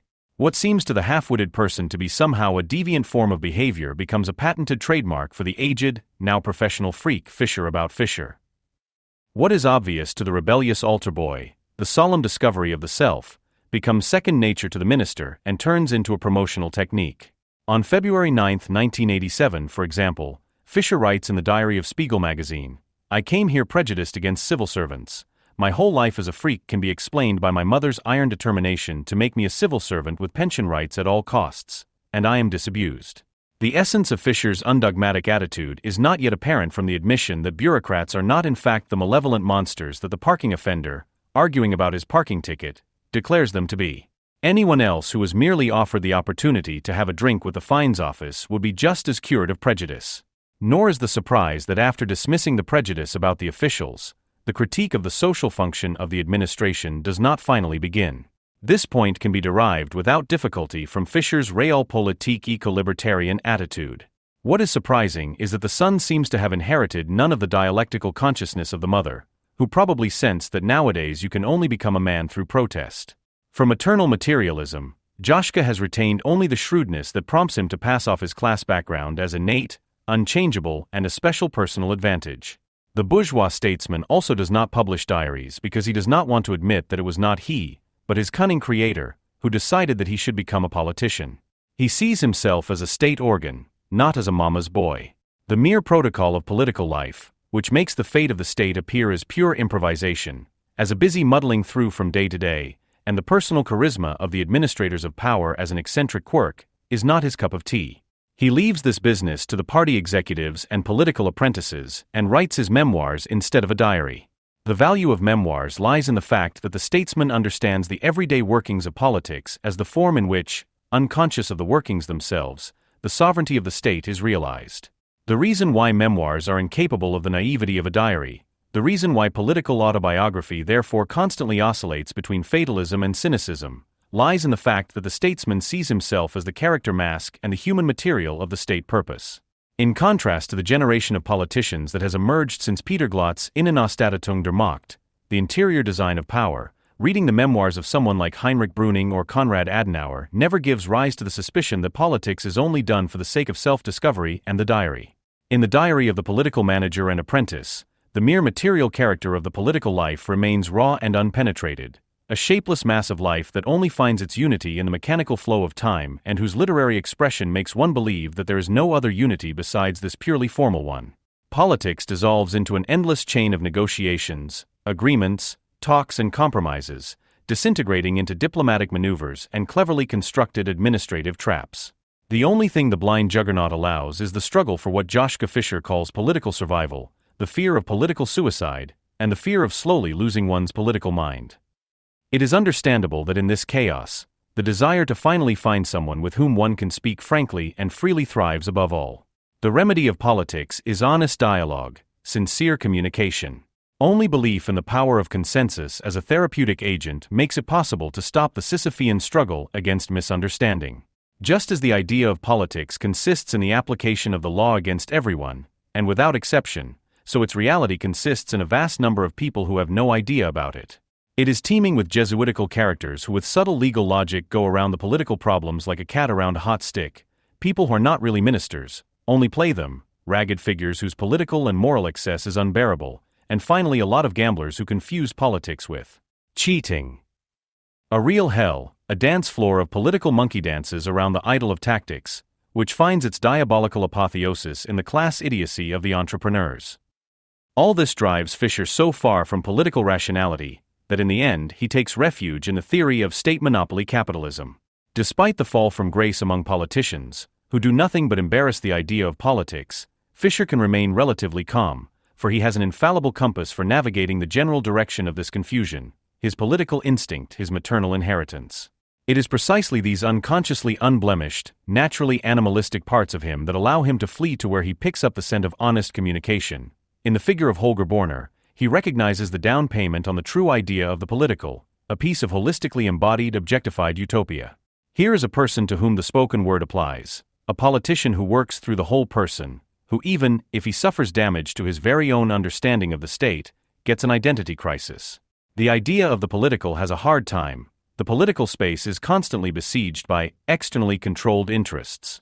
That's just how it is in politics. Although the political class knows exactly what function all the disparate political cultures, understandings of the state, traditions actually have, namely the different scents on offer in a monopoly perfumery. It is only through the pluralism of understandings of the state that the unity of the raison d'etat is reproduced. Winking at his cabinet colleagues, the politician observes the respective conventions, but he knows full well that this is not what matters. Fisher's nonchalance, on display for all to see, is only intended to generate the brand loyalty among the clientele that is necessary in the higher-level interests of the political establishment. Therefore, the telegenic swearing-in of an age-old spontaneist without street-fighting attire cannot be dispensed with, but afterwards, never again sneakers. By meeting the needs of the audience, the political class simultaneously makes the alienation from the political more unpleasant. Thus, in a sad hour, the Prime Minister admits to his apprentice that Fisher knows, of course, that we are both dependent on interests and not always free in our decisions. In the administration of the reasons of state independence and freedom, i.e. the politician's impartiality in relation to the issues, arise as if by themselves, only because the public is so conventional does something occasionally go wrong. The resulting forced formal pause in the reasons of state serves the election campaign and thus the refreshening of the olfactory senses of the voting public. In the war of position against the sabotage of the political, in the threefold defense against the alienation by the political lay actors, the public and finally the administration, the political apprentice necessarily becomes a pluralist. In contrast, the statesman sees in this confusion the form of the political, the mechanics of the political unit. The adolescent bourgeois politician sincerely believes that the state is the sum of its parts and that state action is the result of all the votes cast in the formulation of the will of the state. For this reason, politics as a profession is essentially communication for the apprentice. If only it were possible to talk the consensus into existence that is supposed to join the parts into the whole, then, so the illusion of the political subject, the administration would already knuckle under and really become the technical means of political ends. He cannot notice that sovereignty has always existed precisely in the dualism of political will and legally codified administrative action. He thinks that it depends on him first. He wants to create it out of himself. Something is missing and he articulates the shortcoming as a democratic gap, Otto Schiele, as a lack of agreement among the political class on the subjection of the administration. Again and again, he fights for the congruence of expertise and political will, for the agreement of objective feasibility and political enforceability. It is this dualism that constitutes the fetish character of politics. It is incomprehensible how the synthesis of the political could ever arise from the simple contradiction, were it not for something that produces the unity just as necessarily as it simultaneously veils it from the consciousness of the politician, and the audience the antagonism between competence and will, also articulated as the contradiction between an ethics of conviction versus an ethics of responsibility, leads back to money, which, in the economic sphere, performs that mysterious transubstantiation, Marx, of the tremendous pluralism of desires, intentions and tastes into the accumulation of capital. The third element that guarantees the unity of formal contradictions in the political is sovereignty, the value form of politics. In an ideological reversal, political consciousness is also familiar with this. Fisher articulates his project as the struggle of reality against ideology. Even in his Sponti days, his life was the struggle of fundamentalists against realists, against the superiority of ideology, against being in the red and for the limitations of a mark. Money provides the model of a unity that functions as mysteriously as it does in reality. The political apprentice learns from the contradictions of politics that unity can be established in the long term through communication as a regulative idea, but that for the time being it is he himself who offers the only guarantee of success. Since he can only understand the always already ready-made sovereignty in ideological reversal, he does not understand it at all and declares himself to be the always already present synthesis. In his mind, attitude and responsibility, value judgment and expertise, intention and result are always already identical. In the reflection of the diary, the sovereignty that he now exercises is replaced by the ego of the politician, his political identity, as the only thing that offers orientation in the midst of the horse trading of the political game. The calculation of one's own person and the demands to which one must remain loyal offers the last chance to order the chaos of the political material. In the concept of political identity, reasons of state and election campaigns converge. The political subject agitates with his suffering from politics, presents himself as someone who is affected and who, with all the fibers of his personality, defends himself against the expropriation by the state. Suffering from expropriation legitimizes the political will that carries out the expropriation. Inclination leads its shadowboxing against duty. The first Green Environment Minister simply has to demonstrate against this nuclear madness, Fisher noted on a trip to Wackersdorf on December 14, 1985. He has to because he has to symbolically distance himself from Joe Leinen and then serve the respective convention, here the Greens. But when everyone sets off to occupy the building site illegally, the minister shuffles away wistfully. That is now over. And on the way back, when hundreds of police officers, water cannons flash in the fog, I feel like an old dog that hears the hunting horn but is no longer allowed to hunt. We drive away quickly before we succumb to our feelings. Conscious of its certain defeat, feeling fights against reason. It only takes up the fight to visibly and comprehensibly stage the inevitable tragedy of pure perception for everyone. Partisanism, struggle, passion are the politician's element, writes Max Weber in Politics as a Vocation, the medium in which he creates the appearance that politics and the state are nothing but pure means to human ends. This method unites the apprentice and the statesman. But where the statesman uses this method in a sovereign way, Joschka Fischer uses the method for the purpose. What appears in the memoirs as self-confident cynicism, appears in the diary as smug moralism. Joschka Fischer has the merit of having proved that the emotional life of a notorious Green boy can also be utilized for state policy. From today's perspective, one is tempted to suspect that the entire student movement was invented only to illustrate a savings bank advertisement. The revolt was a complete success, especially for the 1968 heirs. The fact that they are spoken of today as the 48 heirs were at the time of the founding of the Reich is a sign of their breakthrough to a protected trademark, to a patent. The engagement has paid off twofold and threefold, and the political capital scraped together in the short course is paying off for the survivors of the movement with the interest and compound interest of political credibility. The ABC students of the basic course Wage, Labor and Capital from back then have crammed the one by one of political sovereignty summa cum laude. In retrospect, the movement appears to have been an intensive course in public relations, communication technology and political management. What now seems to be running by itself still had to be laboriously improvised back then. An overview, the courage to leave things out and a willingness to take risks were needed, qualifications that laid the foundation for both academic and political careers. Those who had not managed to learn the art of mobilizing and agitating in the anti-authoritarian movement, or who had not somehow learned the left-wing approach of combining scientific approaches with Marxism, had poor prospects in politics and science and had to become left-wing teachers. Those who then missed the next opportunity, who did not manage to gain a head start in recruiting and politicizing on the slippery slope of the so-called new social movements that ran down into the Green Party, fared even worse.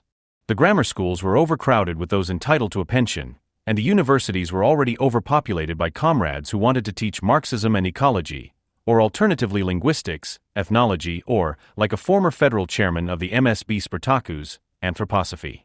Fortunately, Foucault, Deleuze, Derrida, the post-structuralists and other Heidegger followers came along. Those who did not want to give up during the long march to the founding of the anti-party party had to be as tough as a grassroots group meeting, as nimble as a city street hustler, and as hard as the district representative of the KBW.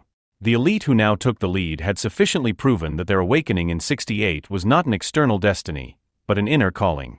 In this, the dialectic of anti-authoritarian consciousness came to an end. It had mediated itself into a new political innocence and now appeared with the naive charm of immediate philanthropy. The unbridled emancipation egoism had refined itself into the right of the first land grab, Hans-Jürgen Kroll. The politics in the first person was perfected in the professional politician, for whom nothing takes precedence over himself.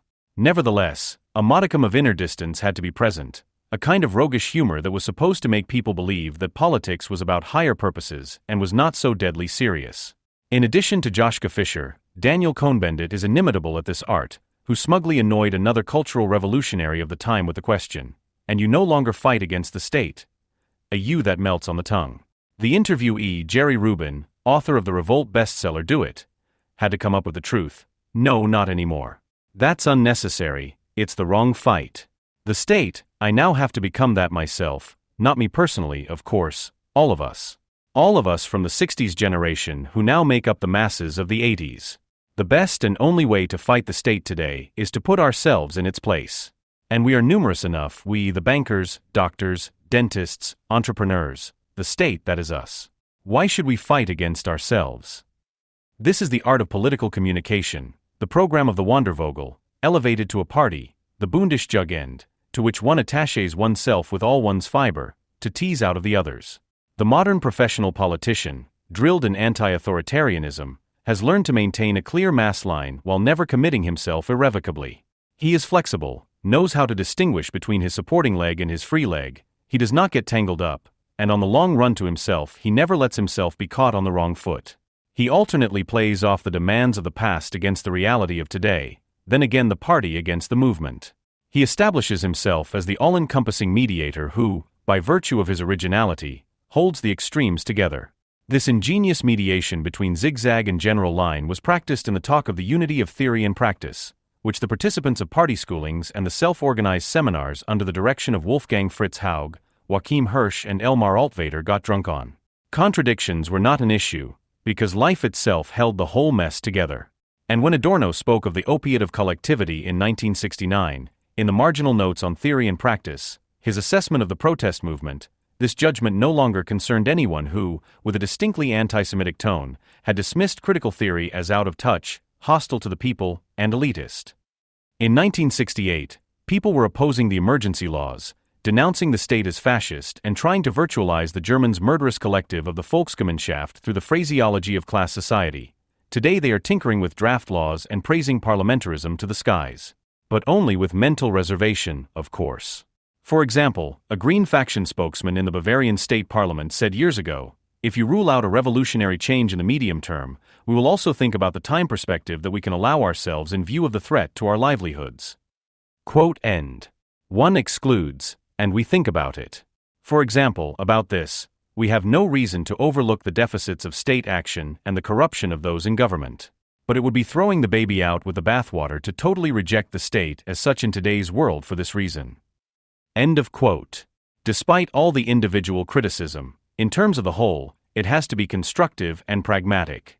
It is only through criticism that participation at any price receives the higher consecration. Politicizing narcissism conceives of the state as such, pure sovereignty, as an inflated ego, as the idea and as the essence of reality. Abstracted from power and domination, the state appears exclusively as a composition of people and sincere communication. It appears as a therapeutic network. In the idea of the state as such, the concept of political progress is summarized as the rule of totalizing abstraction. The famous dictum "I am the state" of Louis XIV is realized at a higher level, a movement of negative dialectics that retrospectively denounces the revolt as unnecessary agitation and much ado about nothing. The absolutism of yore is reproduced as collective narcissism, as psychocracy and self-administration of the subalterns.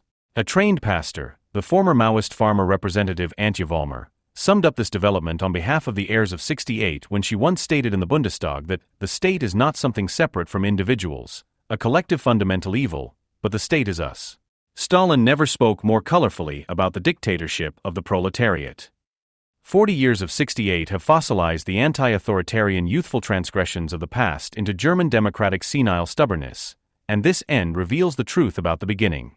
The heirs of the revolt will talk about anything because they have no intention of wanting to understand anything other than themselves.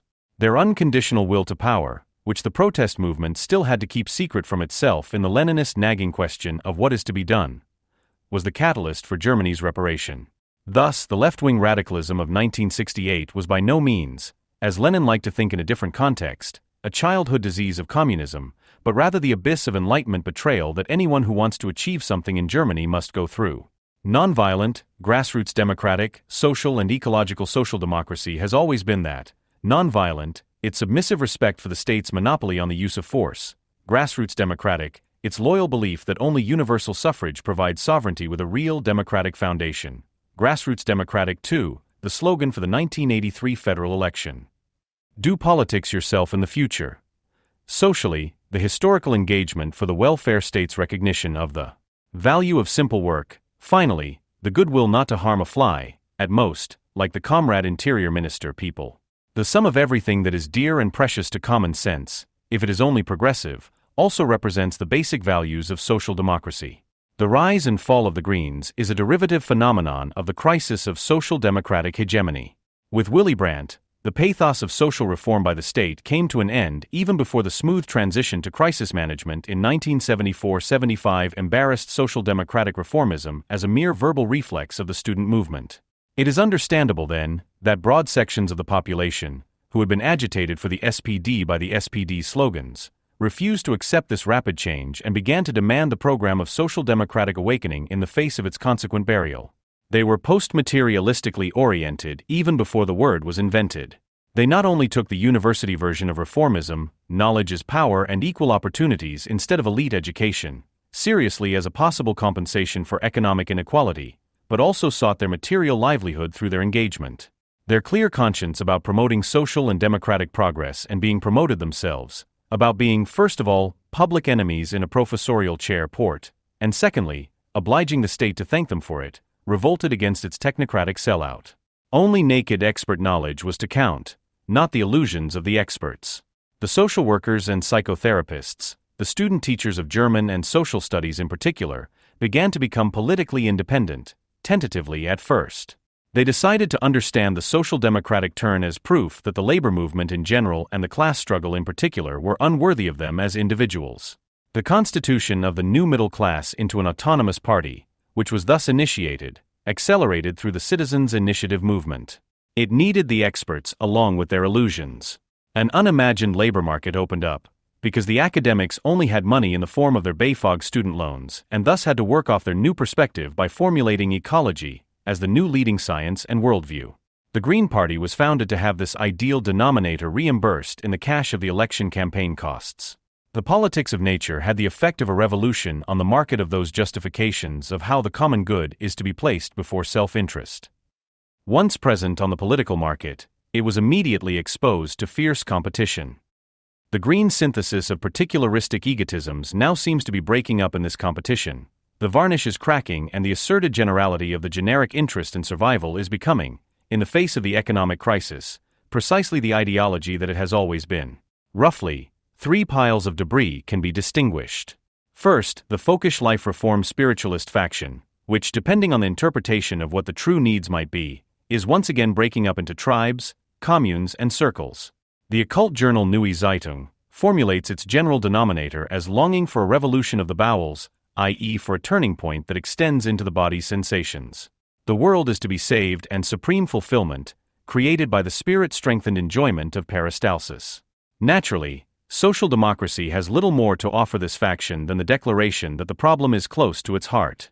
But it still takes on a competition for the last electoral vote and lets Oscar Lafontaine, the Albert Schweitzer of Saarbrücken, demand the somehow different progress. Politics should try to cover the detailed knowledge of the experts with a holistic view.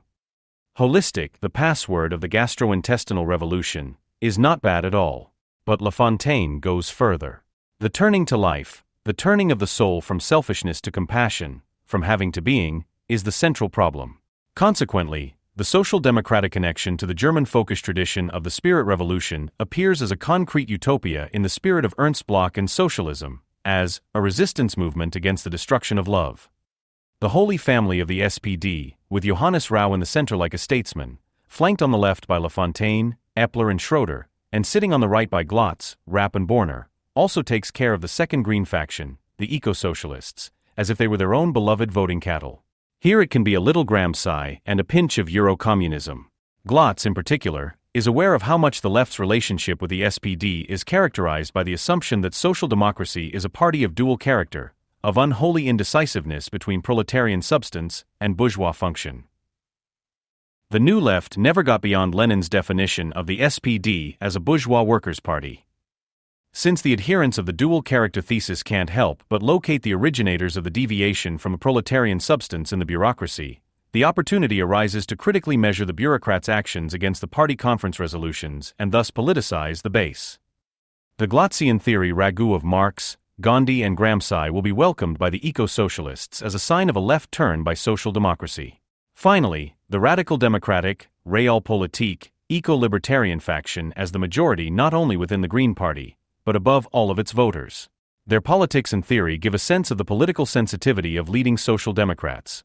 Willy Brandt's threat that there is a majority to the left of the governing coalition is now being taken as the truth, so the Jusos are standing outside the SPD and will reunite at 4.9%.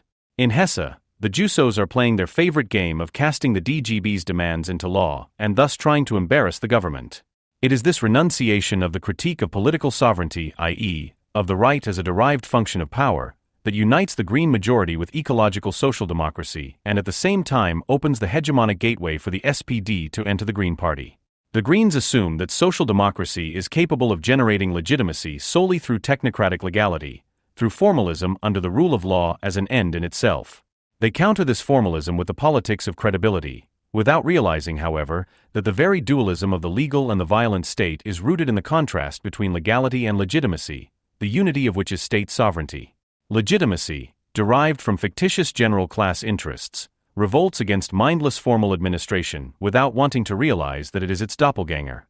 The opposition of charisma to bureaucracy is a necessary condition for any power that wants to be based on the consensus of the subalterns. The Green Party's psychological view of society, which sets the scene for the politics of charisma, can only understand ideology as an expression of subjective intention, as an expression of personal opinion, as a mistake and an error, not as an objective and necessary form of movement in capitalist socialization. It is therefore doomed to fail. The social paradox that the social democratic concept of the formation of the political will, the addition of individual wills to sovereignty in the democratic election, is inverted and therefore exactly complementary to the conservative view of economic events. The addition of the atomized individual demand to the sovereignty of production is only duplicated in ecological terms. The bourgeois self-contradiction between the citizen as a competitive subject and agent of ruthless self-preservation on the one hand, and the citizen who is selflessly interested in the common good on the other, puts the Greens in a bind. The Greens' attempt to replace egoism with the general interest of the species reproduces egoism in a higher potency, without being able to satisfy it. As the party of citizens who are occasionally entrusted with productive tasks, social democracy is at least able to extract the odd compromise from its clientele with the argument that it represents social peace as a cost-saving factor in production. Socialism is democracy thought through to its consequent conclusion. The SPD's Commission on Fundamental Values formulates in its projections for the new program, democratic socialism strives for a socially just, ecologically responsible economic democracy in which the interest of the whole stands above the interest of the individual and every economic power must submit to public control. Non-violent, grassroots, social and ecological, the modernized SPD. The classic party of the as-if opposition was able to learn from the Greens the importance of a politics of charisma.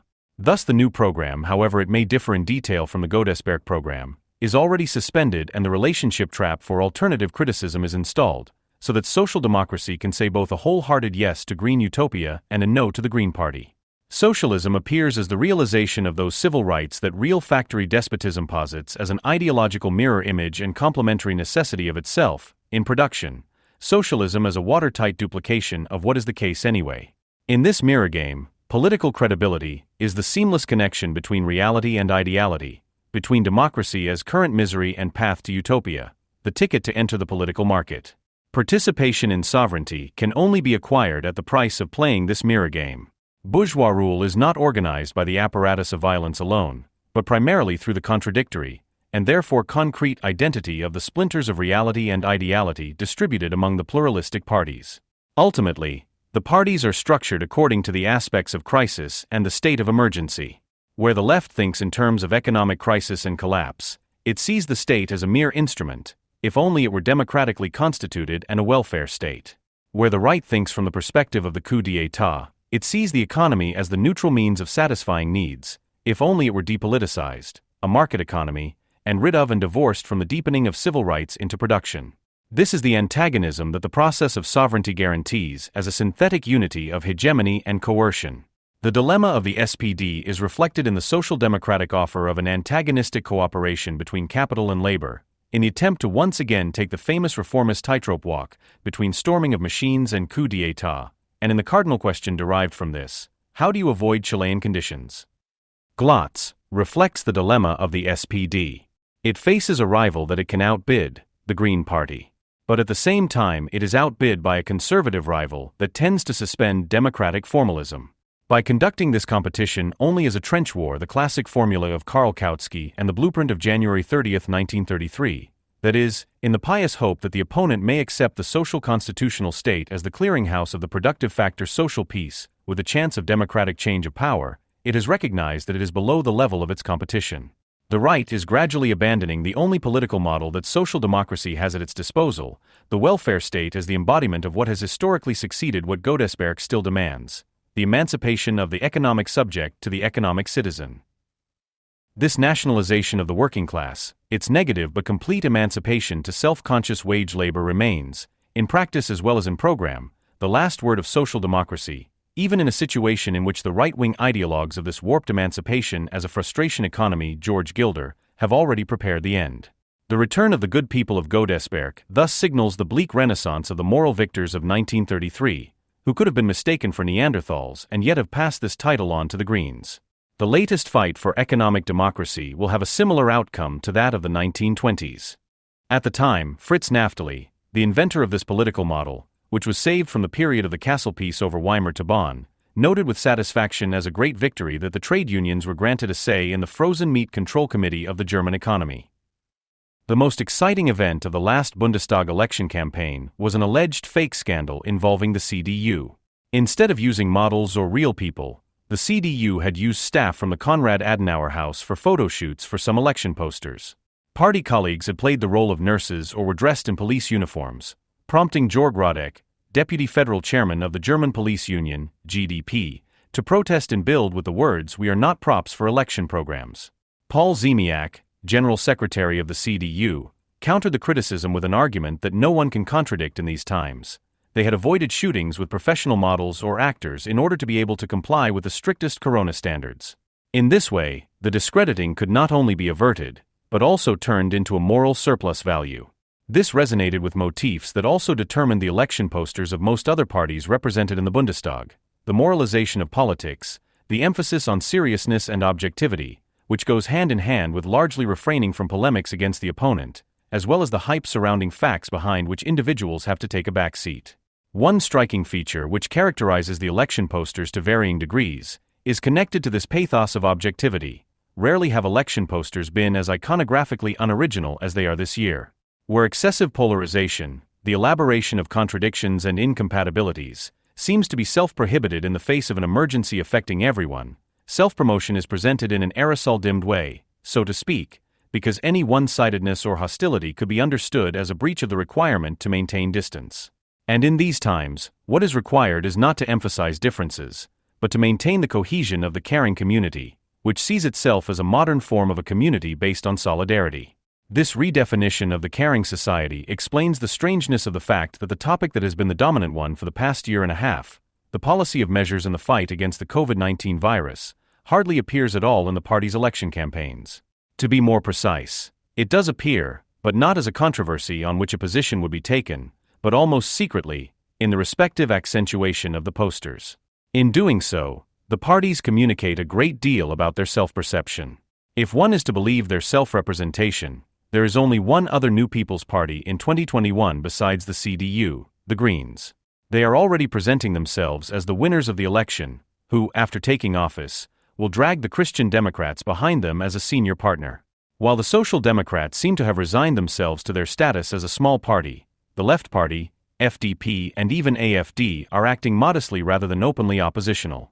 Apparently, no party wants to risk the accusation of violating political decorum. The CDU, whose election posters have been criticized by the Greens as being too white, still features representatives of ordinary citizens in its election advertising, unlike the other major parties: children who go to school, people in normal jobs, and pensioners who enjoy life in the countryside instead of mucking around in civil society. Under the slogan "Learn Today, What Counts Tomorrow," a schoolgirl with blonde hair is depicted. A poster for affordable housing shows a young, non-diverse nuclear family, and under the slogans "Do What Creates Jobs" and "With Security," women in traditional male occupations, police, technical and scientific research, are shown, who are also white. The coronavirus crisis is reflected in the selection of occupations without being mentioned. Law enforcement officers, technicians and nurses are among the occupational groups that have been celebrated as heroes of everyday life during the coronavirus pandemic from the outset. Doctors and medical professionals, in the form of gloved hands with syringes or test sticks, have been omnipresent in the media in recent months, but they do not appear on CDU posters or anywhere else. As personifications of the state of emergency, they would be indispensable in party advertising, but they would be a disruptive factor because they would remind people of the fear with which the health policy mobilization is being conducted. On the CDU posters, Armin Laschet, as an almost anachronistic embodiment of the father of the country, corresponds to the promise of bourgeois normality, in which everyone can make themselves useful for a fair wage and live pleasantly. Calm and composed, not averse to the pleasures of the flesh, with rosy cheeks and a paternalistic smile, he is more reminiscent of the Kohl era than of the present, helping to make us forget Angela Merkel, whose Protestant primness even her own party colleagues apparently want to forget. At the same time, such traditionalism marks a disadvantage compared to the Greens, who stage themselves decidedly anti-white, megadiverse and anti-patriarchal with a tendency towards megalomania. They are dominated by green, yellow and pink, and instead of focusing on a single person, various party celebrities are depicted. While the CDU posters focus on representatives of different professions and generations, climate protection also appears here as part of their professional activities. The Greens only know morality instead of work. Instead of safeguarding specific living conditions, they are concerned with life as a whole, the ecosphere, the planet, or, as the party itself puts it, with everything. Where the CDU's slogan Deutschland gemeinsam machen, making Germany together, is slightly illiterately but popularly appealing, the Green slogans sound like a threat, bereit, while es side, ready because it's you, Deutschland. Alles ist drin, Germany.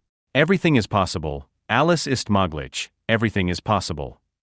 Unlike the Christian Democrats, the Waiting People's Party no longer feels responsible only for the citizens of its own country, but for the world, and unlike the CDU, it no longer recognizes professional groups, but only the whole. At the same time, they are making the most aggressive switch from the coronavirus issue to the climate issue. The health crisis is not absent from the Green election campaign because it would be sensitive to talk about it, but because it is outbid by concerns about the health of the planet. Accordingly, the Greens present themselves as an intergenerational world protection community of women and men of diverse age groups, Baerbock, Habeck, Kretschmann, united by concern for the future of humanity. The SPD and the Left Party counter such a boastful habitus with a differentiated written language. The Social Democrats, who hardly anyone knows are still in government, are presenting themselves in a way that seems like a parody of their own image. Olaf Scholz in black and white against a bright red background, garnished with sentences like competence for Germany and respect for you, seems more like a compulsorily retired civil servant than a rival to Laschet as a father of the nation. Even the break essays, which are supposed to sound more serious than slogans, do not help. There is a clear reason why we want to lead the next government. Because we want to ensure more equality, without failing because of the resistance of a very conservative partner, is not more differentiated, but only more lengthy than the slogans of the CDU. Compared to such shamefacedness in the face of the fact that they help to bring about the conditions they claim to criticize, the Left Party appears to be the more honest original. Their posters are less red than those of the SPD, but they take up the experiences of the corona crisis from the point of view of more staff in care and health, and even adapt the title of Annalena Baerbock's election campaign book to give it a socio-political twist now. Together we are making the country fair. The widespread absence of party celebrities on the posters, which can be bought by the Left Party as a restriction on factual issues, is contrasted by the AFD's compulsion to depict their top candidates Alice Weidel and Tino Kruppala at least sometimes, while knowing that their physical presence is somehow perceived as a nuisance by many voters who need to be addressed. The AFD blue, which dominates the posters like abstract images, and the equally abstract slogan Germany. But normal are an expression of this avoidance strategy, which stands in remarkable contrast to the brutality with which the AFD has attacked the government's coronavirus policy in the Bundestag in recent months. In the face of so much discipline, the FDP's election posters, which show their model Christianländer in various relaxed poses under the maxim, "There's never been more to do," which alludes to the corona crisis in a comparatively clear way, as a shirt-sleeve doer and agile freelancer, chic unshaven bon vivant and meditative thinker, appear to be the most subversive contribution to the election campaign. Lindner's flagrant narcissism and the roguish and shady aspects of his self-presentation certainly contrast with the stuffy respectability that the parties are otherwise emphasizing in this election campaign. But unlike the CDU's election posters, this is probably just a successful fake. Are the Greens, of all parties, the new party of fat cats? According to a survey published by RTL/NTV Trend Barometer at the beginning of July, a majority of German citizens seem to think so. The survey found that 54% of those surveyed believe that the party is pursuing a policy for the upper echelons of society in terms of income and education. The metaphor of the party of bigwigs seems fitting in that the result of the survey was influenced by the particularly high level of skepticism towards the Greens among East Germans. Among them, 72% said that today's Greens are a party of the upper class. As is well known, there was also an upper class in the GDR, and its representatives were called Bonze by the population, a term that was used to denote their privileged position. This raises the question of what the unpopularity of the Greens in East Germany has to do with the history of the GDR and its impact on individual consciousness. There is another difficulty as well. By encompassing both economic and educational aspects, the notion of an upper class suggests that economic, political, and intellectual influence are necessarily interrelated and mutually supportive. However, this has never really been the case in Germany, and it is even less true today than it used to be. It is no coincidence that the Bildungsbürgertum is a specifically German category in social history, denoting the dissonance between economic and cultural significance on the one hand and political power on the other. Politically, this educated bourgeoisie was always largely without influence. It was characterized by an illusion of satiety and was secured by cultural as well as economic capital. But since the late 19th century, when its material basis began to erode, it was relegated to existing inheritances and possessions in order to maintain its standard of living. Such precariousness reinforced educational fetishism in this class, instead of contributing to a realistic judgment of its own economic situation, which, among other things, was reflected in an ideational exaggeration of the humanities and their graduates that is unique on an international scale. In the late 1920s, the sociologist Karl Mannheim coined the term free-floating intelligentsia to describe the milieu that emerged from the crisis of the educated bourgeoisie during the Weimar Republic. This milieu was characterized by the coming together of often unemployed academics, private scholars, wealthy but professionally unambitious sons of the bourgeoisie, and lumpen intellectuals. He was not only referring to the special opportunities that arose for members of this class from their social and intellectual independence resulting from their uncertain economic status, but also to the danger associated with it, namely, feeling like an intellectual avant-garde that condemns all common sense and bourgeois normality as bourgeois and wants to impose its own moral views on the majority of the population, which it regards as backward. 40 years later, in response to the failure of large sections of this intelligentsia in the face of Nazism, the sociologist Arnhelm Nussas, who had studied in Marburg with Heinz Mauss, a student of Max Horkheimer, and Horkheimer's opponent Wolfgang Abendroth, again took up the concept of the free-floating intelligentsia in his dissertation. He wanted to use it to analyze the new social movements that were gaining in importance and that invoked Herbert Marcuse and Ernst Bloch in order to revitalize utopian consciousness. It probably took a researcher trained in the thinking of both the New Left and its most outspoken critics to see the extent to which the movement from which the Greens emerged, with its mixture of precariousness, idealism, and political revolutionary claim to leadership, represented the legacy of the free-floating intelligentsia Mannheim recognized in its ambiguity. The current Greens differ from the early Greens in that the element of spontaneity and openness to experience, which at least in theory resonated in the invocation of utopian consciousness, has been completely extinguished in them. The environment, which used to be the focus of concern, has been replaced by cybernetic models of climate policy, for which the citizens, to whom the Greens used to claim to be close in a grassroots democracy, are only considered as potential disruptive factors.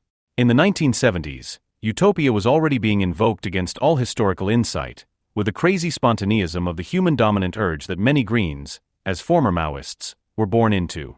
The climate targets, green shrinking, degrowth, and CO2 neutrality are, as was previously the case with zero-COVID, technocratic totalitarian concepts for the liquidated utopia, from which every moment of the incommensurable and resistant has been taken and of which only the claim to human happiness remains.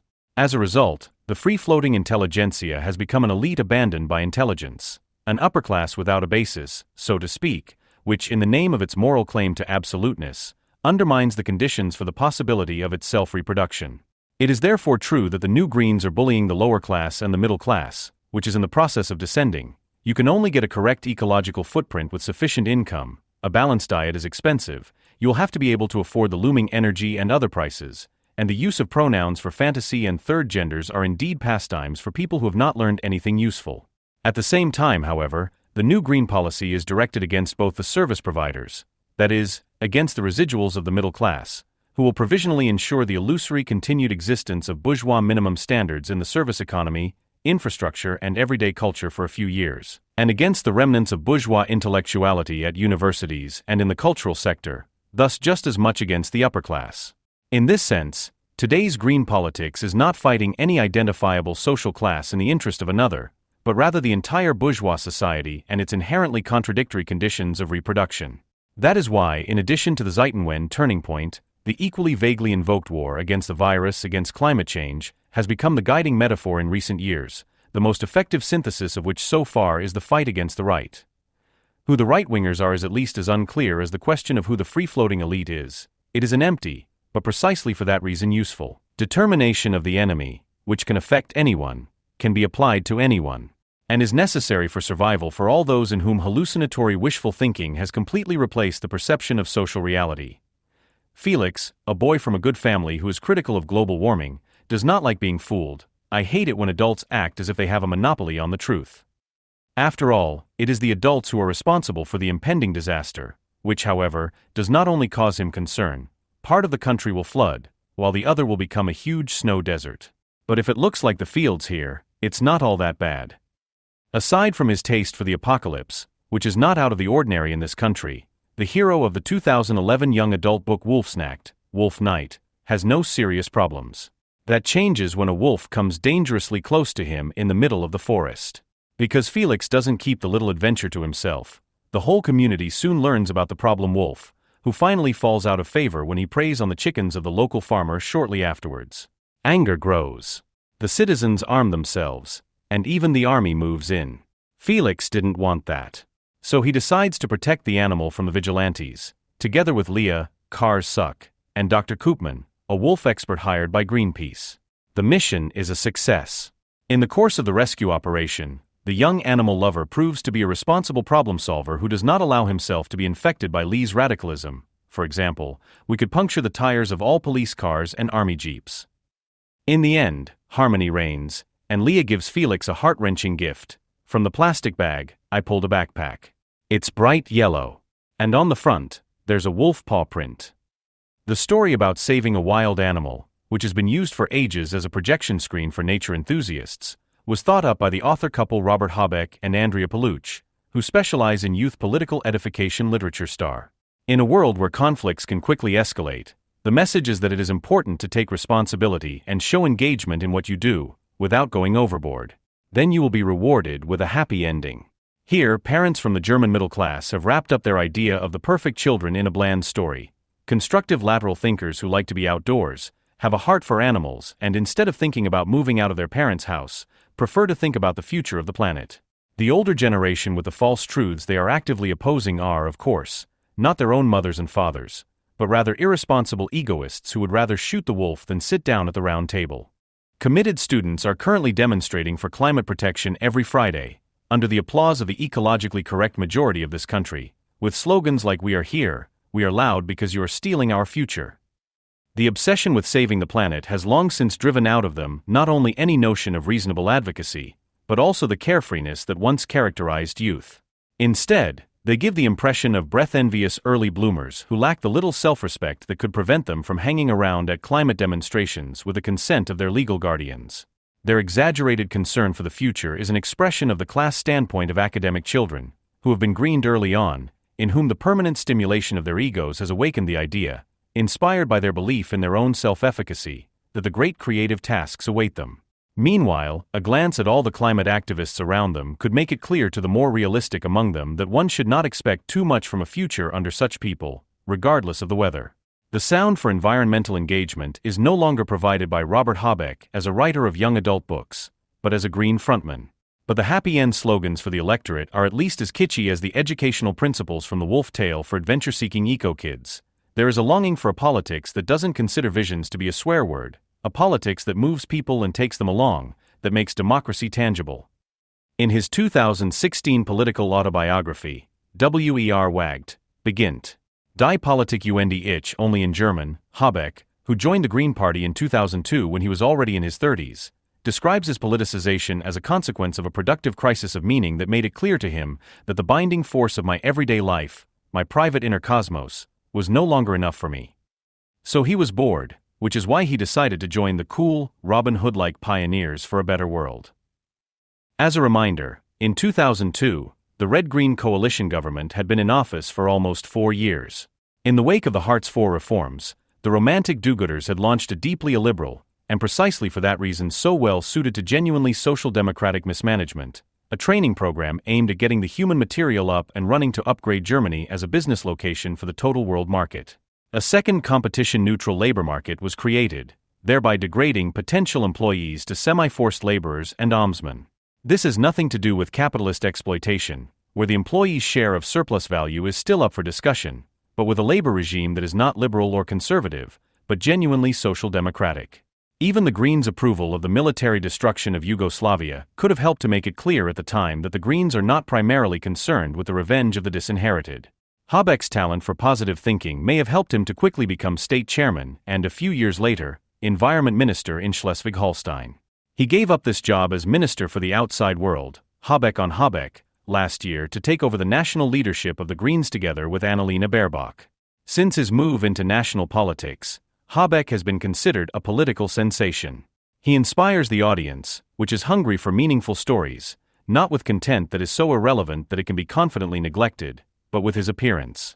The man embodies a new style and speaks a different language than all previous politicians, it is said everywhere. Whether as eco-savior Hamburger Morgenpost, Green Swan Spiegel Online, or future Chancellor, Daniel Cohn-Bendit, Habeck is supposed to bring the divided country together again across the boundaries of the milieus. In short, Habeck works just as well in Prenzlauer Berg as he does in a Holstein cowshed. The label Minister for the Outside World contains a crucial component of his recipe for success.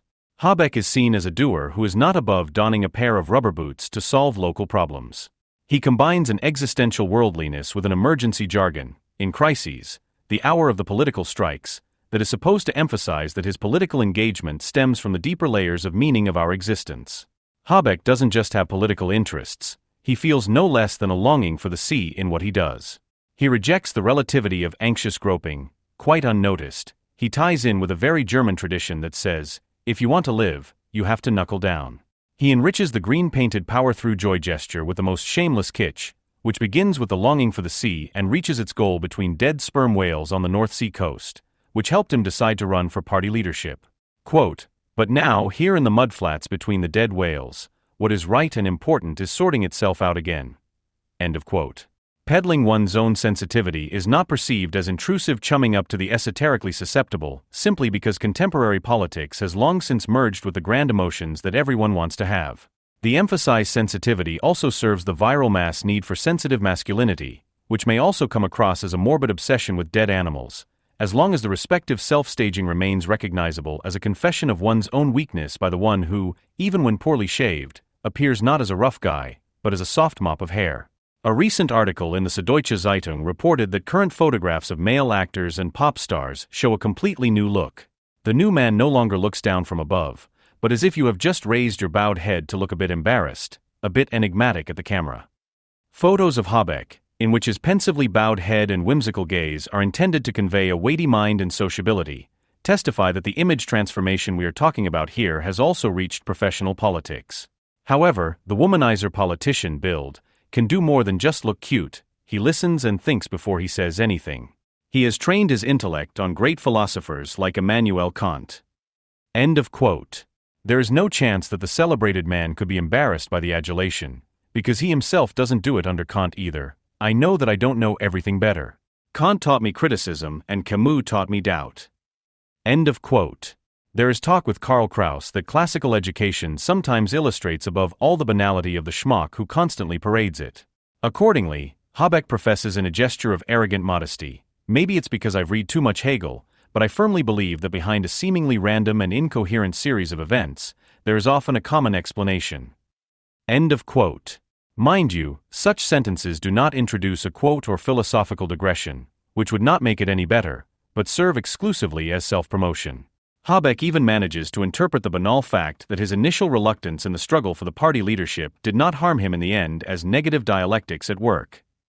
It is remarkable that there are no doubts about the intellectual abilities of the great thinker, even when his intellectual self-testimonials, widely rolled out to the public, sound as if they were the bumbling attempt of a philosophy student to hit on his fellow student, who always sits in the front row in a Hegel seminar.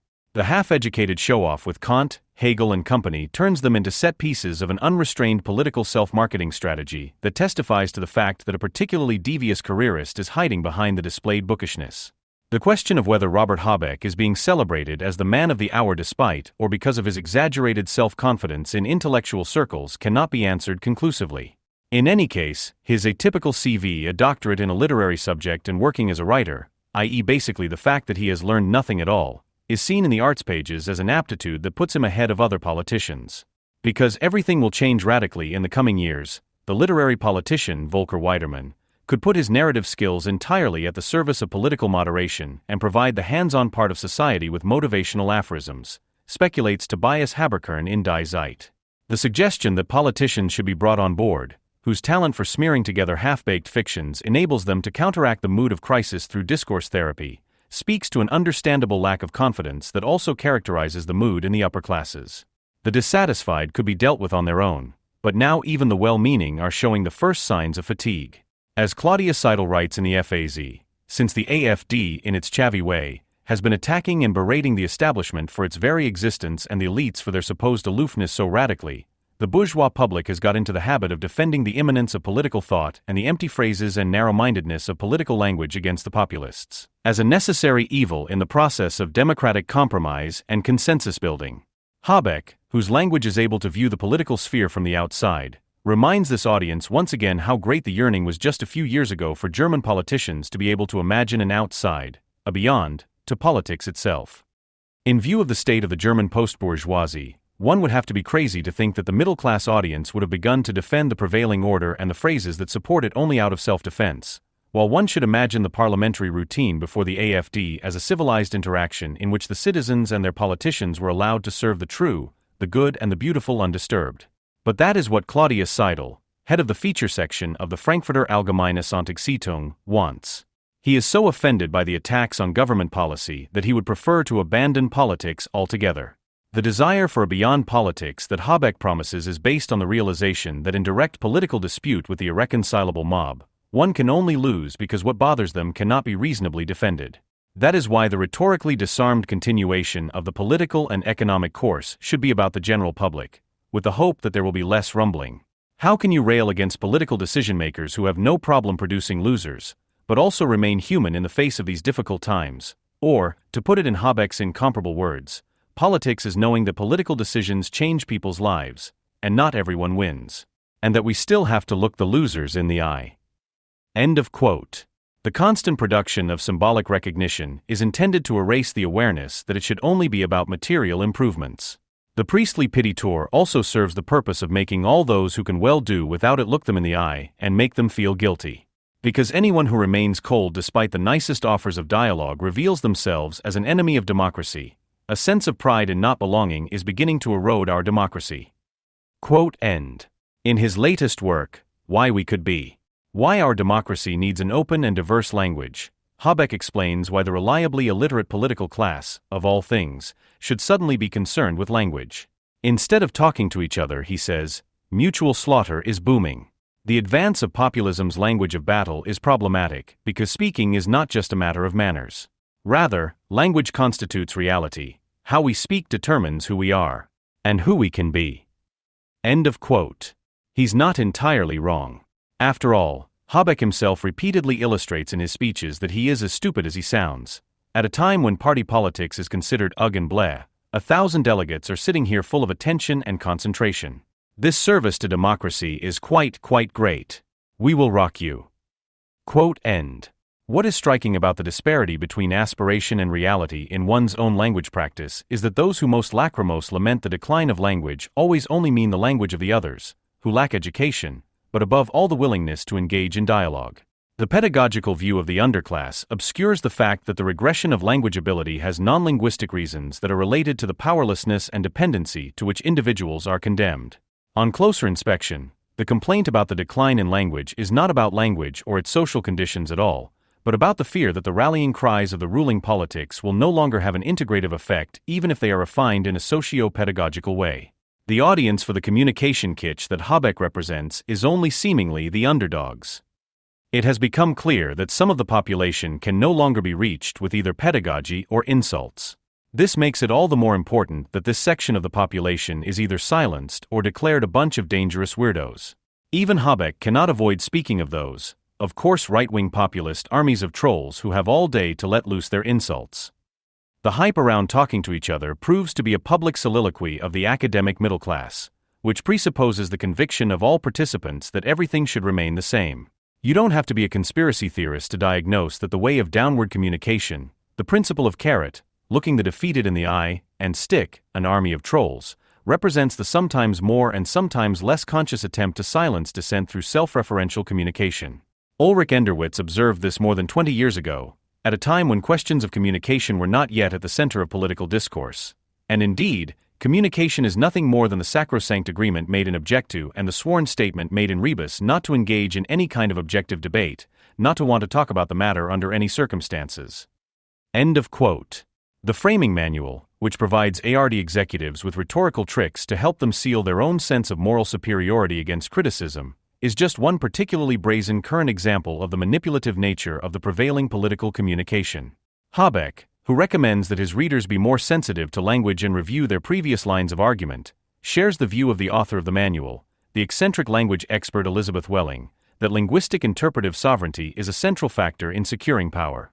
Unlike Welling, whose recommendations "we take everyone seriously, even your grandmother or we are you," make it clear that providing services to secure power in the long term makes you stupid, Habeck, who values contact with people, largely avoids a do-gooder slang that tends towards open madness. Rather, he suggests that everything can be talked about without naming the unequal conditions for participating in that conversation. The communicative misery, which is particularly oppressive where the communicators believe that their babble will make the world a better place, should not obscure the fact that language has an inherent utopian potential that is systematically undermined by postmodern linguistic idealism. Language is not a free product of the individual, Wilhelm von Humboldt. Rather, it presents itself to individuals as a binding system whose signs, meanings and rules they have to appropriate, but whose objectivity they deform concepts, to grasp objects and facts of external and internal reality, to communicate meaningfully and to tap into the objectified content of experience in language, in order to also help express what is missing. Marx was concerned with the social character of language and summarized its dual character. Language itself is as much the product of a community as it is in other respects itself the existence of the community and the self-speaking existence of it. Marx/Grundriss der Kritik der politischen Ökonomie. As the self-evident existence of society, it is not identical with the state of development of the material conditions that prefigure it. However subjectivist the approach to language, it refers independently of the intention of the speaker to the general, and thus to the idea that those who communicate with each other could jointly arrive at the insight to collectively interrupt the fatal course of things. The ability to distinguish between true and false is the condition for radical critique aimed at change. Truth is nothing other than the epitome of the negation of what is false. Those who, like Habeck, do not want critique, but productive engagement under exploitative conditions that remain the same, have no ally in truth, but a feared opponent. In the introduction to his doctoral thesis, Habeck states that the question of truth is not relevant when evaluating works of art. Rather, as with relaxation music and healing stones, it is a matter of consistency, intensity, and interpretative power. Habeck/The Nature of Literature. Today, almost 20 years later, the truth is still one of the unreasonable demands that torment him. Various variations of the following sentence are part of his spoken and printed standard repertoire. Anyone who believes they are in possession of the truth has not understood what democracy is. It is not about truth, but about arguments. Grünblätter, Member Magazine, 2018. One wonders where the passion comes from in the face of the same old attacks, since no one except the Pious Brothers and the MLPD claims to be in possession of the truth anyway. It can't be just courage for free. It is more likely to be the narcissistic rage at the mere idea that the current chatter could be rejected as false. Where truth is said to be an expression of arrogance and the result of a false understanding of democracy, there is neither false consciousness nor a false order. Delighted by their avowal that they don't want to offend anyone with too much love of truth, the bourgeois audience acknowledges that the Green Party has matured, and that quirks such as the K-group-like know-it-all behavior and stubbornness in discussions and the tendency to patronize, which had previously prevented adequate cooperation, have come to a well-deserved end with Habeck. The beginning of this wonderful friendship sounds like this: they radiate neither brooding nor leftist doggedness. They seem like optimists who always greet the new day cheerfully. End of quote. Understandably, the Greens are not giving up the habitus of the protest party in times when infantile rebellion is booming. They simply invent a suitable slogan, which in this case is, "Radical is the new realistic." In fact, the Greens can easily fall back on their fundamentalist past when radically defending the status quo. The anti-civilization frugality that they exemplified as an alternative minority while eating grains and building tree houses is now required of everyone. The Greens can rightly claim to be the chosen ones when it comes to radically advocating for renunciation for the benefit of higher powers. In this way, they are trying to create the impression that they are no longer a party of prohibition, but people with whom you can talk about anything. Instead of either/or our world is often a matter of either/then, is the mantra that is supposed to dispel any suspicion that these people are truth fanatics. The aim of the heckling Franz Joseph Degenhardt is to make ever greater impertinences appear as viable options. Incidentally, Habeck has created a monument to a pragmatist of power who also dealt with the political on the one hand and the other. He is referring to the social democrat counterinsurgent Gustav Noske, whom Habeck portrays as a tragic hero in his play Nuns and Oxen, which is about the Kiel sailors' revolt. When he speaks of Noske, one might get the idea that Habeck is referring to himself. Noske is also a reflection of the tragedy in politics. Often enough, it is caught in a dilemma and has to decide, even if there is no good decision, only the choice between bad and perhaps worse. End of quote. In response to the enthusiasm for the Green Party leader, the conservative political clown Jan Fleischhauer published a polemic on Spiegel Online on January 17, 2019, in which he asks, "Where do you learn to talk like that? Not even 12 years of Waldorf plus Montessori is enough, and Habeck wasn't even at a Waldorf school," whereupon Fleischhauer comes to the conclusion that the only weakness of Germany's green pain in the neck is the absence of any dark thought. This may be the kind of humor that appeals to Fleischhauer's readers, who think they have the dark thoughts that the naive do-gooder lacks, which is generally enough to see themselves as free-thinking adventurers. But Fleischhauer is right on one point. To date, there is no valid argument for the euphoric reactions to Habeck's drivel. But what the biggest windbag in the country might not have in mind is not the point. The popularity of the Green Firebrand is helping his party to succeed, which is already part of several state governments and is well on its way to establishing itself as the political force dominating discourse in German cities. And that is where the fun stops, if not before. This is because the Greens, despite or perhaps because of their reactionary ideas about order, their academic urban social chauvinism and their postmodern partisanship for German capital, are treated gently across the board. The fact that Green policies are currently a no-brainer is also because Green basic issues such as health, the environment and diversity shape the everyday life of postmodern society from kindergarten on. The former social outcasts are now trusted to modernize Germany in an ecologically correct way. Their idea for modernizing the country is sustainability, a green instead of an industrial gray capitalism. More decisively than the other parties, the Greens are willing to forego the potential right-wing vote in order to score all the more with the broad masses of the average anti-fascist voter.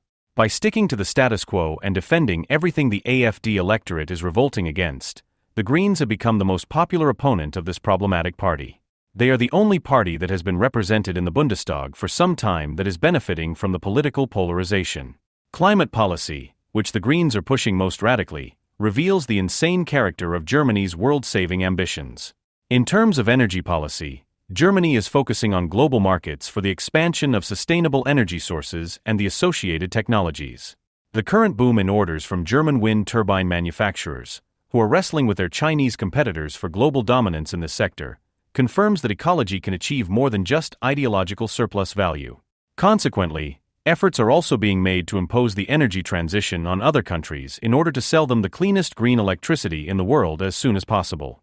Economic speculation, which to a certain extent can claim a calculative rationality, is increasingly being overlaid by the quasi-religious desire to save the climate in a way that sets an example in world politics, thus serving a higher purpose in a very German manner and gradually succumbing to frenzy in the process. Thus, the existing energy supply is being replaced by an economically less efficient form of energy without any consideration for economically comprehensible considerations. This new form of energy is, firstly, more expensive for the end consumer despite massive subsidies, and secondly, it is impossible to say whether it can be used to ensure that national energy supply remains at least at the same level. The consequences of dismantling key industries will make prices unaffordable for many consumers. The fact that an unprecedented eco-economic intervention in the private sphere is being pushed forward and accepted on the basis of arbitrary benchmarks and grotesque demands for bans, while the social situation continues to deteriorate, testifies to the amok character of climate policy. Incidentally, wind power is not particularly ecological. Large areas of land are sealed for wind farms, with negative consequences for the groundwater. Their noise scares away animals, the rotor blades kill birds and bats, and the towers are made of steel, which is produced with heat from coal or natural gas. They are also an aesthetic imposition. Wind turbines spoil the landscape, and to make matters worse, due to their height, they can be seen from far and wide, unlike nuclear or coal-fired power plants. In view of all this, their reputation is surprisingly good. Nothing else is talked about as much as the destruction of nature, yet people are about to fall prey to it completely. The current general mobilization is by no means about the relationship between humans and nature, but about the unconditional submission of frightened humanity to the lofty goal of saving the climate. Where topics such as climate protection or healthy living determine public discourse, the problem is not the wrong social relationship, but the human being as a risk factor, who, as a parasite, endangers both the planet and the future of coming generations.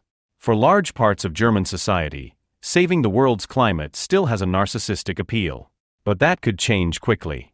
The political and economic impositions are becoming more tangible, but have objectively long since ceased to be communicable, which is why politics must increasingly master the art of storytelling. The rhetorical soundtrack for this is what Habeck strikes up at every opportunity. In the face of the fear of loss of control and the imponderable, we no longer face the open and existential. End of quote. What is meant is the blind trust in the course of things, the glossing over of which is to be understood as an undisguised threat. To make means to interfere, to make means to fight, to make means pain, but we laugh at this pain. End of quote. This pathos of construction, which affirms those social developments that drive decay, is the flip side of sensitive drivel and mobilizes the worst instincts of the growing number of good people who get teary when they think of the climate, but who have only laughter for the self-mutilation of humanity. But even the painless sometimes lose their laughter. After criticism of his announcement that he would make Thuringia an open, free, liberal, democratic state, which some saw as a bit megalomaniacal, Habeck simply logged off of Facebook and Twitter. Like all postmodern spokesmen, the emotional man from the eco-bourgeoisie is prone to offended withdrawal when the applause fails to materialize. And that gives us hope. On March 11, 2021, the weekly newspaper Die Zeit dedicated a special dossier to Robert Habeck, who at the time was neither federal minister of economics nor vice-chancellor, but only federal chairman of the Green Party. Under the headline Is It Still Him? Political editor Robert Posch explored how Habeck, who rose to prominence by being different, but is now being mocked for his intellectual posturing, is overcoming this identity crisis. The accompanying large-format black-and-white image, showing Habeck portrayed by photographer Vera Taman on March 3, 2021, is more of a PR piece of art than a mere illustration, with his right elbow as casually as thoughtfully, wearing a smart but casual jacket and sporting the inevitable designer stubble of the perceived freelancer. Habeck looks serious, focused, but also somehow distant and a bit vulnerable, in the direction of the viewer and past him at the same time. Without having read a single line, the recipient understands. This is about someone who overlooks the individual only because he always has the big picture in mind. About someone whose decisions are not right or wrong, but arrested from the inner contradictions of a green conscientious objector, who makes them after wrestling and struggling in solitary decision, and thereby lends them unbreakable authenticity. He is a man so deeply scarred by life that he only rarely offers a smile to those around him. A man who, even when he seems to be doing nothing, is constantly at work and therefore cannot waste his precious time on a daily shave. In the Zeitdossier, Habeck is also portrayed in the introduction as a profound loner with a brooding sense of civic duty. When Posch observes him in an everyday situation with a Beckett touch, "Why," the man calls, half-empty vodka bottle in hand, "why, you're the thing." He looks at his friends searchingly. Then he calls out, "It's Habeck." For a moment, Robert Habeck seems to be wondering whether to continue walking. Habeck stops. He turns around. "Joe," he says. That Habeck is someone with a heart for ordinary people, someone who repeatedly interrupts his walks through the metropolis to call out a yo, dude or hey to the youth skating around or the drunk on the park bench from a condescending eye level, is an integral part of Habeck's cover iconography. In February 2019, the Interview magazine galore put him on the cover in the pose of the whimsical and vital doe, shirt sleeves rolled up, elbow propped on the table, and as always unshaven, he runs his hand through his tousled hair and for a change, shows the viewer his teeth while laughing. The headline from a corresponding interview unexpectedly certifies the country, which Habeck, according to his own earlier statement, never really got to grips with, as the best republic we've ever had. The question of whether this is an encouraging judgment in view of German history is not asked. The cuddly doer, who smiles at the reader as if they were an old buddy, jovially dispels any doubt. But as I said, as an authentic wrestler, Habeck rarely allows the audience to see such a smile. Especially since he has held the office of minister and vice-chancellor, the media present him as a warrior who only tackles his tasks so well because he penetrates them ontologically. On May 29, 2019, the magazine Stern had presented a determined Habeck, looking resolutely out over a distant horizon in a wind and weather jacket, with the question, our next chancellor? He seemed destined for leadership precisely because he was more suited to being a sea and mudflat hiker than as a pencil pusher. The magazine changed tack after all and appointed Habeck, no longer in the guise of an adventurer, but as a seriously styled bon vivant, as the true chancellor. At least that's how Stern View titled the vice-chancellor almost exactly 3 years after the mudflat hiker picture. He explains he is determined, he gets down to business, why Germany's well-being now depends on him. A month earlier, Stern had already put Habeck on its cover, not looking towards the horizon, but staring straight at the viewer, but with a similar mixture of foresight and depth. This time under the headline, The Helmsman, a tough job, how Robert Habeck wants to save our prosperity. The Habeck character differs from the type of brutal practitioner who prefers to act rather than hesitate and to help in the here and now rather than to wander into the distance, in that he is still looking for the root of the problem everywhere, even in the midst of the daily political melee, like a climate-neutral, Jason Heidegger. He thinks further, goes deeper and feels more intensely than opponents and fellow campaigners. What distinguishes him from Christian Lindner was summed up by the magazine Der Spiegel in November 2021 with the headline, There can be only one, money or climate. How the alpha males Habeck and Lindner are eyeing each other up. The cover showed, each half-cropped, the faces of Habeck skeptically eyeing his competitor and a somehow sly and mean-looking Lindner, who is even more unshaven than Habeck but still looks like a big business owner and will never be able to copy the combination of earthiness and future orientation that the Green Party member radiates. What else could you expect from someone who is more concerned with money than with the climate and who puts material needs before sustainability? The fact that Habeck does not do this, but instead puts his whole self into the job, as the embodiment of hand, heart and mind, disdainfully putting aside vested interests in the name of planetary and health protection, is what gives his charisma its unique radiance. Unlike Lindner and unlike Olaf Scholz, the personification of anti-charisma, Habeck tackles things and explains them at the same time, not only doing a tough job but also, as the helmsman, being responsible for the long-term vision that dominates almost every Habeck cover. This is only possible because, as the Spiegel headlined on August 20, 2022, he is not only a leading figure, but also a suffering figure. A moment of solemn lament is an essential part of the existentialist's habitus, which, of course, must not become whining. How Robert Habeck wins over Germans in a crisis, was the Spiegel headline about the suffering figure, showing a slightly worried, somewhat sour-looking vice-chancellor who can be seen not to let himself go even when he takes even shorter showers than usual due to hard times. What's left now? Robert Habeck is under pressure, ran the headline of the September 1, 2022 issue of Zeit, in view of inflation and rising energy prices. The cover photo showed Habeck, his white shirt wide open at the collar, looking a little unshaven than usual, wandering thoughtfully and wearily through a field of wheat. When he is going through hard times, the existential political wrestler does not turn into an angry lout, but rather into a melancholic. He seeks solace in nature, to which alone he feels bound by his mandate, withdraws and takes himself to court before consulting with others who have previously undergone a similar inner examination. Since identity crises and ostentatious brooding are part and parcel of the social character of postmodern, mindful masculinity, as embodied by Robert Habeck, the public is more patient with him despite his blatant failures, gas levy, than it would be with less contemporary types. Nevertheless, his image is showing the first scratches. Robert Habeck's reaction to the gas levy embarrassment is revealing.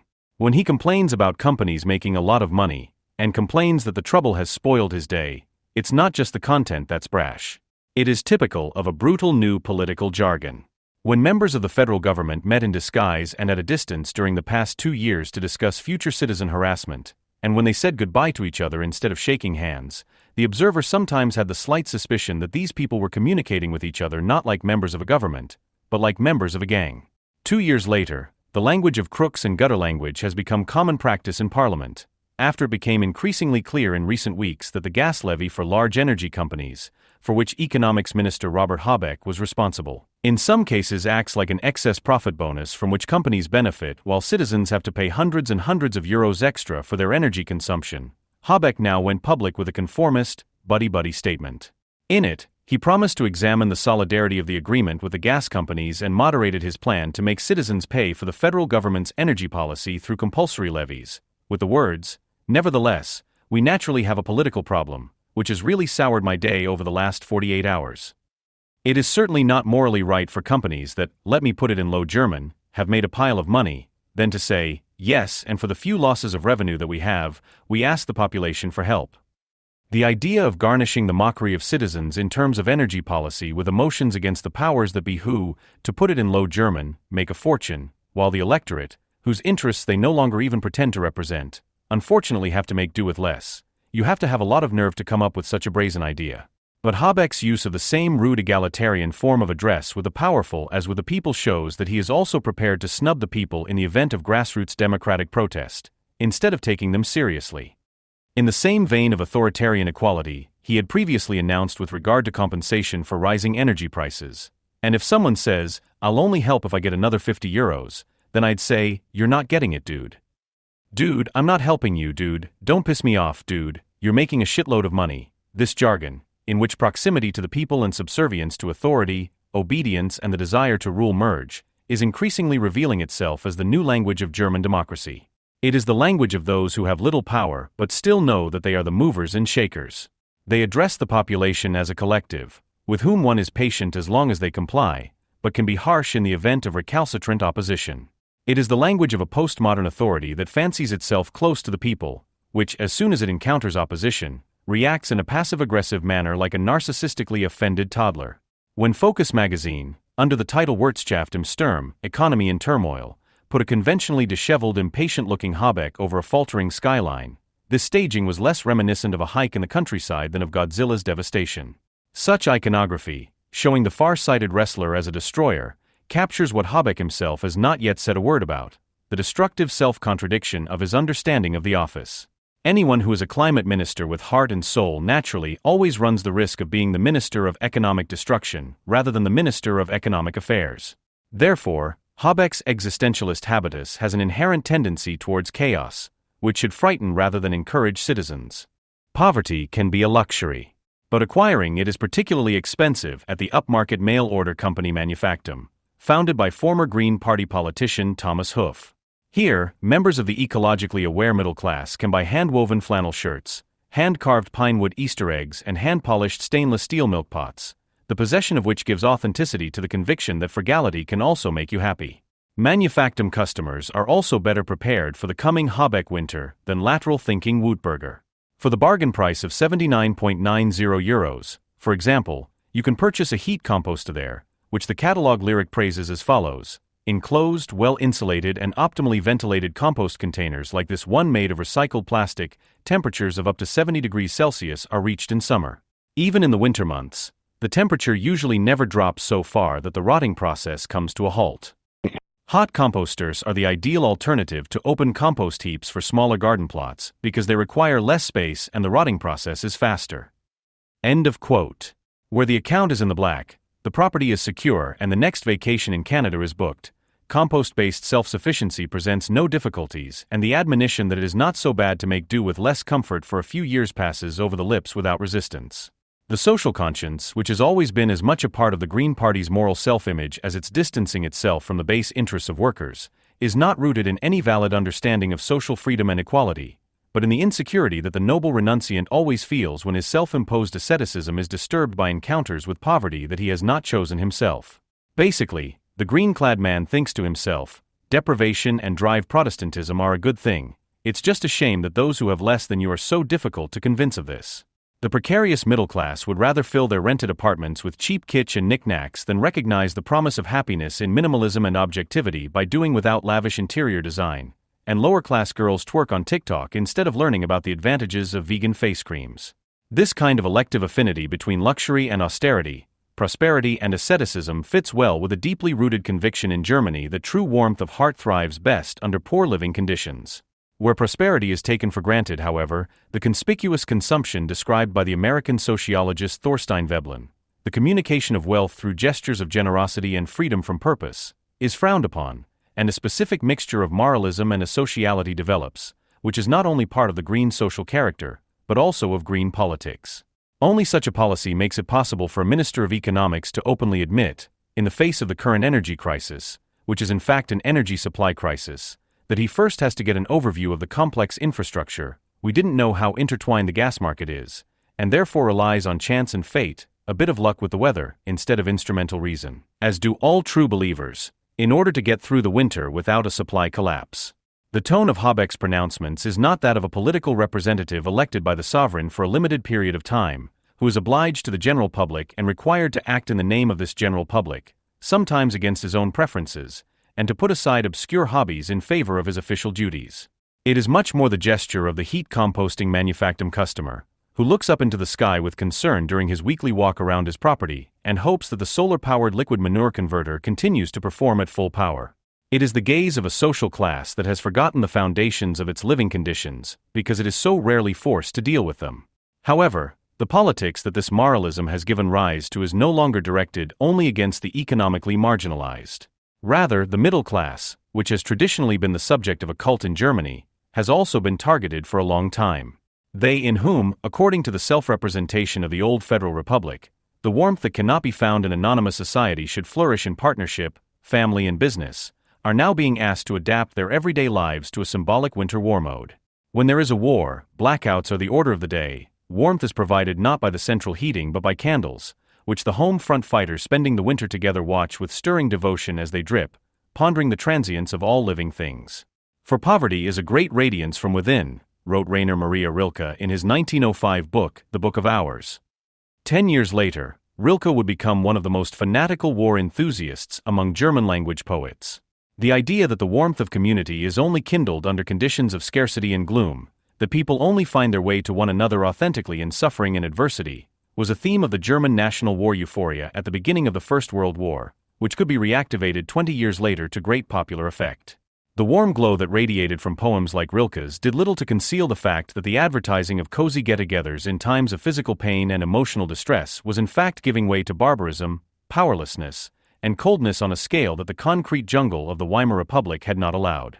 The counterimage to the coldness propagated under the alibi of an emergency-born sense of community is not the manure-heated, communally administered farm, but rather the urban civilization that does not need any autosuggestively generated sense of community because its cosmopolitan, casual coldness enables social interaction.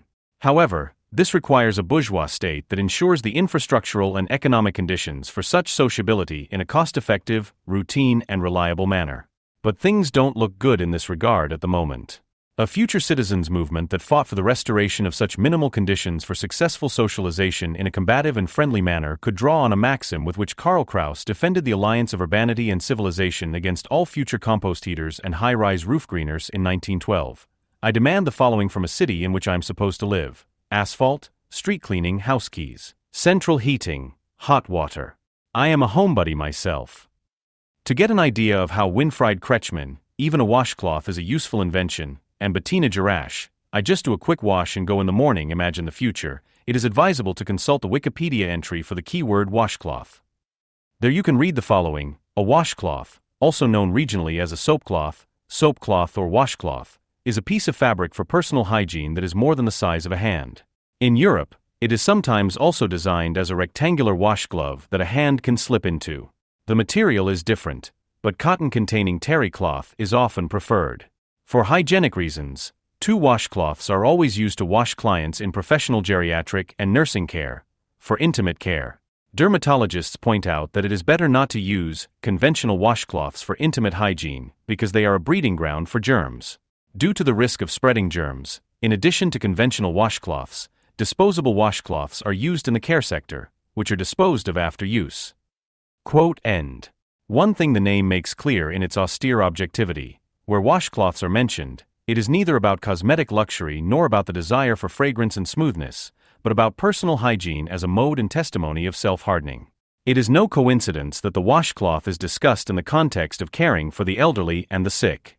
Those who are lucky enough to be healthy enough to not have to rely on doctors, nurses or caregivers to help them with their daily lives use washcloths at most to clean tiles or as a supplementary means to the end of personal hygiene. For the purpose of body care, which encompasses more than hygiene, differentiated and more pleasant techniques of self-treatment have emerged in the course of the process of civilization: the use of lotions, creams, pads, and tinctures.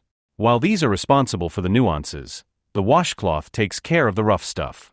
In the form of the wash mitt, it recalls the outdated practice of DIY car washing and reduces the body that is washed with it to a bodily appliance that its owner has to maintain with the same reliability as other household items. It is important to note that here too it is a matter of maintenance, not care or even love. Cotton-containing terry cloth combines efficiency and brutality and meets the taste of those who regularly want to clean up, but don't want to spend too much time and patience on it. The washcloth belongs more to the product segment of care items than to the world of public bathing facilities and communal showers in boarding schools and nursing homes, much like curd soap. It is reminiscent of austere, precarious, prescribed collectivity, of the constraints of necessity and of the violence that individuals must inflict on themselves in order to prove their belonging to the group. That is why the ideal washcloth is as interchangeable as the person who uses it, and should be replaced in the same way as the person after proper use. Every good washcloth is a disposable washcloth, otherwise there is a risk of germ transmission. This is the relationship of the washcloth to the condom, which, regardless of its practical value, is in any case an emblem of postmodern politics of prevention, precaution, and avoidance. It must be put on before any bodily contact, but afterwards it belongs in the trash, because as a hygiene product without any aesthetic surplus value, it is reminiscent of the filth that it helps to scrub away. In this ambiguity, the washcloth is a German object. It embodies a hygiene that, because it aims for nothing but cleanliness, reproduces dirt, infection, and the spread of germs. Because it wants nothing but cleanliness, it repeatedly threatens to become a breeding ground for the organic, for the teeming life.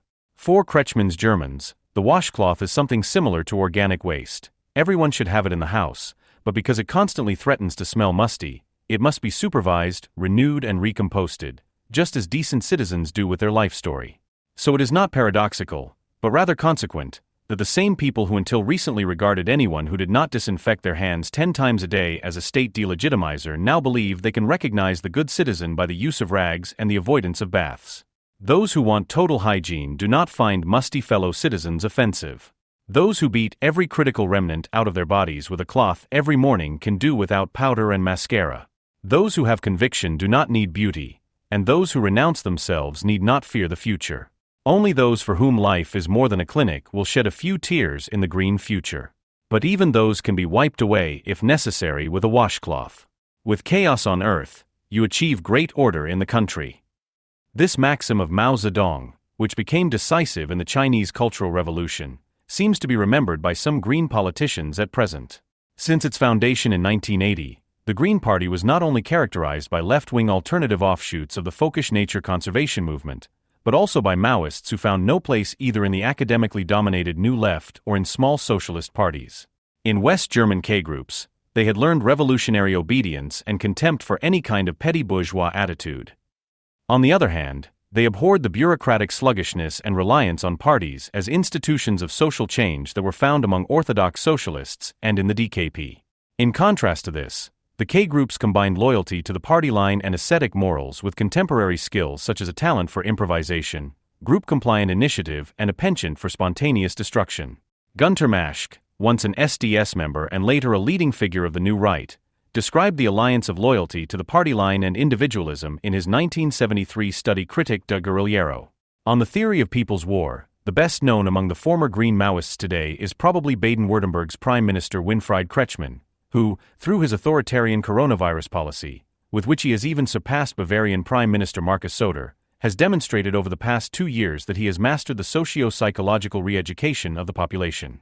But Reinhard Bütikofer, chairman of the European Green Party, who took China's side in the Taiwan conflict and at the same time called on the European Union to engage in a system competition with the People's Republic, and Ralph Fuchs, who with his current wife Marielle Louise Beck, founded the Liberal Modern Center, which advocates for the West in the war against Ukraine, were also Maoists in their early days. An examination of the forms that the Maoist influence took on Green politicians in their later fields of activity could possibly show that, despite the contrary nature of their later orientation, one motif has been retained: the conviction that political goals cannot be achieved by the means of traditional party politics, but rather through a cultural and moral political transformation of the population. While the responsive among the ex-Maoist cadre groups later became, in the best case, state-skeptical liberals, the tendency towards authoritarian moralizing dominates the green energy policy of the present.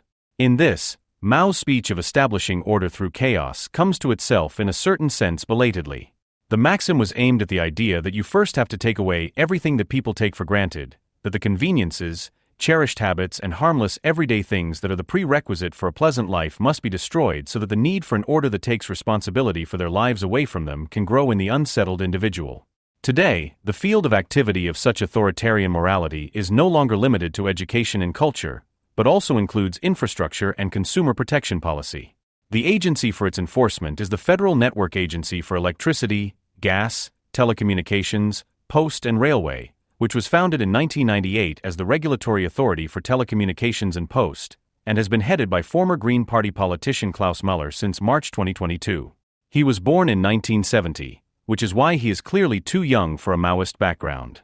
It is all the more surprising how much he can hold a candle to his elders in authoritarian moralizing. Muller heads a federal agency that emerged from the state-initiated breakup and privatization of former state-owned enterprises, the remnants of which are now to be taken back into state control by means of competition control, centralization, and networking. However, this is not for the purpose of securing a basic infrastructure service for all citizens, but with the aim of morally regulating their everyday behavior. The Federal Network Agency, which emerged from the Federal Ministry of Telecommunications, is an agency of the Federal Ministry of Economics and Climate Protection. Since 2005, it has been responsible for the regulation of the electricity and gas supply, and since 2006 for the rail infrastructure. In this respect, its creation is part of the post-reunification history, in the wake of which state-operated transport and supply infrastructures were privatized or partially privatized. Deutsche Bahn AG was formed in 1994 by the merger of Deutsche Bundesbahn and Deutsche Reichsbahn into a holding company that is wholly owned by the federal government. In 1995, the privatization of the public company Deutsche Bundespost led to the creation of Deutsche Telekom, which has since been joined by other telecommunications providers. The privatization of Deutsche Post took place in 1999 without its monopoly really being broken up. The gas and electricity market is more liberalized compared to postal traffic. Although the Federal Network Agency reports to the Federal Ministry for Economic Affairs and Climate Protection, it combines competencies that were formerly distributed among the Ministries of Economics, Transport, and, to some extent, Justice, Antitrust, and Competition Law. By ensuring competitive and technical control of the transport, communication, and energy supply networks and guaranteeing non-discriminatory access to them, it combines elements of market liberalism with traditional state responsibilities in the area of infrastructure policy. In reality, it thereby perpetuates the contradiction between economic liberalism and state interventionism that is characteristic of Germany. On the one hand, by forcing the former monopolists to open up the markets to competitors, it promotes the deregulation of former areas of state economic control. On the other hand, by guaranteeing the continued existence of state regulatory authority over the material infrastructure, which private individuals must also use, it ensures, in accordance with the doctrine of the dialectic of chaos and order, that nominally free competition continues to be subject to state control. The disastrous state of the Deutsche Bahn, the almost non-existent customer orientation of the postal service, and Germany's backwardness in terms of digitization are all consequences of the fact that since the pseudo-liberalization of telecommunications, transport, and energy supply, the spheres of competence of the market and the state have become hopelessly intertwined instead of being disentangled. There is neither a transparent state regulatory policy nor a truly free market in which the best for the vast majority could prevail according to its own logic. Rather, elements of state control, which are confused with social policy, and elements of state neglect, which are confused with liberalism, coexist. In Germany, the contradictions between market and state have always been cemented by morality, which is not seen as the result of the free negotiation of conflicting interests, but is imposed by the civil state. It is probably due to this degradation of morality to a community-founding ideological cement that Klaus Muller has acted almost exclusively as the nation's senior teacher since taking office. He does not comment on the energy crisis, which was forced upon us by wrong decisions, from the perspective of someone who has to mediate between economic constraints and the documented demands of citizens, but as the mouthpiece of gas storage tanks, heating systems, and shower heads. The way he spoke a year ago was like the virus spoke through Marcus Soter, who knew from the gut what Corona allows or forbids us. From the point of view of storage levels, I have to say clearly that everyone is called upon to save gas today. Similar to Karl Lauterbach in the field of health policy, Mueller relies on experts in the field of supply policy instead of his official duty to legitimize his unsolicited moral lectures. 1 degree less temperature in the apartment, 2 minutes less in the shower, and a critical look at the heating pump at the end of the heating season, and I'm already quite close to the 10% target. He quoted consumer advocate and energy expert Martin Brandis on Twitter. And in an interview with the TAS newspaper, which covers the constitutive contradiction between economic and climate policy no less efficiently than the name of Robert Habeck's ministry does, Mueller said, without blushing, I believe that the price, with its anti-social harshness, will be the most effective measure to ensure that private households also save gas. End quote. The commitment to an anti-social policy as a means of controlling the population through energy policy can hardly be understood in any other way than that, in addition to the upper-class freeloaders, heated baths and pools, attacked by Habeck, lower-class freeloaders are now also to be presented as irresponsible. The Brandis quote cited by Mueller is interesting for another reason. It signals a profound change in the meaning of the term consumer protection.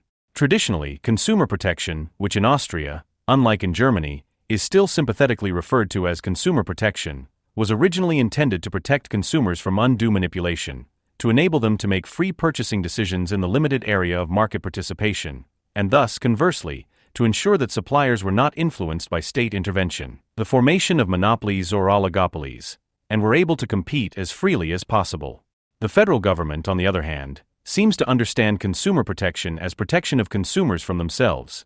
The only legitimate consumer is the sustainable, climate-friendly, health-conscious citizen who, every time they turn on the tap, keeps an eye on their ecological footprint as well as world politics. Consumer protection in this sense is moral consumer control and self-protection of the state against the perception of state misconduct. The population will have to adjust to the fact that the metaphor of the network, which Mueller's agency bears in its name, is also being understood by the federal government in terms of realpolitik in the sense of an authoritarian moral concept.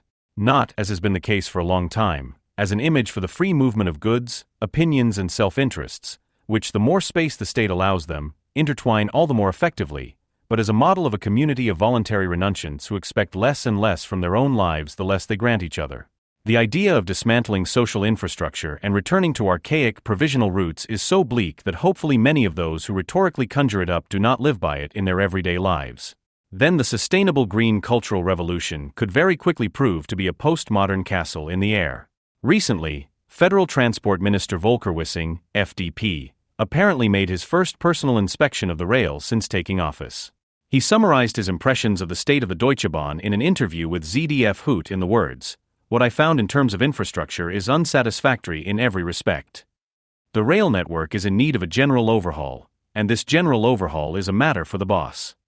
Parts of the rail network that are heavily used should be expanded into a high-performance network, construction measures should be coordinated centrally, and customer friendliness should be improved. I expect that in the future we will be able to set the clock by the railway again," Wissing said, in a symptomatic lack of logic. Shouldn't the railway have to keep to the clock rather than the clock to the railway? The twisted formulation, in which the railway determines what time it is instead of simply following its own timetable, expresses the ambiguity of the newly discovered customer and citizen orientation in German infrastructure policy. The revival of public and civic spirit in transport policy after 2 years of almost complete paralysis of the public sphere in the name of total virus protection was triggered by the introduction at the beginning of June of a €9 ticket for local public transport and regional railways. The fact that this summer gift to the public is not an expression of a well-thought-out combination of social and transport policy, but of pure populism, is something that the punks who use it to finally get to SYLT cheaply probably know better than other rail customers. Since the beginning of the coronavirus crisis, the use of local and long-distance transport, which should actually be available to anyone who pays for it without restriction, has been tied to irregular regulations based not on empirical findings but on hypothetical model calculations, some of which, such as the mask requirement, still persist, while others, such as the testing requirement, may be reintroduced in the fall. These regulations, which have increasingly become an end in themselves as the epidemiological situation has eased, have been superimposed as a second infrastructure, imposed by statistical modelers and virologists on the citizens, over the transport infrastructure. The loss of passengers, the loss of personnel, and the dismantling of the already dilapidated technical and structural facilities have since left long-distance and local transport largely idle. This desolation was followed by the consumer political shock of the €9 ticket, which, contrary to all reason, makes what was once taken for granted in times of bourgeois normality, increased excursion and travel traffic in summer, higher capacity utilization with low-cost offers, appear as an infrastructure political disaster. By turning the normal bourgeois situation into an emergency by deconstructing civility and sociality, the legal state of emergency, which continues to exist in legal terms, is extended in people's everyday perception. Normality is experienced as an excessive demand, and a return to a reasonably predictable daily routine is experienced as an imposition, while the real imposition, the extension of the state of emergency ad infinitum, appears, in the chaos of everyday life, as the better alternative, to which we should definitely return in October. The same reversal of normality and chaos has been evident since the start of the summer vacation season from the lack of staff at airports, but also in cafes, restaurants, and pubs. Just because air travel has been almost completely shut down during the corona crisis by emergency regulations, the gradual return of demand appears as a personnel and infrastructure catastrophe. And because the catering industry has lost its appeal due to the regulation of testing and vaccination requirements, along with the control obligations imposed on staff, who often work under miserable conditions anyway, many cafes in city centers are closing as early as 6 p.m. on Sundays. The transformation of the service sector into a kind of global delivery service is doing away with all the communicative skills traditionally associated with service occupations. The signs in many shops saying "please keep contact short" are, for example, anti-service advertising, and makes any approach to reviving public life, which necessarily includes public consumption, appear as an excessive demand on society. The rundown infrastructure in local, long-distance, and travel traffic, in gastronomy and entertainment has been overlaid by the corona test infrastructure for 2 years. The fact that people will have to pay for the use of this infrastructure, which is being imposed on citizens by the state, according to the will of Health Minister Karl Lauterbach, from July onwards, gives the reversal of chaos and order an absurd twist. The cost of corona tests is not only a further step towards implementing a compulsory vaccination policy enforced in the guise of voluntarism. It is also a further step towards the self-destruction of the bourgeois economy and the instrumental reason on which it is based. The test centers are significant in terms of labor market policy, not as part of a solidary healthcare system, but as part of a population policy control system, in which people are encouraged to participate not by cost-benefit calculations, but by internalized coercion. The most important purpose they serve is to conceal real unemployment, and the fraud that takes place in this area is a consequent result of this concealment. Where service occupations, be it in the travel industry, gastronomy, or small trade, are systematically made unprofitable by the ongoing emergency measures, the infrastructure of test centers creates a new demand induced by state compulsion rather than by individual needs, and thus new, albeit precarious jobs for in many cases useless and unwanted services. If the unemployment hidden by this is not to become visible, mass testing must be maintained even if it has lost all health policy function. This, not concern for public health, is the driving force behind current corona policy. The more resources are allocated to the expansion of this illusory and self-serving infrastructure, the more the civil infrastructure, which is a means to other ends and must prove itself economically, will be eroded. The post-pandemic model state would, if thought through to its logical conclusion, be an unstate, a polity that does not invest its public funds in its own maintenance and improvement, but in its own abolition in favor of a higher purpose that is no longer accessible to rationality. Friedrichstrasse was once Berlin's most famous boulevard. Then the cars were banned. Now even the bicycles are to disappear. When the record Marlene singt Berlin, Berlin was released in 1965, which Marlene Dietrich considered her best album, the world that was evoked in the songs she sang was already in the past. It was not nostalgia that was expressed in the recordings, but an aggressive recollection. The urbanity captured in the old Berlin songs had been destroyed by the inhabitants of the country that Dietrich left for the United States in the early 1930s. By remembering the Berlin of the Weimar Republic, Marlene Dietrich held up to the present what no longer existed in it. A leitmotif of the songs was the big city boulevard. The song Unturn Linden, written by Willie Collo, begins with the lines, "I like to promenade under the lime trees / I always like to pass by / oh, when the passage is difficult / and the pushing and shoving / for a kilometer / you see nothing but crowd / and in the midst of it all / the police ride / proudly." The song is about the dangers and delights of human traffic. The average city dweller can only promenade like the rich and beautiful because the boulevard is a stage that brings together different forms of traffic and allows everyone to see and be seen. Crowds are not a nuisance, but the law of motion of this everyday life, which is as fleeting as it is differentiated, and to which the guardians of order who watch over it also feel they belong. The song also describes a somewhat seedy form of intercourse, the ladies who pass by, and with whom the passerby can tie up in order to lead them from Café Bauer to Pariserplatz, from the jewelry store to the Schultheiss pub, are not prostitutes, but also not respectable citizens shopping at the department store. Because they have no fixed destination, they are open to seduction. Because they are looking for distraction, they allow themselves to be led astray. The prerequisite for the possibility of getting involved with strangers passing by is the big city traffic, which converges in the boulevard: pedestrians, café visitors, employees, loiterers, scroungers, cops, young and old, passers-by, cars, buses and carriages form a difficult, fleeting, all-encompassing network. If there are any trace elements of such everyday experiences in today's Berlin, they are likely to be permanently eradicated by the traffic calming, asphalt planting and people straightening policies of the Green Party Senator for Mobility, Bettina Jarasch. In the summer of 2020, Jarasch's party colleague and predecessor in office, Regine Günther, came up with the idea of transforming Berlin's Friedrichstrasse, which, together with Unter den Linden, forms an ensemble of boulevards in the old center of Berlin, into a sustainable, climate-friendly, decelerated, i.e., anti-metropolitan and anti-citizen boulevard. Between Französische and Leipziger Straße, Friedrichstrasse was calmed, which means nothing other than the paralysis of urban traffic. By transforming the boulevard into a pedestrian zone characteristic of provincial towns and decorating the cleared asphalt with green plants and water elements, the avant-garde among Western metropolises was imagined. In the course of the experiment, almost all of the department stores, luxury stores and retail outlets disappeared from Friedrichstrasse. Employees of nearby offices and the Humboldt University no longer spend their lunch breaks there because, apart from Starbucks donuts and Fairtrade coffee, there is nothing on offer. Even for a stroll, hardly anyone visits the promenade zone, as it is called by the Senate, because it is more appealing to look out the window at home. Instead of dealing with the urban planning disasters of her predecessor, Bettina Jarasch can think of nothing better than to redirect cyclists who were previously allowed on the traffic-calmed part of Friedrichstrasse to the parallel Charlottenstrasse, which is also to be cleared of cars and rededicated as a bicycle street. In the future, pedestrians will be able to get bored in Friedrichstrasse, while in Charlottenstrasse they could be knocked over by helmeted racing cyclists. If Anne Hidalgo, the mayor of Paris, makes good on her promise to turn the center of Paris into a comprehensive pedestrian zone in 2022, the next Western European metropolis will be at risk of losing the urbanity that defines it.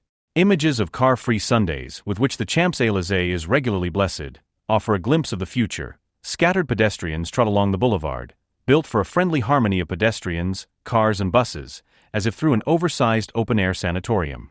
If this is the urban planning of the future, those who felt comfortable in the corona lockdown would indeed not have to change their lifestyle. Since the beginning of the year, a new everyday spectacle has been observed at the tram stops of the Leipziger Verkehrsbetrieb, LVB. As long as potential passengers are not visible to the driver at the station or those getting off press the stop button, the tram races past the station. Those left behind then regularly step out of the waiting shelter to watch the train that they missed despite arriving on time. Some wave unsuccessfully at the driver, others resign themselves to taking a seat again or walking, while passengers who forgot to request a stop have to travel one station too far. If the people gathered at the stop are clever rather than phlegmatic, the arrival of the train takes on a different character. Those who want a ride position themselves at the edge of the platform, arms flailing. The train stops, lets people get on and off, and both driver and passengers are happy to think that they are not just participating in the normal execution of a service, but are making their own contribution to the diversity of city life. On their website, the LVB described the introduction of the on-demand stop, which is otherwise more commonly found in rural areas, as a contribution to the fight against climate change. In the usual mixture of buddy-buddyism and damaged grammar, it says, the on-demand stop, and thus you too, helps us to save energy. On the one hand, the approach process at the stop is no longer necessary and we can avoid unnecessary door opening. Because in winter, this repeatedly lowers the temperature in the vehicle, and in summer, we can maintain the low temperature in the vehicle. In addition, there is less wear and tear on the doors because they are opened less. End of quote. It doesn't matter that in recent years, for reasons of infection control, Even though COVID-19 is not transmitted by smear infection, all trams automatically open their doors at all stops so that no one would catch corona by pressing the button. It doesn't matter that the doors of public transport are there to be opened and closed regularly, so their wear and tear must be expected as long as they are not museum pieces. The LVB does not provide any information on how much energy is saved by avoiding unnecessary door opening. Instead, they adopt a tone as if passengers were underprivileged toddlers. Stand in a clearly visible position at the stop to board. Don't hide in or behind the passenger shelter or, if necessary, give the driver a hand signal. If you are traveling with us and want to get off, press the stop request button in good time, which is located at the doors and other places in our vehicles. Because when you press the stop request button, the driver receives a signal and knows that you want to get off. End of quote. Translated into less simple but understandable language, this means, if the tram does not stop at your station, it is your own fault because you are hiding in or behind the passenger shelter. If you want to be taken along, you have to do something about it. It is not enough to buy a ticket, you have to give the driver a signal to confirm your willingness to cooperate. If the tram has already left by the minute it is supposed to arrive, it is not that the driver left too early, but that you arrived too late, because our drivers always try to stick to the timetable. Above all, however, the following applies to the LVB. We don't have to be reliable because we are paid by you, but you have to be well disposed towards us because we are so nice to take you with us. That's why we don't address you like an adult, but we do address you like the idiot we think you are. The audacity with which the LVB wants to foist the self-destruction of public infrastructure on the citizens as energy policy progress is nothing more than moral blackmail. Citizens should therefore react to it as they would to blackmail, either by no longer riding or paying. Or if they ride and pay, by repeatedly pressing the stop button at every station. One of the most likable German associations is FUS EV, the Professional Association for the Representation of the Interests of Pedestrians. It advocates for barrier-free and sufficiently wide sidewalks, for useful traffic lights and against those that serve no function, and for a fair coexistence of pedestrians and drivers. It supports pedestrians in taking action against intrusive parking offenders and encroaching cyclists, and maintains contact persons in numerous cities. In Leipzig, it has been cooperating for some time with a local representative for pedestrian traffic. On its website and at events, the association reminds people of the social implications of walking as an urban form of locomotion. It is only half true that walking has become a privilege of the bourgeoisie in general, which was eroded with the absorption of the bourgeoisie into a post-bourgeois society. In any case, the opportunity to move around the city on foot is currently used more often by particularly poor and particularly wealthy people than by genuine citizens, more often by young and old than by those who are economically and politically in the prime of their lives. The 2018 study Mobility in Germany, conducted by the Infos Institute on behalf of the Federal Ministry of Transport, shows that the ways in which people move around in public spaces are once again becoming more differentiated according to economic differences. 20 to 30% of people with low or very low incomes stated in the survey that they had chosen to walk on the respective day of the survey, as did 15 to 20% of people with very high incomes. By contrast, the upper middle class are the most likely to choose not to walk if another means of transportation is available. Furthermore, people of all social status are most likely to walk in the periods before entering the labor force and after retiring. The significance of walking as the posture of the self-assured citizen, who is in any case a highly ideological figure in the face of the mute compulsion of the capitalist totality, only survived as a form of decay in the phrase of the upright walk. Meanwhile, it seems to have fallen further in price. If at all, walking functions as a negative privilege, as a means of transportation for those who have no other choice or who can take it because they are exempt from the constraints of self-preservation.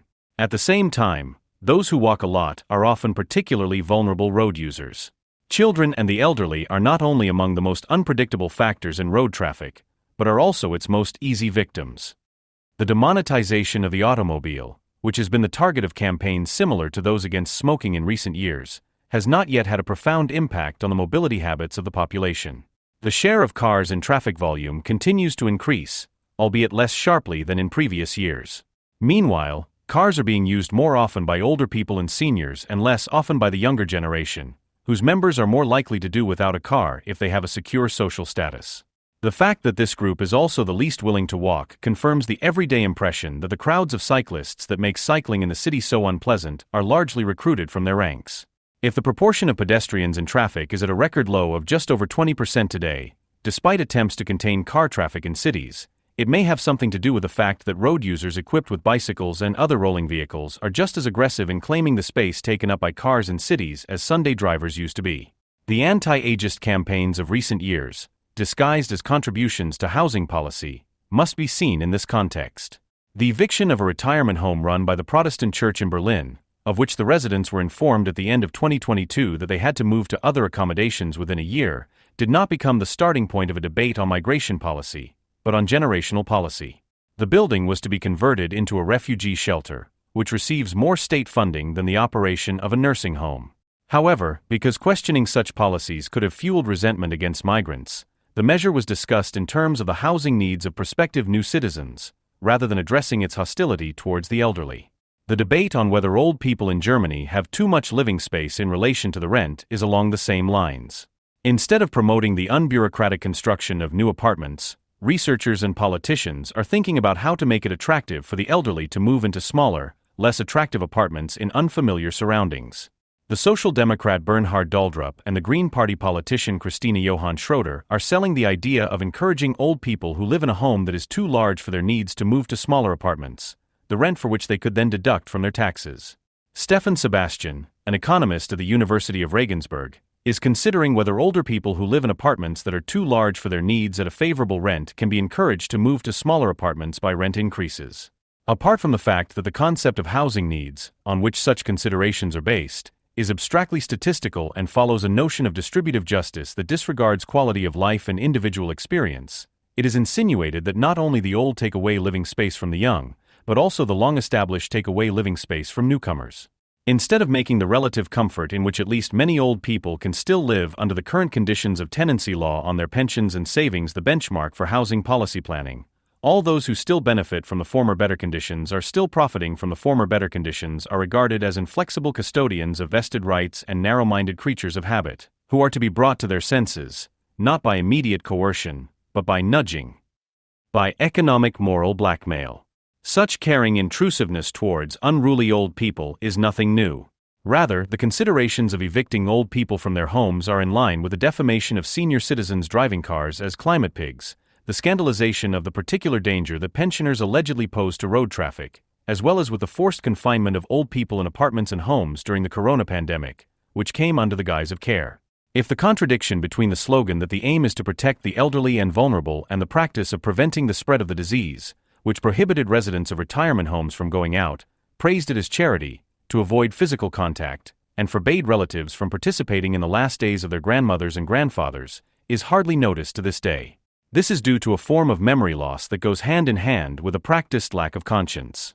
Even contemporaries who are critical of the measures taken are often unable to say what they actually did, thought, and felt in the years between 2020 and 2023, and how their lives changed during that time.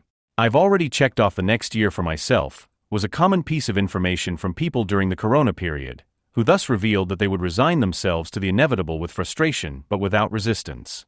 The independently practiced loss of memory, a self-abandonment of the genuinely human ability to synthesize the past of one's life history with the present, has become second nature to members of the woke generation. Perhaps, as with any mass sect, it is precisely in this self-amnesia and self-apathy that the awakening of the awakened takes place. To feel reborn, one must get rid of everything that weighs on one as an irrevocably born person, inhibits one, but also shapes one, distinguishes one and binds one to the only life one has in sorrow and love, people you knew, places where you lived and where you left your own indelible mark just as you were shaped by them, memories that bind you to the past even when you leave it behind. The truth content of family memory consists, despite all the falsification it does to the past, in the moment of effectivity, the individual charging of what has become historical with fantasies attached to it, without which there would be no memory just as there would be none without the facts that ignite the fantasies. Not out of socio-political necessity, but because intergenerational justice for the representatives of the woke generation means the ruthless clearing away of everything that still reminds us of such an interweaving of objectivity and subjective experience, the old are to be transplanted from their ancestral homes into climate-gender and generation-neutral vegetation communities. Apartments, no different than cars and any other property beyond its immediate usefulness, are crystallizations of past and present experience, sedimented individual life. For this very reason, expropriation in all totalitarian states has always been an act of dispossession that detaches people from their own history, from their past, present, and future. In Nazi Germany, the expulsion, persecution, and murder of Jews went hand in hand with the state-sponsored and covered robbery of their property and its communitization in the worst sense. In any case, and this should be remembered in view of the self-elevation of the woke generation to the avant-garde against the right, National Socialism did not begin with the expulsion of foreigners, but with the stigmatization and persecution of one's own, familiar and German Jews, a barbarism that was not carried out by ossified old people, but by the youth, whose preferred party was the NSDAP. The Nazis only became old in the retrospective view of the children and grandchildren. In the present at the time, they were mostly as young as those today who have lost the memory of generational history. The new era is moving with us, was the maxim based on a verse by Hermann Claudius, which was taken up by the labor movement in the Weimar Republic. In the early days of National Socialism, it was embraced equally by Jungbundisch, life reformers, environmentalists and Nazi scouts, and in the GDR it found its way into the hymnbooks of the FDJ. The young always professed it, not in order to blindly obey the old, but to put an end to their rule. Those who rise up against the right today know, remember and suspect nothing of all this. Their grandparents and great-grandparents, who have been forced into retirement, could explain it to them. Traffic lights for nutrition, corona, and climate, a traffic light system for regulating road traffic has become the guiding principle of German government policy. The colors of the current coalition are no coincidence. Green triggers a reflex that overrides all rational thought. In the film Portrait of an Enlightened Man, produced by Helmuth Karasek and Kurt Zimmermann for Hessische Rundfunk in 1969, which shows Max Horkheimer in his then living and working environment in Montagnola, Switzerland, and in Frankfurt am Main, the co-founder of critical theory notes a growing tendency for people to reduce language to signals. In this context, he predicts, people will learn to react essentially to signs in their lives. As a symbol, I simply use the transition across the street to remind us. In the past, you would walk across the street and look right and left, wondering whether you could still cross, and then make the decision. Today you wait for the green light, and when the red light comes, you stop. As a result of this adaptation process, according to Horkheimer, individuals delegate the previously arbitrary judgment of whether it is safe to cross the street to the traffic lights of the road traffic system. This useful habit, based on efficiency and functionality, threatens to become second nature and merge into the substance of the human being. Irrational behavior thus coagulates into a socially mediated instinct that brings people closer to the animal way of reacting. A means to an end, the ordering of everyday bourgeois life, itself becomes an end whose meaning is no longer questioned by those who react to the signal system. 7 years before Horkheimer's diagnosis, his friend and colleague Theodor W. Adorno had already dealt with the abysses of the German road traffic regulations. After his secretary was hit and injured at Senckenbergenlage in Frankfurt, near the Institute for Social Research, Adorno called for the installation of traffic lights in the entire university area in a letter to the editor of the Frankfurter Allgemeine Zeitung. He explained his reasoning as follows. On the way to the university, people have to run across the street in an undignified manner, as if they were running for their lives. Should a student or a professor now find themselves in the state that is actually appropriate for them, namely in thought, the immediate consequence is the threat of death. Of course, someone who is lost in thought is just as likely to miss a red light as a vehicle turning the corner. Nevertheless, Adorno's report complements Horkheimer's remarks. Where the lack of a traffic light forces people to cross the street as if they were running for their lives, this is just as unworthy of them, just as close to the animalistic way of reacting as the behavior of people who, like a trained herd of animals at a red light, stop even when no cars are coming far and wide. In both cases, reflection is abandoned and replaced by reflex, the mere reaction to external stimuli. Today, Horkheimer and Adorno's preoccupation with the connection between the traffic system and social psychology seems outdated. Traffic lights seem almost cumbersome in the midst of the signals of contemporary communication systems. Yet the reduction of social forms of intercourse to stimulus-response connections, as demonstrated by Horkheimer using the example of traffic lights, has been implemented in everyday life to an extent the critical theorists could never have imagined. With the digitalization of not only work but also leisure communication, which levels the boundary between the two spheres, social intercourse is transforming into a standardized setting of icons, abbreviations, signal tones and colors, to which people unconsciously and yet voluntarily react like the proverbial Pavlovian dog. Every bling that WhatsApp emits when a text message has been received is followed by a message check with such inveterate matter-of-factness that users have to mute their cell phones to avoid being on constant alert. The decision, which Horkheimer also identifies as the reflexive basis of habitual everyday actions, is taken away from users by the digitally mediated convergence of impulse and feedback. The prompt succession of stimulus and reaction is hardly ever interrupted by hesitation, so that the constant sense of being driven and on call that characterizes the communication monads can hardly be distinguished from a hustle and bustle of the pedestrian in the anarchic traffic described by Adorno. The means of communication, which are supposed to make people less dependent on the contingencies of everyday life, in fact keep people dependent. It is only on this material and psychodynamic basis that we can understand why, over the past 2 years, traffic lights have been able to advance almost without resistance from a means of regulating road traffic to a principle of organization and discipline in almost all areas of bourgeois life, which is precisely why it is less and less of one.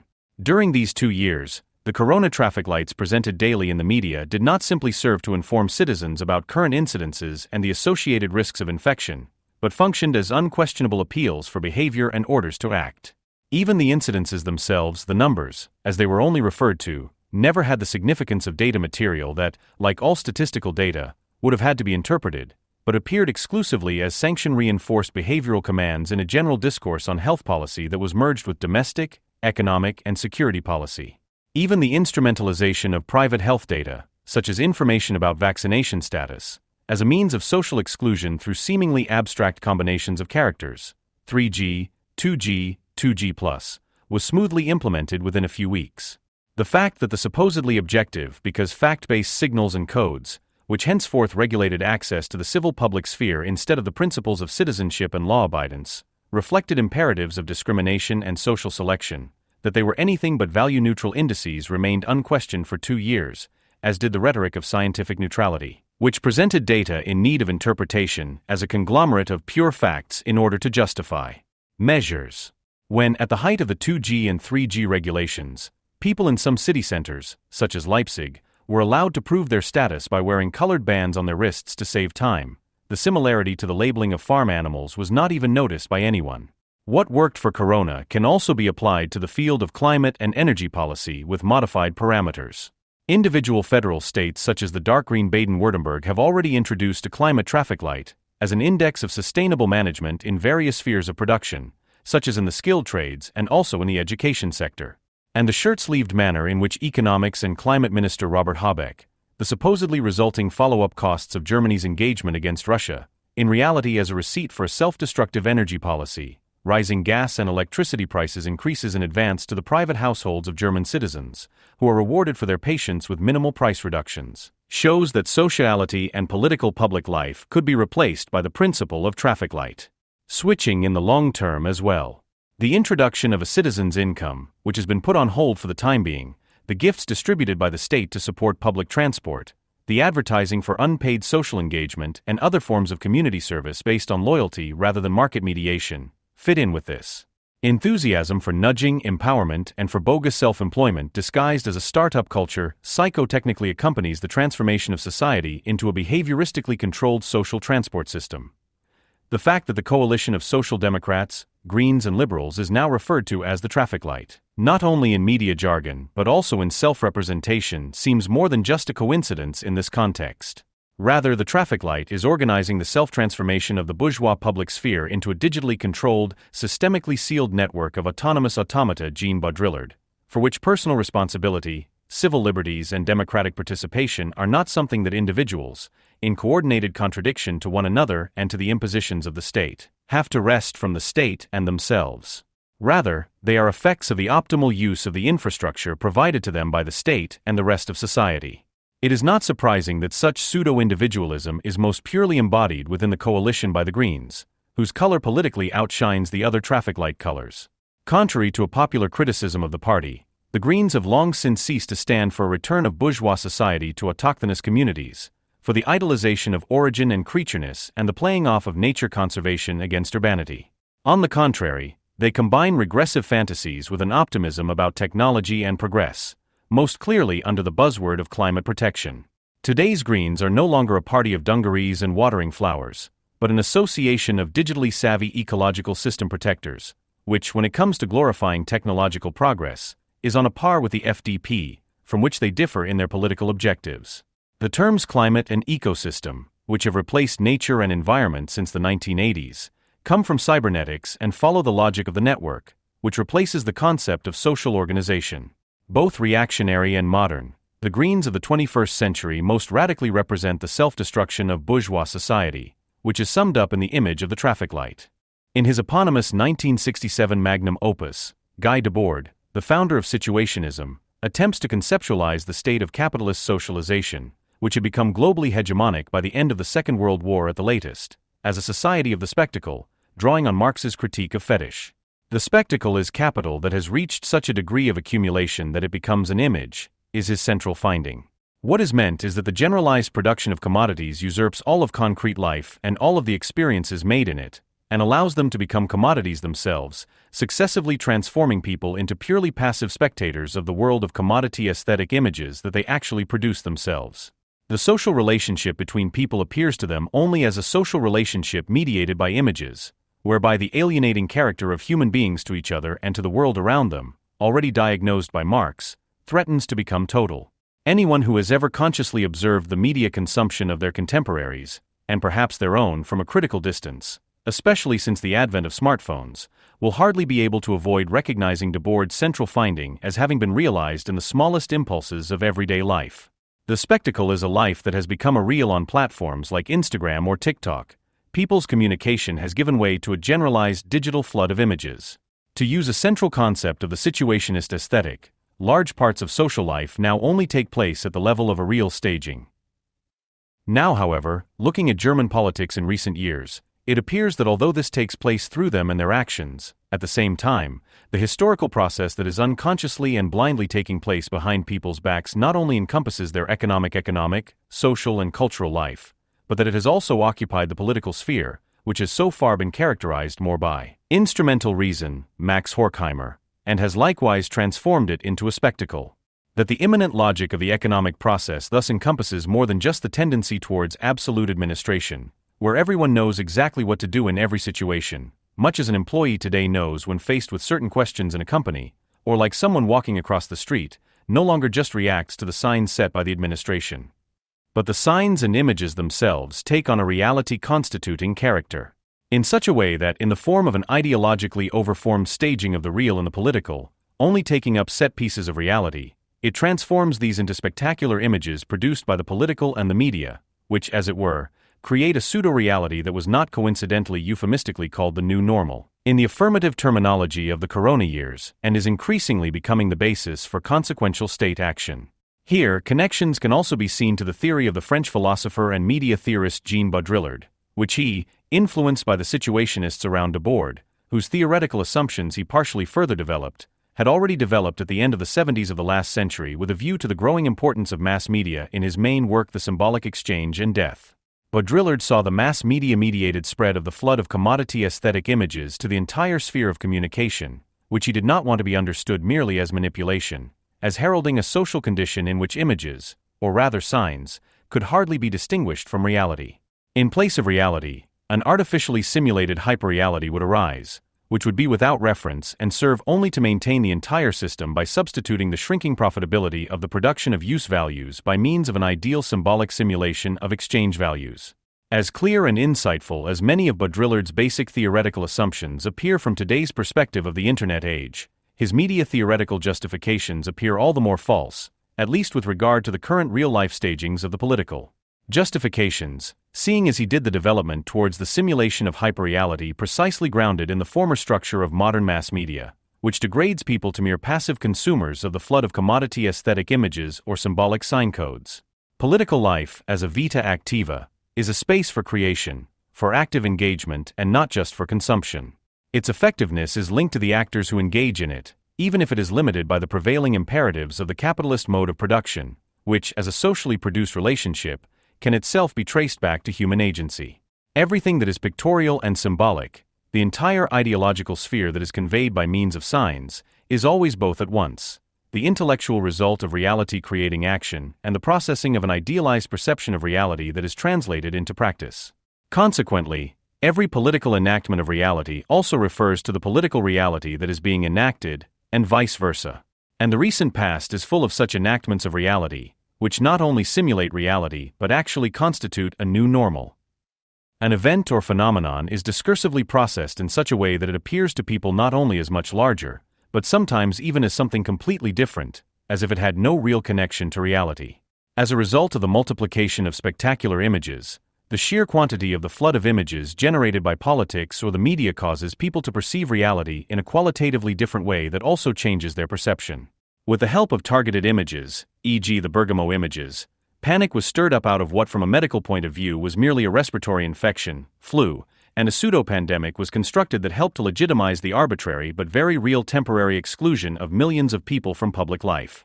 A telegram group of megalomaniacal pension-age citizens, who without having the necessary means to do so, indulge in fantasies of subversion, are being stylized into a serious threat of a coup, the prevention of which is said to have set in motion no fewer than 3,000 police officers. They are accompanied by media representatives who have been informed in advance and who, by means of sensational reporting, present the whole thing in a way that is contrary to all real facts but serves to construct an alternative reality. And a meeting of right-wing populists and conservatives in a remote Potsdam inn, at which a well-known but insignificant Austrian right-wing radical lectures on the possibilities of incentives for remigration and stringent deportation policies, is political media filtering of the ideological state apparatuses, Louis Althusser, is not only taken for more important and made larger than it is, but even with the claim that alleged deportation plans were forged there, placed in a series of traditions with the historic Wannsee Conference. The fact that this was precisely not a meeting of a few scattered opposition members, but one in which the relevant state institutions of Nazi Germany organized the murder of European Jews, is deliberately ignored. Politically correct Holocaust relativization is imagined as a rebellion of the decent, under the label of a fight against the right, but at the same time it is also becoming socially acceptable again. In this respect, the mass ornamentation, Siegfried Kracauer, of the nationwide demonstrations against the right in recent months was not an invention or even a simulated reality by public mass media, not a mere staged play of grotesque street theater, but a collectively staged expression of a typically German construction of reality, which not least also serves to de-thematize the anti-Semitism of Islamic immigrants who have been raging on German streets since October 7th. In contrast to the aforementioned political spectacles of recent years, which are still fresh in the minds of every political observer, an event has probably already faded somewhat in the consciousness of many, although it shows particularly vividly how powerfully the staging of reality can not only shape its perception in the masses, but also simultaneously impact the structure of the state apparatus. We are talking about the events at a demonstration in Chemnitz in 2018, which were reported on by all major media outlets as a hunt after the murder of Daniel H., a German Cuban, by two asylum seekers from Syria and Iraq. The related Mawson case is so interesting because here an alternative reality, created by means of images and spectacularly edited video snippets, in which the circumstances of this murder case no longer played any role at all, not only asserted itself for the purpose of political indoctrination of the population, but was also used as a tool for purging the state's own organs or one of their leading representatives, Hans-Georg Mawson, who was then president of the Domestic Intelligence Service. He had questioned the narrative of hunts and manhunts based solely on the so-called Heisei video, which was eagerly taken up by politicians, and which was based on no further reliable context. As a result, after almost 2 months of actual media persecution, he was placed in temporary retirement by the then Interior Minister, Horst Seehofer. This case study makes it particularly clear that in the much-invoked age of multiple crises, the ruling ideology is finding it increasingly difficult to ensure the necessary unity between the repressive state apparatus and the ideological state apparatuses, because the ideological premises of the ruling class are increasingly coming into conflict with the material and economic reality surrounding it, and that the ideological state apparatuses are less and less able to fulfill the role essentially assigned to them, according to Althusser, namely to ensure the reproduction of the relations of production. For Althusser's theoretical assumptions about the functioning of dominant ideology, as well as its interplay with the state apparatuses that reproduce and mediate it, referred to a time when the current crisis of the representative instances of Republican bourgeois democracy was not yet foreseeable, and they were always partially blind to the essence of the specifically German understanding of democracy that is opposed to this democracy. Since the city of Potsdam last March obtained a nationwide entry ban against Martin Sellner, the former spokesperson of the Identitarian Movement Austria and author of the book Remigration, published by Anteos Verlag, Sellner's private vacation activities have become a political issue. The reason for this is that the immigration ban, which Sellner is legally challenging, is not being enforced by the immigration authorities as long as Sellner does not use his stay in the Federal Republic for political activity. Jan Thiele, the city of Potsdam's lawyer in the legal dispute with Sellner, told the Frankfurter Allgemeine Zeitung that, in accordance with a request from the Potsdam Administrative Court, the Immigration Office would refrain from enforcing the ban until a legally binding decision was handed down, provided that Sellner did not travel to Germany for the purpose of making high-profile appearances. In a message published on his Telegram channel in mid-April, Sellner himself ruled out visits to Germany for political events for the time being, but he did let his audience vote on whether he should take a pleasure trip to the FRG in the near future, which around 90% of users endorsed. It is not known when and where Sellner intends to take his pleasure trip. His announcement is symptomatic not so much as proof of the truism that right-wingers are the biggest profiteers of the state measures launched against them, but because it testifies to an increasingly drastic, state, and civil society-extorted privatization of politically inopportune opinions and activities. The meeting of right-wingers and right-wing extremists at the Villa Adlon on Lake Lenitz in Potsdam on November 25, 2014, which only became public in mid-January through a report by the research network Corrective that consisted partly of hearsay and speculation, was the result of such forced privatization. Contrary to the report, which was later corrected by Corrective, it was not a secret meeting to plan a mass deportation of migrants and Germans with foreign roots in the event of a takeover by right-wing extremists, but an exchange of questionable ideas about more restrictive control, especially of Islamic mass migration. The gathering was private, although it concerned public matters. It could be scandalized as a secret meeting because it was assumed to have conspiratorial, anti-state intentions. Conversely, however, the private character of the gathering was also the result of the realistic assumption that the same gathering with the participation of a broad public would have been banned as at least state delegitimizing, if not anti-constitutionally preventive. Similarly, the entry ban now compels Sellner to do what he already enjoys doing anyway, namely to declare possible future visits to the Federal Republic of Germany as private pleasure trips and thus to surround his political concerns, which are associated with his visits anyway, with the odor of the clandestine. As a result, he and his clientele objectively behave more and more like the conspirators they are seen as by a government that regards its own personnel not as civil servants but as the embodiment of the state and considers any harsh criticism of the government to be an expression of hostility towards the state. This confusion has become part of the raison d'etat through the formula of the constitutional protection-relevant delegitimization of the state, which, with reference to the activities of alleged corona deniers during the COVID-19 pandemic, can also be used to observe and, if necessary, sanction political expressions of opinion and activities below the criminal liability threshold. The concept of the delegitimization of the state, which is relevant to the protection of the Constitution, expresses a relationship between the state and its citizens that is as much characterized by panic-stricken powerlessness as it is by presumed omnipotence. It testifies to powerlessness because a bourgeois state that no longer sees the foundations of its constitution threatened solely by demonstrably organized attempts at its removal, but also by expressions of opinion and actions that could undermine confidence in state institutions, must treat its own citizens as potential enemies who need to be carefully supervised and controlled. This understanding of civil liberties as a conditional relaxation of restrictions on freedom goes hand in hand with an assumed omnipotence, because the persecution-hungry view that sees state delegitimizers everywhere where they are in fact government critics can only conceive of civil liberty as the result of total security, that is, as the result of its own self-abolition. But citizens who pursue their own affairs and pursue their own interests instead of always thinking only of the state, who, instead of seeing themselves as 100% citizens in a contradictory double meaning as bourgeois and citoyen, are precisely the best citizens in the sense of a liberal bourgeoisie, because they know how to make use of their freedom instead of seeing it as a mere favor for which they owe lifelong obedience.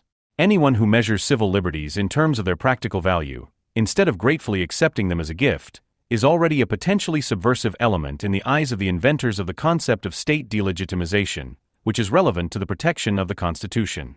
The omnipotence that imagines itself powerless, which also increasingly identifies the enemy alien in its own citizens, the enemy in one's own country, is also expressed in the new relationship between the ban on entry and the ban on activity. The fact that Sellner has so far only been denied entry for the purpose of political activity only appears to be a concession to the distinction between public and private. Rather, the occasion for the entry ban itself, the Wannsee Conference 2.0, showed that the logic behind the concept of state delegitimization relevant to the protection of the Constitution blurs the line between private and public, between vacation and business travel.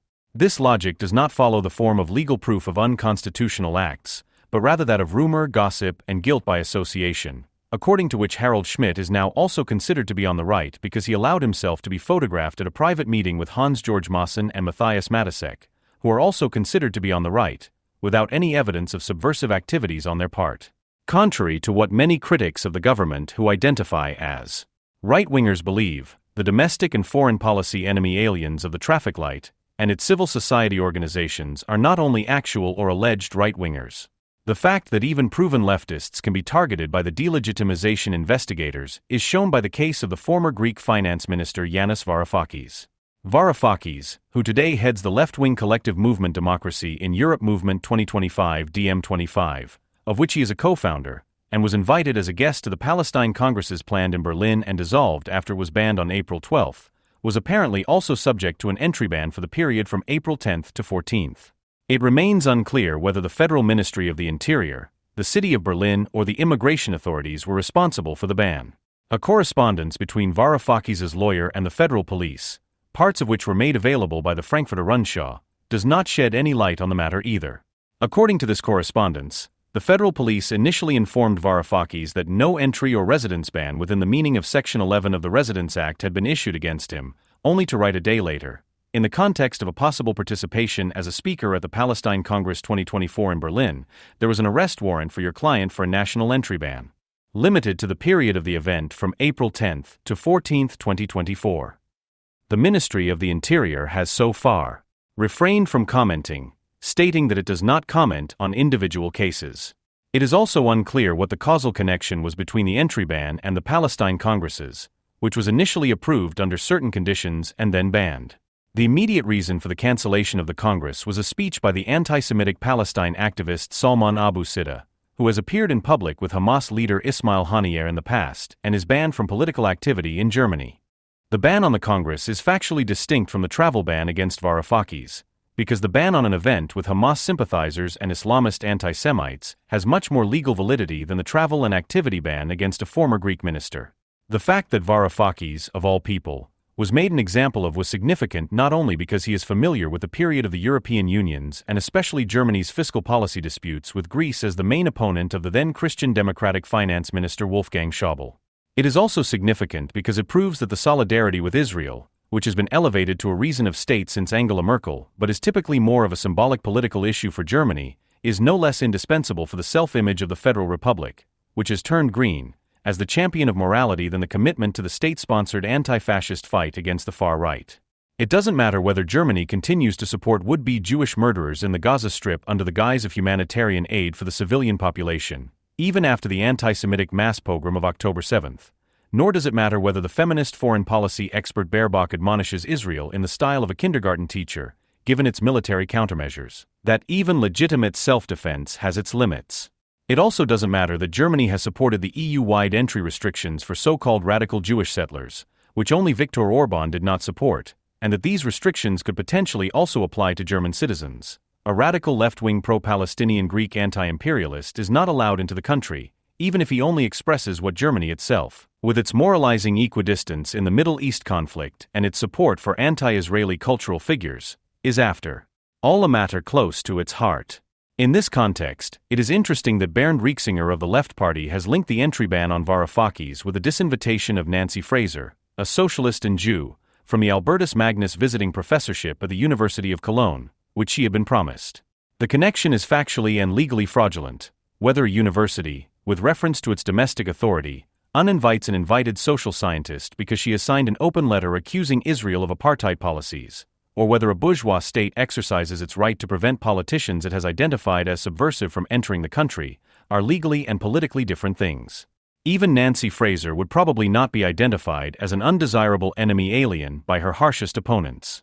Conversely, however, those who, like the political scientist Klaus Legowi, would have agreed to contradict Fraser on the spot and expose her would probably dare to do the same to Varoufakis without being threatened in body and life by him and his fans. The fact that the Fraser case, which is about the ever-narrowing boundaries of the argumentative dispute at universities, the Varoufakis case, which seems like a late official German government reckoning with a former opponent in European policy, and the Sellner case, in which the left-wing government personnel exposed themselves as a state anti-fascist peace power against the right, despite their differences, all treated under the premise of a moral political defense against internal and external enemies, is typical of the German confusion of politics and morality.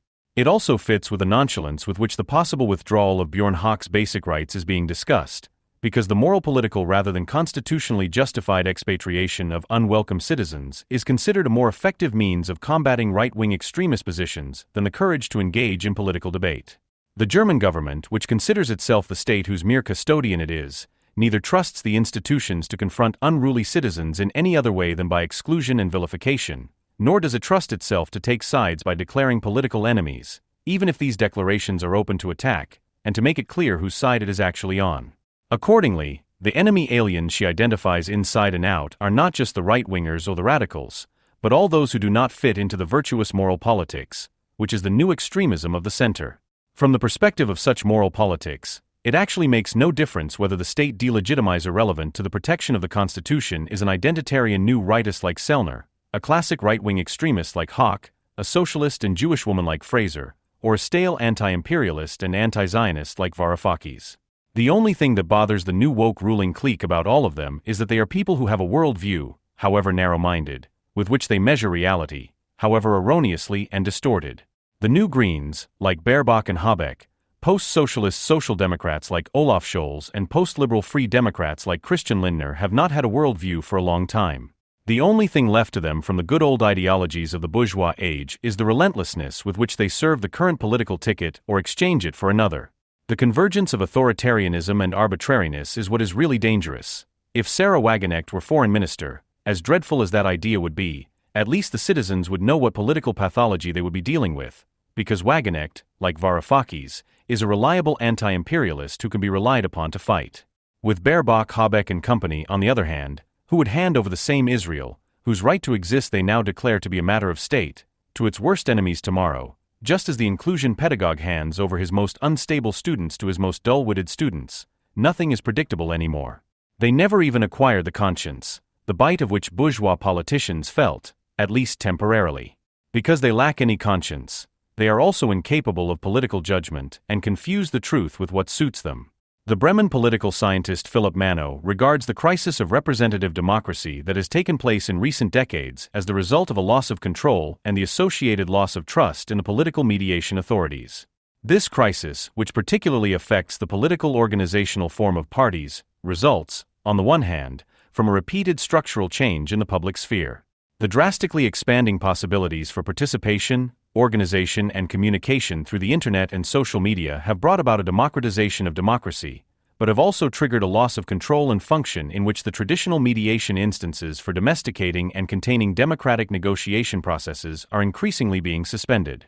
Which is how, to return to Baudrillard's fallacy in the reasoning behind his simulation theory, Pandora's box is opened in the first place, through which a flood of images conveyed by the mass media can actually turn into a real staging supported by the masses, as the fight against the far right presents itself. At the same time, the national political institutions, above all the established parties, are increasingly restricted in their scope of action by the transfer of decision-making processes to supranational organizations. These increasingly powerful transnational entities, which must be understood as essentially the result of the universalist expansionism of the world market, largely elude democratic control and legitimation. This undermines the functionality of bourgeois democratic negotiation processes, which are only given within the framework of nation-state communities, because the necessary particular relationship of recognition between citizens and between them and the instances representing them is permanently damaged as a result of the delimitation of democratically no longer legitimized decision-making processes. Since the democratic principle of rule lost its negative countervailing principle with the collapse of the utopia of communism, which had competed with it for the realization of the liberal democratic promise of equality, democracy, according to Mano, must legitimize itself from within, and that also means, the only threat to democracy now comes from democracy itself.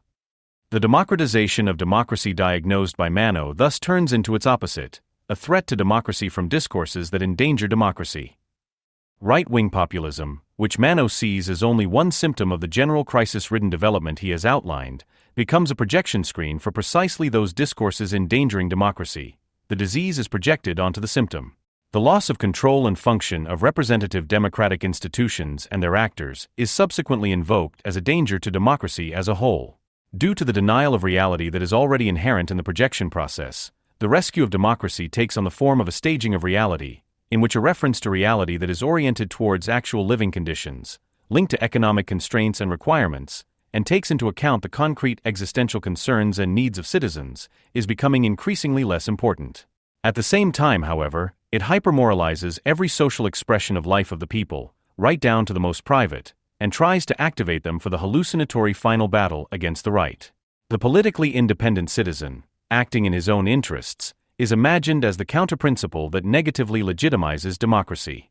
In his role as a citoyen and constitutionally relevant government delegitimizer, which he always is by virtue of his right to vote, he is declared a troublemaker endangering the welfare of the state and potentially a state legitimizer relevant to the Constitution as soon as he questions government dogmas.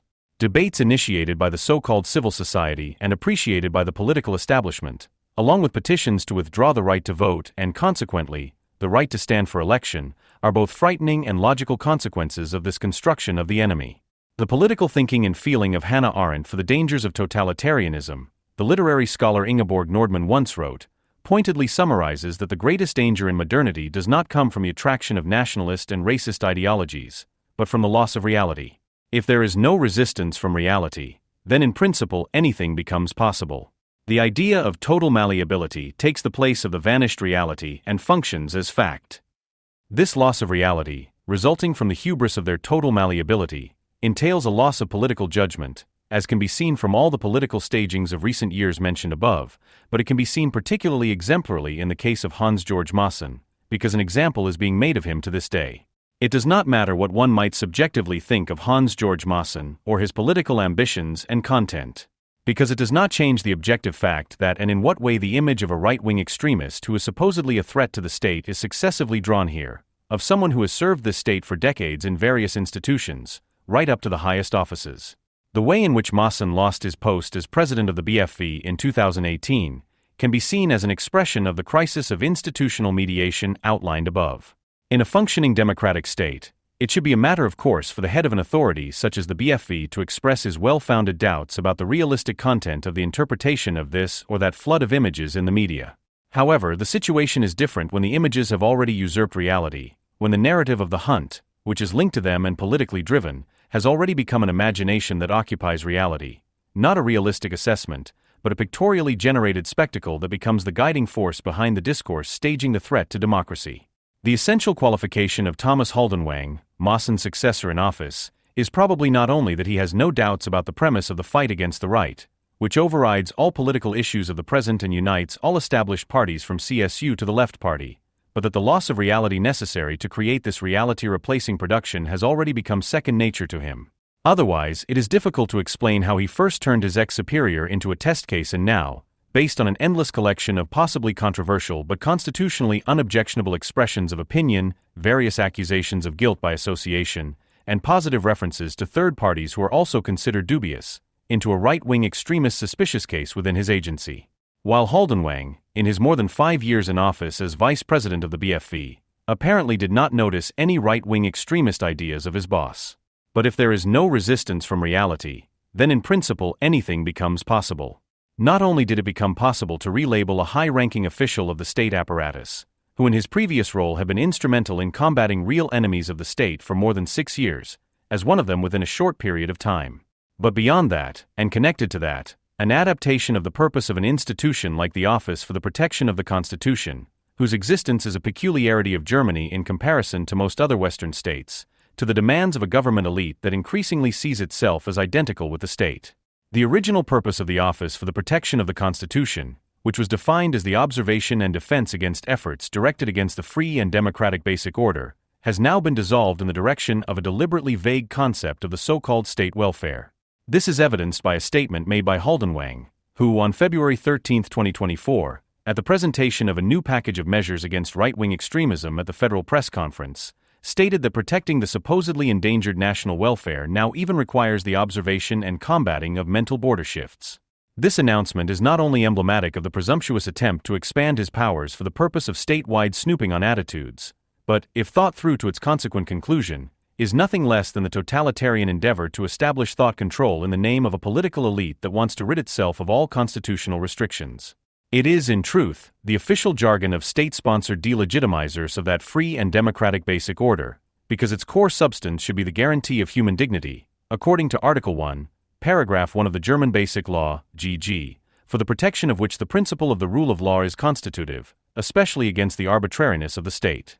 But at the same time, it is the jargon of post-Nazi German ideology. The affirmative language of the Free and Democratic Basic Order, FDGO, has been ambiguous since the founding years of the Federal Republic. It functions as a value system that spans the specific legal provisions of the Basic Law.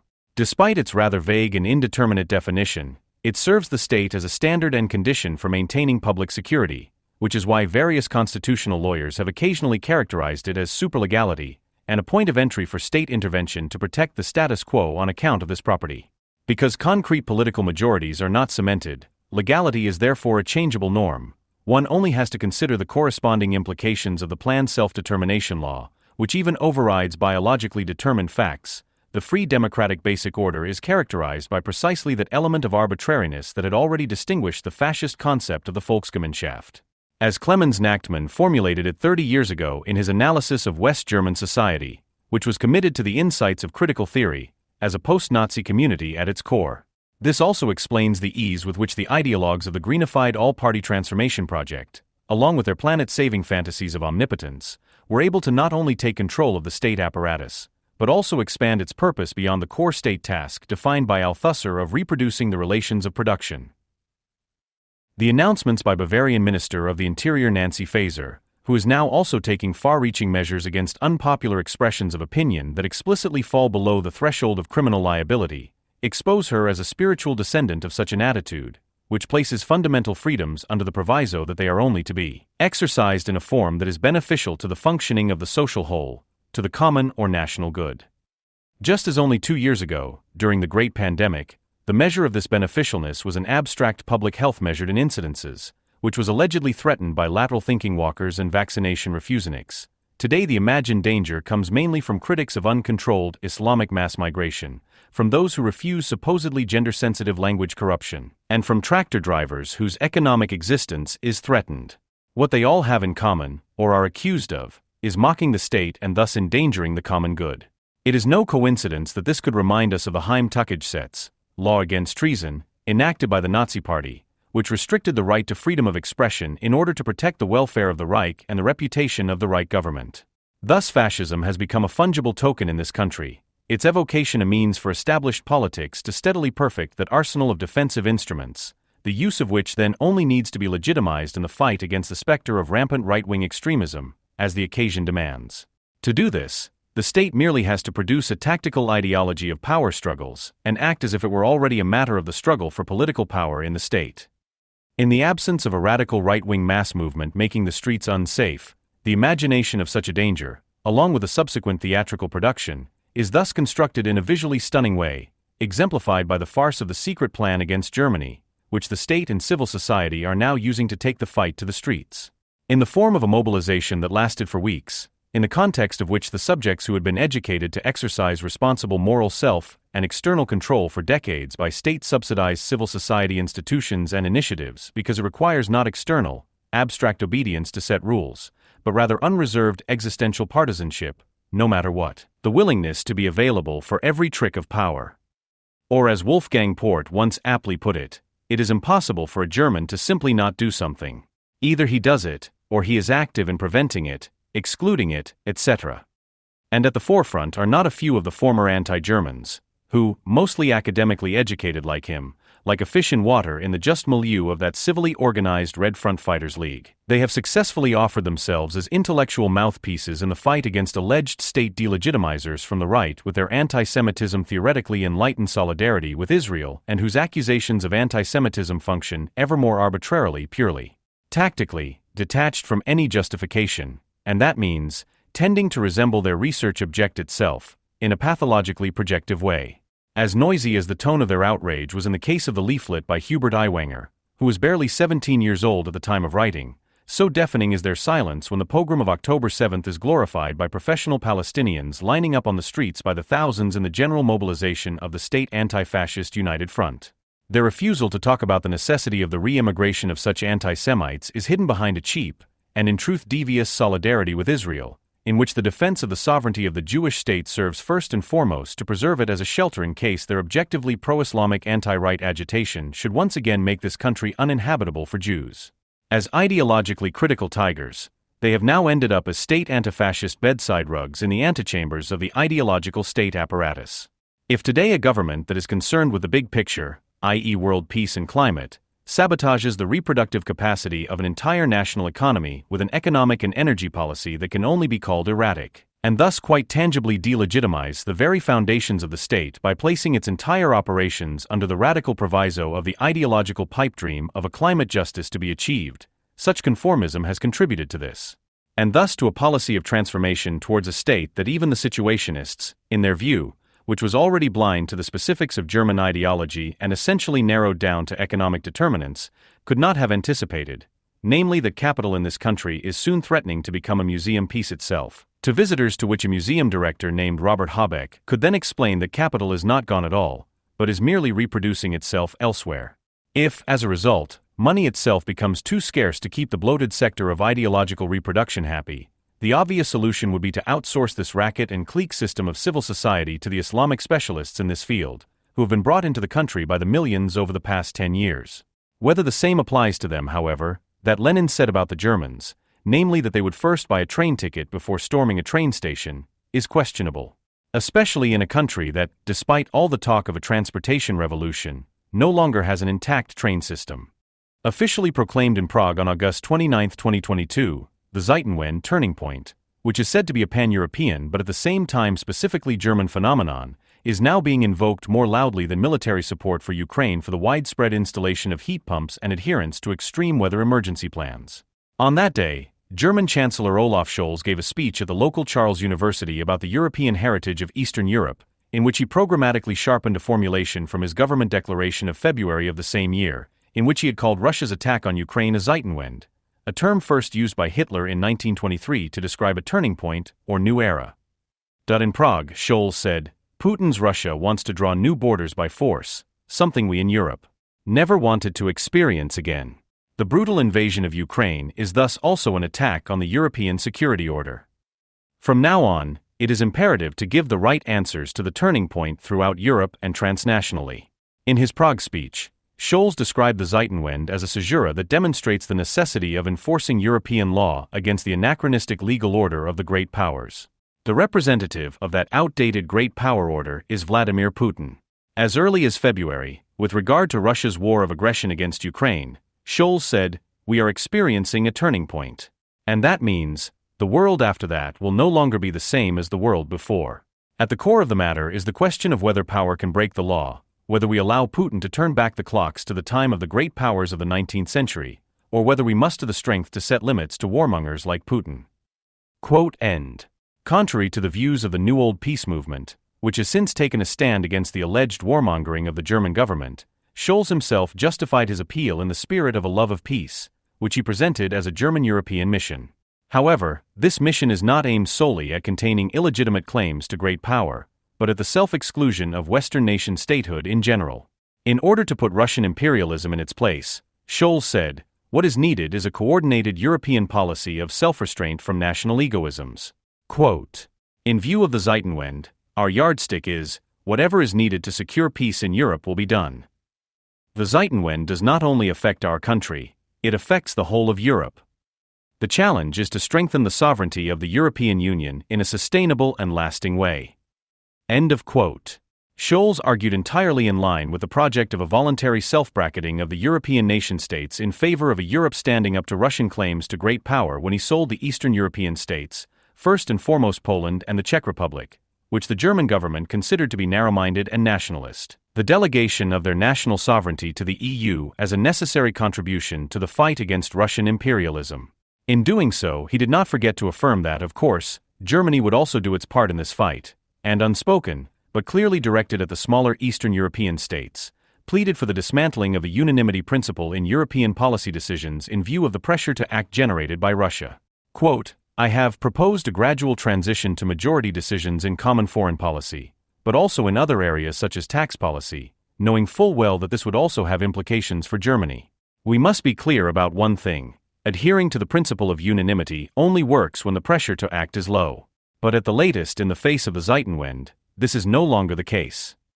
End of quote. In such an evocation of the lack of alternatives, the The foreign policy rhetoric of the Zeitenwende resembles the panic policy that the German government pursued during the corona pandemic and which it is now continuing in the areas of climate protection and the energy transition. There is no longer any effort to formulate comprehensible arguments in defense of one's own permanent emergency policy. The pressure to act makes any argument superfluous. According to Scholz, the reason why the nation-states are being forced to weld themselves together under the umbrella of the EU, while sacrificing their national sovereignty, is not because it would be reasonable, but because the common external enemy is forcing them to do so. This enemy is indirectly blamed for high electricity prices, nutrition traffic lights, and the consequences of green shrinkage. Quote, Putin's Russia defines itself in opposition to the European Union. Putin will exploit every disagreement between us, every weakness. The citizens expect an EU that delivers. The citizens expect the EU to deliver very tangible things, for example, more speed in climate protection, healthy food, sustainable supply chains. Quote end. Nothing in this chain of associations is valid. Germany, and in particular Scholz's party, did the most to facilitate Russia's preparation for its attack before the outbreak of Putin's war, which is a German war in a certain respect precisely because of this.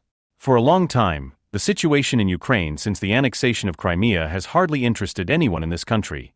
Only since it suits the overall energy policy of the Green federal government has Russia been declared the embodiment of evil by those who previously protected it. And contrary to Scholz's insinuation, the idea that the EU is delivering on the federal government's wish list makes citizens feel uneasy rather than hopeful. It is only the sleight of hand that turns an unrealistic domestic policy goal, energy transition, rejected by the majority of citizens into a pretext for foreign policy that enables the transition from the war theme to the green and now also social democratic hobbyhorses of climate protection, healthy food, and sustainable supply chains. Annalena Baerbock took up these favorite topics when she spoke at the Hamburg Vigoni Forum on July 8, 2022, about European democracy at the Zeitenwende. Here she explained how, in an echo of the speech by the new normal, created by the corona pandemic, quote, there will be no return to the time before this attack. We did not wish for this new reality, but we cannot hide from it. We will only create security in the 21st century if we think of it in all its dimensions, if we protect our liberal democracies from the hatred that troll factories pump into social networks, and if we fight the climate crisis that threatens our livelihoods worldwide. End of quote. The blurring of the boundaries of the term Zeitenwende, which in foreign policy terms was previously aimed at Russia, in the sense of a metapolitical caesura affecting the entire lives of people not only in Germany, is being driven by Baerbock. It picks up on a tendency towards metaphorization of the word that is being promoted by civil society organizations, and February 2022, the Bund für Umwelt und die Naturschutz, Bund, Friends of the Earth Germany, published the following assessment by its managing director Antje von Broek under the headline A Turning Point in the Fight Against the Climate Crisis. Chancellor Olaf Scholz spoke of a turning point with regard to the war in Ukraine. We are also at such a turning point in view of the climate crisis. The climate impacts are occurring faster than before and hitting us harder than expected. The climate crisis is also a security threat. End of quote. In November 2022, the Munich-based IFO Institute published a dossier on the topic Climate Corona War, Is the Social Market Economy at a Turning Point? On May 2, 2023, the Bertelsmann Foundation discussed Monetary Policy at a Turning Point, How to Deal with the Climate Crisis. And the Prime Minister of Baden-Württemberg, Winfried Kretschmann, for whom the climate crisis also marks a turning point, said at the 38th German Protestant Kirchentag last June, climate change is the human challenge of our time. With its consequences, it affects everything. You couldn't imagine a more complex challenge. Quote end. If we do not accept the talk of a Zeitenwende as the rhetorical lubricant it is used to be, and instead ask about its objective function, it becomes recognizable as a propagandistic translation of politics into metapolitics, of national interests into moralizing human idealism, of instrumental reason into world missionizing. The vocabulary of the Zeitenwende is metapolitical instead of political, pseudo-religious instead of pragmatic, and never addresses the individual, the mature citizen, but an imagined human community. Pressure to act, threat to the foundations of life, turning point, task for humanity, challenge as opportunity, crisis everywhere. Such urgent rhetoric, which suggests that the apocalypse is imminent and that each individual is being asked to decide whether they want to enter paradise or burn in hell after the great cleansing, has been part of the invocation of a new normal since Corona, from which the proclamation of the Zeitenwende emerged. criticism of this metapoliticization of foreign, domestic, economic, infrastructure, and health policy, all of which are being subjected to the imperative of the new normal and new era, comes not from critics of ideology and political activists but almost exclusively from conservatives, who are making themselves increasingly suspicious by clinging to their conservatism. In the summer issue of the quarterly magazine Tumult, for example, former FAZ editor Karsten Jermis projected a portrait of Ludwig-born prize winner Robert Habeck, whom he characterized as a powerfully eloquent Gnostic in reference to political scientist Eric Voegelin. According to Voegelin, the modern Gnostic as a specific manifestation of the political theologian is characterized by the fact that for his political action, the non-recognition of reality is a matter of principle. He imagines himself in an apocalyptic present in which a backward people is to be led to maturity by the historical avant-garde of philosophers. For the Gnostic empirical reality, the everyday life of people, the conditions under which they live, as well as their individual needs, are merely considered as material for the realization of a second reality, which must be peeled from the filthy, flawed, imperfect reality. In his writing The Eclipse of Reality, written in the late 1960s, Voegelin describes the missionary political activism displayed by the modern Gnostic as unbridled voluntarism, as the complete subjugation of living, finite, and imperfect reality to the primacy of a world interior policy, which is not intended to shape people's living conditions in a humane way, but to destroy and replace them with a metapolitical ideal. But unlike Voegelin suggests, the modern Gnostic, whom Jermis recognizes in the Green philosopher Vice-Chancellor, is not only a groundless idealist who instrumentalizes society as a toy for his wishful fantasies. Rather, he is also a pragmatic pragmatist and an unrestrained muddler who cannot leave anything as it is, finds nothing traditional worth preserving, for whom no private sphere, no property, no territory and no habit is sacred anymore, and who therefore meddles in everything, knowing better, which would function much better without his intrusive interventions. That is why the maxims of his political action are neither reform nor revolution, but disruption and sabotage, the wanton destruction of the traditional as well as the hoped for. Using a pair of terms coined by the historian Reinhard Koselleck, the consequences of such politics can be described as the destruction of the everyday background of citizens' experiences, while at the same time closing off their horizons of expectation. Disruption means that everything people could count on yesterday can be cancelled tomorrow, and tradition, experiential knowledge, and common sense no longer count for anything, while in the future only corruption or redemption can be expected, but not an improvement in the individual's living conditions. That is why the politics of the Zeitenwende is a politics of the destruction of the course of life, of the termination of any comprehensible mediation between the past and the future, between experience and hope.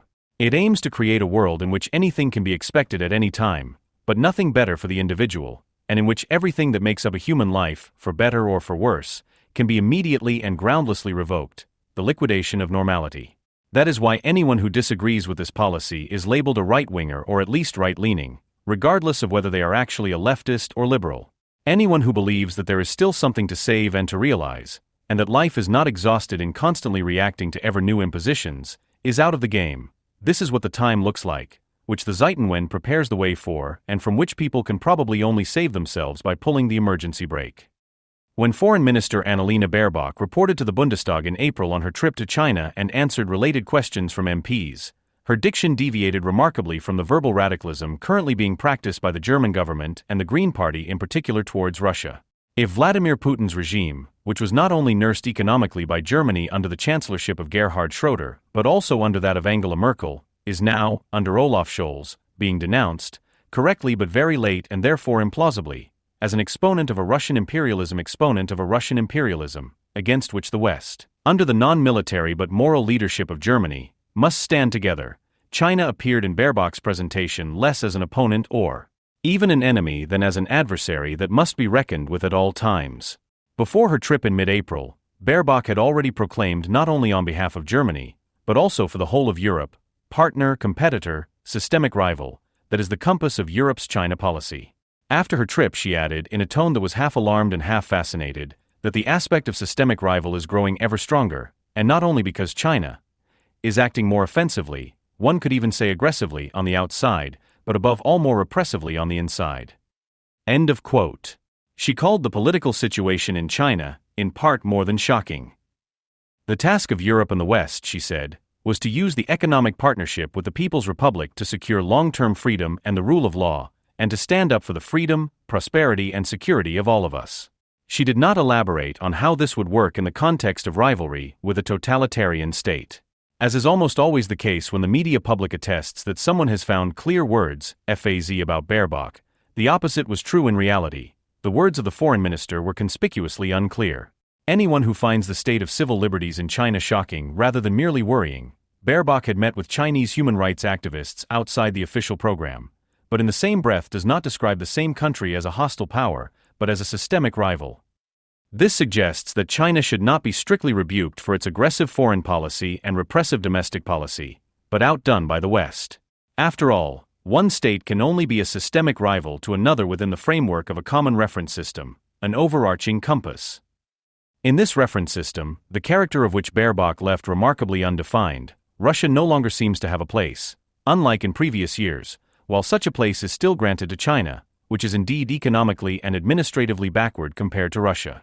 This contradiction also characterized Baerbock's travel diplomacy. Only AfD politicians were denied the trip to China because they are seen as Putin apologists and therefore untrustworthy, while Social Democrats were allowed to accompany Baerbock as a matter of course, without the SPD's importance as a Putin circle of friends and the warning issued by the SPD's internal Seeheim circle against an anti-China strategy on the occasion of Baerbock's trip had not caused major internal party upheaval. Such contradictions indicate that those who believe they can discern an alternative in the Greens' foreign policy course to the SPD's holding position in supporting Ukraine and defending the West could soon be disappointed. Rather than representing a Western path, the Greens' current foreign policy represents that third way that has traditionally been a unique feature of Germany in contrast to Western liberalism. Its characteristic is a mixture of hostility and admiration for successful totalitarian regimes, in that freedom and the rule of law are demanded of a state that is at the same time attested to be acting more offensively externally and more repressively internally than ever, which is thus perceived as a competitor that should not be eliminated, but outcompete. If China's domestic and foreign policy situation is shocking, then, according to this logic, it can only be understood as an invitation for the Western community of values to accept the challenge and transform its own statehood accordingly. Unlike Russia, which Germany is increasingly behaving towards in a presumptuous manner despite its defensive realpolitik, China serves as a kind of hostile model for authoritarian domestic political self-armament in the Green Party. The systematic confusion of foreign and domestic policy also characterizes Robert Habeck's energy transition, which can be interpreted as part of a transformation of democracy. This is what the political scientist Johannes Agnoli called in 1968, with reference to the history of Italian fascism and German National Socialism, the process by which formerly Western states transform the institutions they themselves have developed and thereby achieve the opposite of what these institutions are supposed to serve. Such a transformation makes it clear that totalitarian systems are not simply the opposite of democratic ones, but that under certain conditions they can also emerge from them. The pair of opposites, democracy and dictatorship, does not adequately describe the process of erosion that Agnoli calls transformation of democracy.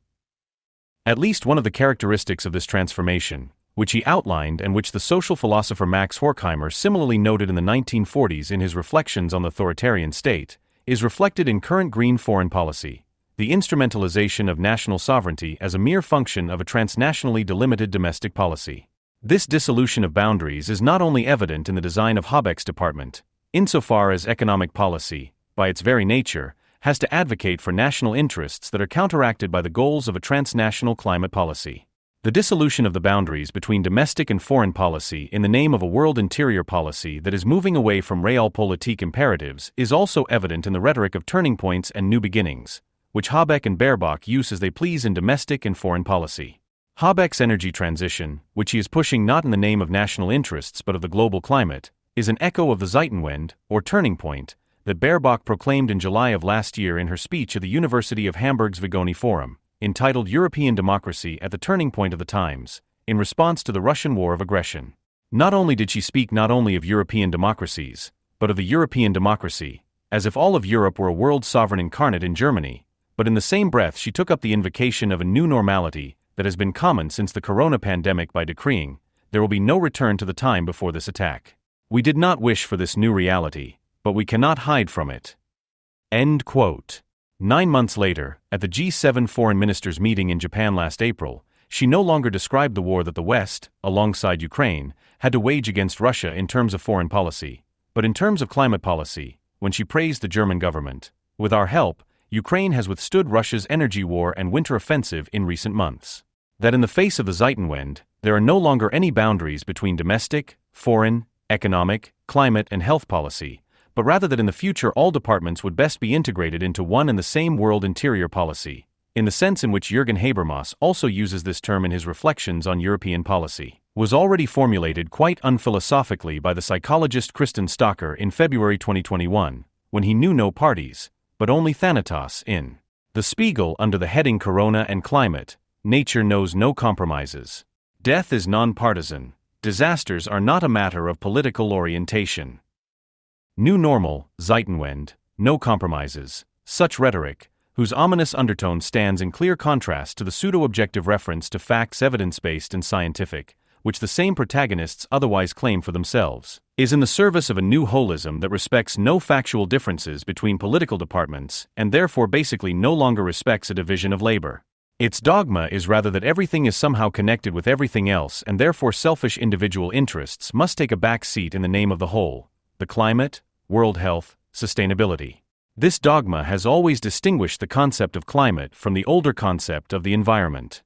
The politics of environmental protection, to which the Green Party still felt committed well into the 1990s, always implied, alongside many falsehoods, sensible proposals for urban planning and landscape conservation, because environment is a word for nature that is civilized and cultivated, and thus close to and as humane as possible to humans. The situation is completely different with the climate. It dissolves the boundaries of the civic statehood differentiated into nations, tends to disempower any reasonable municipal and infrastructure policy, and sees citizens not as potential beneficiaries of citizen-oriented environmental protection but only as potential enemies of climate protection, which is by definition transnational. Since the coronavirus crisis, the tendency to blur the boundaries between political departments and the goals assigned to them in Germany has been accompanied by an increasingly aggressive and brazen policy of constant disruption. It seems as if citizens will no longer be able to rely on anything in the future.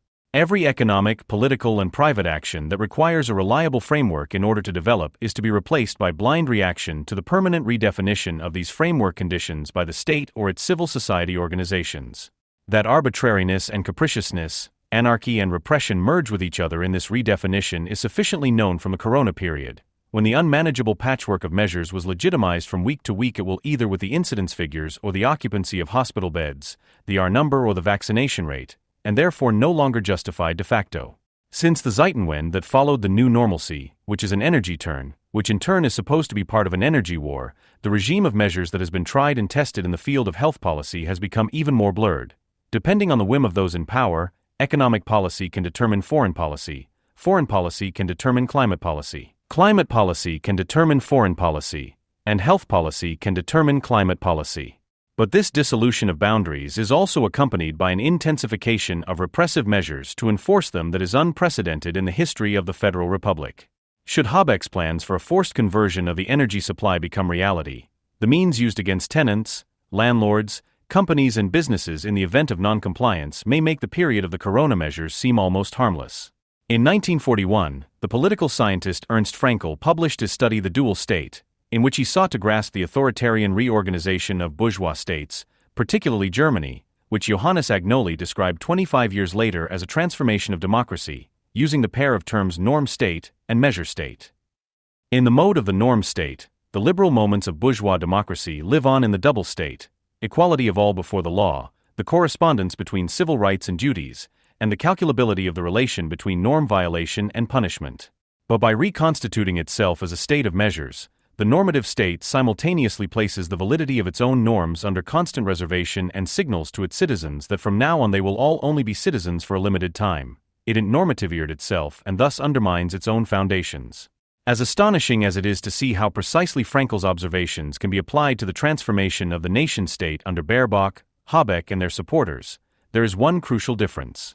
The transformation of the dual state into open totalitarianism, which Fraenkel historically targeted, presupposed a foreign policy constellation in which such a dissolution of boundaries could become reality because it was met with only insufficient resistance from other nation-states. Today's green world interior policy, however, is always defensive, eccentric and politically naive at the same time, in all its boastful impertinence.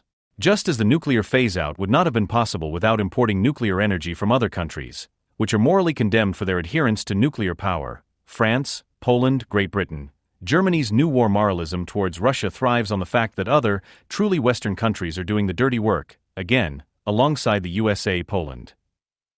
But a country whose government officials regularly morally humiliate and blacken those states on the foreign and European policy stage, from which they themselves parasitize and profit, will have a hard time getting away with such hypocrisy in the long term. If at some point this is no longer possible, Habeck's and Baerbock's idealistic repressive fantasies of world happiness could end up where they belong faster than expected, in the political jokebook of the 21st century. One of the latest absurd dramas performed by the Green Party on the stage of the German Bundestag was entitled Meshing. The word refers to the possibility in Great Britain of combining the surnames of spouses in a hybrid name. The Greens would like to see this option extended to Germany. If a Mr. Schneider marries a Mrs. Muller, both could then have the surname Schnuller. The Greens find this form of surname formation more original than the hyphenated double names that many of their party members have. Helga Limburg, legal policy spokesperson for the Green Parliamentary Group, praised meshing to the Welt as a refreshing innovation that is very charming. The fact that this would nullify the purpose of family names, which is to refer to the life historical genealogy to which their bearers remain connected even if they adopt a different surname, is of little concern to Limburg. After all, not only the Greens, but also the Free Democrats and Social Democrats want to allow adults and adolescents in the future to regularly change their gender in their passport entry in line with their respective sense of self. In comparison, replacing the family name with a nonsense combination would be a moderate reform. In its mixture of solemn earnestness and infantile arbitrariness, the meshing idea resembles the social behavior of leading Green politicians, which can be described as the corruption of politics and childhood or as the betrayal of fantasy to stupidity. When Annalena Baerbock, during her visit to Finland to negotiate the northern expansion of NATO, used the yellow markings on the floor of a civil defense bunker in Helsinki for a game of hopscotch hellgame and hopped from box to box like a 5-year-old, she did not take Pippi Longstocking's maxim, "I make the world as I like it" literally, but applied it to the dog of realpolitik. For Pippi Longstocking, the maxim was neither a plea for thoughtless wishful thinking nor for escapism. Rather, it contained an appeal to change the world in which one lives so that one feels as comfortable as possible in it. When Baerbock, during a state visit, turns into a girl for a few minutes because of the arbitrary association of the bunker system with impressions from her childhood, only to then talk again as foreign minister about Putin and Erdogan, she proves to be more adult and therefore politically more threatening than Pippi Longstocking. In fact, the disturbing thing about the behavior of the Green ministers in the Scholz cabinet is not so much their childish naivety as the adult self-confidence with which they impose not only their own sovereign, but also, preferably, their childish fantasies of happiness on the whole world.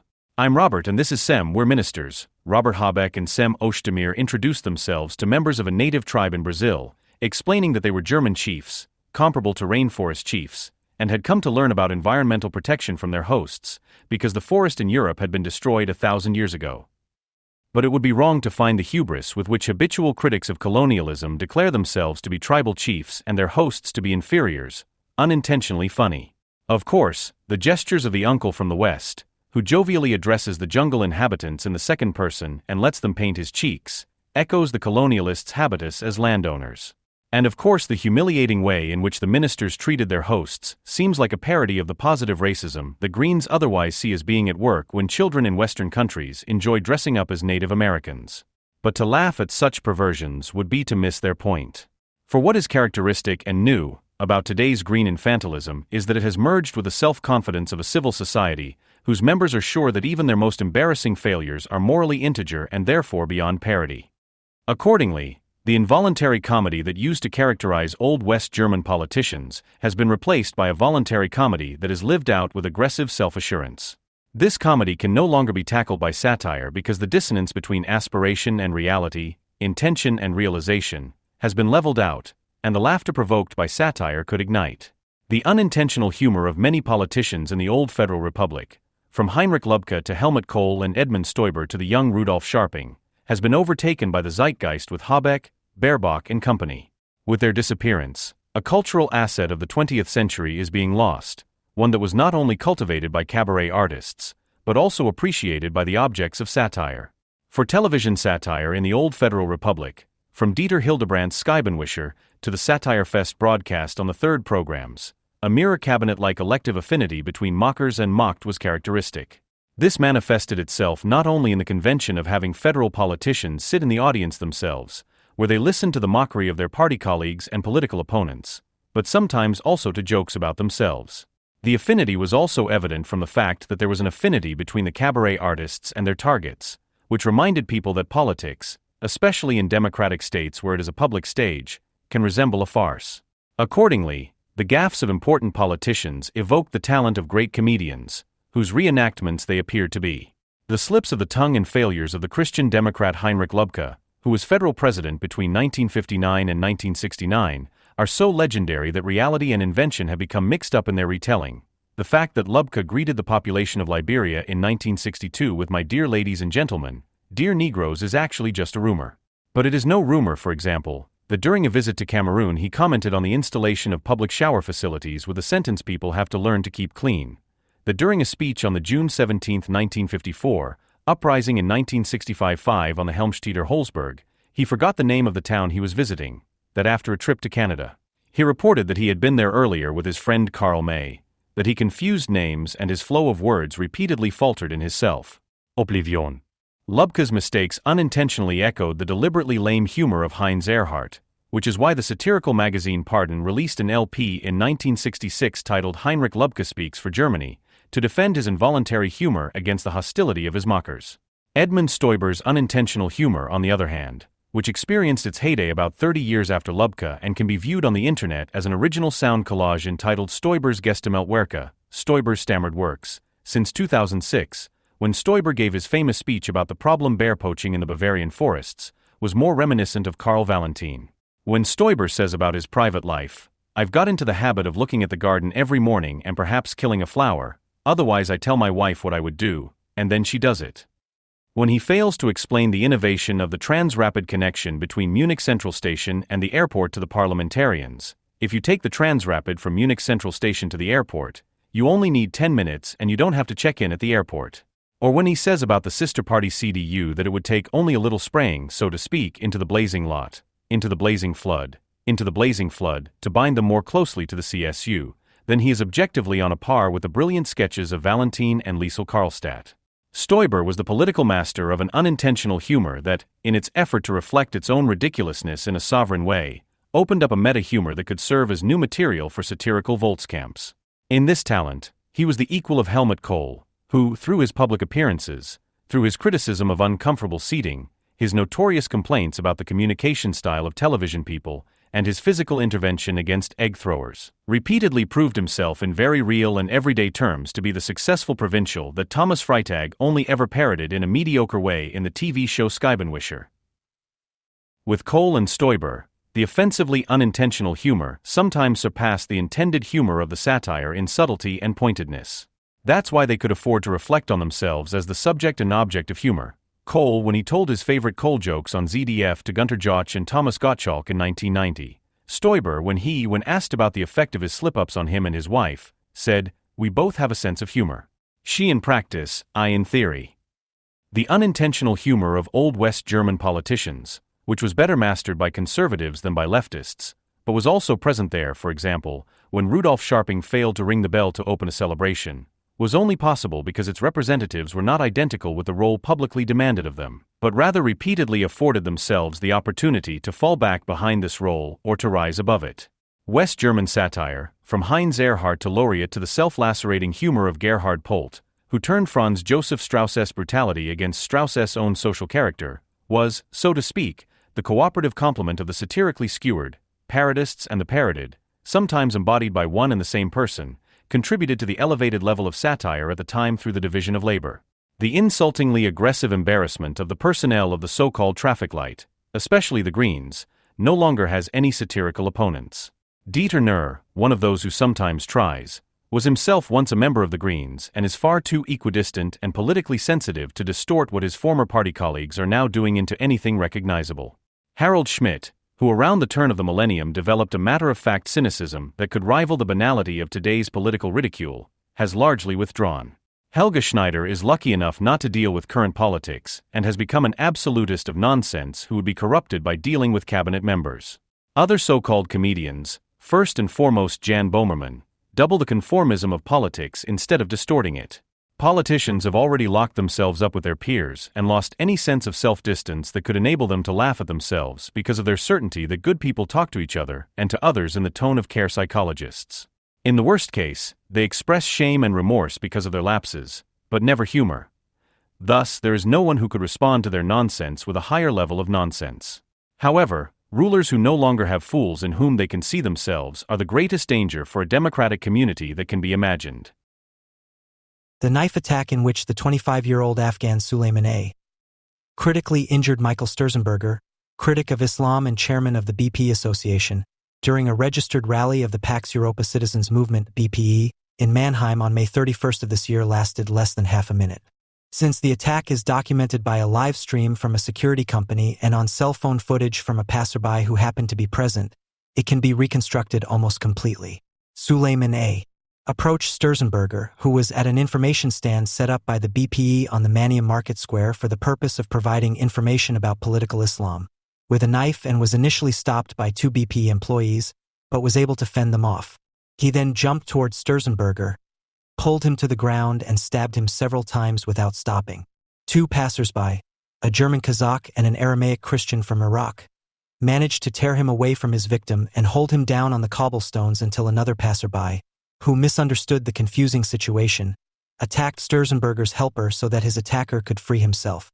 The police officer Reuven Lohr, who rushed to the scene and tried to break up the scuffle, was seriously injured by Suleiman with two knife stabs, the consequences of which he succumbed to 2 days later. Sturzenberger suffered numerous injuries to his neck, head, abdomen, and legs in the attack, which probably only had no fatal consequences thanks to prompt emergency surgery, but still severely affect his everyday life to this day. Suleiman, who had come to Germany in March 2013 at the age of 14 as an unaccompanied minor refugee, was not working at the time of the attack and lived with his family, his Turkish-born wife and 2 children, in a 3-room apartment, had uploaded jihadist videos of Taliban commander Ahmed Zahir Aslamia to YouTube before the attack and had visited several mosques in Frankfurt am Main and Heppenheim that were classified as Islamist by the Hessian State Office for the Protection of the Constitution, Mannheim's Lord Mayor Christian Specht, CDU, instead of classifying the act as the result of the Islamization of everyday bourgeois life, which has been promoted by all parties for years, immediately provided what is affectionately called classification in Germany. He described the attack as a vile, brutal terrorist attack in the context of an event critical of Islam, suggesting that attempted murders are something like integral consequences of publicly practiced criticism of Islam and therefore unfortunately to be expected.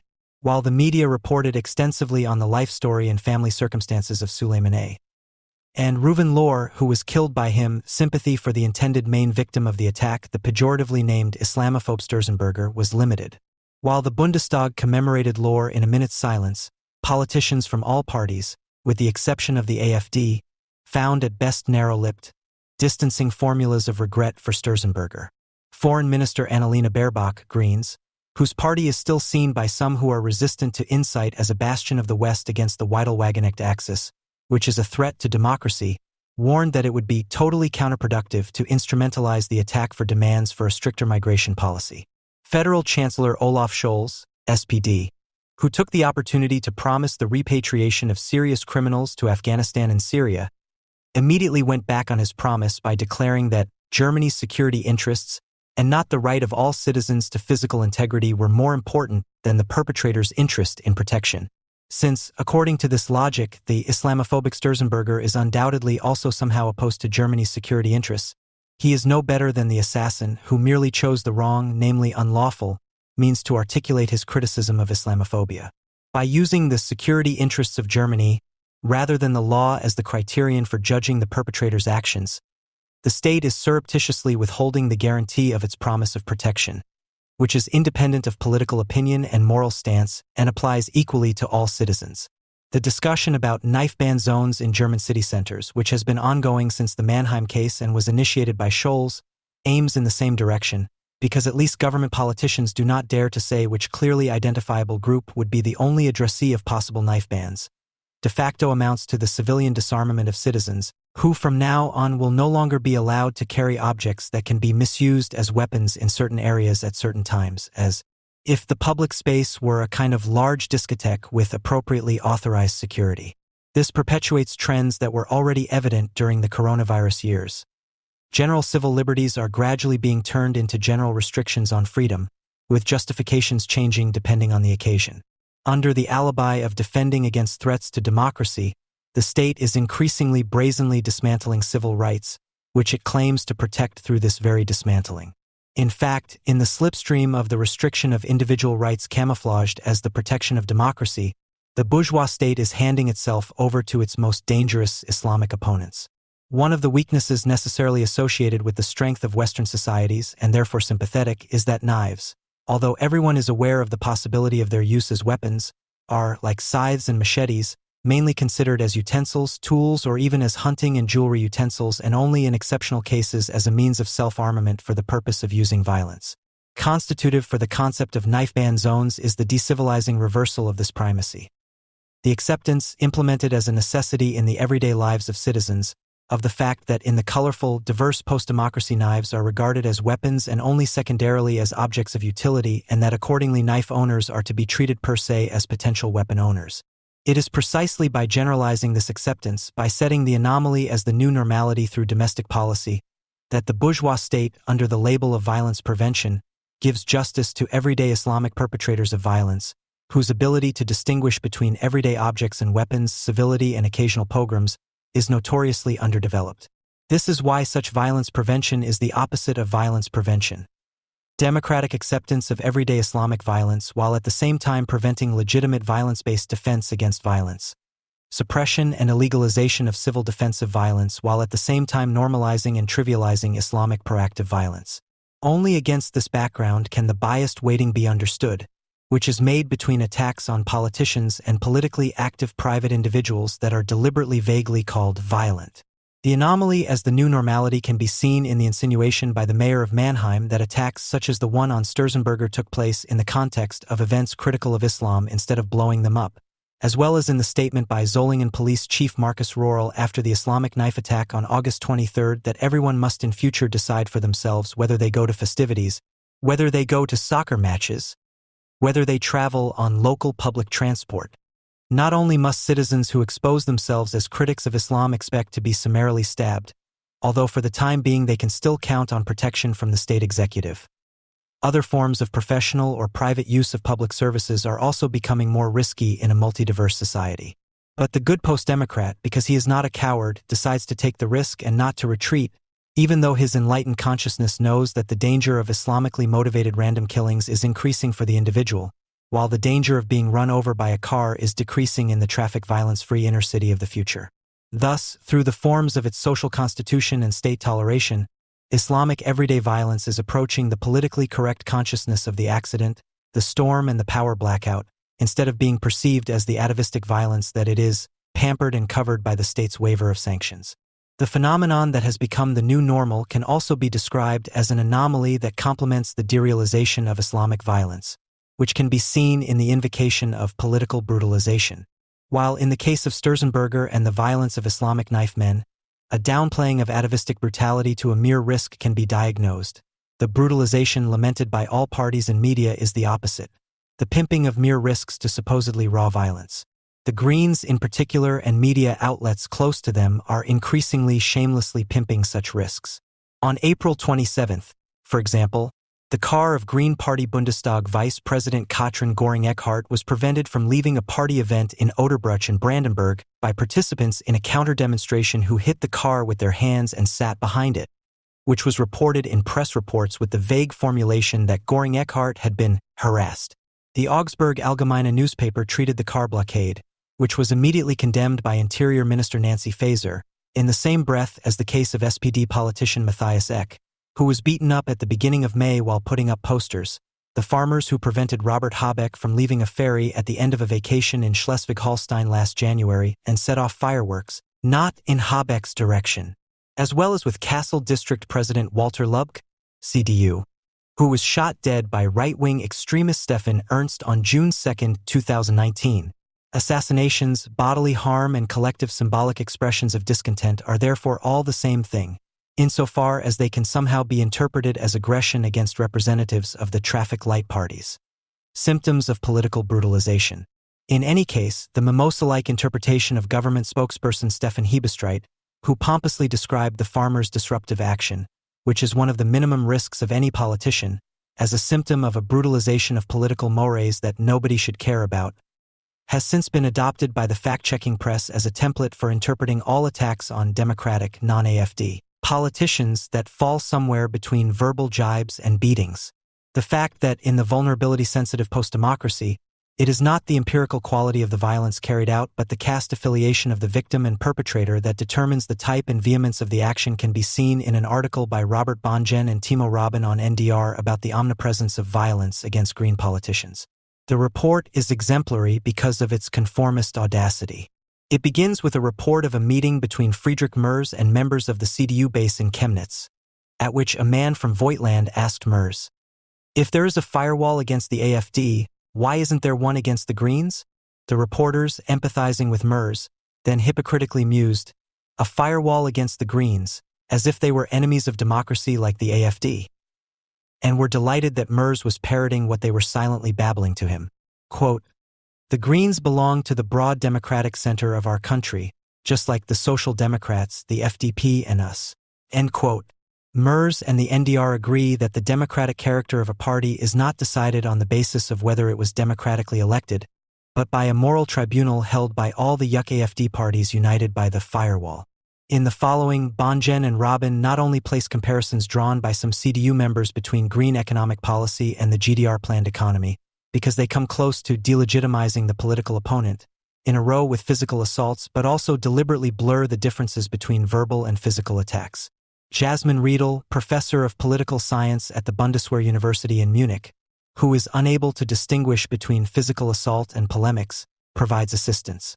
She comments on the fact that the CDU parliamentary group in Saxony posted a picture of a farmer threatening with a pitchfork and the sentence "hands off agricultural diesel" at the end of last year as a comment on Robert Habeck's ignorance of farmers' interests. You also have to think about what effect certain statements, certain symbols and images can have, especially at a time when things are particularly heated. End quote. For Riedel, as for the NDR and the post-democrat cast that resounds through both, anything that does not correspond to one's own opinion or even one's own taste is delegitimizing and therefore undemocratic and basically dangerous to the state, which is why the NDR report cites the reasonable response of the CDU state parliamentary group to a panorama inquiry. "Anyone who interprets more into our contribution is trivializing actual calls for violence, as an indication of the Saxon CDU's hostility to the state." The post-democrat, who is highly sensitive to structural, cultural, colonial, patriarchal, psychosocial, and symbolic issues, is so sensitive that he has long forgotten the existence of atavistic violence aimed at destroying its object in all his efforts to communicate nonviolently at eye level. Where this becomes concrete in the form of everyday Islamic violence, he does not see the concrete, but rather the imagined abstract that underlies it: traumatization, discrimination, cultural appropriation, and anti-Muslim racism, to which the spontaneous stabbing of somehow Western-looking fellow human beings is basically only a symbolic, albeit unfortunately often fatal, reaction.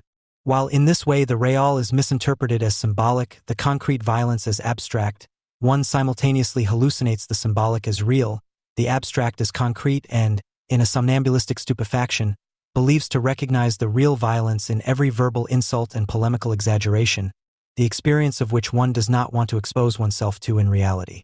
Figures, such as those presented in the NDR report, are the result of mixing up and dicing the two.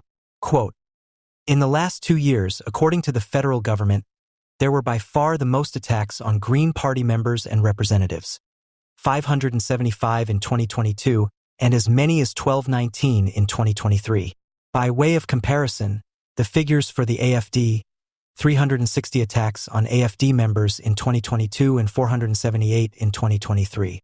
Attacks refer to criminal offenses, on the one hand violent offenses such as assault, and on the other offenses such as threats, insults, coercion, or incitement to hatred. Of almost 2,800 attacks on party members in 2023, almost half, 46%, were directed against representatives of the Greens." End quote. The fact that AFD politicians are not the National Socialists and the Greens are not the Jews of the present day can be recognized immediately without any empirical social science training. How many attacks on politicians of which parties are registered depends not only on the reporting and denunciation willingness of those affected, which is particularly high among the Greens, but also on which actions are considered attacks. And here these are avowedly different and very different. Offenses in terms of their quality. The figures do not reveal what happened after the corresponding offenses were reported. How many were prosecuted and with what result? The fact that Green politicians are particularly frequently the object of indiscriminate attacks by the judiciary is neither an indication of a particularly provocative nonconformism on the part of the Greens nor of a specific vulnerability within the party, but rather of two things: that their policies are unpopular with the population, contrary to their arrogant self-image as humanitarians, and that the Greens are quicker than members of other parties to have not only physical attacks, but also torn down posters, defamatory emails, derisive heckling and angry insults sanctioned as unruly assaults. It is not ossified Philistines, but the Green milieu and its media and cultural administrative entourage that are now acting as an intolerant civil society network of block watchers and supervisors, whose protagonists shout, "I'll report you," every time they are offended, just as they proved to be the most reliable neighborhood watchers and neighborhood spies during the Corona era. From the never-solved attack on Bremen AfD politician Frank Magnitz, who was attacked and seriously injured by three strangers on January 7, 2019, which generated media coverage mainly because he posted photographs of his injuries in the ambulance on social media in order to generate media consternation, to the incendiary speech that Green MP Amelia Fester gave in March 2022 in defense of a general vaccination obligation. In the style of an offended school brat, she accused the measure, critical AfD, of being to blame for her MPs not being able to go to the disco. To Renata Kunist, who occupied the media between 2019 and 2022 with the publication of truly repulsive and justiciable abusive and threatening emails that she receives, the same basic tone is evident in dealing with brutalization. The always ambiguous desire to generate media consternation, which those professionally affected by the culturally sensitive and guaranteed nonviolent just milieu act out as their very own state of mind on every petty occasion, only ever becomes a flaw and a pretext for suspicion when it is harbored by lateral thinkers, right-wingers, populists, or other individuals who are read as undemocratic, no matter how justified. On the other hand, those who have least the approved morality and thus the truth for themselves do not have to pay attention to linguistic correctness, politeness, fairness, or even charm, and are legitimized to beat their own proud asociality around the ears of all those designated as brutalized as clumsily and brazenly as they want. Since it has become a socio-hygienic habit to regard individual freedom not as something that is constitutively granted to every citizen, but rather as something that is granted temporarily and can be withdrawn at any time, all those who count themselves among the ruling caste are allowed to regard any criticism of themselves as arrogance and any reference to the transience of the status granted to them for a limited period as an insult to their majesty. They therefore treat anyone who does not show them the necessary respect as a mob, but the Islamic mob, which thinks even less of bourgeois forms of intercourse than they do, as a community of raw eggs whose individual specimens are irreparably injured as soon as they are approached too closely. Historical memory teaches us how rapidly codes of bourgeois normality are now disintegrating in everyday political life. Politicians socialized in the old, smaller, more middle-class, more boring and therefore more likable Federal Republic knew very well that anyone who wanted to be close to the people sometimes risked insults, slaps, tomato or egg throws. Helmut Kohl's reaction, which seemed touching in its mixture of spontaneity, offendedness and honest indignation, when on May 10, 1991, during a visit to Halle, he charged at scribbling egg throwers in order to grab them by the scruff of the neck and confront them, and could only be restrained with difficulty by his bodyguards, was neither an expression of crudeness nor of hypersensitivity, but of civility. What is meant personally, namely as a performative act of vilification and humiliation, of one of the highest representatives of the Republic, the latter, if he takes himself and the population seriously, must in turn also take personally. The Chancellor can only respond appropriately to citizens who attack a Chancellor who has given them unity in such a brusque manner by attacking them just as brusquely, temporarily setting aside security diplomatic etiquette. Despite the impulsiveness of both sides, neither the gesture of throwing the eggs nor Kohl's reaction completely lost the character of a civil exchange. Even the act of going at each other can be an act of coming at each other, because when the political dispute is not just rhetorical, but when the sparks really fly, because for once it really is about the whole and therefore about the matter in hand, the scuffle, which critics of ideology like to conjure up in the abstract sometimes, necessarily takes on a concrete form. It was neither a sign of presumptuous posturing nor of a lack of self-control, but of Cole's integrity that he responded to a physically invasive political gesture in a physically invasive manner instead of mocking the decline in morals like today's woke civil society majesties, threatening from afar with a lawyer or casting doubt on the common man's capacity for democracy. It is precisely when the bourgeois codes and the morals that go with them are intact, precisely when the normal course of democracy is not permanently disrupted by calls to protect democracy, that political mores can be suspended from time to time in the heat of acute battles without any vulnerability experts immediately breaking out in lamentation. The fact that in the brief heyday of parliamentary democracy in the second half of the 19th century, even in Germany, public verbal battles were accompanied by insults, scuffles, and assaults, not to mention the entertainingly violent everyday life in the British House of Commons, was present in the memory of the Federal Republic of Germany until the 1990s. The slap in the face that beat Klarsfeld gave Chancellor Kurz George Kiesinger at the CDU party conference in Berlin on November 7, 1968, was also perceived across party lines and even by Klarsfeld's opponents not as a mere physical assault, insubordination, or breach of style, but as the genuine political gesture that it was. A public exposure deserved by Kiesinger's Nazi past, the legitimacy of which was recognized even by those who disapproved of it.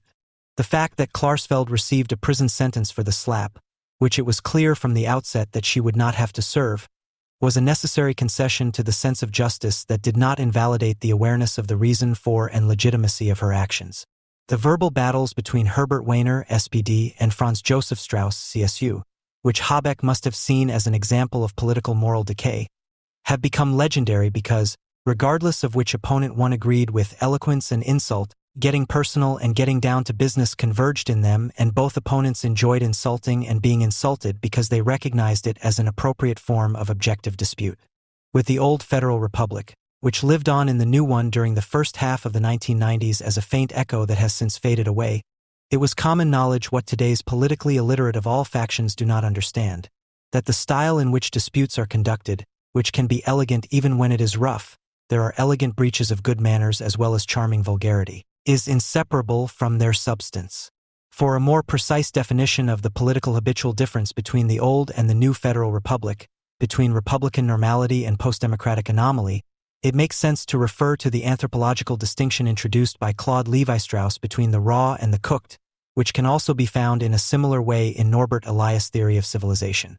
The aspect in which both Elias and Levi-Strauss anthropology, for all their other divergences, are committed to a qualitative concept of civilization is the emphasis on the fact that the transition of Homo sapiens from species to civilized being, from first to second nature, is heralded in the acquired ability to culturalize and refine, in which the civilizing significance of work makes itself apparent, and which manifests itself in the treatment of meat as food, i.e. in its preparation, and in the associated transformation of the raw into the cooked.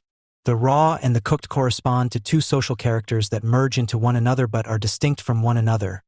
The subject type that still follows and succumbs to the blind compulsion of nature in an effort to master it, and the subject type that internalizes the primacy of the mastery of nature, in which a magical, blind mimetic relationship of man to the first nature and an already instrumental, rational calculating relationship which takes the resemblance to the first nature into service for its tricky control, split off from each other and confront each other. This part of the prehistory of civilization is still referred to today in the disparagement of society in comparison with the supposedly more authentic community, the hard-boiled, i.e. hard-boiled civilization man compared to the member of the warming clan, whose rawness is an expression of unspoiltness and naivety. Levi-Strauss and Elias each show in their own way that in reality the cooked, scalded, and seemingly hardened first of all produces forms of differentiation, delicacy and gentleness, nuances and refinements that the raw does not know. Differentiation and nuance refer to the further development of both active and passive discernment, which is able to differentiate different qualities of one and the same experience, different elements of one and the same sensory impression, and thus to perceive them in the first place, while the differentiation of work develops people's ability to imprint nuanced qualities on the objects of the object world around them. In this sense, the hardened, hard-boiled subjects are capable of greater delicacy than the raw ones, who lack this ability to differentiate. It is only against this background that it becomes clear how inaccurate it is when the actors of woke post-democracy are dubbed snowflakes, or raw eggs by their opponents. Such insults, like the entire current critique of wokeness, one-sidedly emphasize the moment of softness, whining, and self-sacrifice that characterizes this milieu, but only characterizes it appropriately in connection with the accompanying pitilessness, lack of experience, and narrow-mindedness. While the maxim of traditional bourgeois society was that every individual had to free themselves from the mute compulsion of circumstances, internalize it as an alienating and self-alienating experience, and acknowledge it as a moment of their own individuation, the socialization maxim of the woken post-democracy, which is both a desocialization and decivilization maxim, consists of the command issued to every individual, in the command given to each individual to soften themselves and everyone else up, to allow themselves to be processed by the propaganda slogans and group therapeutic behavioral instructions of nonviolent communication, diverse respect, and objectless global tolerance until everyone realizes, not out of insight and self-reflection, but out of frustration and helplessness, that they must participate at the price of psychological survival. The driving force behind voluntary conformity is neither argument and persuasion nor seduction and persuasion, but empty propaganda and sheer weariness. A bourgeois society that, out of fear of the deformation phenomena that every bourgeois socialization entails for both educated and educators, renounces the principle of the cooked cultivation, refinement, differentiation, and the hardening and alienation that goes with it in order to rehabilitate the raw, misunderstood as authentic and unspoilt, and which, out of such self-abandonment, is ashamed of evidence of the ambiguity of the process of civilization, of the alliance between colonialism and enlightenment, repression and bourgeois freedom, reason and sensuality, imagination and concept, individual emancipation and the bourgeois nation-state, in order to relativize all the good that has been achieved in favor of the worst that has been overcome, thereby makes room for the very worst. The self-castigation pursued in Western societies, first and foremost by intellectuals and perceived critics, which sees symbolic, structural, or systemic violence in every self-evident aspect of everyday life, has nothing to oppose the bestial violence, as soon as it understands that it is allowed to act out, other than symbols, structures, or the much-vaunted values that are always invoked when kindness, spontaneous humanity, and self-evident civilization disappear.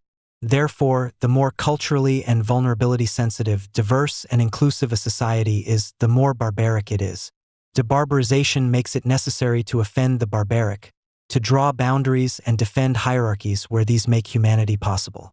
Humanity, however, only deserves to be called such where it is not all human, but specific. At first glance, the Gaza conflict from May 10 to 21, 2021 was a rather weak reprise of the Palestinian war against Israel, which had taken place from July 8 to August 21, 2014. The number of deaths on both sides was significantly lower in 2021 than in 2014. The Iron Dome, which had been optimized in the meantime, destroyed most of the rockets from Gaza that had crossed the border in the air, and the obligatory protest marches of predominantly Arab demonstrators in Western cities were also less well attended. In Germany, the latter had corresponded in character to what the TASS reported on May 15, 2021, about the largest of these manifestations in Berlin. On Berlin's Hermannplatz, a few meters from where the demonstration later broke up, thousands gather on Saturday afternoon. Most are draped in Palestinian flags, with flags of Turkey and the Syrian Republic waving alongside them. A total of 3,500 people have come, the police say in response to a telephone inquiry. In the front area, clearly anti-Semitic slogans and anti-Israeli wishes for destruction are shouted. O Qassam, O darling strike, destroy Tel Aviv, shouted a crowd of young men in Arabic. Or, Chaibar, you Jews, Muhammad's army will be back soon. They are referring to an attack by Muhammad's troops on a Jewish village in 628. Nobody is bothered by this. In the middle of it all, however, a poster complains that criticism of Israel is not yet anti-Semitism. TASS, May 15, 2021. There was no quantitative or qualitative difference to the Palestine demonstrations in the summer of 2014, except that the police were far more active and, for example, put an end to the demonstration right behind Hermannplatz in Neukölln on May 15 and broke it up. As bitter as it is for Israeli citizens that their country will probably continue to be attacked from the Gaza Strip every few years in the future, these aggressions are not of central importance for the security of its inhabitants. What could still come not from Gaza alone, but from Syria, Iran, or Lebanon, is less to be measured by those international reactions to Israel's self-defense, which, represented by the United Nations, regularly turn out to be hostile to Israel. For Israel, the attitude of the USA, but also that of the other Western democracies, of which Germany is considered the most reliable, is crucial. Germany, which has declared Israel's security to be the raison d'etre of the state, has seen some movement, and not just since Donald Trump was voted out of office. During the Palestinian uprisings in May, the FAZ asked itself, "But now good advice is expensive. How do you teach those who sucked up hatred of Israel with their mother's milk what is part of the raison d'etre and guiding culture in this country? And what will the next chancellor do with migrants who refuse to renounce antisemitism?" End of quote. While the aforementioned demonstration at Hermannplatz certainly does not reflect the attitude of the German government, the same need not apply to another Berlin demonstration on the same day. Quote, "At the same time, a demonstration marched from Kreuzberg towards Neukölln. The police estimate that around 2,500 people responded to the call from Palestine Speaks on Saturday evening. Shortly before the demonstration reached Neukölln, the crowd appeared much more alternative and left-wing. A left party flag can be seen, the anti-Israeli BDS boycott campaign is there, there are calls to decolonize Israel. And here, too, people don't think much of Israel's right to exist. 1, 2, 3, for Israel no more. Some shout.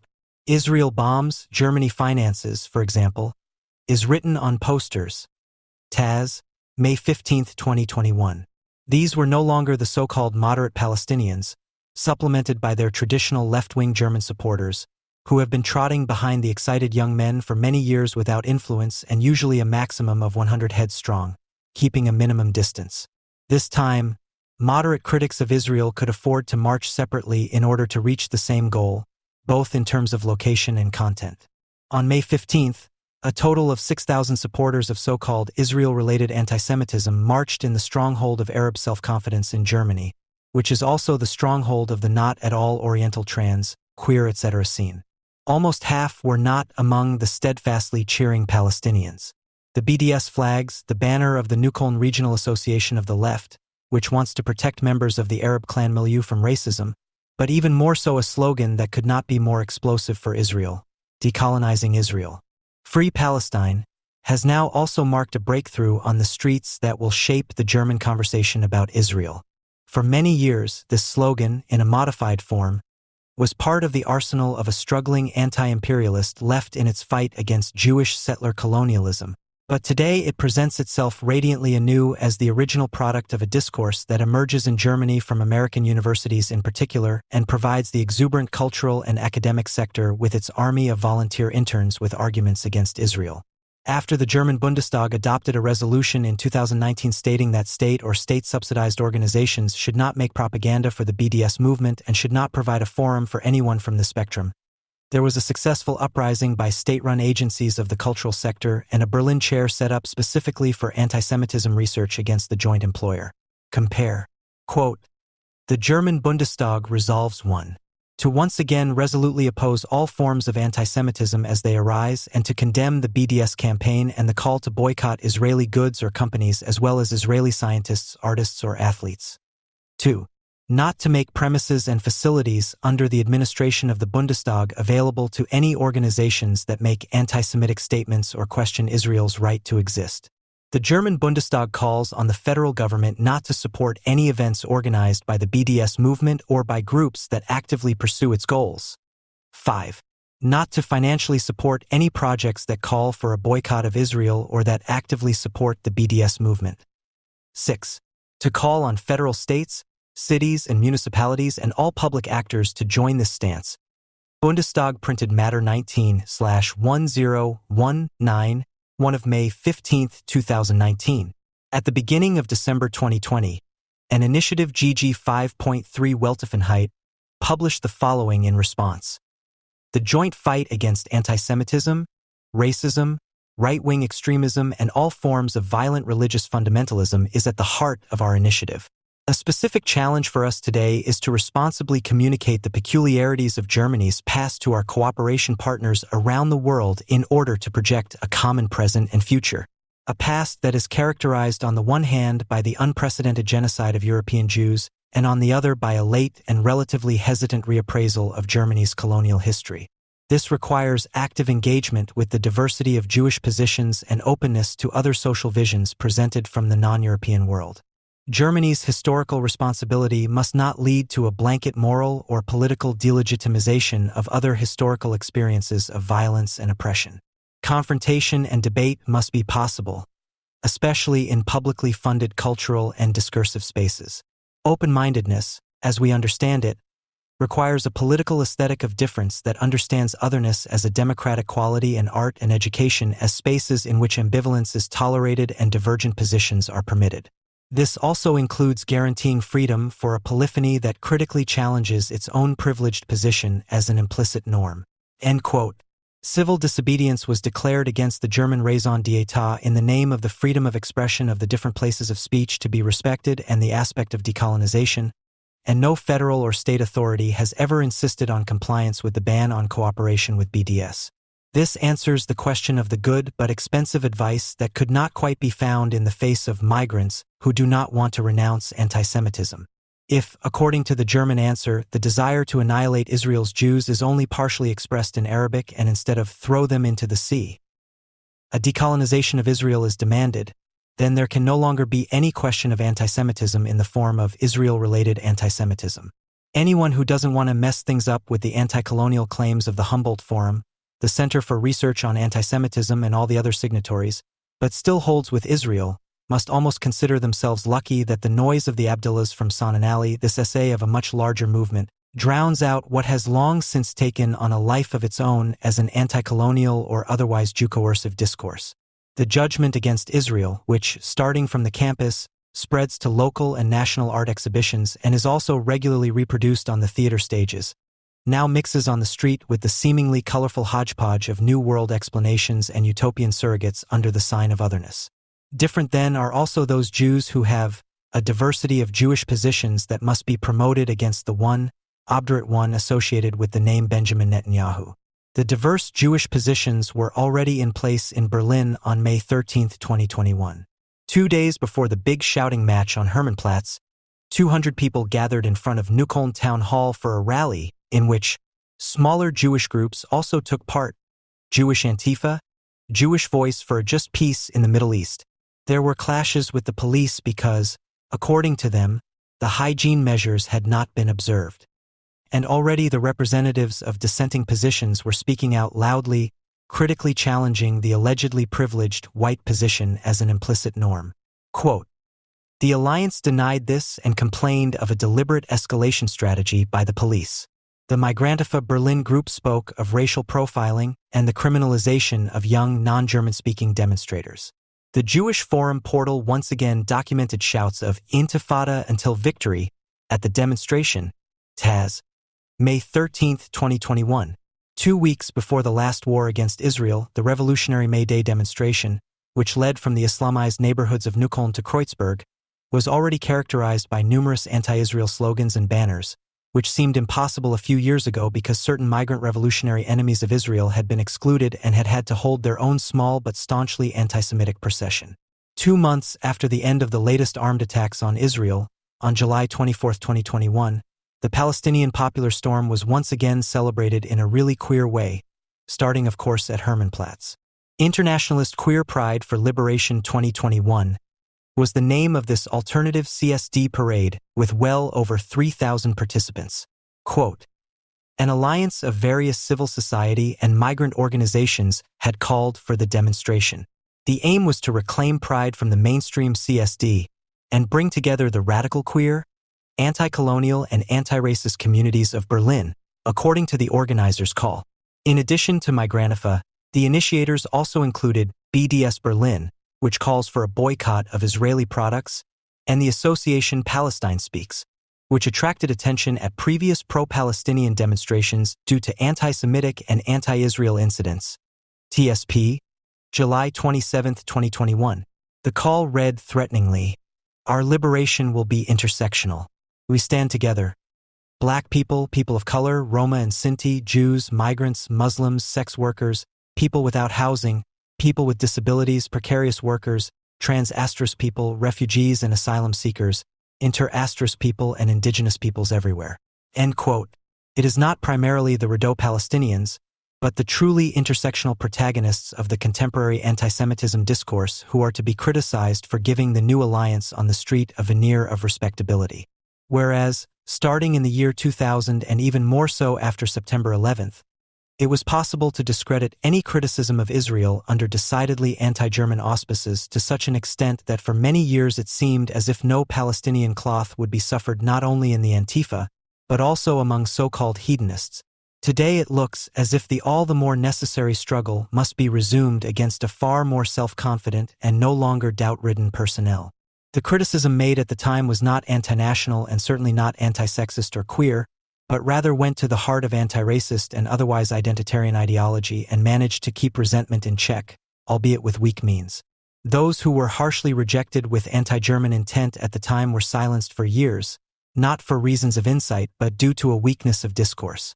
In the meantime, the campus and relevant theoretical circles, where Judith Butler's writings in particular are very popular, have been ideologically upgraded, and today a Jewish Antifa, consisting of a handful of ideologues who have hastily taken up the German call for different Jewish voices for the anti-Semitic desire, is speaking for itself.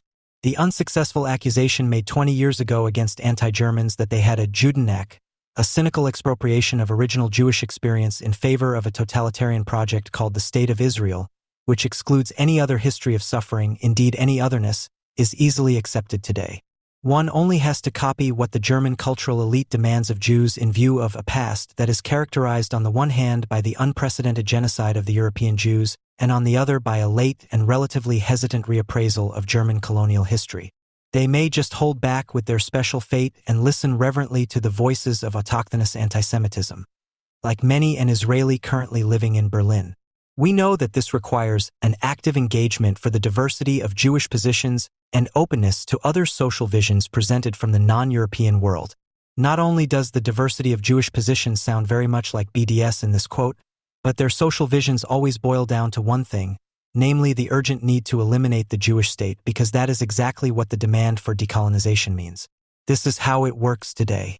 Quote, Hannah Arendt formulated it aptly. Philo-Semitism and anti-Semitism work hand in hand and are complementary in many ways. In the pro-Zionist German left, with its abundance of flags and tattoos with stars of David, with its Mossad and Beitar Jerusalem FV t-shirts, with its use of Hebrew letters and militaristic and often sexist fetishizing of the Israeli military IDF, it seems as if Judaism and the State of Israel have become a kind of consumer product, a fetish for collectors. Some of those whose ancestors brought extermination upon the Jews feel perfectly comfortable today appropriating Jewish and Israeli symbols that have profound historical and cultural meanings. And at the same time, the pro-Zionist German left expresses a strong dislike of the progressive Israeli left and tries to silence the Jewish leftists who live immediately below them.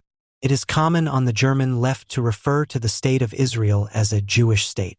It is astonishing that those who would reject an Islamic state, and certainly the idea of tying state-granted rights and freedoms to the ethnic and religious affiliation of its citizens, have no qualms about a Jewish state. End of quote. Who would not go along with this in times of new confidence in overcoming state and nation, as we learned during the wave of refugees in 2015. What follows, even if you find it a little one-sided, has already been signed off on, whether you like it or not. Quote, We see the Jewish state as a racist and discriminatory term that affects those Jews and non-Jews who live between the Jordan River and the Mediterranean Sea, as well as the population of the Palestinian territories controlled by Israel, who have been affected by systematic, everyday discrimination for decades, be it through the confiscation of land or prison sentences, humiliation, and physical and psychological violence. The hopes of these people for a life of prosperity and security are being destroyed as a result of the colonialist aspirations of the only democratic state in the Middle East. About us, Jewish Antifa Berlin.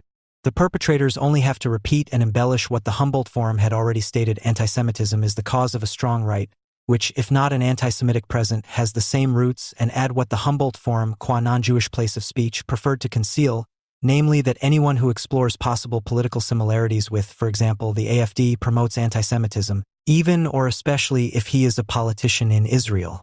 Quote, Our initiative is a reaction to the current political situation in Europe and the United States. The strengthened radical right, which has well-known anti-Jewish and anti-Semitic roots, is ready to close ranks with Zionist Jews, Israelis, and the Israeli state in order to create a new front against the new enemy, Islam. Israeli politicians collaborate publicly and without fear of contact with parties such as the Freedom Party of Austria, FP, Marine Le Pen's Front National, FN, and even with the German Alternative for Germany, AfD. Parts of the pro-Israeli left in Germany abuse the existence of Jews to legitimize their long-simmering racism and Islamophobia. With the migration of people from Arab countries who were forced to flee due to colonial and capitalist wars, these tendencies are on the rise. End quote. The anti-German scene has dismantled itself. What remains are enemies of the state who have become cynical and no longer talk about Israel. Anti-fascists who managed to march on Munich's Der Wies in May 2020 with giant banners reading "Anti-Semitism kills," with an Antifa emblem, and "Counter Anti-Semitism, Fight Right-Wing Terror," because of a few corona deniers. And a guild of academics, association functionaries, and newspaper writers who are always at the forefront when it comes to distracting from the obvious. Take Samuel Salzborn, Berlin's anti-Semitism commissioner. He summed it up on Twitter on Saturday evening. As with the major anti-Semitic demonstrations in 2014, anti-Semitic hatred is now also the integral bracket. Therefore, more than ever, the protection of Jewish institutions is the order of the day. No tolerance towards any form of anti-Semitism. Taz, May 15, 2021. Until now, the slogan against all anti-Semitism meant that specifically Islamic anti-Semitism should not be excluded. This was the cowardly intervention of people who correctly recognized that the anti-Semitic atrocities of the Islamic counter-society were being concealed under the overarching official commandment of anti-racism, according to which the allegedly strengthened radical right was primarily responsible for manifest anti-Semitism. By committing themselves to a formula in which the anti-Semitic deeds and calls for action are not attributed to any specific group of perpetrators and knowledge about them is left to the reader's insight, they have eliminated any critical, agitating note. Those targeted need not feel addressed, and those who have understood the message need not be agitated. In view of the worst public manifestations of the will to destroy Jews and their state since 2014, it is not enough for the Anti-Semitism Commissioner to call for what is the daily task of the forces of law and order, which they also fulfill in Berlin at any rate, namely to protect Jewish institutions. Instead of calling for practical criticism of the almost exclusively Muslim perpetrators, which should be expressed in more arrests, charges, and preventive bans on demonstrations, he raises his voice against all anti-Semitism, precisely when no right-wingers were directly or indirectly involved, but Islamic or the anti-racist anti-Semitism that supports it is raging. This points to the unconditional will to intervene to correct the resentment which may have escalated to the point of hatred, of people who do not want to accept the clamor of the street, not just the Arab street, against Jews and their state. Don't forget, the presenters shout to the inappropriately agitated. Anti-Semitism comes first and foremost from the center of our society, which is existentially threatened by the AfD and other right-wing parties. It is far more important to address right-wing anti-Semitism than to identify the crude Arab anti-Semitism, which does not require extensive knowledge of anti-Semitism theory to unmask. In fact, the enemy does not primarily reside in Sonnenallee, which can be found in every major German city. Only those who are already prepared to kill, if they are allowed to do so, live there. The fact that they will eventually be let go by making their other visions, initially still marching separately, a common point of reference is the business of agencies that advise the state and its citizens who consume quality media. They declare the unhindered actions of anti-Semitic associations to be the content of a German raison d'etre, which is no longer to stand alongside Israel against its mortal enemies, but to delegitimize its raison d'etre of being a refuge for all Jews. Just 1 month after the end of the most recent war against Israel, the real and virtual anti-Semitism commissioners had the opportunity to issue warnings not about manifest threats of annihilation, but about triggered chains of association of originally German origin. In large-format advertisements in several national daily and weekly newspapers in early June 2021, Annalena Baerbock was depicted wrapped in an archaic smock and holding a stone tablet of the law in each hand, on which 10 maxims could be read, such as "You must not fly" or "You must not rely primarily on yourself." The state knows better what is right for you. The ad campaign was created by the Initiative Neue Soziale Marktwirtschaft, INSM, and financed by the Federal Associations of the Metal and Electrical Industry. The ads were sometimes titled "Green Bands Won't Lead Us to the Promised Land." Sometimes, "We don't need a state religion. This is stupid, bland, absolutely humorless and therefore not suitable for criticizing an unpleasant party and its leaders." But is it anti-Semitic? If the Berlin Anti-Semitism Commissioner has his way, it certainly is. An election campaign is an election campaign, no question, but even and especially in times of fierce political debate, chains of association that accept anti-Semitic allusions are fatal, said Samuel Salzborn. Quote, "The Moses analogy, the reference to the strict religion of law, the term state religion, all of these evoke anti-Jewish stereotypes in the metaphorical language, which are fatal in the political debate, regardless of any differences in content." End quote. Economic liberal theory and propaganda are known to reject the strong, interventionist state and warn against the curtailment of individual freedoms by it. In the case of the INSM campaign, reference is made to a primal scene from the Old Testament, the depiction in Christian art of the enraged Moses on the verge of smashing the tablets with the Ten Commandments because of the dance around the golden calf, which was taken up without resentment for centuries. This motif also found its way into the world of caricature much later, without any discernible anti-Jewish tendency. The fact that the Ten Commandments are a list of prohibitions, the only exception is the sixth commandment, "Thou shalt honor thy father and mother," is not indicative of a forbidden religion, nor of a state religion, because in pre-Christian Judaism the priests were also judges, and thus there were no separate theological and state spheres. This distinguishes the ancient Jewish theocracy from later theocratic regimes, which already practiced the separation of the state sphere from the religious sphere and merely wanted to introduce more religion into the law under state supervision. In view of the murderous primitive state they followed, the Jewish commandments cannot be considered particularly strict either.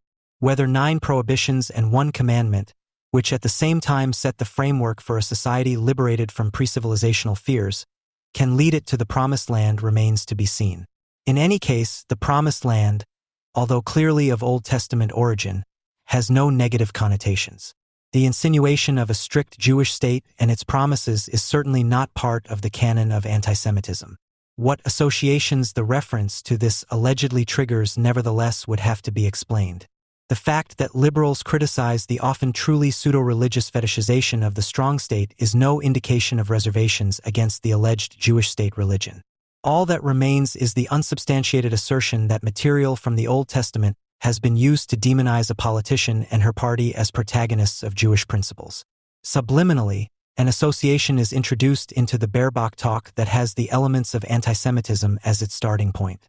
Adorno and Horkheimer had written about Jesus Christ.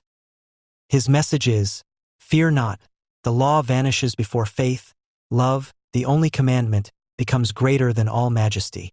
In contrast, they characterized the meaning of the Jewish law as the effort to free oneself from immediate fear. This created the event of ritual in the primitive. It purifies itself in Judaism into the sacred rhythm of family and state life. The priests were appointed as guardians to ensure that the custom was observed. Their function in government was evident in theocratic practice. This progress of civilization was relativized by Christianity and banished from the religious sphere. Christianity has broken self-preservation through the ultimate sacrifice, that of the God-man, in ideology, but precisely in doing so has consigned the devalued existence to profanity. The Mosaic law is abolished, but the emperor as well as the God are each given their own. The hatred of the Jews is undoubtedly also due to their stubborn adherence to a law which, through its absolute supremacy, emphasizes the non-binding nature of the spiritual promise of salvation, this Jewish and negative moment in Christian doctrine. Of course, the combination of 10 prohibitions, the lawbringer Moses alias Baerbock, and a state religion that patronizes everyone also refers to the originally Christian reservation against the illuminated law in the Old Testament and the resentment against the obstinate critics of submission to the profane, to which surrendering oneself does not yield any love and certainly no spirituality in faith. But the criticized ad campaign is not an anti-Semitic manifestation. It lacks a correspondingly traditional history of allusions and reservations that would be suitable for triggering the assumed chains of association. Where Adorno and Horkheimer spoke of the naive believers longing for the magical ritual, for the religion of nature, which was often present in Christianity against the intentions of the theologians and which later led to the ritual of faith and history, and thus became suitable for National Socialism, the word forbidden religion, and Ms. Baerbock with tablets of law in an advertising campaign by genuine capitalists are sufficient for the anti-Semitism critical science for its verdict. The associations that anti-Jewish stereotypes evoked in the metaphor have in fact been boiled down to a formula: conspiracy theories. Once again, Samuel Salzborn should be cited as a key witness, who apparently only referred to the riots of the Jubilee Palestinians in May 2021. Quote, "There is always a threat of annihilation in anti-Semitism. This can be seen in slogans but also in conspiracy myths. It's always about something abstract that is not understood. And this abstract is made concrete in the thinking of anti-Semitism. Concrete responsible parties are imagined in order to make abstract processes tangible. This can be observed in the pandemic, for example. Concrete people or individual groups are then attacked because it is thought that this persecution will solve the problem. And therein lies the threat of annihilation that is inherent in anti-Semitism." End quote. The authors of the ad campaign against Ms. Baerbock and the enragists from Hermannplatz merge with each other and experience their reincarnation in the form of the lateral thinkers, and with them all critics of the corona measures as the actual, naturally white, right-wing and therefore naturally also anti-Semitic enemy. Anyone who personally identifies a top candidate with the party program or what they believe it to be is already anti-Semitic. An association committed to the employers' associations asserts their reservations against Baerbock. Is that persecution? But even with regard to the Neukölln young men, the reference to the concrete abstract does not go without saying. The latter hate Israel because they pretend to want to liberate their homeland, to which a Jewish state raises armed objections.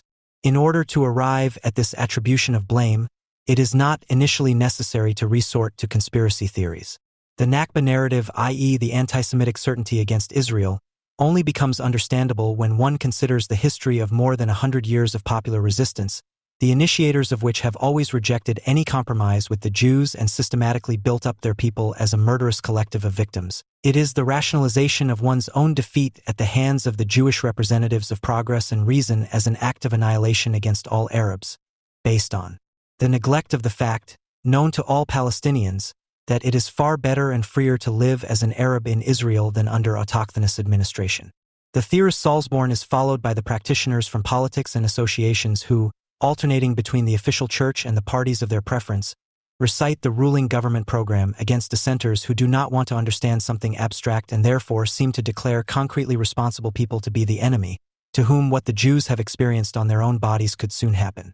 Against such humbug, the obsessive effort to impose a plan of salvation on the citizens, which is beyond any discussion and has just been imposed on them like an unconditionally acceptable fate, should be denounced. In reality, the criticism of the INSM was not about Baerbock being draped as an angry Moses, but about the presumptuousness of attacking something you have to believe in if you still want to belong in Germany. The following statements, taken from an article that appeared on Katholische on June 14, 2021, provide an overview of where the journey is heading when German warners of anti-Semitism are on the lookout for the abstract. The chairman of an association with the impossible name 1,700 Years of Jewish Life in Germany affirms. But by serving the resentments here, they are unintentionally and in the most naive manner proving to be the water carriers of anti-Semitism. The working group Christians in the SPD is certain that by using anti-Semitic stereotypes and placing this anti-religious advertisement in major daily newspapers, the INSM has crossed a previously valid boundary of political and moral decency. The president of the German Caritas Association, Peter Neyer, got to the heart of the uproar, which has nothing to do with a warning against anti-Semitism. The advertisements were making a mockery of the biblical mandate to preserve creation. Standing up for climate protection is and must be our business as Caritas, the prelate emphasized. The campaign presents bans and renunciation as the greatest evil of all. Could it get any more populist? End quote. Like Jubilee Palestinians and other critics of colonialism, the protagonists of social sense-making see themselves surrounded by sinister right-wing forces and their personalizing conspiracy theories. As abstract and misunderstood and therefore leading to the life-threatening personalization of Annalena Baerbock, for example, a catalogue of permanent threats of catastrophe appears, which can only be warded off by the voluntary and vital renunciation of all citizens. This inner purification, which is supposed to internalize the coercion, can no longer be carried out by the liberal legal state. In order to bring about the great reversal, an informal religion of prohibition is needed, which, as an authority upstream of the law, will ensure that laws are passed and Supreme Court judgments are pronounced that no longer meet any reasonable standard, as they once provided the prerequisite for the struggle for liberation, from the Torah to Roman law and on to canon law. The theocracy advocated by Baerbock, Thunberg, Neubauer etc. has already liquidated the conflict between profane law and religious claims to truth in favor of the merely profane, which, however, surrounds itself with magic and celebrates rites.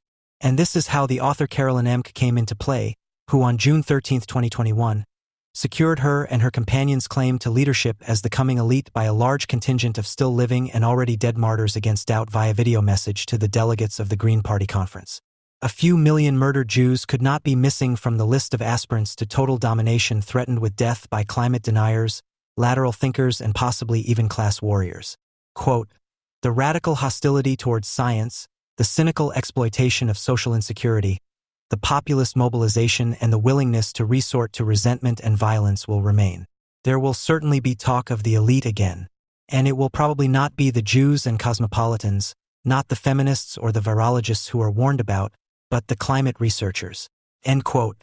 It is still debated whether climate researchers or virologists are the most persistently persecuted victim group, but it is certain that conspiracy theorists recognize in them the enemy to be killed, which they have identified as the revenant of the eternal Jew.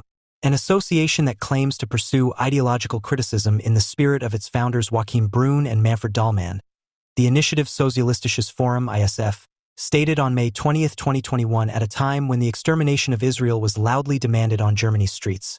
The hodgepodge of ideas, fantasies, and theories gathered in Jew hatred only comes to its deadly unity in annihilation for the sake of annihilation.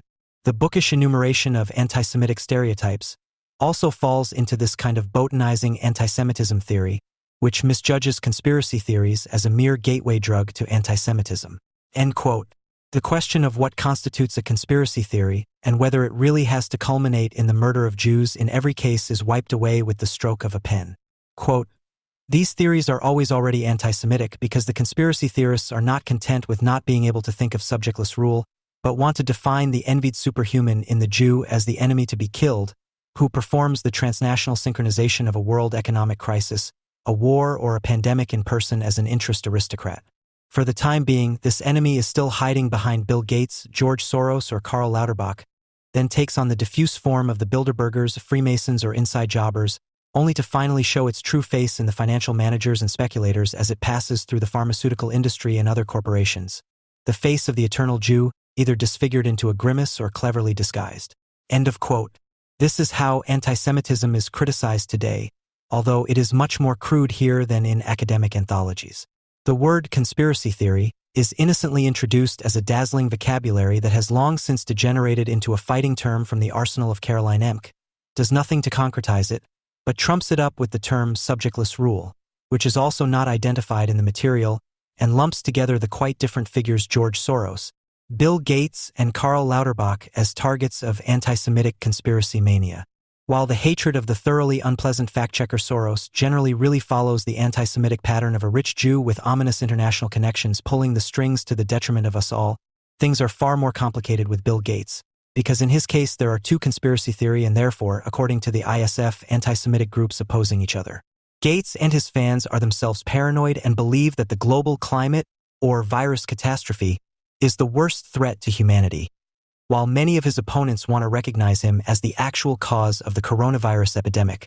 But Karl Lauterbach, this compliant drip who has been omnipresent in the media for more than a year, declaring ever more far-reaching and at the same time ever more unfounded measures against the COVID epidemic and thus pointing the way for a federal government struggling for explanations, one who, together with Christian Drossen and RKI boss Lothar Wieler, publicly discredited any doubt about the general line. This Lauterbach of all people is supposed to have been targeted by self-evidently anti-Semitic murderers. Instead of fervently hating this undignified fellow himself in a desperate moment, in order to shine a polemical light on this subject of an emerging, for the time being not so subjectless rule in more sober hours, the hate mails against Lauterbach, which can certainly be counted in thousands and are also worthy of punishment in many cases, are seen as manifestations of annihilation anti-Semitism. This lesson was presented to us by the administrators of Joachim Brun's estate in May 2021 as a critique of anti-Semitism. While cosmopolitan Germany no longer wants to know anything about Israel, and Freiburg theorists accuse Karl Lauterbach's opponents of seeing in him the grimace of the eternal Jew.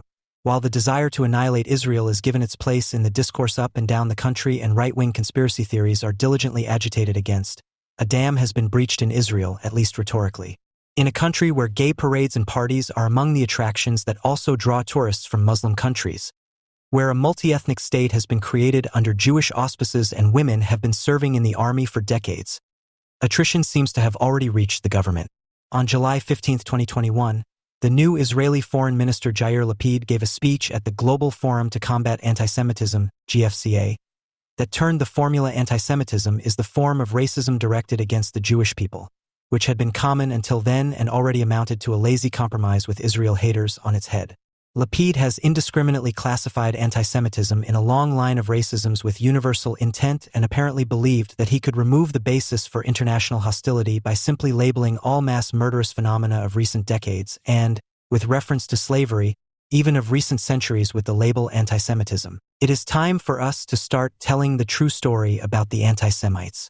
There were not only anti-Semites in the Budapest ghetto, anti-Semites were the slave traders who threw shackled slaves into the sea. Anti-Semites were the Hutu in Rwanda who slaughtered the Tutsi. Anti-Semites are the Muslims who have killed more than 20 million Muslims in the last decade. Anti-Semites are IS and Boko Haram. Anti-Semites are all those who persecute people, not for what they have done, but for what they are, for what they were born as. With the introduction of slavery as the first link in his chain of atrocities, he has already made the discourse against Israel his own, because where the year 1617 stands as the beginning of American history under the sign of racist oppression, Black Lives Matter follows on its heels, whose ideologues are avowedly closer to the Palestinian brothers and sisters than white Israelis. Lapid has correctly observed his country's precarious situation, only to draw the wrong conclusion and fall right into the anti-racism trap. The world is no longer so shocked by the Shoah. Feelings of guilt and the awareness of historical responsibility have declined alarmingly. The fear of this increasing Shoah fatigue, according to Lapid, has put us on the defensive and prompted us to demand more and more leniency and special conditions from the world, instead of increasingly fulfilling our duty to fight racism, all racism. That is not the right way. The right path then boils down to bowing to the blackmail of BDS and German cultural institutions and handing over one's own raison d'etat to anti-colonial anti-Semites for deconstruction purposes. Quote, beyond the lesson learned in Israel from the Holocaust to focus on strength and self-defense, one must also draw a universal lesson to fight all manifestations of racism. This also applies in dealing with the Israeli-Palestinian conflict and the minorities living among us. End quote. Lapid's gesture of submission to the growing anti-Zionism could be seen as an act of desperation against hatred, were it not for the fact that he has always been a protagonist of the anti-Zionist Israeli left. For the time being, his speech will not have any serious consequences for Israeli politics. Where a Lapid took up the battle cry of the anti-Zionist mob not out of desperation but out of cheap political calculation and wanted to redefine the will to destroy Israel as the people's joyful rejection of all injustice, peaceful people are left with one word that disrupts the community: hate. On May 23, 2021, the Jewish community of Nuremberg organized a rally under the motto "No to Hatred of Jews" in response to the anti-Israel marches by Hamas supporters in several German cities. The numerous speakers from churches, political parties, and associations who took part in the rally had probably already boiled down their short statements in unison to the slogan against hatred, which incidentally is a book title from 2016 by Caroline Emke of all people. Only a minority referred with satisfaction to the mutual hatred that allegedly prevailed in Israeli cities during the rocket fire between Arabs and, in some cases, Israelis. The majority of the rally speakers simply wanted to set an example of reconciliation, whoever with whom. The Nuremberg Jewish community completely failed to realize that with its slogan directed against the Palestinians' hatred of Jews, it had opened the door to a completely different attitude, which sees hatred as the universally damaging counterprinciple to a nonviolent society supposedly striving for consensual conflict resolution. Hatred, i.e., the very personal and uncompromising aversion to people, but also to social conditions which are always mediated by people, is a feeling that stems from offenses that often go back to experiences of unfulfilled sexual desire. It occurs in a hurtful way, based on the personal discrediting of the opponent and, if it hardens, becomes part of a mental illness. Hate is a form of passion and is incorrectly explained as the opposite of love. For love in the form of desire and thus wanting to possess the body of the other person is never completely free of aggression. It is both a personal desire and a social impossibility to transform desire, which often also threatens with hatred and persecution, into a connection between two people in which the immediate instinctual is sublimated without degenerating into lukewarm mutual acquaintance. There can be no more than an approximation to this state. The kind of love that Christianity taught and that is now praised by the far more pragmatic fitters of a society that has come to a standstill wants nothing to do with the egotistical and aggressive drive, which is why it relegates it to the outskirts of the asocial. By contrast, the true love they uphold, which is praised as socially useful and therefore also privately gratifying, is the product of an agreement according to which the renunciation of the fulfillment of individual passions, and thus the uncomplaining acceptance of being at the mercy of seemingly abstract social conditions is declared to be the first civic virtue. It is not a question of glossing over hatred as the venting of grievances directed at individuals, but only of remembering that it exists and that everyone who is capable of self-reflection knows about it, in other words, of recalling the long-forgotten call to let hatred become productive. This would mean removing it from the narrow realm of the merely personal and placing it in its rightful place as an idiosyncratic impulse of irreconcilable criticism of social conditions and the people who represent them. Everything that is denounced today as hatred and agitation against either minorities or canonized and therefore far from substantial truths is different from the wild, destructive hatred that tips over into madness, which, for all its distortion, still carries the element of passion. In fact, all these hate speeches are free of any passion. Merely rhetorical surrogates of it are implemented in the text to emphasize authenticity, concern, etc., behind which a depraved winner or fact-steeped know-it-all hides, who adds up real or assumed misconduct or undesirable developments. The exorcism of the word hate from any cultivated discourse has long since taken place, and even smart people are adapting to the trend by carefully cleansing their objections to ugly phenomena of any trace of personal passion, and at the same time angrily rejecting any polemic or agitation as an irrelevant expression of inadmissible emotionality that disrupts the discourse. When we talk about criticism, it is primarily about the fact that it is irreconcilable, whatever stylistic devices it may use. On the other hand, the form in which criticism is generally accepted becomes a sign of conviction or, in short, an indication of reconciliation with the wrong circumstances in which one wants to somehow succeed. Eric from Does Have Productive Ideas, wrote Max Horkheimer to Friedrich Pollock in June 1934, but he doesn't like him very much because he wants to be on good terms with too many people. This already foreshadowed a reproach that Horkheimer later made explicitly to Sohnrethel in correspondence with Adorno. He lacked a view of the existing that was sharpened by hatred. The background to this was an article by Fromm in which he accused Freud of hiding behind the tolerance he demanded of the indifferent and emotionally cold analyst, the respect for social taboos of the bourgeoisie, which had caused the patient to repress himself, more or less unconsciously concealing an authoritarian patrician attitude. Instead, Fromm, referring back to Sandor Ferenczi, demanded positive qualities such as tact and kindness from the analyst. An analysis can only be successfully completed when the patient has lost his fear of the analyst and has attained feelings of equality towards him. Such apparently productive hatred can be taken even further in its rejection of anti-authoritarian ingratiation with unhappy circumstances. On June 2, 1941, Adorno wrote to Horkheimer, "It has already come to the point where philanthropy is almost an indication of meanness. The meanness of philanthropists probably lies in the fact that kindness offers a pretext for affirming precisely that in human beings whereby they themselves prove themselves not merely as victims but as virtual executioners." The view of the existing, sharpened by hatred, which Horkheimer named as a prerequisite for all criticism, must also refer to the representatives of a discourse that serves solely to delegitimize the mere thought that there could be good reasons for Germany to include Israel's security among its reasons of state. One of these figures, to whom the finger should always be pointed as an enemy of Israel, is Professor Stephanie Schuler-Springerem, who was instrumental in the Jerusalem Declaration on Antisemitism, published in March 2021, in which any anti-Zionist aggression against Israel is categorized as clearly not anti-Semitic, and in 2020 was just as instrumental in the GG 5.3 Weltoffenheit initiative, which was solely committed to whitewashing and internationally agitating anti-Semitic organization. This director of the Berlin Center for Research on Antisemitism can be accused of diligently promoting antisemitism by virtue of her office and convictions, and not only in Germany. The following excerpt from an article in Die Zeit from December 16, 2020 also confirms that a conversation with her and her peers, even in the form of a balanced discussion of her publications or her actions, already means complicity through participation in the discourse. Quote, which brings us back to the accusation of anti-Semitism. Just over a year ago, the Bild newspaper published a list of the 10 institutions and people who allegedly promote anti-Semitism in Germany. In first place was German President Frank-Walter Steinmeier, mainly because of his diplomatic contacts with Iran. In this way, the topic is misused as an all-purpose political weapon, the term is emptied and made arbitrary.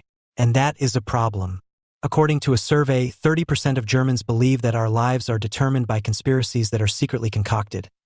33% believe that our politicians are just puppets of the powers behind them, and 40% believe that there are secret organizations that have a great influence on political decisions, all ideas that are either already anti-Semitic or can seamlessly transition into it. We should take these figures and the shifts they reflect in the tectonics of our country seriously. We should take the very different positions of Jews on this topic seriously. And we should take seriously the will of the institutions united in this initiative to keep the spaces open for a democratic and self-critical debate. End of quote.